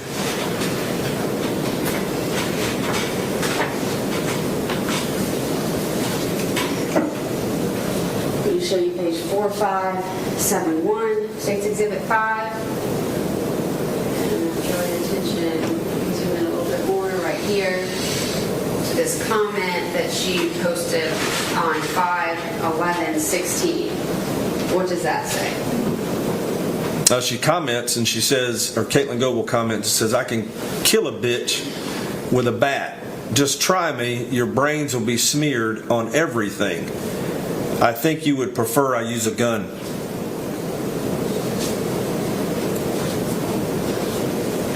Page 6 54, State's Exhibit 5. So this is a picture. It appears to be a female in her nightwear. It says serial killer documentaries and chill. And then on the TV it says kidnapped girl found slain, dismembered, hid in a sewer. So she's reposting this involving dismemberment in particular, approximately how long after the murder? That would have been 8 months after the murder. It's November 2016. Yes, ma'am.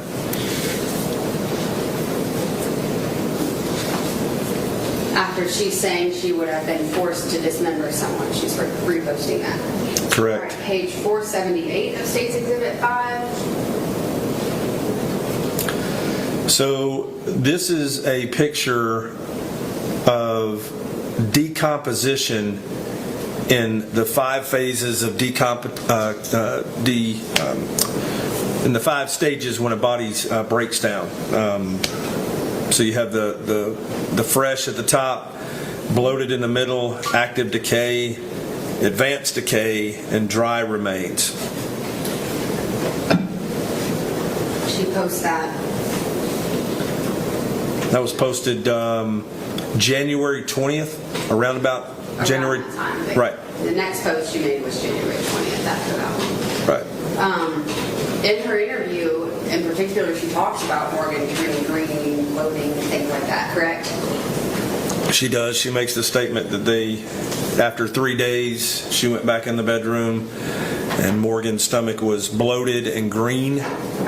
So yes, she did make that So statement. less than a year later, she's reposting things about levels of decay. Correct. I'm going to show you page 689 of States 5. Zoom out a little bit so we can read the whole thing.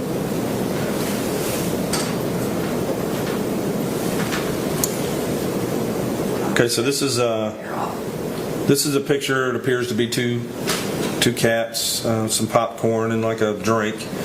And at the top it says, "Let's snuggle up and watch movies together." And then at the bottom it says, "Some nasty shit with decapitated bastards everywhere." All right, and that's on November 15th, 2016. 9 months after she's saying she would have been there where Morgan's decapitated head had started. Correct. All right, page 4521. Zoom in here. Okay, before we get to this one, let me ask a couple questions. So, in her interview, Katelyn talks about running into Alexander Warren in California again when she goes back out there with her now ex-husband, who was then boyfriend David Suttles, correct? Correct. How does she characterize their meetup then when she sees him in Venice Beach in the interviews? So Katelyn stated that her and David went to California and just basically randomly ran into Jonathan Alexander Warren. I believe it was Venice Beach is where she said. And Jonathan had a girlfriend at the time. And Katelyn stated that they both had lice. So she went and got treatment for Alex's and his new girlfriend's lice, and then went back and treated them and stayed with them for 3 days with Alex and his new girlfriend. And she says that this meeting was just happenstance. He just bumped into her there and that she was scared, right? Correct. Okay.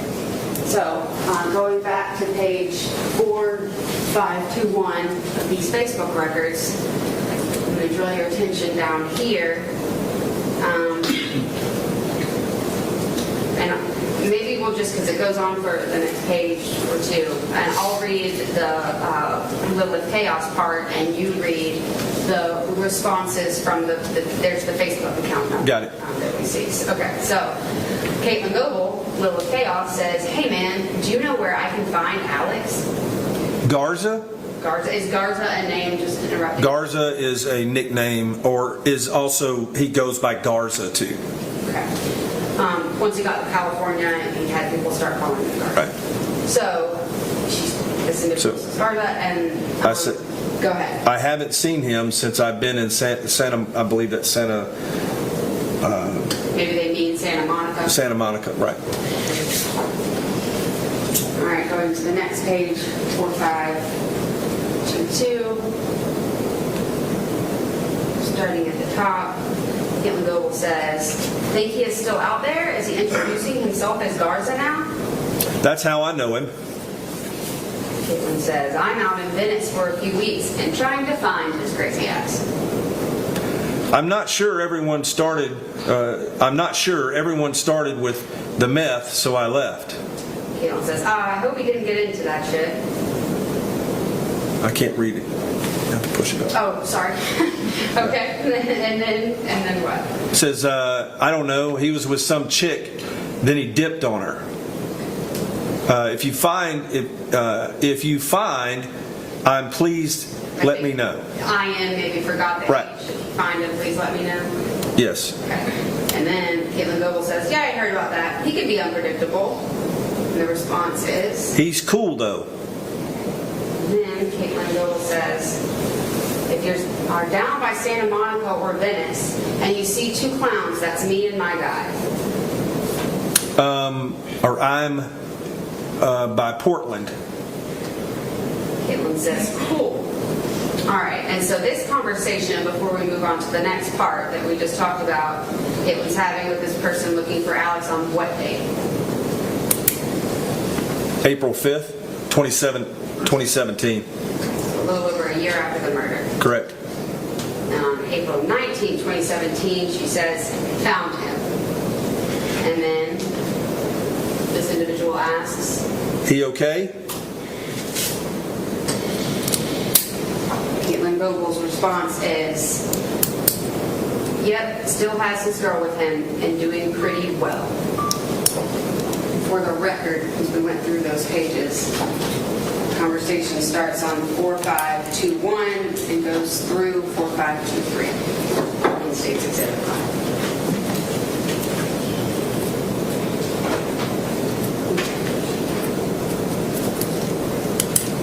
All right, page 4401.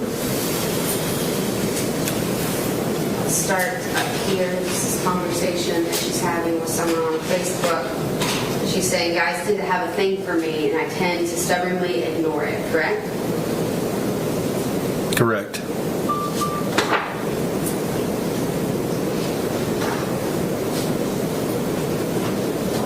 Okay, and then she sends a photo on page 4403. What date is it that she's sending the photo I'm about to display on page 4404? That would have been June 26, 2017. And what does she say in relation to this photo, to this individual? That's more like the real me.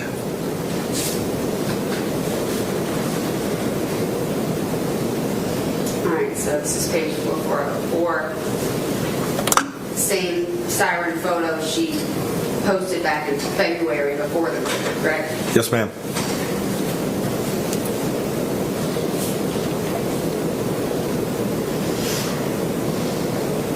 And then during this conversation with this individual and sending those photos, I'm going to go to page 4407 now.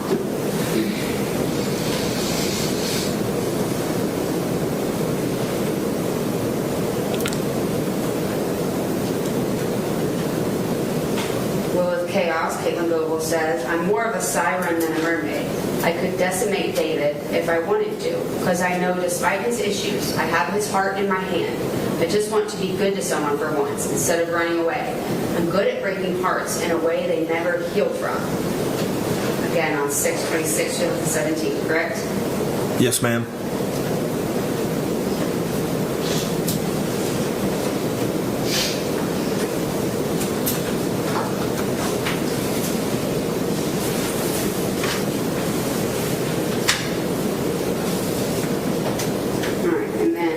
page 4408, State's Exhibit 5, same conversation.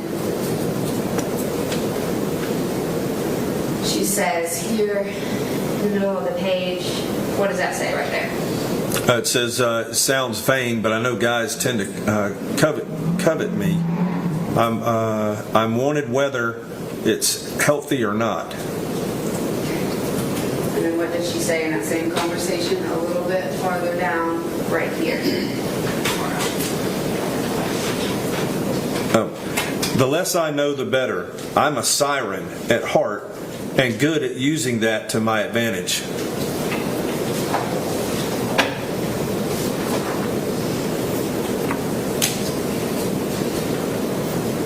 All right, I'm going to show you from page 4349.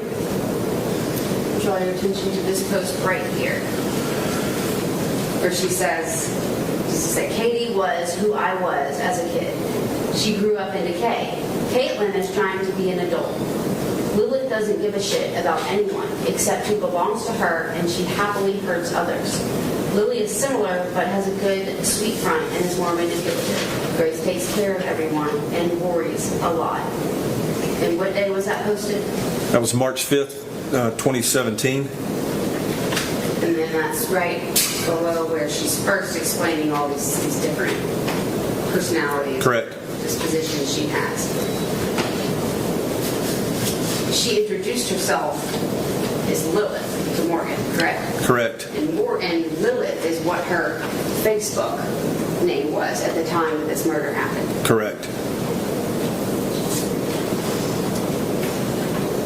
Oh, and excuse me, I'm going to go back to page 4349. So she says that about Lilith, and then this individual asks, can I call you Katelyn? She says no. And she says, David already only introduces me as Katelyn and makes me cringe. I like Lilith because I'm colder, I hurt less. Lilith it is, whatever you're most comfortable with.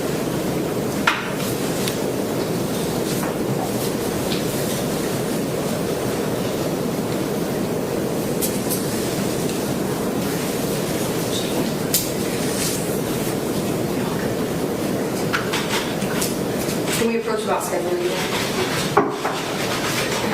Can we approach? Can we approach about scheduling? Yeah, I was. Okay. I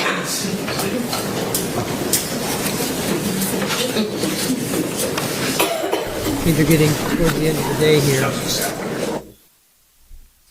I think this is the end of the day. All right, we're going to go into day 2. Yeah, they're almost done here. Anyone? We're going to go into day 2 Direct after examination this. again tomorrow. Don't discuss the case among yourselves. Don't discuss the case with anyone else. Don't allow anyone to discuss it in your presence. Don't get on any of those sites, communications that I mentioned to you earlier. Please don't watch any news or read any articles about the case. If you all would, step back in the jury room, put your notes in there, and you can exit, and as soon as you exit the building. Yes, ma'am. What time do we have to report tomorrow?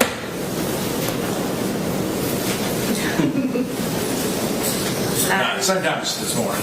Yes, ma'am. Would it be around this time for the next iteration of the trial that we'll be leaving?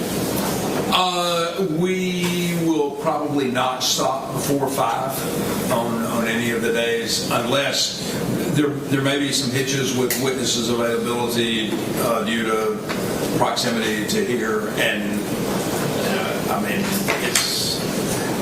we just don't know where we'll be. But generally, I mean, if we were at a point where we were only going to be another 30 minutes, and I'd just say let's stay and finish the 30 minutes, but we're going to be here longer than that with this direct and cross-examination. So 5 o'clock will be the latest. 5 o'clock will be the earliest we'll leave on any day, more than likely, unless there's a witness problem. With that being said, put your notes in the jury room and you are excused. Please be back in the jury room by 9 in the morning and we'll get started then.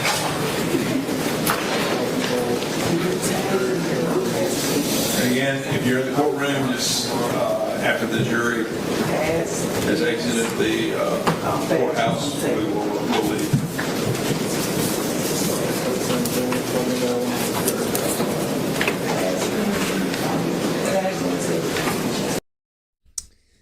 All right, so that is day one. We got day one in the books. And woo, wow. I want to keep going. It's like watching. I'm speechless at what I'm hearing here. I have so many thoughts racing through my head about all of this. It's really hard to even talk about it. I'm not. I'm just going to keep going forward. It's the only thing I can do right now. I want to get more. I mean, it's terrible what happened to Morgan, but to hear. So apparently she has 2 kids. I saw a post by her husband on Facebook saying, what was it? David settles. My wife, Katelyn Grace Goble settles. Lilith Chaos has been missing for more than 24 hours now, and we still have not heard anything from her. We know she is not far away, and we have an idea who she's with. That's the photo of her and Alex with the smirky face. For now, that's all I can tell you. Here are a few pictures of her and some of her tattoos so she can be identified better.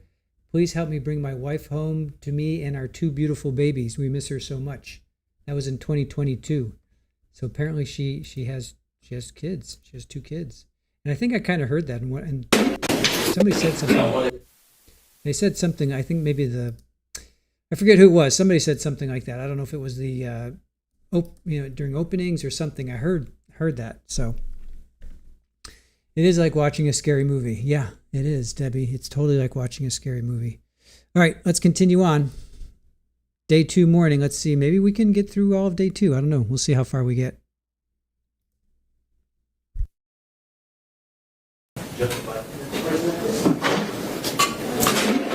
No one in the bathroom, Judge.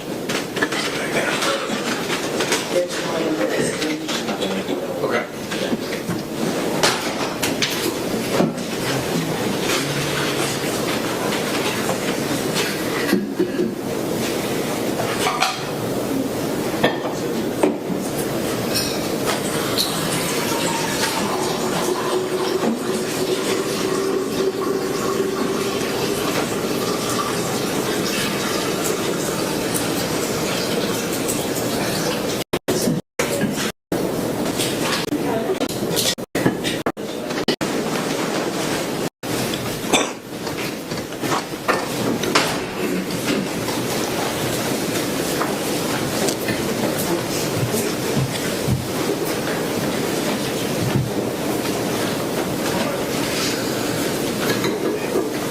Ladies and gentlemen, we'll pick back up in the middle of the direct examination of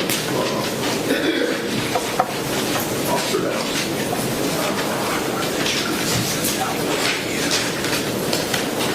And to the both of you. Good morning, Your Honor.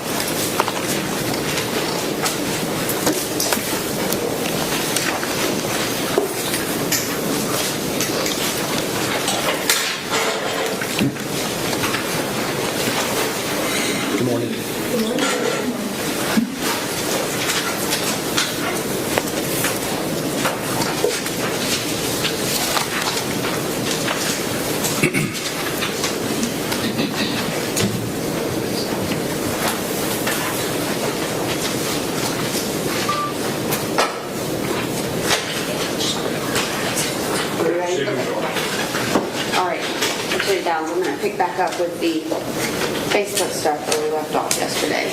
Okay. Can you dim the lights for me over there, and Bill, you turn on the element. All right, I'm gonna start back with page 248 of State's Exhibit 5.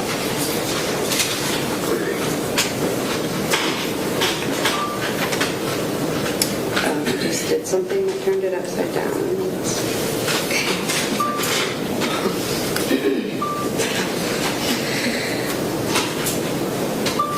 There we go. Okay. All right. What does this mean, say? This says guys like girls that can take charge. Ask him out, plan a date, take some hostages, overthrow a government, burn down his ex's house, maybe buy him a puppy.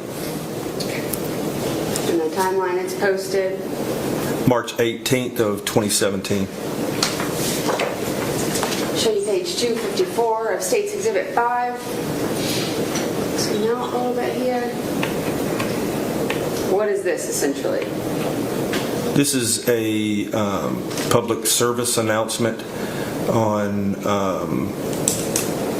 how to choke somebody without strangling them.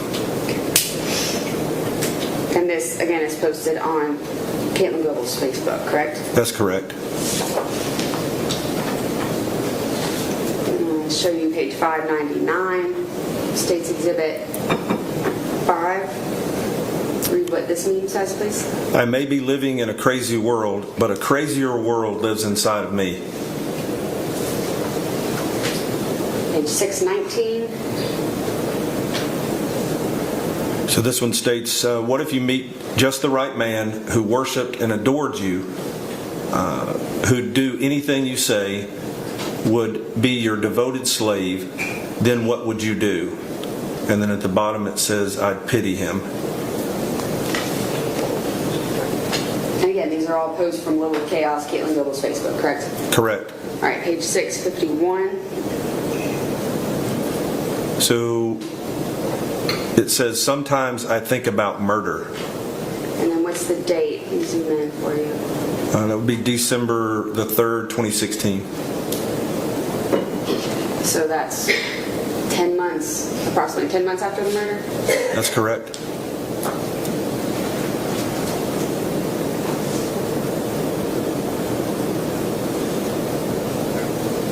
All right, and then this is page 37. Your attention to the middle here. That says, I'm a rotted corpse trying to make myself feel pretty again. Correct? Correct. And what date was it posted? As her status? April 12th, 2017. Okay, about a year after the murder. His corpse would have been around her.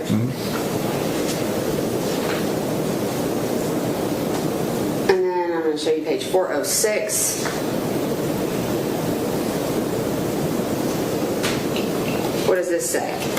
So this says, what's happened or what happens after we die? That's probably the oldest question in history. And the answer is simple. We become worm food, which is to say we decompose. And a whole lot happens to us before, and in parentheses, and as we become worm food too. The decomposition of corpses is the most complicated than you. And so what's the title of this article she's talking about and posting? What happens to your body when it decomposes after death? All right, and this is page 649.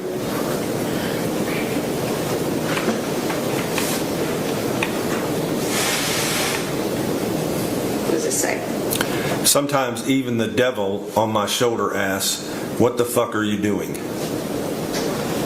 When was that posted? It'd be, excuse me, December 4th, 2016.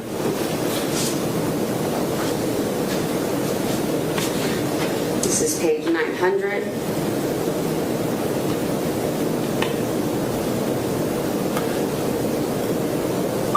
So this says,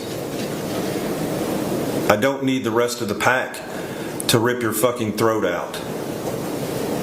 And what's the timeline here? August 3rd of 2016.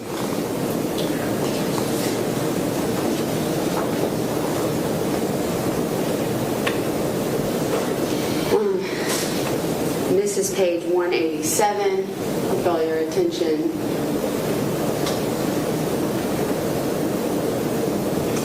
to the bottom here. What does this post say? This post says, all those years of people thinking I was a good girl. And what is the date? April 6, 2016. It's about 5 weeks after the murder. That's correct. This is page 232.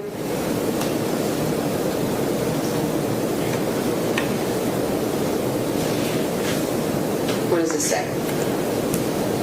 People only notice you when you are pretty or when you are dead. And page 1065.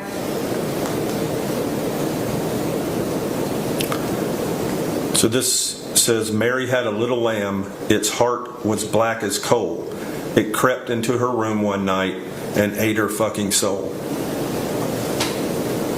And the date that this was posted? April 10th, 2016. 5 to 6 weeks after the murder? That's correct. All right, and this is... What does this one say? This is page 1074. Innocent looking, but kinky as fuck.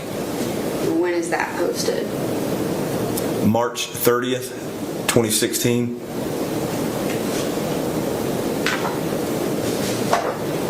Page 856. What does this say? Don't fashion me into a maiden that needs saving from a dragon. I am the dragon, and I will eat you whole.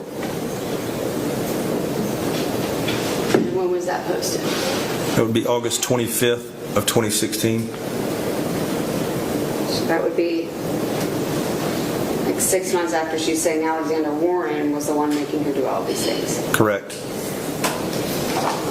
And this is page 511. What does this say? I'm gonna kill you, haha, no seriously, run.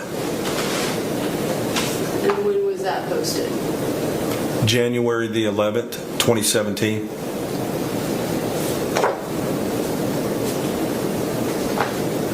Show you page 580.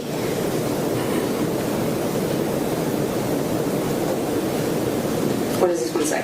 Keep on not liking clowns, and you will be the strange smell coming from the trunk.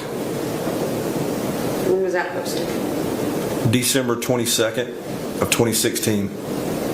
So about 10 months after the murder. Correct. And page 583.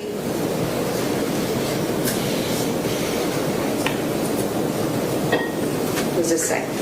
I hug the people I hate, so I know how big to dig the hole in my backyard.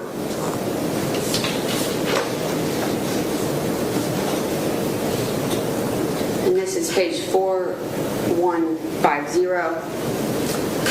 Zoom in. And just have you read, or I'll read it. Does this say, Will of Chaos, I'm doing gore modeling too, basically horror themed nude, LOL? Correct? Correct.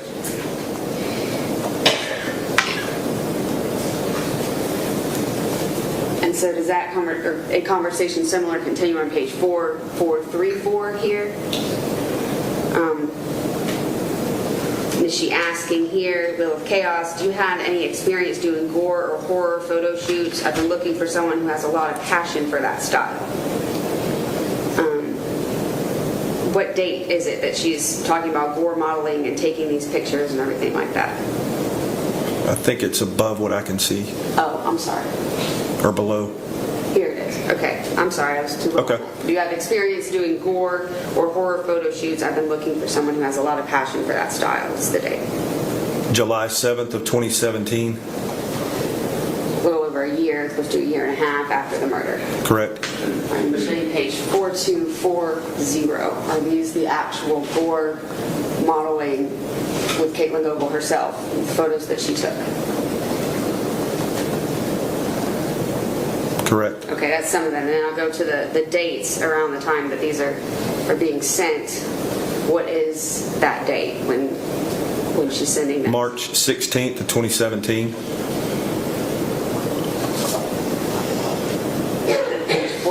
0506. Is this another one of those photos of her and with the blood on her and the gore modeling photos? Yes, it is. And what's the date this one was sent? March 8th of 2017. Just barely a year after the murder. Correct. Page 4001. This is another zoomed in photo she posted or sent to someone. Yes, ma'am.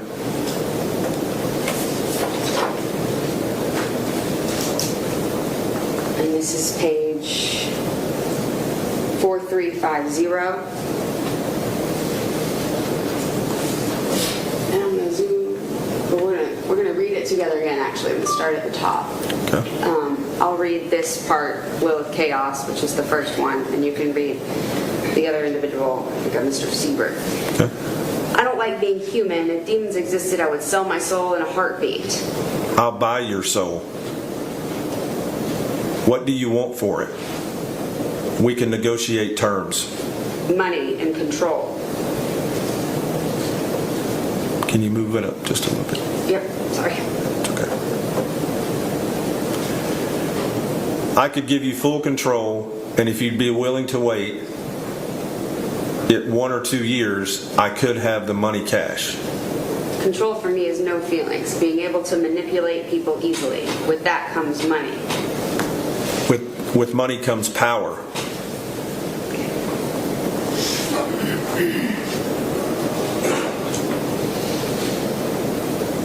And then this is the same conversation with Mr. Sieber, page 4351. And draw your attention down here. For the course of this conversation, what does she say right there? But keep in mind, I have a lot of different mannerisms. I'm a great chameleon. And then what does she say just a little bit below that here? If I really want to fit in with a certain group, I can easily for a little while. All right, and I'm going to show you page 494. Zoom out. What does this depict? I believe it's he's a serial killer. Look down at me and see you a fool. Look up at me and see a God. Look straight at me and see yourself. Does that look like Charles Manson? It does. And the date that this one is posted? January 17th, 2017.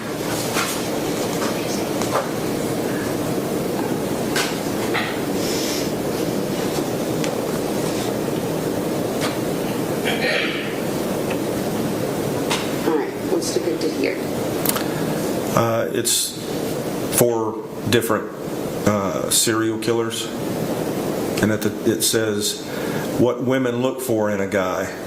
The first one says loves Disneyland. The second one says family man. The third one says killer smile, and the fourth one says home cooked meals. So for Richard Ramirez, it says loves Disneyland. Charles Manson, family man. Ted Bundy, killer smile, and Jeffrey Dahmer, home cooked meals. Correct.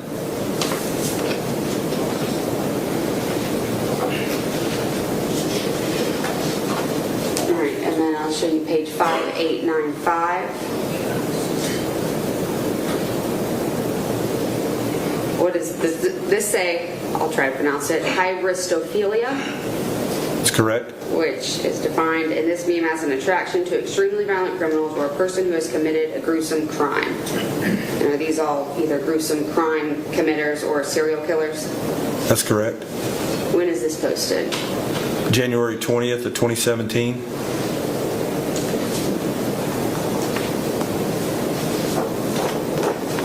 Show you page 483. What's depicted here? A picture of Richard Ramirez. Are these all Richard Ramirez quotes, essentially? Essentially, yes, ma'am.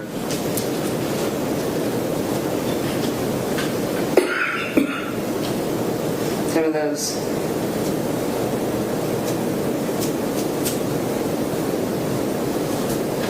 Some of those include this one saying, I love killing people. I love to watch them die. I would shoot them in the head and they would wiggle and squirm all over the place and then just stop. Correct. In page 365, what does this one say? This says people need to start appreciating the effort I put into not being a serial killer. And again, this is one she posted on her timeline. That's correct. And then the date she posted this one, or close to it, I guess, the date of the next post following this one. February 13th of 2017. So before even a year had passed since. Correct. And then this is page 507. Is that Jeffrey Dahmer in that photo? Yes, ma'am. All right, does this say, Mr. Dahmer did not feel as though these people were dead because he was still relating to them. He would talk to them. He would cuddle them. He would hold them. He would think about them. He took the skull of somebody he killed and kept it in a locker so he could be close and have companionship with it. Now that's very, very sick, but to him, it felt as though there was something warm and comforting happening. Not that he was doing something terrible and awful. It's a quote from a psychiatrist. That's correct. Part of his defense. Okay. And what date was that posted? January 13th, 2017. This is page 509. What's depicted here? The same serial killers, Jeffrey Dahmer, Richard Ramirez, and Ted Bundy. And the quote by Jeffrey Dahmer that's posted is, my consuming lust was to experience their bodies. I viewed them as objects, as strangers. It is hard for me to believe a human being could have done what I've done. Correct? Correct. And then the next quote, Richard Ramirez, I love to kill people. The one we just read, I love to watch them die. I would shoot them in the head and they would wiggle and squirm all over the place and then just die. Correct. And then the one by Ted Bundy says, we serial killers are your sons. We are your husbands. We are everywhere. And there will be more of your children dead tomorrow. Correct.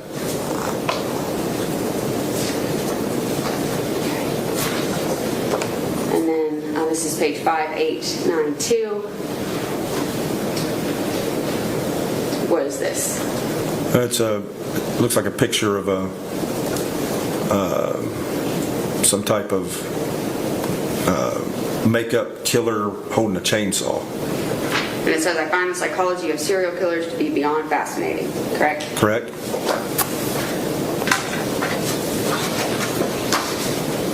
Okay. These next few I'm going to have to do in 3-page increments, just the way that it prints. So first I'll show you page 1275, which is going to give us the timeline. If you can read when the next post that we're going to show was posted. Here. So what date is what we're about to show posted? Oh, let me zoom in for you. There you go. Be October 30th, 2016. All right, and then just for the juror's clarity, the next page, it says image, but is it true there's nothing that's actually printed on this page, so we just have to go to the third page? Correct. 1276, okay. So then 1277, what does this photo depict? This is a picture of Katelyn Goble dressed up in gore makeup. With some sort of, probably, hopefully fake, I don't know, item behind her, animal or something. That's correct. And then page 1278, what's the timeline of this one we're also going to show now? What date was it posted? October 30th, 2016. Okay, and then is it true that page 1279 is just a blank page? Correct. The image is shown. Okay, so here's page 1280. Is that Ms. Goble? Yes, it is. Blood, makeup, and things like that? Yes, it is. And then page 1281. What is the timeline here, what we're about to show? October 16th, 2016. And then, I think this one is actually, yes, this is a comment associated with the post that's going to happen now. What does that say? Death looks good on me.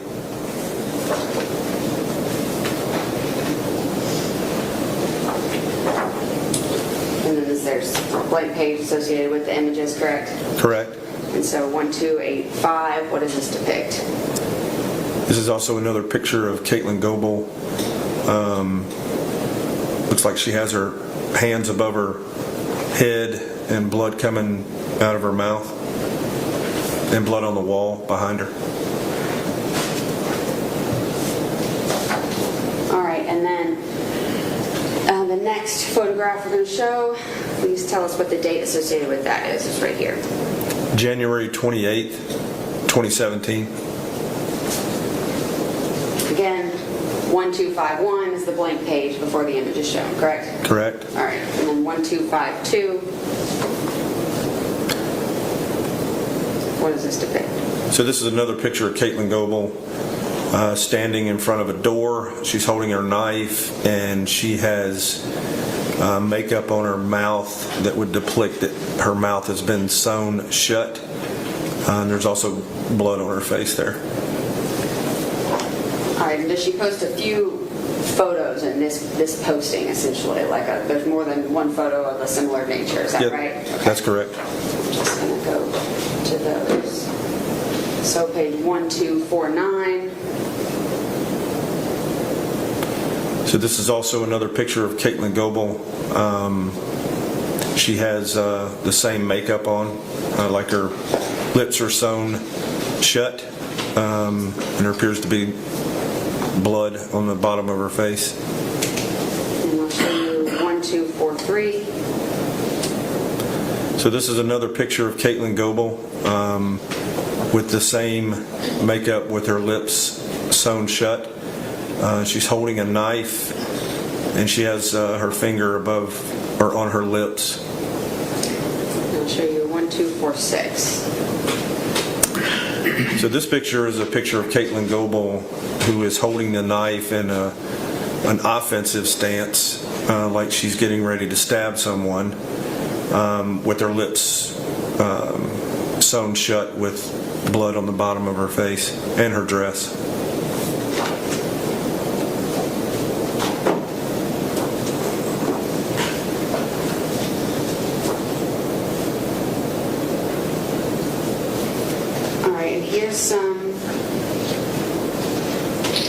Here's one photo just to establish a timeline. It's page 1290. Do you know what this depicts? This is a picture of Katelyn Goble and Alec. Okay, so Alec is the boyfriend she had after Alexander Warren. Correct. And then what's the title here? Zoom in. It says Venice Beach.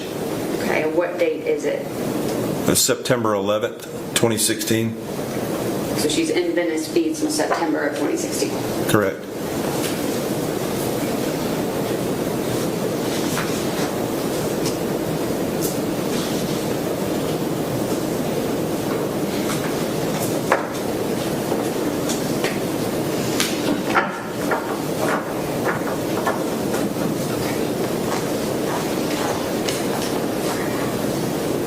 All right, you can turn the light on, Carl.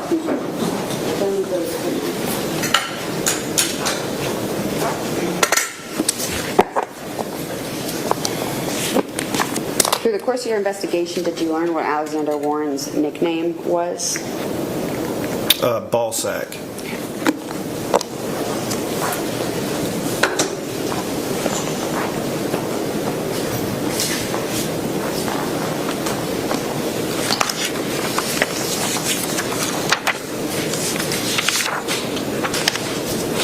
I think yesterday we talked about the distance from the house to the Porterdale Police Department being very short, less than half a mile, if even that, if even a quarter mile, correct? Correct. I don't know if I asked you, what's the distance if you were to get in a vehicle and drive, especially like late at night if there's no traffic, and go from Porterdale to Gainesville or Gainesville to Porterdale? About an hour and a half. Hour and a half. Certainly wouldn't take you 3 hours one way to get there.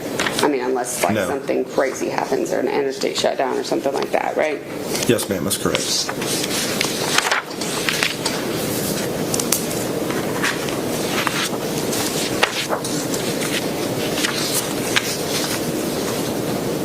Do you see Katelyn Goble in the courtroom today?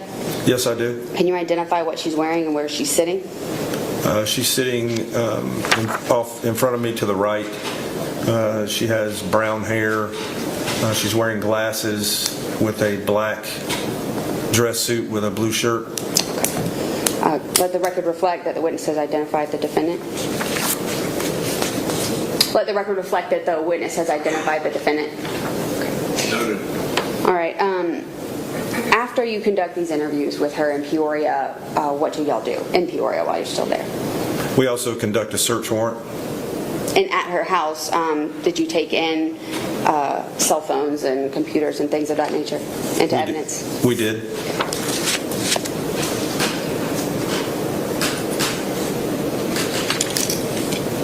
And also, you have those interviews in Peoria. When you get back to Newton County, do you conduct another interview with Katelyn Goble? I do. And you've had a chance to review that interview that's on the hard drive, correct? I have. It's on August 16th of 2023? I believe that's correct, yes. And is that interview a fair and accurate depiction of your conversation that occurred with her? It is.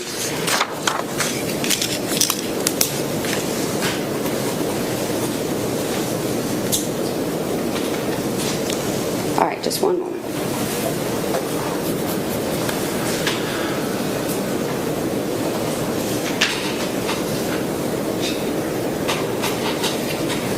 All right, I don't have any more questions right now. Thank you.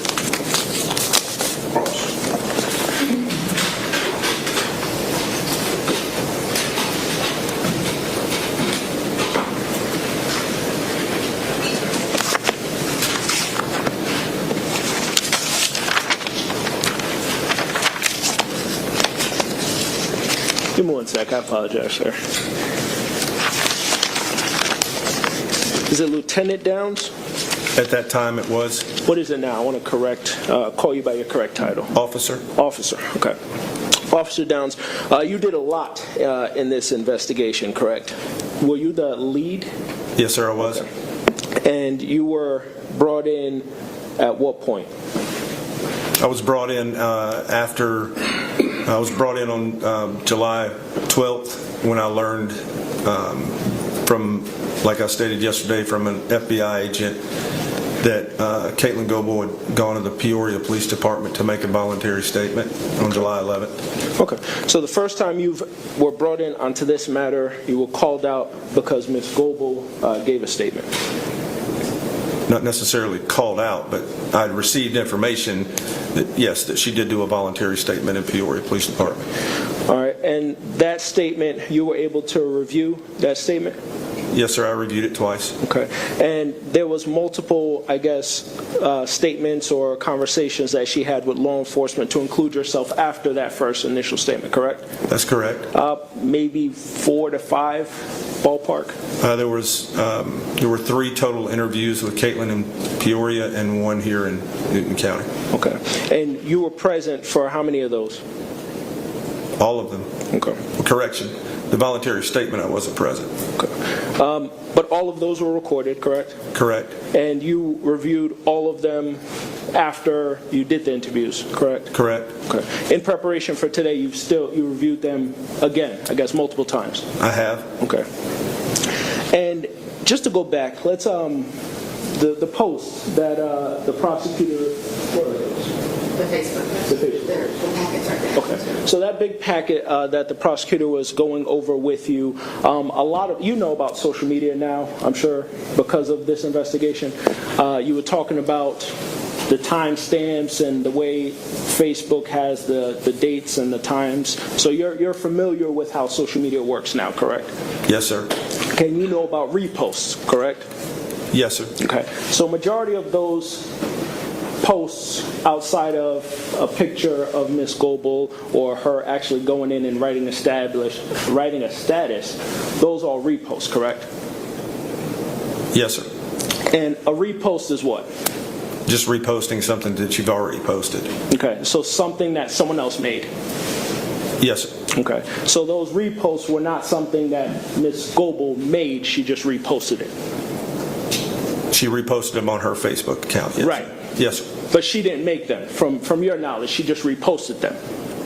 Some of them, yes. Okay.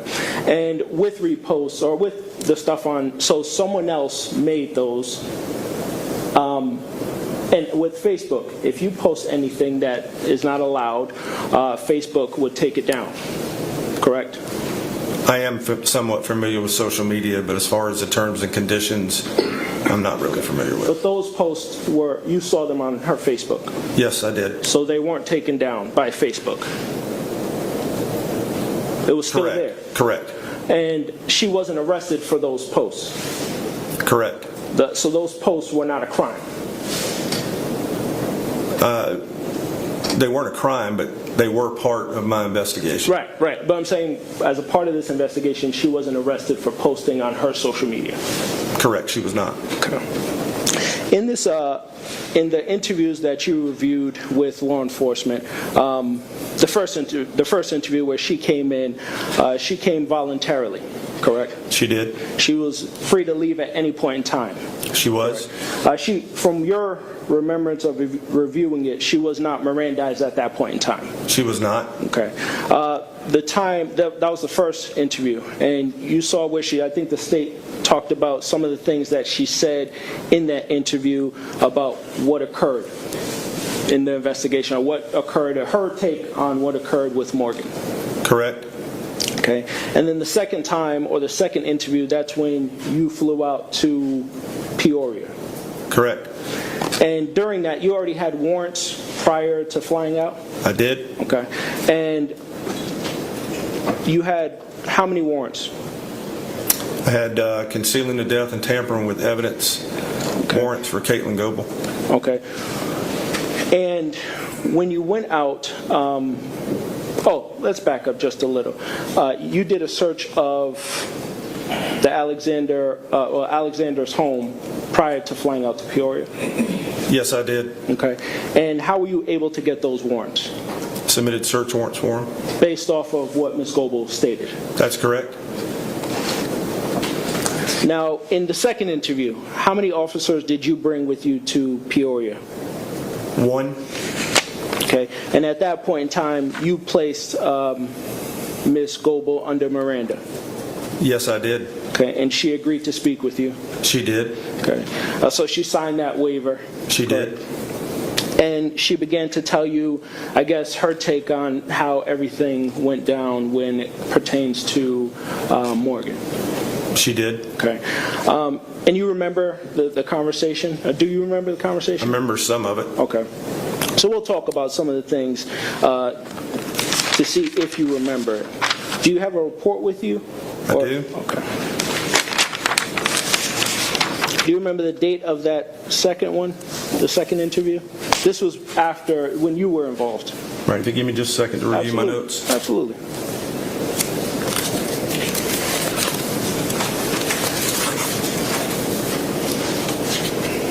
So the second interview was conducted August 2nd, 2023. Okay. How long was that interview, do you know? I don't know exactly the time. I believe it was around 4 hours. And there was some, as you stated with the state, there was some discrepancies, correct? Yes, there were. In all of the interviews or recordings? Many discrepancies. Okay. And let's talk about some of the consistencies. Okay.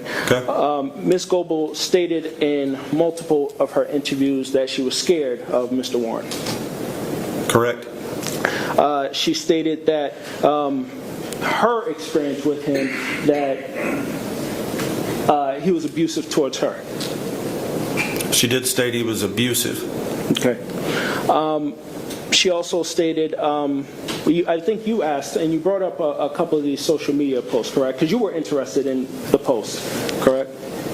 Yes, sir. Do you remember her explaining all those posts to you? No, sir, I don't. Okay. So you remember asking her about them? Yes. Okay. There was one post that she tried to explain, and it was Bob, the little ghost. She said that was directed towards one of Alex's former girlfriends. Okay. Is that the only post that you remember asking her about? Yes, sir, that's the only one I remember. Okay. And in the other videos that you reviewed, you don't remember her speaking about the other posts that were asked about her? No, sir, I don't. Okay. And so, as we stated, she stated that she was scared of Alex. Correct, that's what she said. That he was abusive. We spoke about that. She never at any point in time stated that she killed Morgan. No, she didn't. Okay. She always maintained that it was Alex that committed this crime. She did.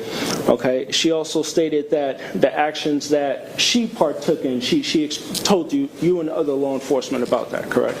That's correct. And she stated that this was an action that Alex made her do these things. That's correct. Okay. She stated that I don't remember if it was you or other officers, but you reviewed it, so let me ask you. Do you remember when one of law enforcement asked her why she didn't come forward, or why it took her this long to come forward? In one of the interviews, I remember that. You remember that? Yeah. Do you remember what she stated? In one of the interviews, she said that she was afraid. In another interview, she said that she didn't come forward because she was being selfish. And then I don't remember exactly word for word what the other one was at the end of another statement. Do you remember where she stated that she heard that other people were talking about Alex and the actions that he did? Repeat that question again. Do you remember when law enforcement spoke to her and she was speaking about why she came forward, that she was told other people were coming forward with information? That's correct. Okay. And that she felt comfortable now coming forward with this information since she won't be the only one talking. Do you remember that? Yes, she did make a statement that, yes, she did say that. Okay. Give me 1 second. Okay.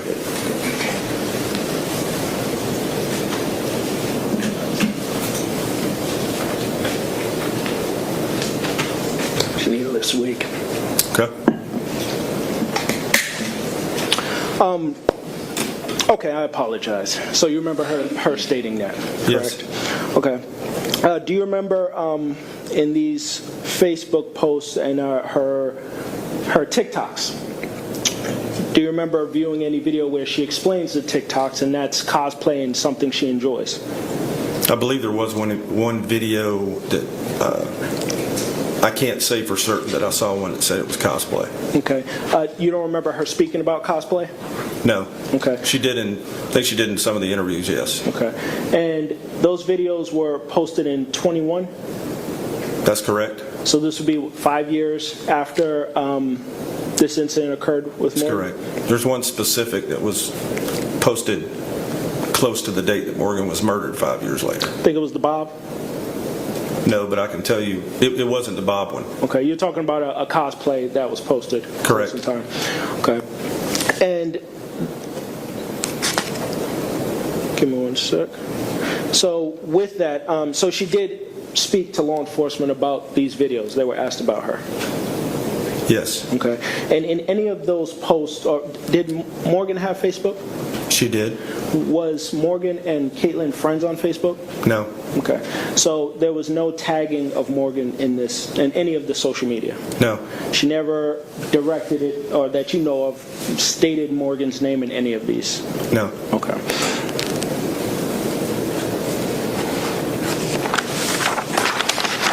And you were able to find remains, or the remains in Mr. Warren's backyard or the fire pit because of the statement that Ms. Goble stated? That's correct. Okay.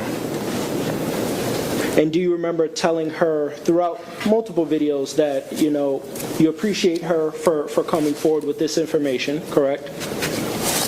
Do you remember? I did. Can I elaborate a little bit? Well, let me finish my question, please. Do you remember talking to her and stating that you need her throughout this investigation multiple times? I did say that. Do you remember telling her how a family will be able to have essential closure because she came forward with this information? I don't remember exactly saying that, but okay, something to the effect you may something to remember. that effect. And all these are recorded. They are.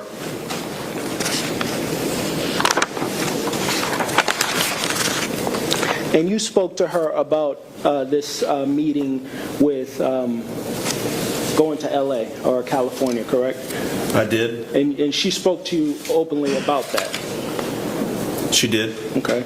She stated that when her and Alex, because I know there's an Alec and an Alex, but Alex Warren, they were dropped off by the Warrens, I guess at one of the state lines to leave the state of Georgia, correct? Correct.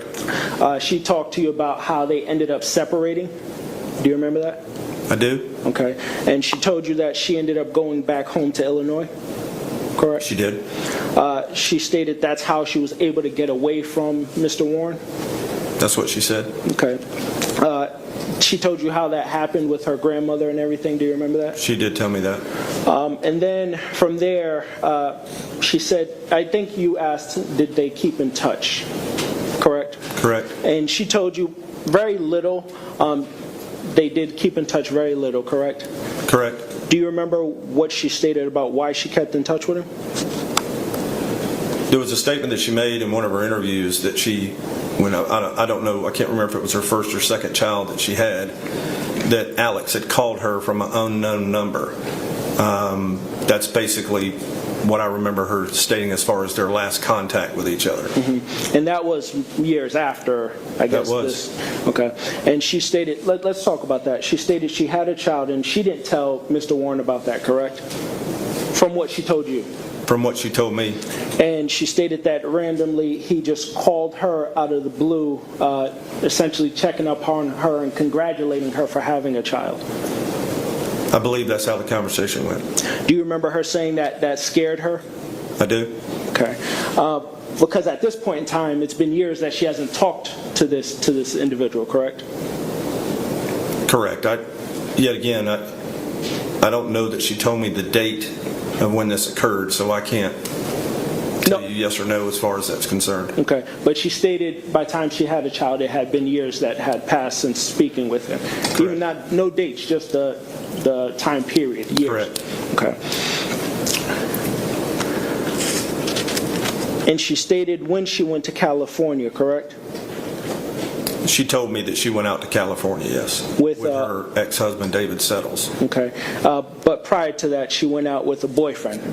Alec. Mr. Alec. Mm-hmm. And did you learn from that travel that they never encountered Alex Warren? There was nothing through my investigation that led me to believe that they had met up with him at that time, or she had met up with him at that time. Okay. And then, I guess, a time period passes, and then she gets in a relationship with David. Correct. His name? David Sellers. And that's the time you said them to go to California. Correct. And that's where Alex sees Miss Goble in California. She went looking for him in California. When you talked to her, she stated that it was either LA or Hollywood, correct? Do you remember? Correct. It's something like that. And that they were somewhere in LA, maybe Muscle Beach or Venice Beach, and Alex came up to them. Do you remember that? Correct. And I think you stated with the prosecutor something about him and his girlfriend at the time had lice or whatever, correct? Mm-hmm. And that she helped them with that lice problem. Do you remember that? I do. And do you remember her talking about how they had a van or a vehicle, her and David were staying together in maybe a mobile home or a vehicle, whatever it may be? Correct. And that Alex wasn't living with them at that time, or he didn't live with them, correct?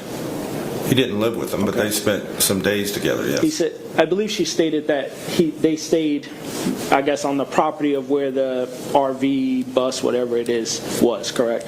I believe so, yes. In that video, do you remember her talking about an incident with Mr. Warren and his girlfriend? A little bit, yes. Okay. And in that video, you said you remember that conversation? A little bit of the conversation of what Katelyn stated had happened with the girlfriend. Do you remember what happened? She stated that it appeared that Alex and his new girlfriend had gotten into an argument. She does state in the interview something to the effect that there was a police officer close by. Alex's girlfriend at the time was going to walk over to the police officer. Then Katelyn came up to her and said, just walk away, something to that effect. Basically not go contact the police. Did she say why? I can't remember that. Okay. You don't remember Alex making a threat towards his girlfriend? No, I don't. You don't remember that conversation? No. Okay. Once again, it's all recorded, correct? It's all recorded. And after that situation, Ms. Goble stated that they left California and she didn't have contact with Mr. Warren for a while, correct? Correct. And that's when life went on and he tried to reach out to her pertaining to her child. Correct.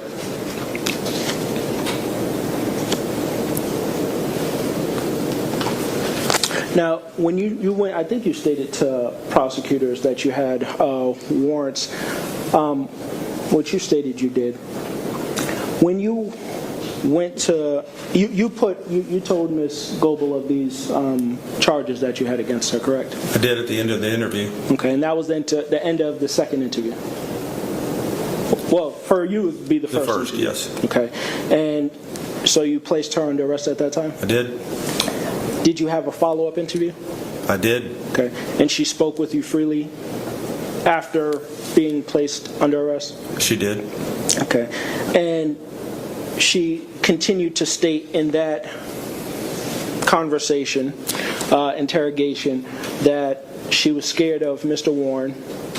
She did.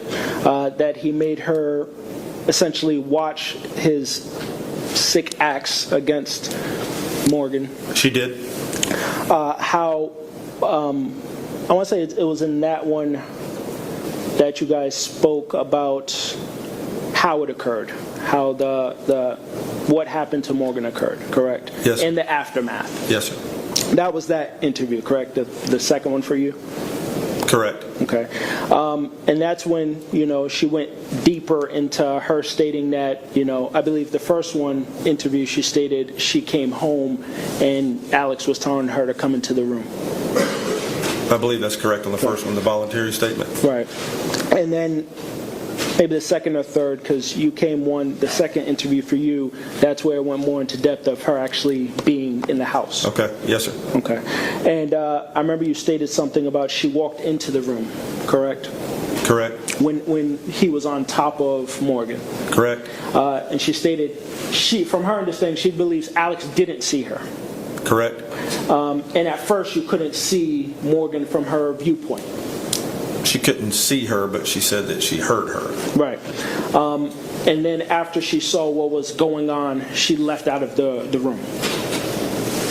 After she said that she believes that Morgan saw her, yes. Right. She said that she left the room. Okay, and she said it was a lot. Essentially, she was panicking. I believe that's what she said. Correct. And then she stated she went back into the room. Do you remember the time frame she went back in? I'm assuming it was right after what she saw. No, when she went back into the room. I don't remember the exact what she said. I believe it was an hour. That's correct. She said she went back an hour later, and she said she saw Morgan laying there. Correct? Correct. She stated that she wanted to get her help. Correct? Correct. Do you remember where she said Alex was when she was trying to, assess Morgan? Behind her. Okay. And when she went to, when she approached Morgan and she said we need to get her help, do you remember what she said Alex did? We're not getting any help. Okay. Something to that effect. Do you remember his mannerisms, his body from what she told you? I don't. Okay. As far as being able to describe that, I don't. Right. Would you remember if I told you she stated he leaned up against her and said we're not getting any help? That sounds correct. Do you remember her saying that she was intimidated by that? Mm-hmm. I do. Do you remember she did state that she tried to distance herself from him in the house? Correct. Because she didn't have, I guess, anyone there at the time, correct? Correct. She didn't have family there? Nope. No friends there that you know of? No, sir. Okay, so she said she was reliant on Alex. Yes, sir. Okay. And then time passed, and she stated that she eventually moved back into the room. Do you remember that? I do remember that. She didn't want to raise any alarms or flags with him, correct? That's what she said. Or believe it was him and his mother and father. All right, correct. And that's when he told her to go get some knives. Correct. And she went and did that. Correct. And she stated that she went into the bathroom and he had the knives. I think they were paring knives, correct? Correct. And he told her to hold, I guess, a part of the body while he did the cuts. In her statement, she just said that he made me hold her ankles and wrists. You don't remember her saying where he made cuts? No, I don't. Okay. Later on in the statements or through all these recordings, you reviewed them all, correct? I did. You don't remember her stating anything about him making cuts? Oh, the way that Morgan was dismembered, I do remember that. Okay. And she stated he did that? Correct. Okay. Do you remember her saying she went to throw up? Yes, I do. And do you remember what she said Alex said? Get yourself together, I believe. Get your shit together? Yes. Essentially. So throughout this interviews and investigation, the thing that she held on to was that she was scared of him, correct? That's correct. Do you remember her saying that he did put hands on her, he did get physical? She made a statement that Alex did slap her, but not so bad that she had to go to the hospital. Right. But he put hands on her? From her statement, yes. Okay. And then there was things that he made her do that she didn't want to do, correct? From her statement, yes. Okay. And those things she said in multiple of these interviews, correct? She did.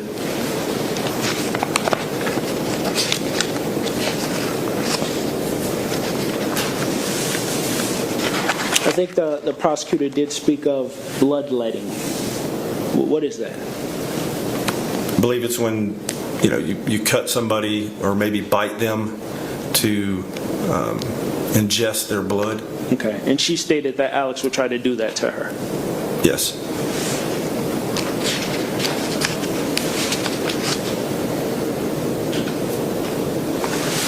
From your investigation, there was no between Morgan and Alex. Did you see any text messages, any communications, anything of that nature?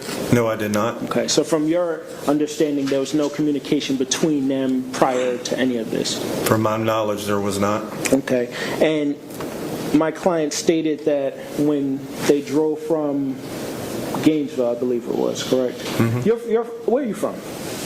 I'm from North Carolina. But you've been in Georgia for a while?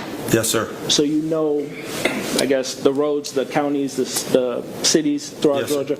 Okay, she stated she's not from here, correct? Correct. And she stated it took her a longer time to get to Gainesville, correct? I believe so, yes. And I believe she was asked, what did you use to get there? Do you remember that? No, I do not. Okay. Do you remember her talking about she used GPS to get back and forth because she didn't know the area? I believe I remember saying GPS, yes. Okay. Give me one step. When it comes towards the suitcase, she stated that it was Morgan's suitcase, correct? Correct. She stated how Alex lined the suitcase with trash bags. Correct. And how he filled the suitcase up. Correct. And how he made her go with him to this fire pit in his backyard or side yard. Correct. She stated how he started this fire. Correct. And he just made her put, I guess, sticks on top of the suitcase. Correct. And then he made her watch. Correct. And then also that he made her go down there a couple times after the fact. That's what she stated.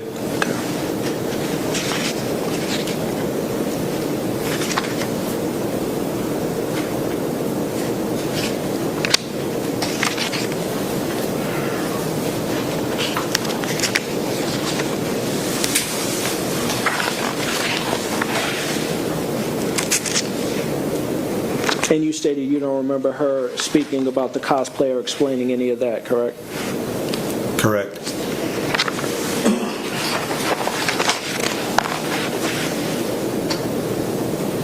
And she showed you the location when you spoke to her about where this fire pit was on the property, or tried to. She didn't show me. She showed the investigators in Peoria. Okay. Right. But that was confirmed in your investigation? It was. And throughout this investigation, you brought warrants against her and Mr. Warren, correct? That's correct. Were you able to encounter Mr. Warren? I was. Sorry. And did you happen to speak with him? I did. Did you tell him what he was charged with? Objection, hearsay. I didn't talk about what he said. I said nothing about what he said. Did you talk? Objection, I guess the relevance then of what, if you told him what he was charged with, what that has anything to do with it. So you stated that you met him? I did. Okay. Do you remember him trying to attack you? Objection, relevance. What's the question? Did he remember Mr. Warren trying to attack him? It's relevant because she talks about how violent he was and she was scared of him. It's relevant because they're saying that she's not credible, but her story was that he was violent and she was scared of him because of that. It is bad character evidence, Judge. He knows that, and he knows that it'd be something that's kept out of here. We've had many motion hearings about it. It's honestly, Judge, it's irrelevant. It's years later. It's when he's being arrested. It doesn't have anything to do with this. He knows that. I know it's relevant. Sustain the objection. And ask the judge, frankly, instruct the jury so that's pieces of the evidence there to disregard. Well, I'll sustain the objection. I think that I instructed the jury when I sustained the objection, they're not to consider that. That's all I have for you right now. Thank you. You may have more to read. All right. I want to kind of back up here. So we're talking about she goes into Peoria and gives this voluntary, using air quotes, statement. That's after, I mean, multiple people have already contacted the Peoria Police Department to relay information about her being involved in this murder. Correct. Right? Okay, and that's going to include Terry Feely, Ashley Durham, and her ex-husband David Settles. Right? Correct. All right, so it's not like she just woke up one morning and was like, you know what, got to get this off my chest, right? Right. She's in the middle of a custody dispute, in the middle of a divorce, in which her ex-husband knows she's involved in this. Correct. Okay. So she goes in and she makes these statements. And the entirety of the first statement that she makes, the detectives in Peoria, in addition to the entirety of the next 4-hour interview, every version of what she's saying that she's not there, that is a lie. That she would agree later is a lie. Correct. All of that statement. Correct. Those statements. Okay. And then even when y'all go back in the third interview and you give her the opportunity, because you know about the phone records information by the time y'all go back into the third, right? Correct. So you go back in this other interview and you say, okay, is there anything else you want to tell us? This is not adding up. Like, is there anything else? Y'all know the phone record stuff. She doesn't know you know it yet. Does she take that opportunity to tell what she says is her, version of the truth? No. Okay. It's not until literally you confront her and we say, we know that you were there. We know you were there. That she tells this other version. Correct. And even in this other version, there's still countless, we'll call them inconsistencies or untruths in there, right? Correct. When y'all are interviewing her also, and you're thanking her, saying you appreciate a lot of this, I mean, you don't have all of this social media stuff to be able to know exactly what she was posting that day, right? I had none of that at that time. You don't have the stuff about how much she loves him and tagging him in Happy Dance or even Death is When the Party Started or anything in those interviews, correct? Correct. We'll get the Facebook till later. Correct. You don't have the messages showing that she voluntarily sought him out in California and met up with him, right? Correct. You're just kind of taking her word for, he just ran into me and I was so scared, correct? Correct.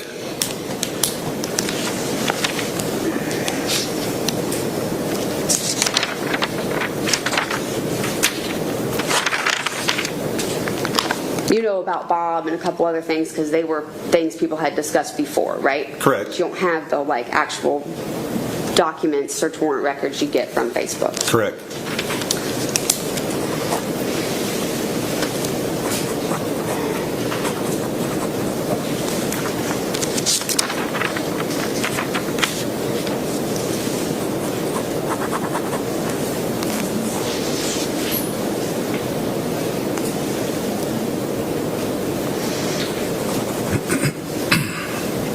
When they leave Georgia together a few months after the murder, they don't just go to Illinois first. They go to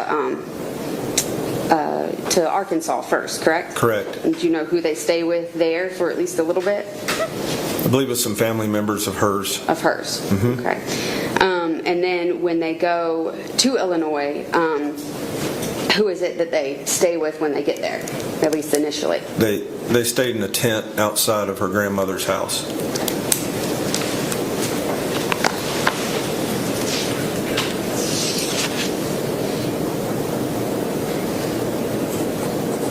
And she was scared. She said she's scared because Alexander Warren calls her in 2000 or whatever year it is when she has a baby, and tells you that he must have seen on social media or something that she had a baby, right? Right. And he does that call, and she says that scares her, correct? Correct. That's what she says. But she continues to post her children on social media, right, including TikTok videos and things like that. Correct. They're in them.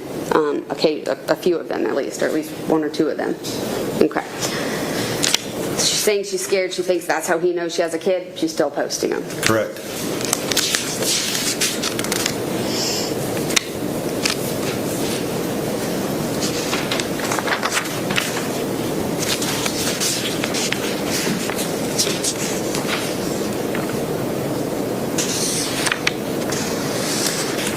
In terms of this idea that she just doesn't have friends or family or anybody to call or whatever, she tells you she has access to the vehicle. She's the one that drives that Dodge Ram truck, right? Correct. Correct. Yes. Do you need to elaborate on that? Because Alex did not have a license. Okay, that's fine. But she's driving the car. She's driving to and from work to Atlanta and back after this happens, Correct. right? Okay. So she can get in that car. She could drive where she needs to go. She drives to Atlanta. Correct. She comes back home to Alex. Correct. Drives to Atlanta again. Comes back home to Alex. Correct. Okay.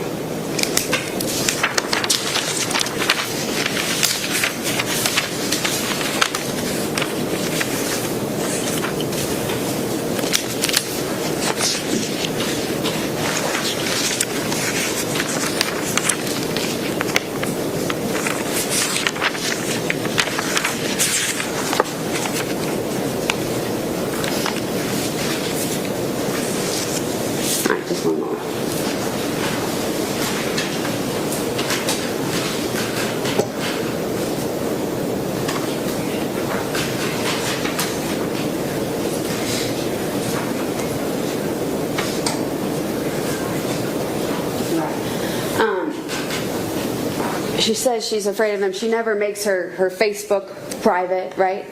No, she doesn't. TikToks are public. Correct. All of that. Okay. All right, I don't have anything further.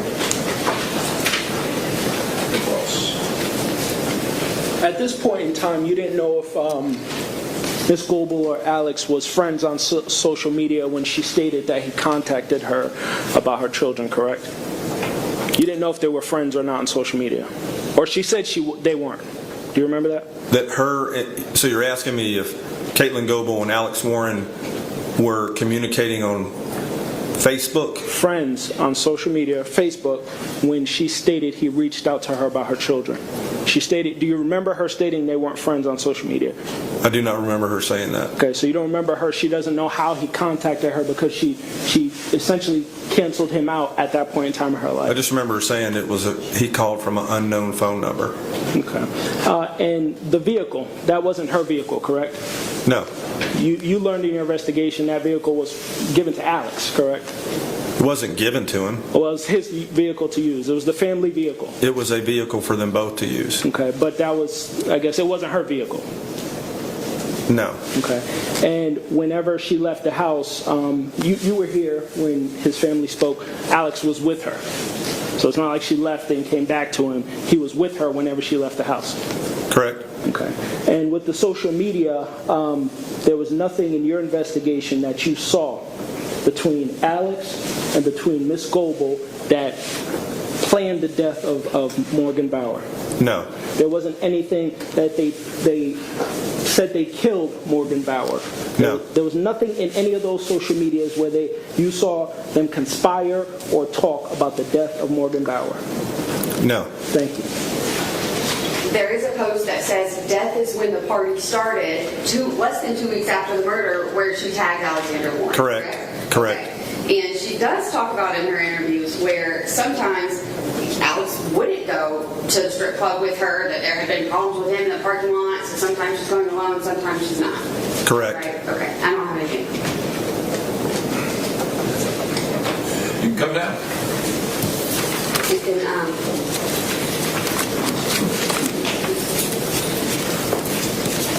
never mind, Jeff. I was going to say you could be released, but I think you could sympathize anyway.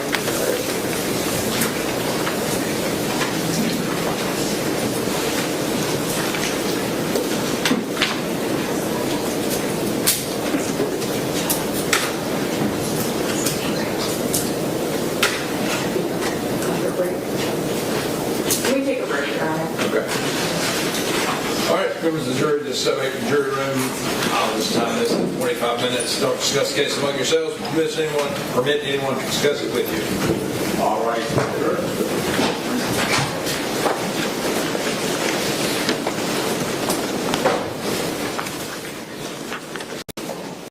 Your Honor, before we go on a break,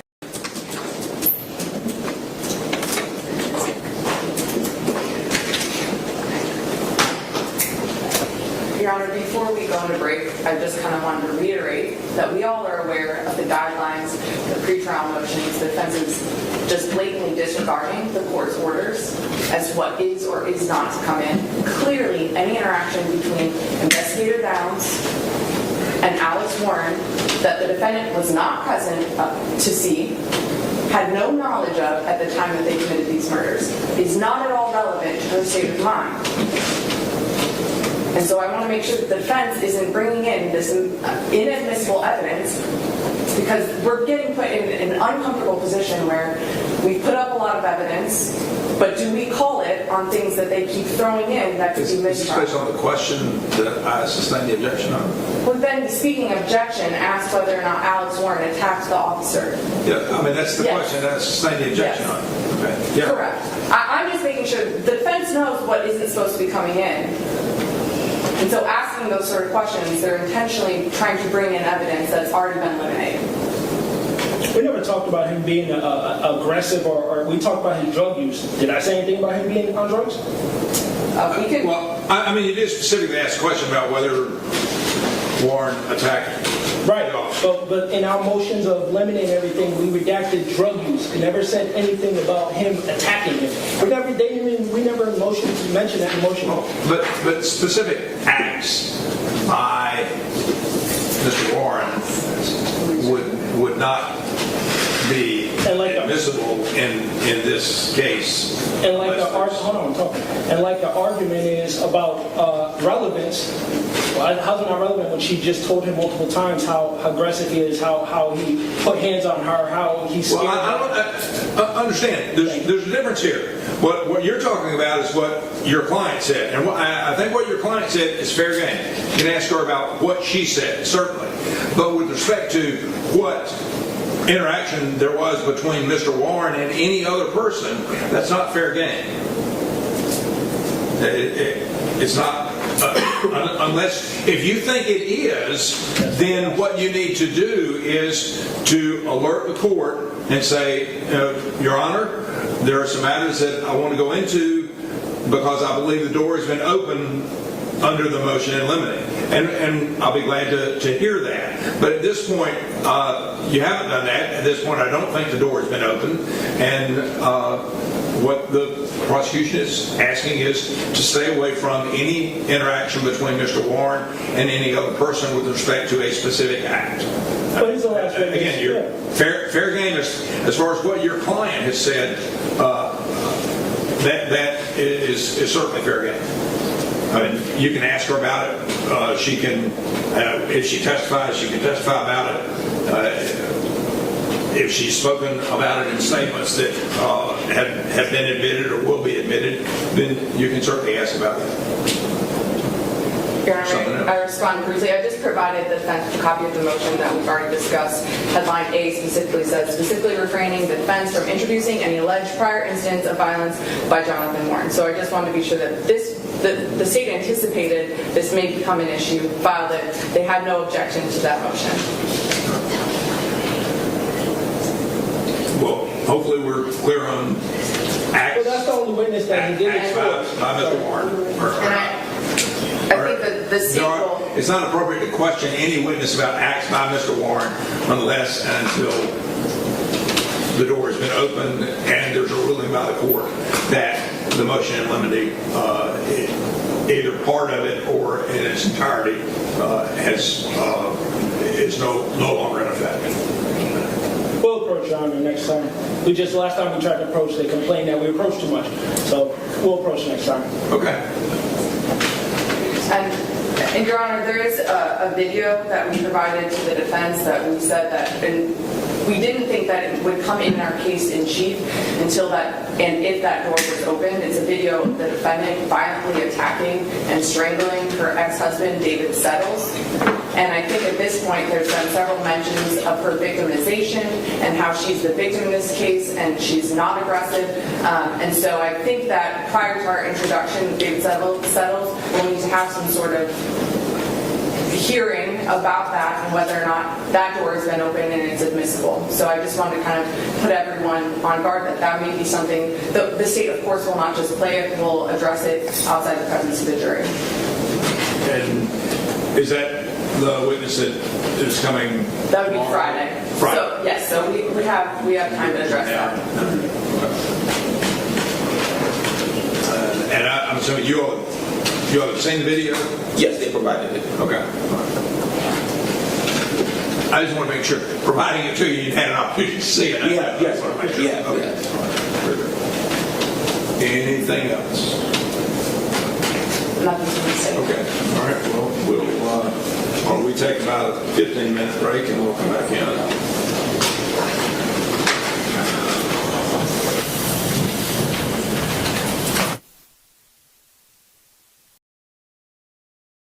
So that got a little chippy there. Defense, we'll approach next time. They complain that we approach too much, so we'll approach next time. It's getting a little chippy in there. All right.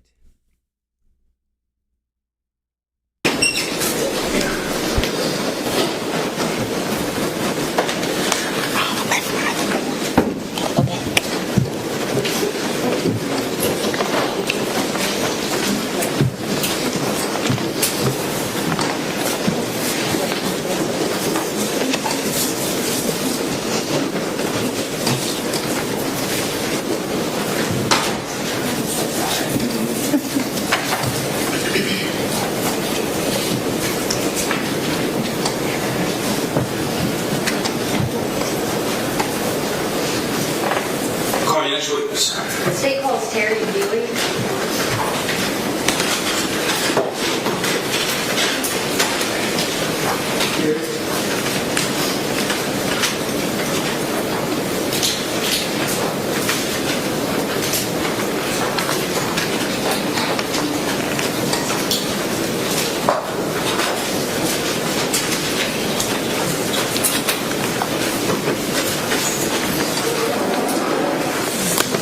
Raise your right hand.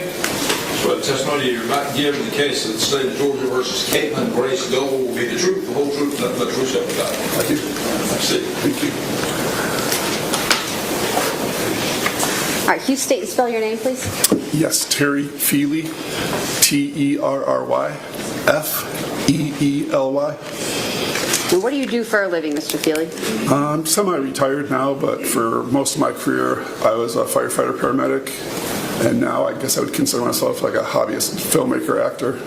Hobbyist filmmaker actor? Yes. Is that what you were also doing back in, I guess, like 2019 to 2022? I'm just going to have to hold my phone a little closer to you, sir. Yes. Yes, that was what I was doing at that time. And where were you living back in, I think, was it about 2019 that you started looking into Morgan's case? Yes, I was living in the Atlanta area. And what had brought you to the Atlanta area? My wife's job at the time. And where had you come from? Where are you from initially? Yeah, I was born and raised outside Chicago. Okay. And now you actually live in Tennessee, right? In Tennessee, correct. And so while you were living in Atlanta, what got you interested in Morgan Bauer's disappearance? Yeah, like I said, I was in the film community at the time, and just with some fellow actors and filmmakers, we're talking about making a social justice documentary, and just did some research and came across Morgan. And so once you do that research, you come across Morgan, you're thinking about, I guess, making a documentary, doing something. What's your first step? What do you do? Yeah, I think after I found, her missing person on the Atlanta PD site, went and just kind of Googled her name and found some podcasts, and then found some individuals' names, and then started contacting people. And did you become aware also of the Facebook page or Facebook group about missing Morgan? Yes, I did. Okay, so there was already some podcasts and some social media people had done about this missing person case? Yes, there was. And so then you look into it, you start contacting people. Who did you contact? One of the first people I contacted was Morgan's mom. And then from that, I contacted Casey McClure also. And then I got some information, some of the police files and some of the notes and some of those things. And then found some of the individuals around Morgan, and then started contacting them. Okay, so you used those resources and maybe some resources within police departments to get the files themselves and look into who was around Morgan at the time that she disappeared. Correct. Was anyone helping you kind of track some of these people down or look into this stuff? Not really. There was a couple, like I said, in my film community who had started, but they pretty much stopped working with me like about a week or two later. But did you enlist anyone, I guess, there local near you in Tennessee to assist you in anything? Not at that time. It wasn't until I moved to Tennessee that other individuals came in and helped me. Okay, but eventually you do request a private investigator, Ashley Durham, to help you, right? Correct. That was after I moved out of the area. All right. So you started, when would you say, like approximate time frame, 2019, working on this? At the very end of June, beginning of July. Do you know approximately when you started contacting Katelyn Goble? I believe it was on or around July 1st of 2019. And why did you contact her? She was in some of that documentation, one of the last people who was with Morgan. And when you want to say contacted her and talked with her, was that Facebook messages, social media messages? Correct. Almost everything, all my contact was through Facebook Messenger chats. There was only a few phone conversations that I had with people. And you actually saved those messages and downloaded them and sent them to us, correct? Correct, yes. All right, I'm going to show you State's Exhibit 94. Do you recognize this? Yes. And how do you recognize that? It's a copy, a little bit different format of the Facebook Messenger chats. These are your some of your Facebook Messenger chats with Ms. Goble. Correct. These are all through one of her Facebooks, and then when there was another Facebook account, you have a different conversation. And are these fair and accurate depictions of that conversation? Yes, they are. Tender States 94 into evidence, Judge. No objection, Your Honor. Submitted. And I'd like to publish to the jury, and I have copies for everybody to follow along. Mr. Steele as well.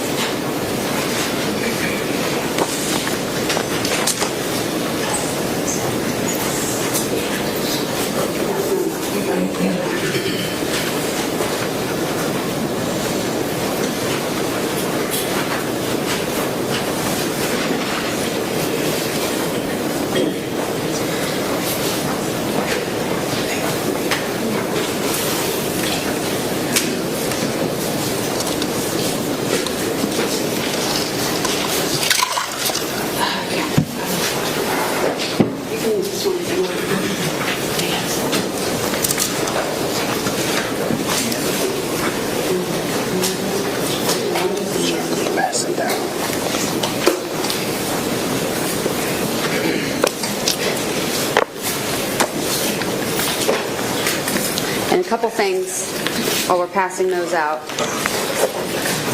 Yes, you would definitely need a copy. Yes, thank you. Obviously. Let me make sure, members of the jury, this is transcript, right? No, this is the actual evidence. This is the, yeah, so it's not even like a, it is the So, Mr. Feely, these messages go in reverse order, is that right? Correct. So the first message is actually the very last page, if we want to turn to that, and then we read backwards to the front. And then I want to ask you, when you're getting, eventually after you have these messages, you have an interview yourself, or like a recorded phone conversation, two of them, that you're on with Miss Goble, right? Correct. So ultimately what she reveals is that she knows Morgan Bauer's dead, and that she was at least some part of the dismemberment and getting rid of the body. Yes, correct. Okay. So just context, the entire time you're having the conversations, whatever she says in here, she knows Morgan is dead. That's correct, yes. Okay. All right, so I'm going to start, and I'll have you read yourself, Terry Feely, and then I'll read the messages that Katelyn Goble sends back to you. Oh, one more question before we start. On here, it doesn't show the name that's appearing on the Facebook. Do you know why or what account this was? I think that happens sometimes when the account is deleted or changed. So I believe this was Katelyn Settles was the name on this account at the time. And the content of this conversation is clearly it's Katelyn Goble there. Correct, yes. Okay. All right, you go ahead and start there on that first message, July 1st, 2019. I'm a filmmaker from Atlanta. I'm making a film about Morgan Bauer, and I understand you were friends with her while she was in Atlanta. I'd like to talk to you and have your story be part of the film. Please let me know if you're interested. All right, Katelyn Goble says no, and you do not have permission to use my name in any way. And then there's a message from, I guess, Facebook saying you can now message and call each other and see info like active status and when you've read messages. And then on that same date, at 8:40 p.m., about an hour later, Katelyn Goble says, actually, disregard that, call me anytime, and provides a phone number. Are you free to talk sometime this week by any chance? Sure. Do you mind if I ask you a few more questions now here? Sure. How did you know Morgan? I met her through work. She came to a club I worked at asking what it's like to dance. Where was that? Had she ever danced before? If you don't want to talk right now, it's fine. We can talk another time if you like. Honestly, I don't remember the club name at this point. I worked at several places. It was a smaller club outside of Atlanta. And it's okay, I just had to find a stuffed monkey for my kid to go to bed. Oh, okay. Did Morgan ever dance before? I don't think so. Did she have any other friends in Atlanta besides you? I'm sure she did. She is a very outgoing personality. Was she mostly working in North Georgia somewhere or Atlanta? I'm not sure. I know I worked a few different places to follow the crowds. Did she stay with you while she was there? No, she asked to at one point, but she never ended up staying over. So where was she staying? With other people, I guess. Did you hang out with her much? Not often, mostly if she needed a ride. Oh, sorry, I would offer if I had time and wasn't busy. Oh, okay, got it. Did you know someone by the name of Lauren? I was told she was pretty good friends with someone. I thought that was you, but maybe it was this Lauren person. No, I didn't. We were friends, but not super close. Do you remember anyone's names? Someone maybe loaned her money to stay, but I meant to say stay in a hotel for a few days to help her out.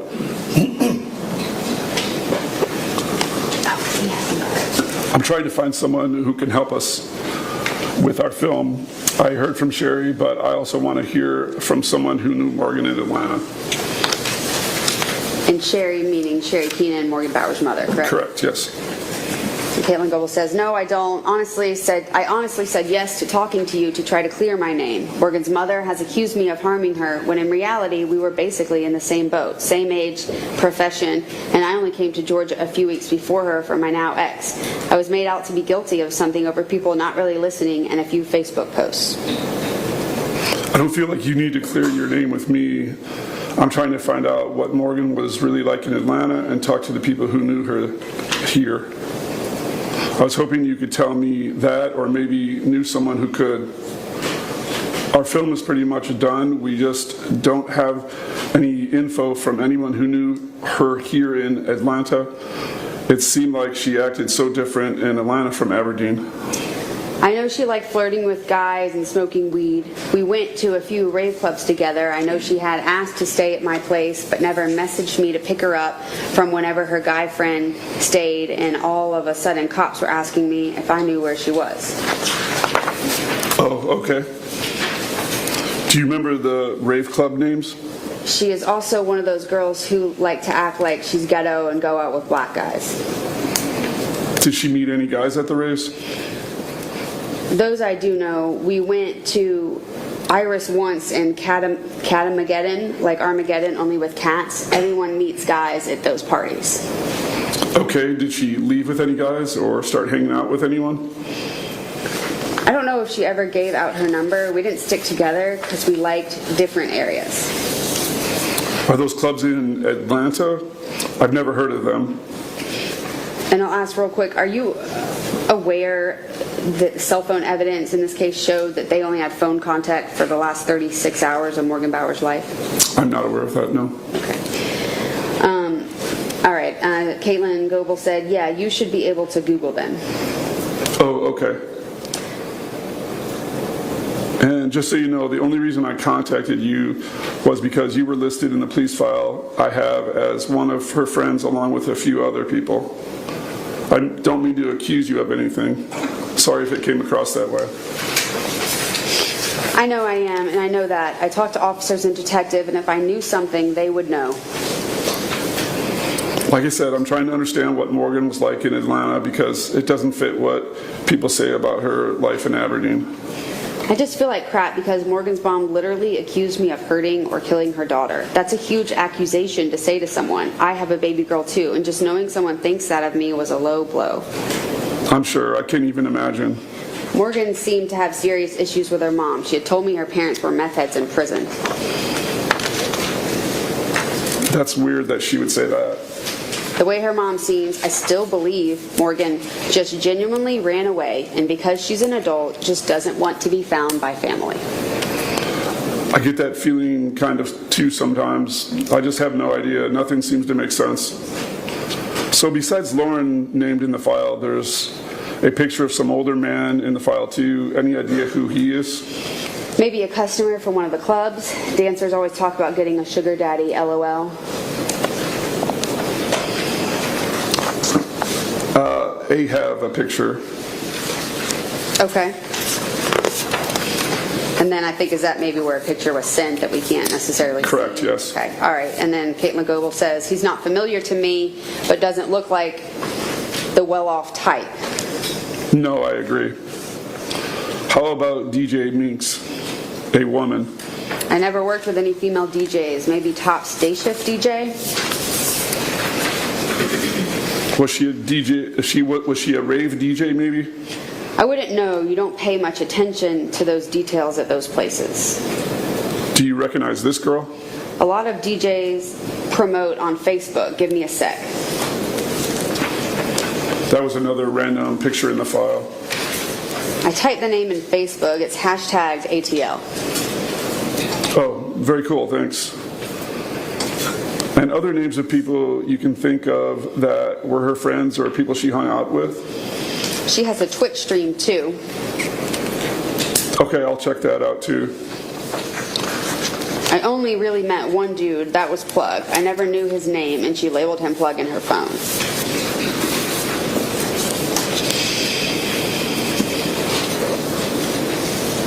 I think that's you at the bottom of the page there on July 7th. Oh, yes, I'm sorry. Yeah. That's all she called him was plug? Or dude. He was a weird type, but most plugs are really weird. LOL. How was he weird? White guy or black guy? Dudes like that only want you to call at certain times and never really text them because they are always worried about being busted, or wanting you to hang around because they think they have a better chance with you once you're stoned. Black guy. That's her type, though. Being busted for what?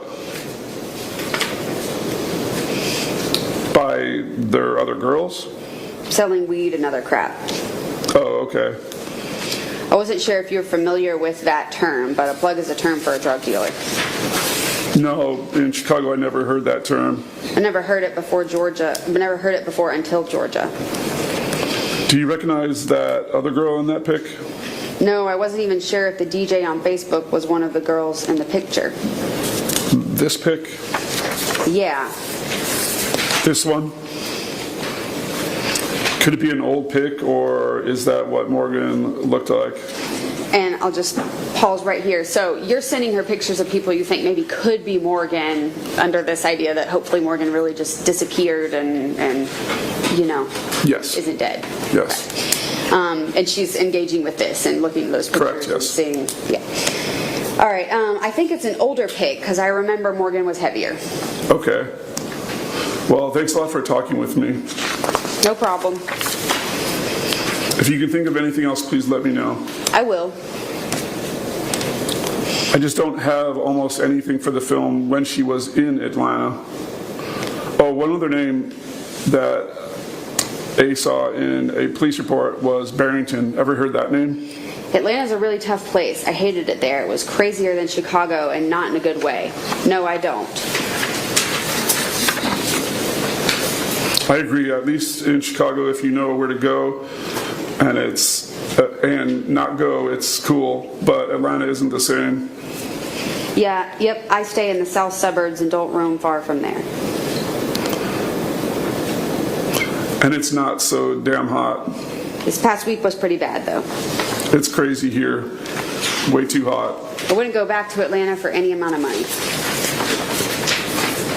Really? I just do my thing and it's all good. Stay with my friends and chill. Really? Someone could say, hey, I'll give you $1 million to go spend a day in Atlanta, and I would laugh them away. That bad, huh? Because of all this Morgan shit and other stuff too? Because now you're making me worried about making this film. Should I be, you think? Oh, no, sorry. Yeah, I think it's me, yeah. That's you saying that. Because now you're making me worried about making this film. Should I be, you think? Okay. It's a nasty place. And the time I lived there, I had a druggie jump in the back of the truck. I was in at a red light and have to be pulled out. I was mugged. I had a window of my friend's parents' truck smashed out. And a shooting happened in the parking lot of a club I worked at. Luckily, it was a day I went home early. Holy shit. If you're not familiar with an area, don't be lost. Stay with people who know exactly where they are. Don't accept cigs or anything from strangers. Anything will be laced. And don't go downtown by the industrial areas late at night. Damn. What industrial area downtown? It's an area close to downtown with a lot of rail yards. Like by the compound? Do you know that club? I never heard of that one. It's pretty much an all-black club. Ah, that's why. I would have been eaten alive. Is it okay to contact you again? If I can't get enough for the film, I'd like to talk to you more for ideas. Sounds like you really know the areas maybe, or types of areas Morgan went. I'm sure you... That's me. Yeah, sorry. Or that's Katelyn Goble. I'm sure you plan on exploring the nightlife for your film. Just make sure to look very confident in yourself and possibly carry a nightstick. I'm a pretty big dude, but I hear you. I drove by a few places, so I have an idea. Yes, you can contact me again. It's been over 3 years since I've been there, so I'm a bit outdated, but I do know areas dancers like to go. I'm not even in that lifestyle anymore. Stay-at-home mom and a bit of a shut-in. I get it. Thanks again. I really appreciate your help with the film. Have a good night. Same to you. Hey, I'd like to talk to you again if possible. Sure, I'm available. We are getting close to starting shooting for the film and finished our research. I wanted to talk to you again before we finalize everything because a few things we've learned aren't the same from everyone we've talked to. So if you're free to talk, I'd like to ask you a few more questions. And she says, sure. And nobody's requiring her to engage with you in this and talk to you as if Morgan's still alive or anything, right? Correct, no. Okay. All right, go ahead. Did you just go to the top of Gainesville with Morgan, or did you work there too? I just would give her rides there. Who was with you when you drove her? Sometimes I would drive with my boyfriend at the time. Where did you drive her up from? Your place in Porterdale? Yes, I stayed in Porterdale. How long did she stay with you guys? Like a week or something? She didn't stay with us. We talked about that. We talked about it, but she never did. So where was she staying? Other people and friends she met, I guess.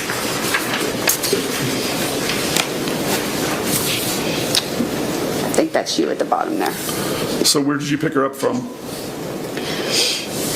Wherever she asked me to. You have asked these questions before, you know. Was it the Georgiana Hotel? That's the only place I know she stayed. I'm trying to figure where else she stayed. She was at a hotel at one point, but I didn't catch the name of it. The one right near top of Gainesville? Yeah. How about the other times you picked her up? Outside of Walmart when she had a few things to pick up, and once at her friend's house. Who was her friend? I didn't know them. Where was it? In that general area. I went there once, and it's been years, hon. In Gainesville? Closer to ATL, I think. Same with the Walmart? Yeah, I guess. Why? Do you know where she kept all of her stuff? No. Did she have bags with her? Dancers tend to travel with suitcases of stage clothes. Oh, that makes sense. Yeah, even I had a suitcase for outfits and shoes and a separate one for makeup and accessories. So when was the last time you were with Morgan? Apparently a few nights before she went off the grid, and that's why the cops talked to me. I dropped her off to go hang out with a dude she knew and didn't hear from her after that. Did you pick her up at Top that night? Yes, I did, and this is all stuff I told the detective and police, and the stuff that got confused between her mom and another woman she hired. Then you went to your place for a while, and then you took her to meet this guy? We stopped by my place, I think, because I needed to grab cigs. I had left, but she had me drive her over to meet up with her friend after that. We didn't hang out much that night. Where did you take her? Some gas station for the guy to pick her up. I don't even know which one at this point. Where was she going to stay that night? I don't know. She was supposed to hit me up in the morning, but she never did. What did she do with all of her bags? She took her work stuff with her. Was she still staying in the motel? I don't know. I just picked her up from her job. What did she do with her bags? She didn't have other bags with her, so I don't know. I wasn't her babysitter, dude. Here's the issue. I'm trying to make a film about real life events and be true to all the people who with Morgan. Okay, question mark? I've been able to get very clear answers from others I interviewed, but with you, it's not as clear. Which leaves me putting in the information I'm getting from others in the film and not what you are telling me. I'd like to tell your story too, but it's very difficult. I was dancing at the time, drinking excessively. I'm sorry, my memory isn't the most reliable. I wasn't the most in tune person. Well, like I said, I don't want to make you look bad, but you're not helping me tell your story. I'm aware being unable to remember a lot puts me on thin ice at the time. My personal opinion is I don't think you did anything, but it looks like you are protecting someone else. I think you were a victim too. I wouldn't risk my ass protecting someone else. Didn't you move there around the same time Morgan did and go through some of the same shit she did? I did, and I got away ASAP after figuring out how bad Georgia was. That's why I assumed she did the same. This film will potentially reopen the case. There are already beginnings to that now. I want to know you can tell me anything you remember. If you do, if you're worried about others, we can help you too. As of right now, the film ends with you being the last person ever to see her. Which I know doesn't look great for me. But you've never even mentioned Alex. Could he have done something without you knowing? He's my ex. I mean, he was pretty weird, but not like snapped kind of weird. You know, people think you two know what happened to her, right? I know. I told you her mom straight up accused me of knowing. There's many other people too. Look, I'm a writer. I look for the truth. Everyone has their own shit and reasons to say stuff. That's why I talk to everyone. I understand. My only fear is an angry mom threatening to hurt my own babies. I agree with you. That's why I want to protect people who have done the right thing. I have a really good instinct intuition. I believe you didn't do anything, but you are protecting someone. I have a 1-year-old girl. Morgan's mom actually contacted me after her birth and a boy coming in October. If I knew something, I would say it. But I'm also not going to point fingers at someone on a whim to save my own image. If I could say yes, I know who did something, I would. I'm not going to be, I think this person did something because they are different from me. Are you talking about Alex or someone else? You mean by they are different from you? No one. There is no reading between the lines with me. Have you heard of the West Memphis 3 case? Yes. That's the problem too. The police didn't interview anyone. Then you know why I'm not going to point fingers at anyone unless I knew 100% they did something. But no one has ever been really interviewed. This is what happens when police don't do their job.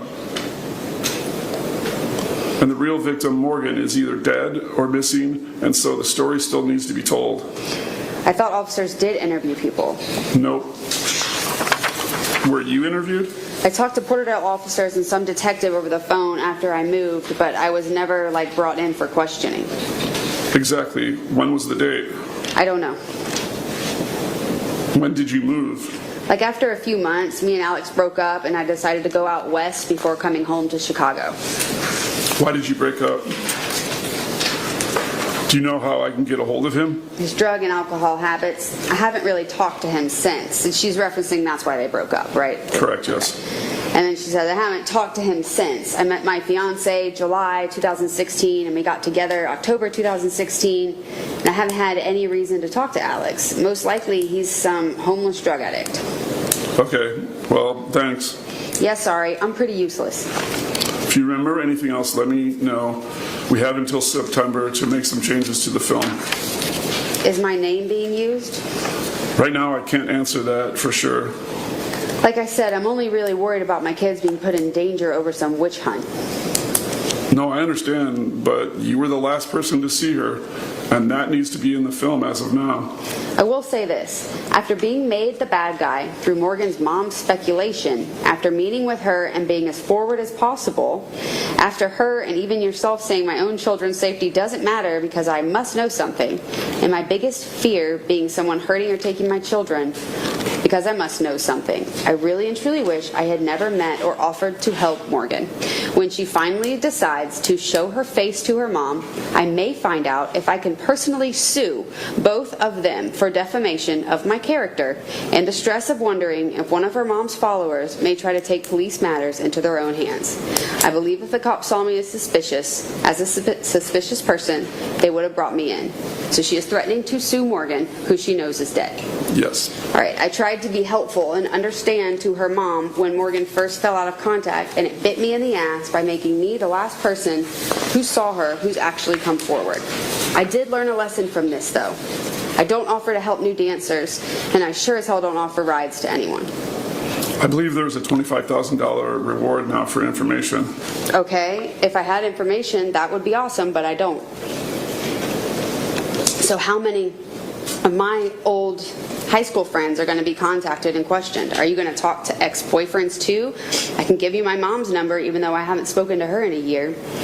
Just saying, since it's a bit weird having a friend I haven't spoken to in quite some time pop up asking me what's going on. Okay, so after talking to a relative, here's how this is going. I've given you all the information I have. I understand it's not as much as you want, but that is what I know, despite your and Morgan's mother's personal beliefs. Now I've spoken to the detective and officers in the past, and if I were a person of interest, they would have followed up with me. But I haven't heard from either in 3 years. If I were a viable suspect, I would have been taken into custody and interrogated. I can say if my identity is used in your film, it becomes a defamation of character and possibly libel, as currently everything being used to point blame on me is circumstantial and speculation done by Morgan's own mom. I do believe Morgan ran away from her mother. I can see why she did. I have a right to protect my own family and my reputation. So as my relative's advice, if my name or image is used, I have the right to sue for defamation, since that could affect aspects of my life, like work and renting. So here, she is saying, let's see this one I did in there, that she thinks Morgan, who she helped put on the fire pit and burn, just ran away from her mother. Yes, and she's threatening to sue me now too. You too. I stayed out of the way for so long because, as her mother made clear, she believes I'm guilty until proven innocent. All I will put in the film are the facts of what happened and what was said. It will be only facts, so there will be no legal issues. That is fair. I'm sorry to seem irritated, but after being treated like I'm guilty of something by her mother and being told my name may be used in a way that makes me a villain, I'm just done. I don't need my own reputation damaged to the point I can't even get work because an internet search connects me with a missing person case. I don't need someone hunting me down and threatening my kids because they will feel they will get some kind of vigilante justice or something. Even though that seems paranoid, it's my thought process, because I don't trust people's intentions. And then she says, my life is just as valuable as Morgan's.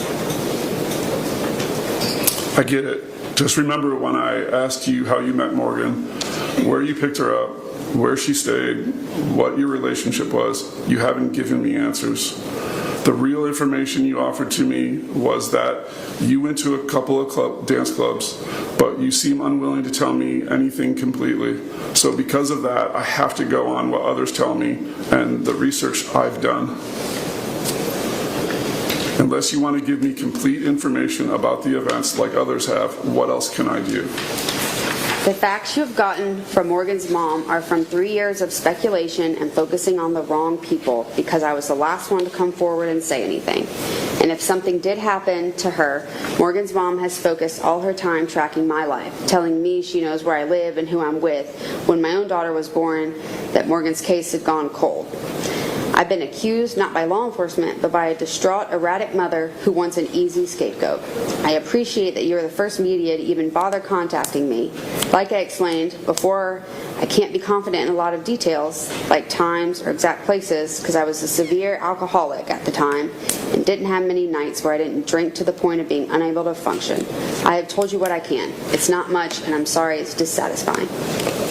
Maybe you can help us figure out some of the other people Morgan was last seen with. If you want to talk again, let me know. I have a number of police reports and a lot more information now. If it's more of you interrogating me over the same questions I don't have answers for, then I will decline. Different questions. Okay. When did you move to Porterdale? I had just left the Army, so I moved at the beginning of January, I think, to meet Alex after meeting online. And you stayed in his parents' house? Not at first. We stayed with one of his friends until that guy couldn't pay his part of the rent. In Porterdale? In that area, yes. Did you ever dance before you came to Atlanta? No, Alex had suggested it to me as a way to make money. Did you ever stay in a camper trailer? Yes, that was with his friend. Where was that? Not far from his parents' place, but it was a little drive. Do you mind telling me his name or where he lived? Did you explain how my living situation is relevant? I saw a video of you and Alex in a camper. I want to talk to anyone and everyone who might remember anything about Morgan and where she was. That makes sense to you, right? Okay. We had moved out of there before I met Morgan. Where to? Alex's parents. Did they ever meet Morgan? No. Was Alex living with his friend when you met him or his parents? Maybe his parents, then he moved out or got kicked out before I moved to meet him. Did he ever live with a girl? Not while I was there. Before you, though? I never asked. Wasn't he married? No. Not that I knew of. Do you know his ex or know of her? I knew of a few exes, but didn't talk about them with him. I don't like talking about exes. I didn't like when one of his exes kept calling him. It's offensive. Do you know who kept calling? That was one of the Facebook posts about kicking a girl's butt was over. And no, I don't. I just knew it was his ex and she was flirting while we were dating. That would tick any young woman off. But you didn't know her name? No. Do you know a guy named Courtney from Atlanta? No. How about Deshaun? No. Desire? No. Have you ever picked up Morgan from the top with anyone else other than Alex? No. Do you know there's a video of you leaving with Morgan and a black male from there? A black guy? Are you sure it's me? Yes, positive. Can I see a screenshot? Because I didn't drive any black guys around. It wasn't a blue Dodge truck, but it wasn't a blue Dodge truck. Did you drive anything else? No, I didn't. Wanted an easy scapegoat, and I was her easy target. Oh, sorry, let me go read it from the next page. So y'all have been looking at another female in a different vehicle with a black guy and assuming it was me. Wow, great, good detective work. No wonder there haven't been any more leads, because like I said, Morgan's mom wanted an easy scapegoat, and I was her easy target. You told me you never worked at Top, but they confirmed you did work there. Can you explain that? And left with Morgan and this guy a few times.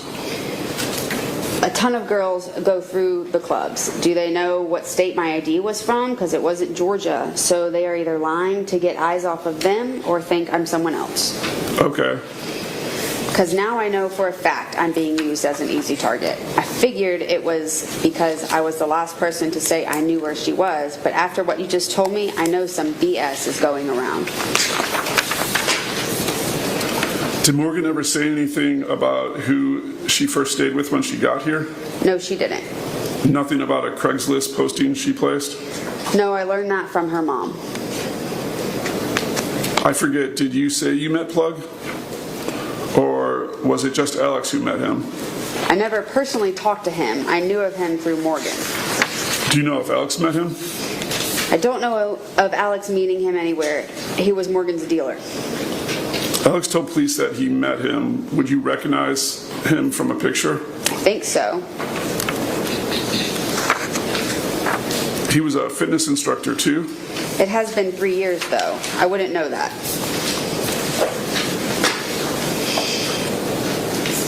Oh, and then I guess you sent a picture. Yeah, I sent a picture there. You seem under the impression that I knew people well. He looks too old to be the guy I saw, but I could be wrong. I remember him, another picture was sent by you, and then I remember him as a young skinny dude, more like the second picture. Do you know where Alex would have met Plug? At a sex shop, as he told the police? Do you know anyone who drove a white pickup? No. Thanks for talking to me again. I'll like to talk to you more as I learn more, if you don't mind.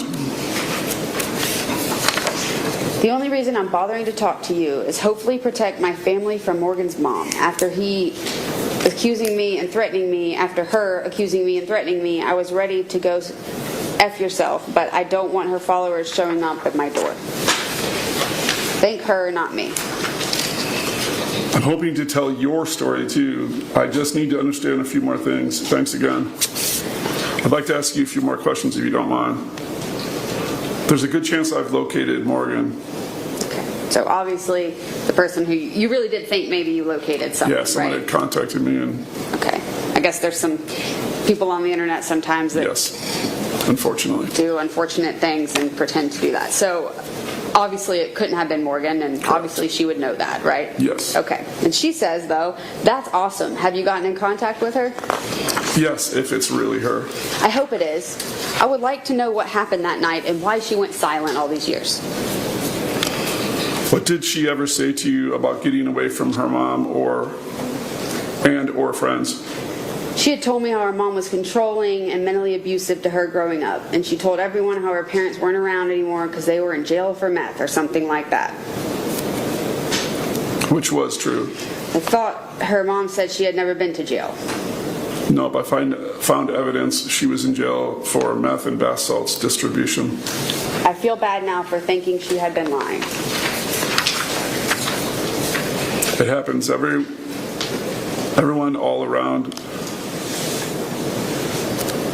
around all of this has been so confused because of all the misinformation. The whole time I dismissed her because I felt like she had lied and left when we had plans to work together and do better than any boyfriend could. I'm really good at keeping it separate and just trying to follow the facts, but it's been so difficult in this case. I have some evidence that her phone got damaged and couldn't contact people, and then started getting harassed by her mom about it. That's when she cut everyone off. Then Katelyn says, but she's safe and okay? Started working in a few underground clubs in Atlanta, and then left the state when wanted billboards went up. If it's really her, then yes. That's awesome. I hope it's her. Have you told her mom? No. No way I'm doing that. I wouldn't either, to be honest. She would probably ghost out again. You're the only one who knows outside my team. Why me, though? Exactly. This isn't about Sherry. And I'll just pause right there and ask this.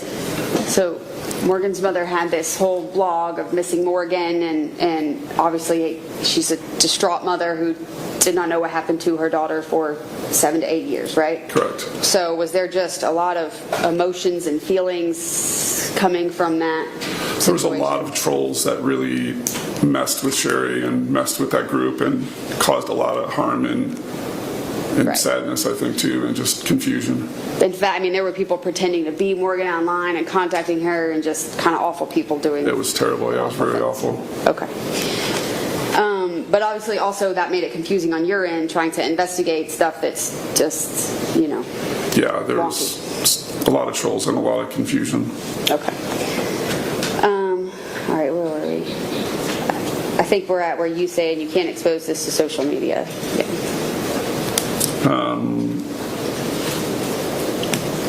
I wanted to ask you if she said anything about leaving or doing this. And you can't expose this to social media because of what Sherry has done to you. She just disappeared on me that night. We were supposed to go work at T's as a team the next day. We weren't close friends and didn't know each other for long, but we had been talking about shit we wanted to do in the future. I'm pretty sure she is still dancing and traveling a bit, maybe with someone. Sounds like she stuck to what we had talked about. And you haven't heard from her since that night? No, I wish. I wouldn't have stayed with Alex as long as I did. Because I believe she was staying pretty close to you recently. Like up in Chicago? In Illinois. There are some really good clubs up here. Again, if this is her and not someone pretending to be her. And good money if you know where to go and when. She's still deciding to meet me, and I wasn't sure if someone you could help me, you could help make that happen some way. I don't know if I would have any pull at all. Me either, just reaching here. Also, if she can confirm you in some way, then I know it really her sense. Most people don't know you. That would be a good way to tell. Is there something only you two would know? Or a name or something? Only you two would know? Actually, would you be willing to call or text her and talk to her? And Katelyn Goble says, I guess. I mean, if it is her, I do want to know she's okay. So she's offering to call the girl she knows could not possibly be Morgan. Correct. All right. Let me see if I can get her to do that. How should I refer to you? As Kate? And Katelyn says, as Lilith. Okay. I'll have you pause there for just 1 second, real quick.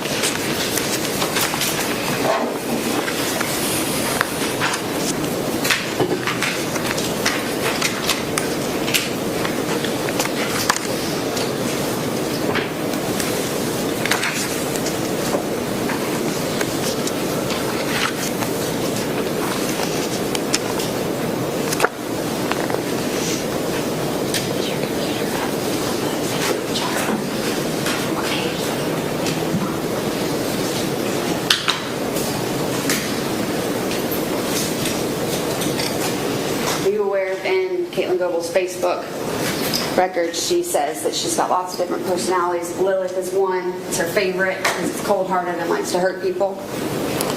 Yes. Yeah, I've seen a number of her different aliases in her Facebook and as she describes herself. Okay. All right, so you say okay, and then we'll go start at the bottom of the next page. Just waiting to hear back. I'll let you know. All she said was, who have you been talking to, and not answering. Huh. Maybe worried I will say something to her mom. I guess so. I'm in Chicago, so hopefully she will agree to meet me. Hopefully she will, and this isn't someone playing for attention. I live in the south suburbs if you would like to meet and talk personally to me as well. I'd like to do that if possible. That would be possible. I just can't travel far from home. I'm on moderate bed rest. Is there a better time for you, day and such? I'm home with my kid all week, so honestly, any day works. Okay. Hey, mind if I ask you a few more questions? I guess. Do you know if Morgan ever got a permit to dance? I'm not sure. I don't think she did. But clubs would have let her dance? Very few would, but there were some. I'm not sure if I asked you before, but do you remember Morgan getting a tax refund card and using it, or having a banking card? Did I ask you that before? I always used cash, and I never saw her use any cards either. No, you hadn't asked that. Did she ever use Uber? Not that I know of. I don't know if she even had an Uber account. Seems like Plug is trying to put attention on you and off of him, which seems to have worked. Any idea why he would do that? Because he deals drugs. Do you know if he's on Facebook? Have I shown you a picture of him to confirm if he is the same person? You did show me a picture. I wouldn't know if he's on Facebook, though. I was never friends with him. His name is Courtney. I don't know his real name. I just knew him by Plug. This him? Possibly. It's been 3 years. It's also midnight, and I've been up since 4 a.m. with a toddler. I don't know if you've heard the new podcast Sherry has done, but she's putting all of the blame on you. I'm trying to redirect that back to other evidence in this case, and I need your help. Blame. Wow, that woman has a lot of hate for someone she doesn't even know. I agree. She's going to get me killed. I really fear that. Or hurt. I've interviewed about 15 people in the last week, and there's so much other info and evidence she isn't even talking about. It's only going to get worse. She might be going on Dr. Phil. Of course not. Since day one, she has decided I'm guilty of something. Her Facebook group has doubled in the last month, too.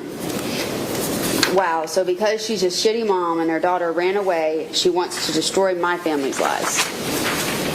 I don't get her motivation for not telling everyone all the facts, but she's not. And Katelyn, knowing Morgan is dead, says I think she, Sherry, knows where Morgan is already. I think so too. Didn't Morgan's sister say something like that? Yep. And this is all for money and publicity? And about 3 other family members. So would you like to actually meet? I would like to sit down and talk because it would be easier than messages. You can record everything.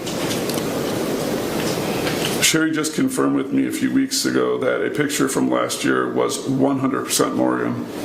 So proof I'm no longer the last person she was with. Yep. So why hasn't she changed what she's saying? Then what does she still want with me? I don't get it. Does she want me as miserable as her? Am I just supposed to KMS so she can talk more crap about me? Does she really just not like my face? Or the fact that I'm openly not Christian? I really don't get it at this point. Has she used my name anywhere? I'd like to meet with... has she used my name anywhere? And then I'll stop here and I'll ask, in fairness, I mean, Sherry... intuition about it was right. Correct, right? It was, definitely. Okay. All right, go ahead with yours. I'd like to meet with you and interview you on tape, but when we've talked before, you've avoided some of my questions.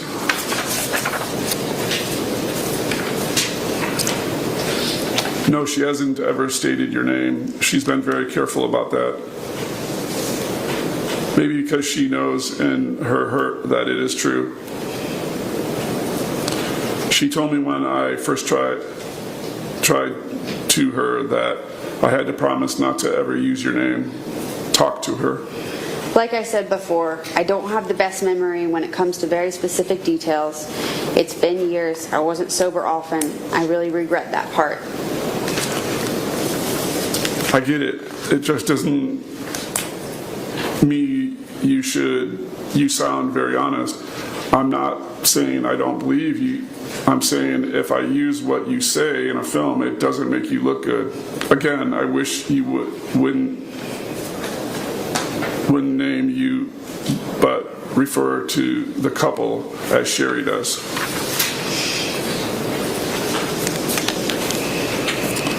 A lot of film right now is about cutting.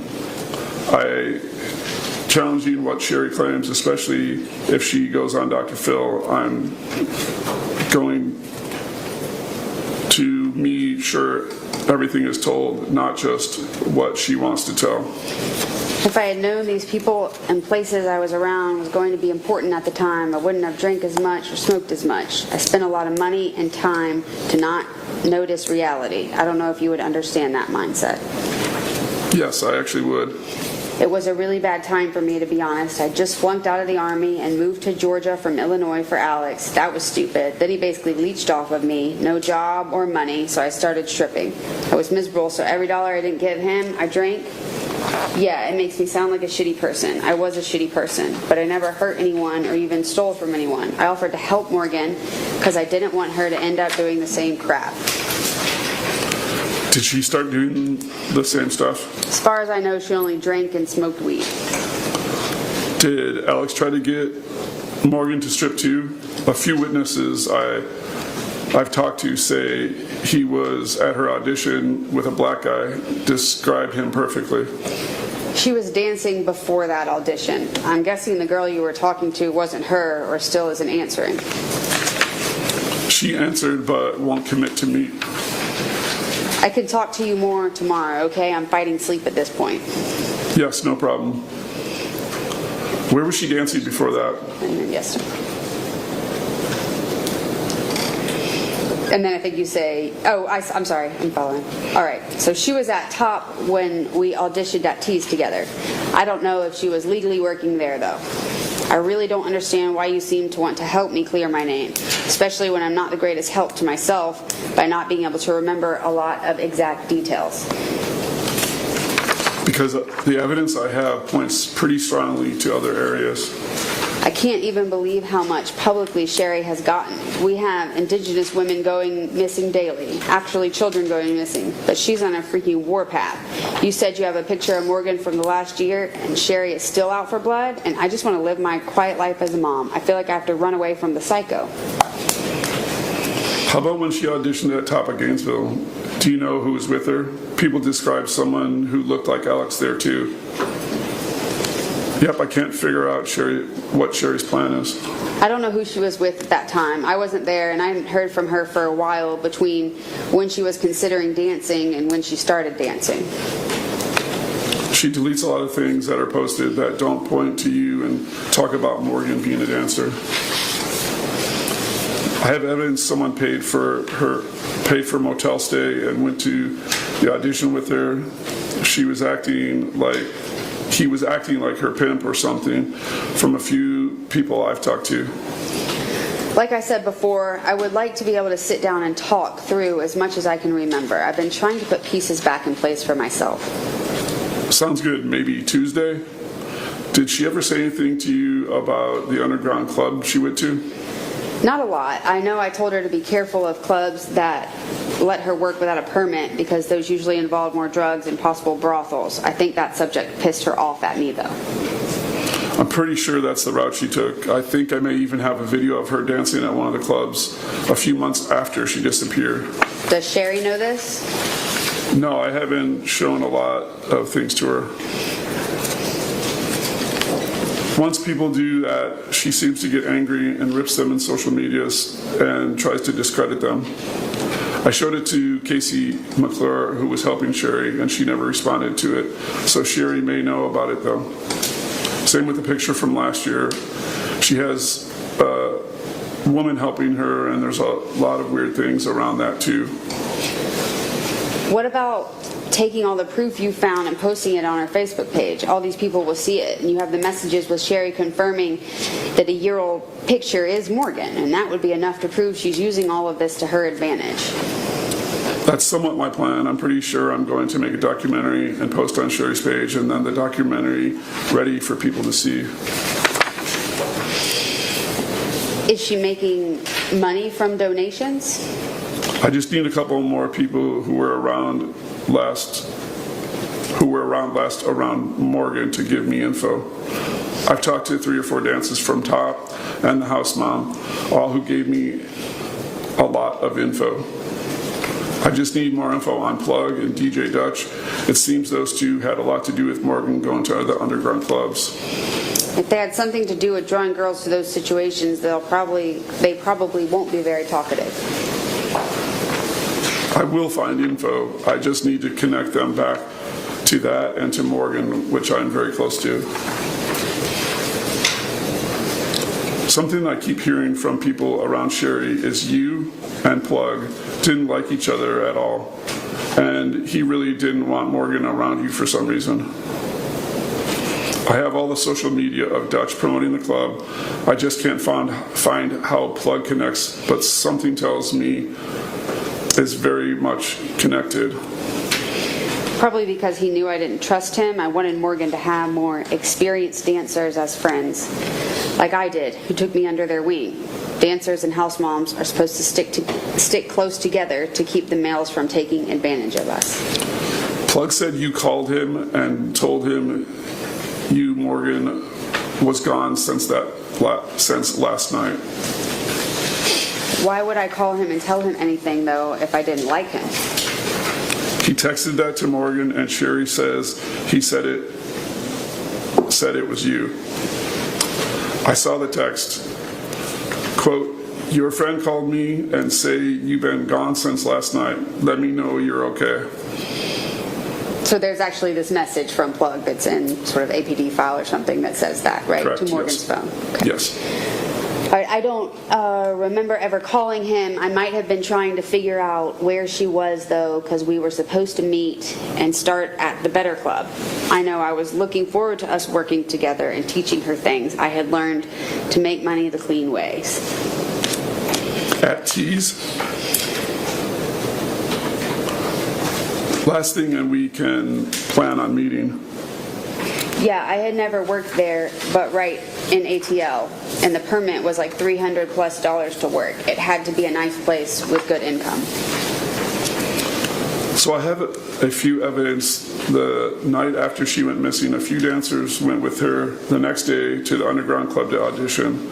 The other girls went back to Top, but Morgan didn't go back with them.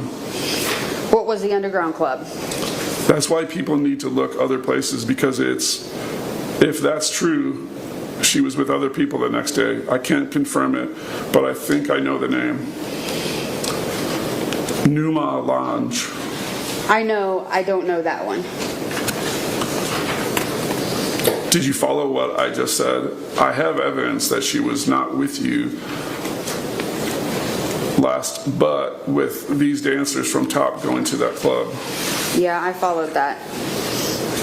Is there a place to meet by you on Tuesday if I can get that to work? And there's one more thing I'd like to ask you. Is this Alex? There are several. And then you send a picture, right? Yeah, I sent a picture. Okay. And Katelyn says, there are several diners out where I live. We could have a public place to sit and talk. That sounds good. And then you sent another picture, and Katelyn Goble says, it's not clearing up. That's as clear as it gets. Same guy. This is off his Facebook, but it looked inactive since 2015. Alexander Warren. So that pic I showed you is him? Oh, sorry, that's what you said. Yes, so that pic I showed you is him. And Katelyn Goble said, I'm not 100% sure because of the quality. It looks close, but it could just be someone who looked similar at the time. That better? And you sent another picture. Correct. I don't think that's him. His face is wrong. So this person was at a Thanksgiving party you were at last year. If that's not Alex, can you tell me who it is? That's either Joey or Tony Wuko. Not Alex. It's Tony Wuko. And that was for William Williamson's Thanksgiving, my fiance's friend from 3rd grade. Okay, cool, thanks. Yeah, I showed the picture to my fiance, and he knew who it was right away and what picture it was from. That doesn't look like Tony from his Facebook. There are several people there who can confirm this, including him. You got it? You good? Yeah, you pick that up and include yourself. There you go. Thank you. All right. Unless I'm looking at the wrong Facebook.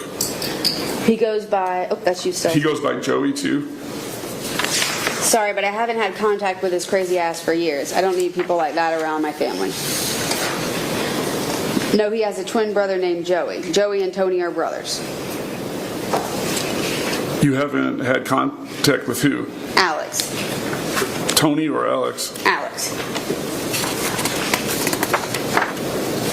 Because if Anthony Joseph Wuko is the same person, he has a warrant for his arrest. And just real quick, so this is in August of 2019 she's having this conversation with you, correct? This Yes. part of the conversation.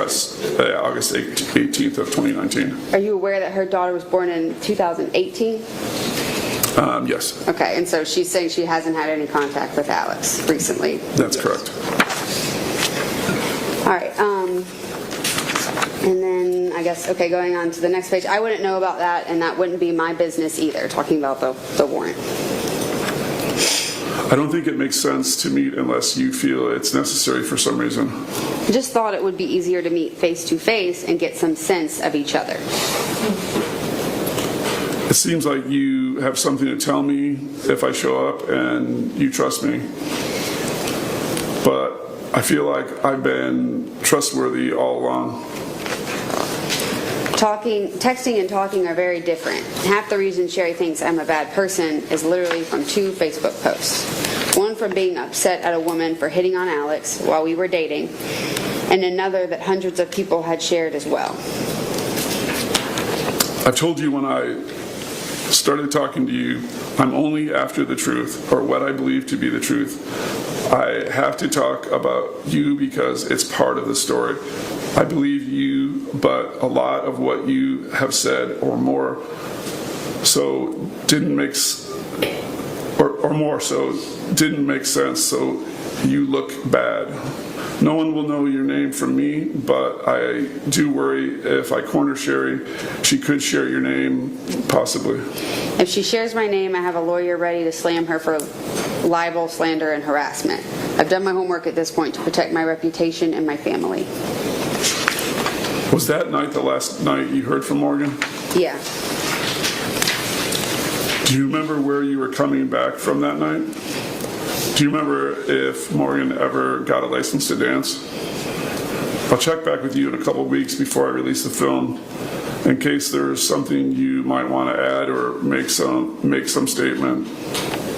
If I send you a video, could you tell me if you think it's Morgan? And knowing Morgan's dead, Katelyn Goble says, sure. Do you think it's her? Given the lap dance off to the side, it kind of looks like her from the side of her face, but she would have had to put on some weight. It was from July of 2016, so about 4 months later. Sherry keeps changing her story. I really need your help to prove that she keeps changing her story for some reason. What do you need from me? I need to know where Morgan was the last night she worked at Top of Gainesville and who she was with. Sherry keeps saying she was with you and a black male and then left in a truck. She also says you left Tees and went to Top of Gainesville. She says Courtney Plug told her that. If you haven't seen it, there's a Facebook Live video where she says all of this. That night, I picked her up from Top and we auditioned at Tees. We were planning on going to get our licenses and she was supposed to stay with me but changed her mind and wanted me to drop her off with a guy friend of hers. So I did. I didn't hear from her after that. Was it just you or were you with Alex or someone else? Alex was with us when we auditioned, not a black guy. So you picked her up at Top with Alex and then you went to Tees and then back to Porterdale? Yes, I dropped her off with her friend after the audition and went home. Did she say anything to you about going to a house party or underground club to audition the next day? No, because we were supposed to be getting into Tees the next day in time to work the weekend and make good money. Because I have evidence she went with a couple of girls from Top the next day. But Sherry keeps making the story stop with you. I don't get why she is doing it. It doesn't make sense. And she says you and Courtney talked after you didn't see Morgan the next day. Because Sherry wants the story to stop with me. I don't understand why. I don't remember talking to Plug the next day, but I think maybe I may have asked him if he knew anything after I didn't hear from her. But if I knew where she went, why would I be asking someone where she went? Sherry says Plug said you guys went to dance at Top that night after auditioning at Tees, and you drove back to Porterdale and you told Plug Morgan passed out in the car. And it's strange because she makes a point of saying, we do not believe this gentleman had anything to do with Morgan being missing. I genuinely never danced at Tops. Have you ever been to Top? It's in a little Mexico area. Yes, I went up there a few weeks ago. It's not my type of club. Personally, since the very beginning, and I think I told you this, Plug or Courtney or whatever his name is, was with Morgan that night and the next day. I think he knows where she is. I have a lot of evidence. I think he's the reason Morgan came to Atlanta and admitted to paying for her motel. Who does that? I have a lot of evidence. I just need a bit more. Before I read this extract, I mean, to be clear, in fairness to the jury, I mean, Plug did not have anything to do with this, right? There's been Correct, no indication of that. Okay. All right, I hope everything comes together. I've been going through a lot at home and have to get treatment for perinatal depression and anxiety. I'm stuck on total bed rest for the next 10 weeks. Wow, I'm sorry. That is really terrible. Last thing I need is Crazy Pants harassing me some more. I need your help. You were one of the only people who was around at the time. I talked to a lot of the girls she worked with at Top. I'm doing my best with what I can provide. I really first need to confirm who Plug really is because I'm only going on what Sherry told me, on who Sherry told me he was. Unfortunately, he is someone I didn't see much of. Do you remember his name though? That's the problem. I call him Plug because I was never introduced to him by his real name. I avoid working with them at clubs, and I tend to pull older white men as my regular clients. I was trying to get Morgan to do the same because, one, it's safer, and two, they are less gropey and more just lonely and wanting someone pretty to chat with. Do you remember names of anybody else she hung out with or her friends from that night? Not really. I rarely remember dancers' names because they are all just stage names and we change them. How about the guy from that night? I didn't even meet her guy friend. It was late. I was more focused on just dropping her off because she already made me drive longer than I wanted to, and I was ready to have a nightcap and go to bed. Where did you drive to? He picked her up at a gas station out in Covington or Conyers. Oh, because you said you drove really far. Driving from Tops to Tees to Porterdale is pretty far. Oh, I get it. It's crazy far. Plus, Alex wasn't allowed to drive, so it was just me. That's one thing I never understood.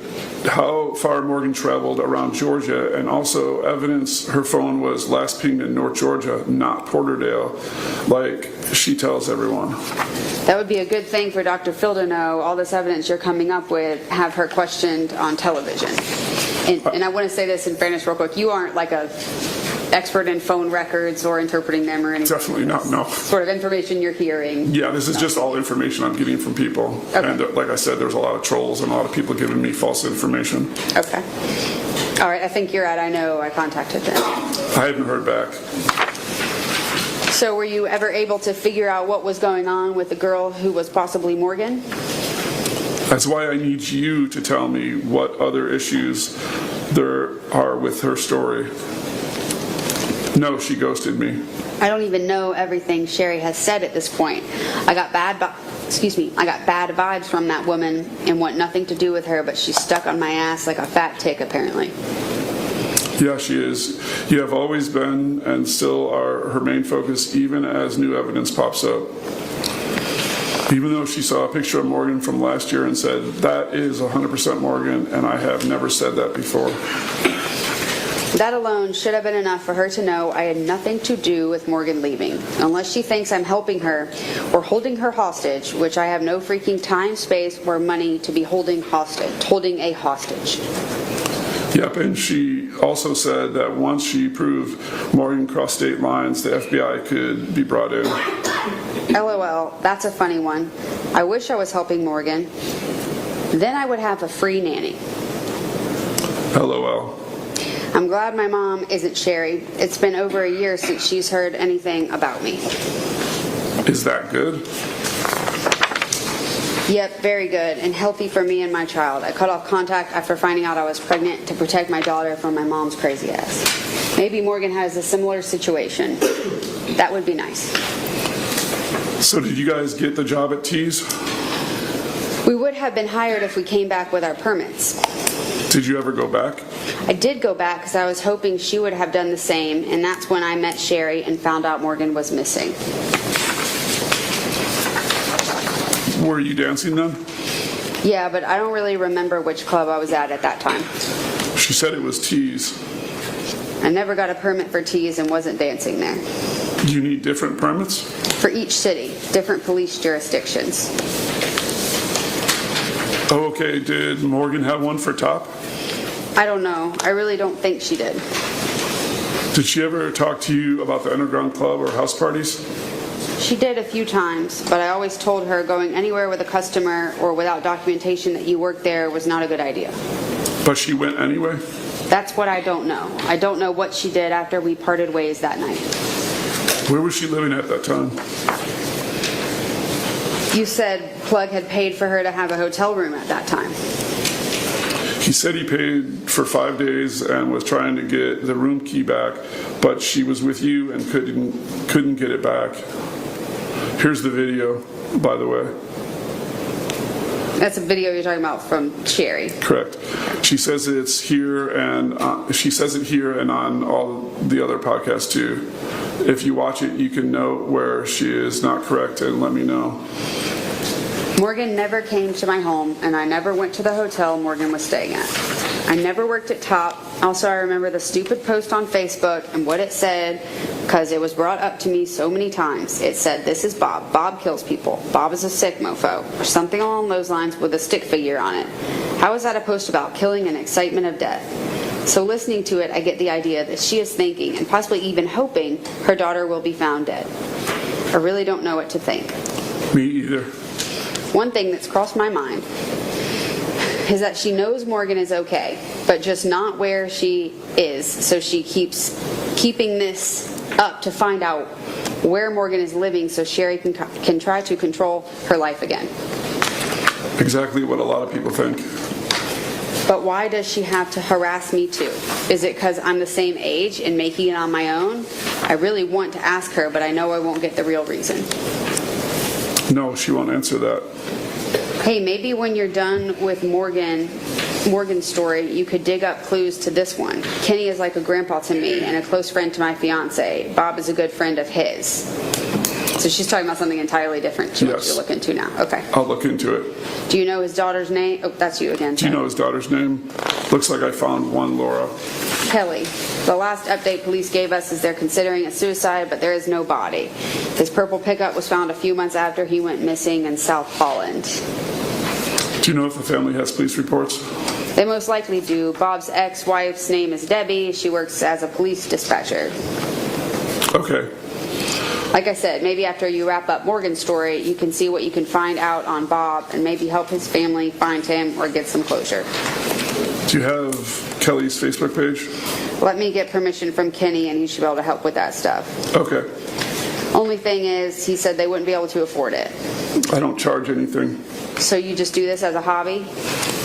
To possibly use as a film or film ideas. Okay. And then I think we're back to Morgan's case now. Okay.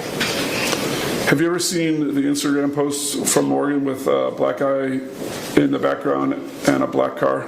No, I have an Instagram, but I hardly ever use it for anything. So the guy who Sherry tells me is Plug says he doesn't know Morgan. Now he's saying he doesn't know her at all? Yes. Shaking my head. How would I know her? Huh? I'm confused is exactly what he said. Selling her weed, possibly other stuff, taking her places, renting her a hotel room, buying her stripper outfits. Do you know he did all those things? You told me he rented her a hotel room. She had told me he had her weed and bought her outfits. Yes, I did about the hotel. I didn't know about the other things.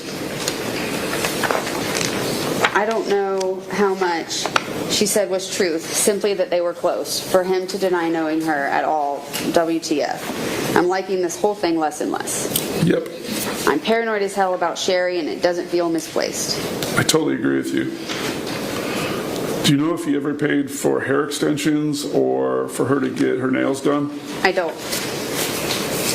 One of her friends says she got hair extensions at moving here. Is that true? I think she did have hair extensions, but I never saw her put them in or take them out, so I don't know. I've never used them. Okay, I'm just trying to confirm things people are telling me. Can I ask you a few more questions again? I was talking to a woman who Alex was married to and wanted to see if I can confirm a few things. Okay, he was married? Yes, and she says Alex and Morgan came by her house in December of 2016. And this information, is this another troll talking? So Yes. Alex and Morgan were together and came to the house? Okay. Correct, yes. All right, so that's after she supposedly went missing, right? And after I left Georgia. Yes, exactly. They brought a stuffed unicorn for his daughter's birthday. Alex has a daughter? So she says. Okay, then apparently I didn't know a lot. If that's true.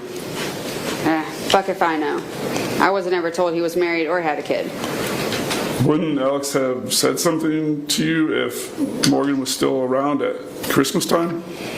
We weren't talking at that point. I was done with his drinking and drug habits. And you haven't talked since? And I had moved on.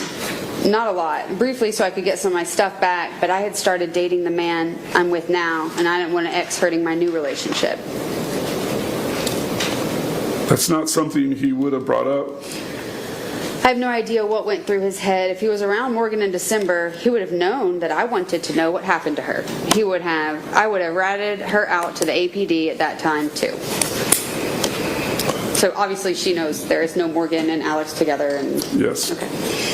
Is it possible they are together now or were last year in August? I doubt it. I don't see her putting up with him for long. He is a layabout loser. Do you have a phone number for him or a way I can contact him? No, you can try through Facebook. I have. No luck. I wouldn't know any other way then. If you don't want to give me his number, can you tell him I'm trying to contact him? I don't have a number for him. Okay. We didn't split on friendly terms. I don't consider him anything in my life. Dude is a crab on society's balls. Really? That bad? He's a layabout who would rather find someone to leech off than work on his own. He's a drunk and a druggie, a parasite. I did leave him for a reason. Wow, I didn't realize that. Makes sense. Would it surprise you if he did hurt Morgan? He never raised a hand at me, so I don't think woman beating was his thing. So I'm not sure if I told you, but this guy Plugger, Courtney, says he has no clue who Morgan is. Sherry says she got his number from you when she saw you at T's. Do you remember that? No, I don't. Would you have had his number? At one point, I did have it because Morgan put it in my phone in case hers was ever out of service. Okay, I think you told me that before maybe. And now he blocked me, I'm pretty sure. Would you still be interested in meeting for an interview?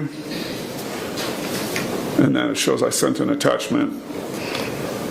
Thought you might want to know, Sherry has mentioned your name in podcasts recently, and I believe she might intend to do it again tonight in this Facebook Live. Huh, not really anything I can do about it though. Just wanted to let you know. Hey, can I ask you something? Sure. I just learned something new about Morgan and wanted to get your thoughts. I just talked to someone last night who saw her leave with a guy from the V Club the last night she saw her. Black guy with dreads named Jesus. I wouldn't know. But weren't you one of the last people to see her? But if she disappears at a different time... One of the last people who actually came forward about seeing her. True. But this was from top of Gainesville. The timeline doesn't make sense. I don't know what she did except for when she asked to carpool with me. The other thing is her phone last pinged in North Georgia. Do you know if she knew anyone up there? North Georgia? Yes. Oh, sorry, that's you. Yes. Near Woodstock or Cherokee County, possibly a guy named CJ. I'm not familiar with counties, but I pretty much stayed in one area during the time I stayed in Georgia. Have you heard anything from Alex? No. Do you think you'll never heard from him again? I don't expect to, and I wouldn't respond if I did. And I want to be clear, so have you heard anything from Alex? And no, that's in 2020. Correct. A couple years after. June, at the end of June in 2020. Okay. I think both of her children would have been born by then. Yes, I believe so. Had any contact. Yes. All right. I don't expect to. I wouldn't respond if I did. From what I can tell, he's gone dark on social media. Yep, I'm really good at finding people, and he is nowhere to be found. Who knows? He's probably under a bridge somewhere. Did he do meth? Or just saying? He did anything that was offered when I knew him. What was he doing to make money when you knew him? Mooching off his friends and family. Did Morgan ever give him money? Not that I knew of. Anything you remember that would help me since last time we talked? No, I've been checking for updates on Morgan occasionally, but I also have my own kids and my own family and need my attention. How'd that go in? It must be a crazy time to have two small children with everything going on. We've been taking walks on bike trails for fresh air and watching lots of Disney, LOL. LOL. I can quote Moana word for word. Oh, dang. It's my daughter's favorite movie and Brave. If you're interested, I'd like to create a very detailed timeline of the last few days anyone saw Morgan, if you can help me. I'll help if I can. I have a pretty good one now, but there are some gaps that don't make sense. I'll be as much help as I can. I just hope she's okay somewhere. Like where she was exactly the last few days. I tend to think she's okay somewhere, but I can't be certain. I don't have much info past what we've gone over. I apparently didn't even know Alex as much as I thought, since you said he may have been hanging out after I had left. May have been hanging out after I had left Georgia, and that he was married before, I believe. But you did say something about his daughter, though, right? Yeah, that one was a slap to the face. And no, he didn't have any kids as far as I knew. I thought he was infertile, to be honest. Yes, he had a kid with his baby mama. Says Morgan came with him one time to drop off a birthday gift. Well, shit. Yep, that's what I thought. People who know her getting crazy pissed when I start... Oh, that's still you, sorry. Oh, people who know her getting crazy pissed when I started asking about him, too. Like, started threatening me, kind of pissed. Apparently I was really kept in the dark. Like, it's dumb how much I didn't know. Sounds like he was pretty good at hiding things. I'm freaking glad I'm out of that situation. My fiance doesn't even walk out the door without saying where he's going and how long he'll be gone, and asking if I want a soda or Starbucks while he's out. Do you remember the last couple of days before Morgan left? I don't even know when she left. I just know she quit talking to me, which was when she ghosted everyone else. And it's been years. What was the thing about the guy she met on Tinder?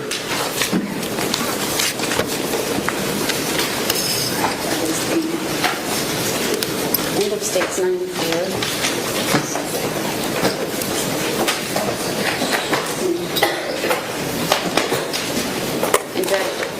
Might be a good time to kind of take a break before we go into the next one's not as much, but before we go into the second set. Okay, lunchtime.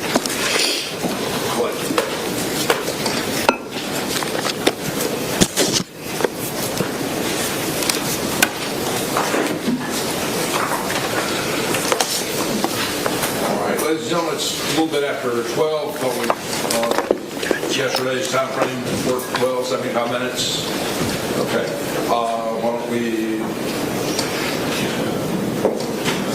get back in the jury room at 125? Okay. Y'all just step in, drop your notes off, and everybody in the courtroom just remain where you are. And let the jurors exit, and when they have exited the courthouse, we'll exit the courtroom.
All right, you guys, that's where we're going to call tonight.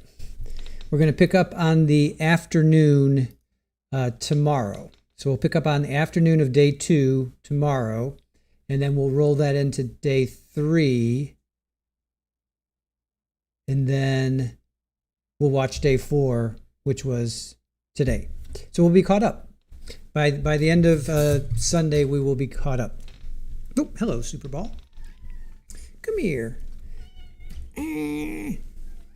Come here, you. Come here. Yeah. Tell me all about it. Tell me about all your troubles and woes. Tell me about all your troubles and woes. How's your day going? Oh. You having a good day? Are you having a good day? Super Ball. Yep. Super Ball. Hey. How's your day going? How's your day going?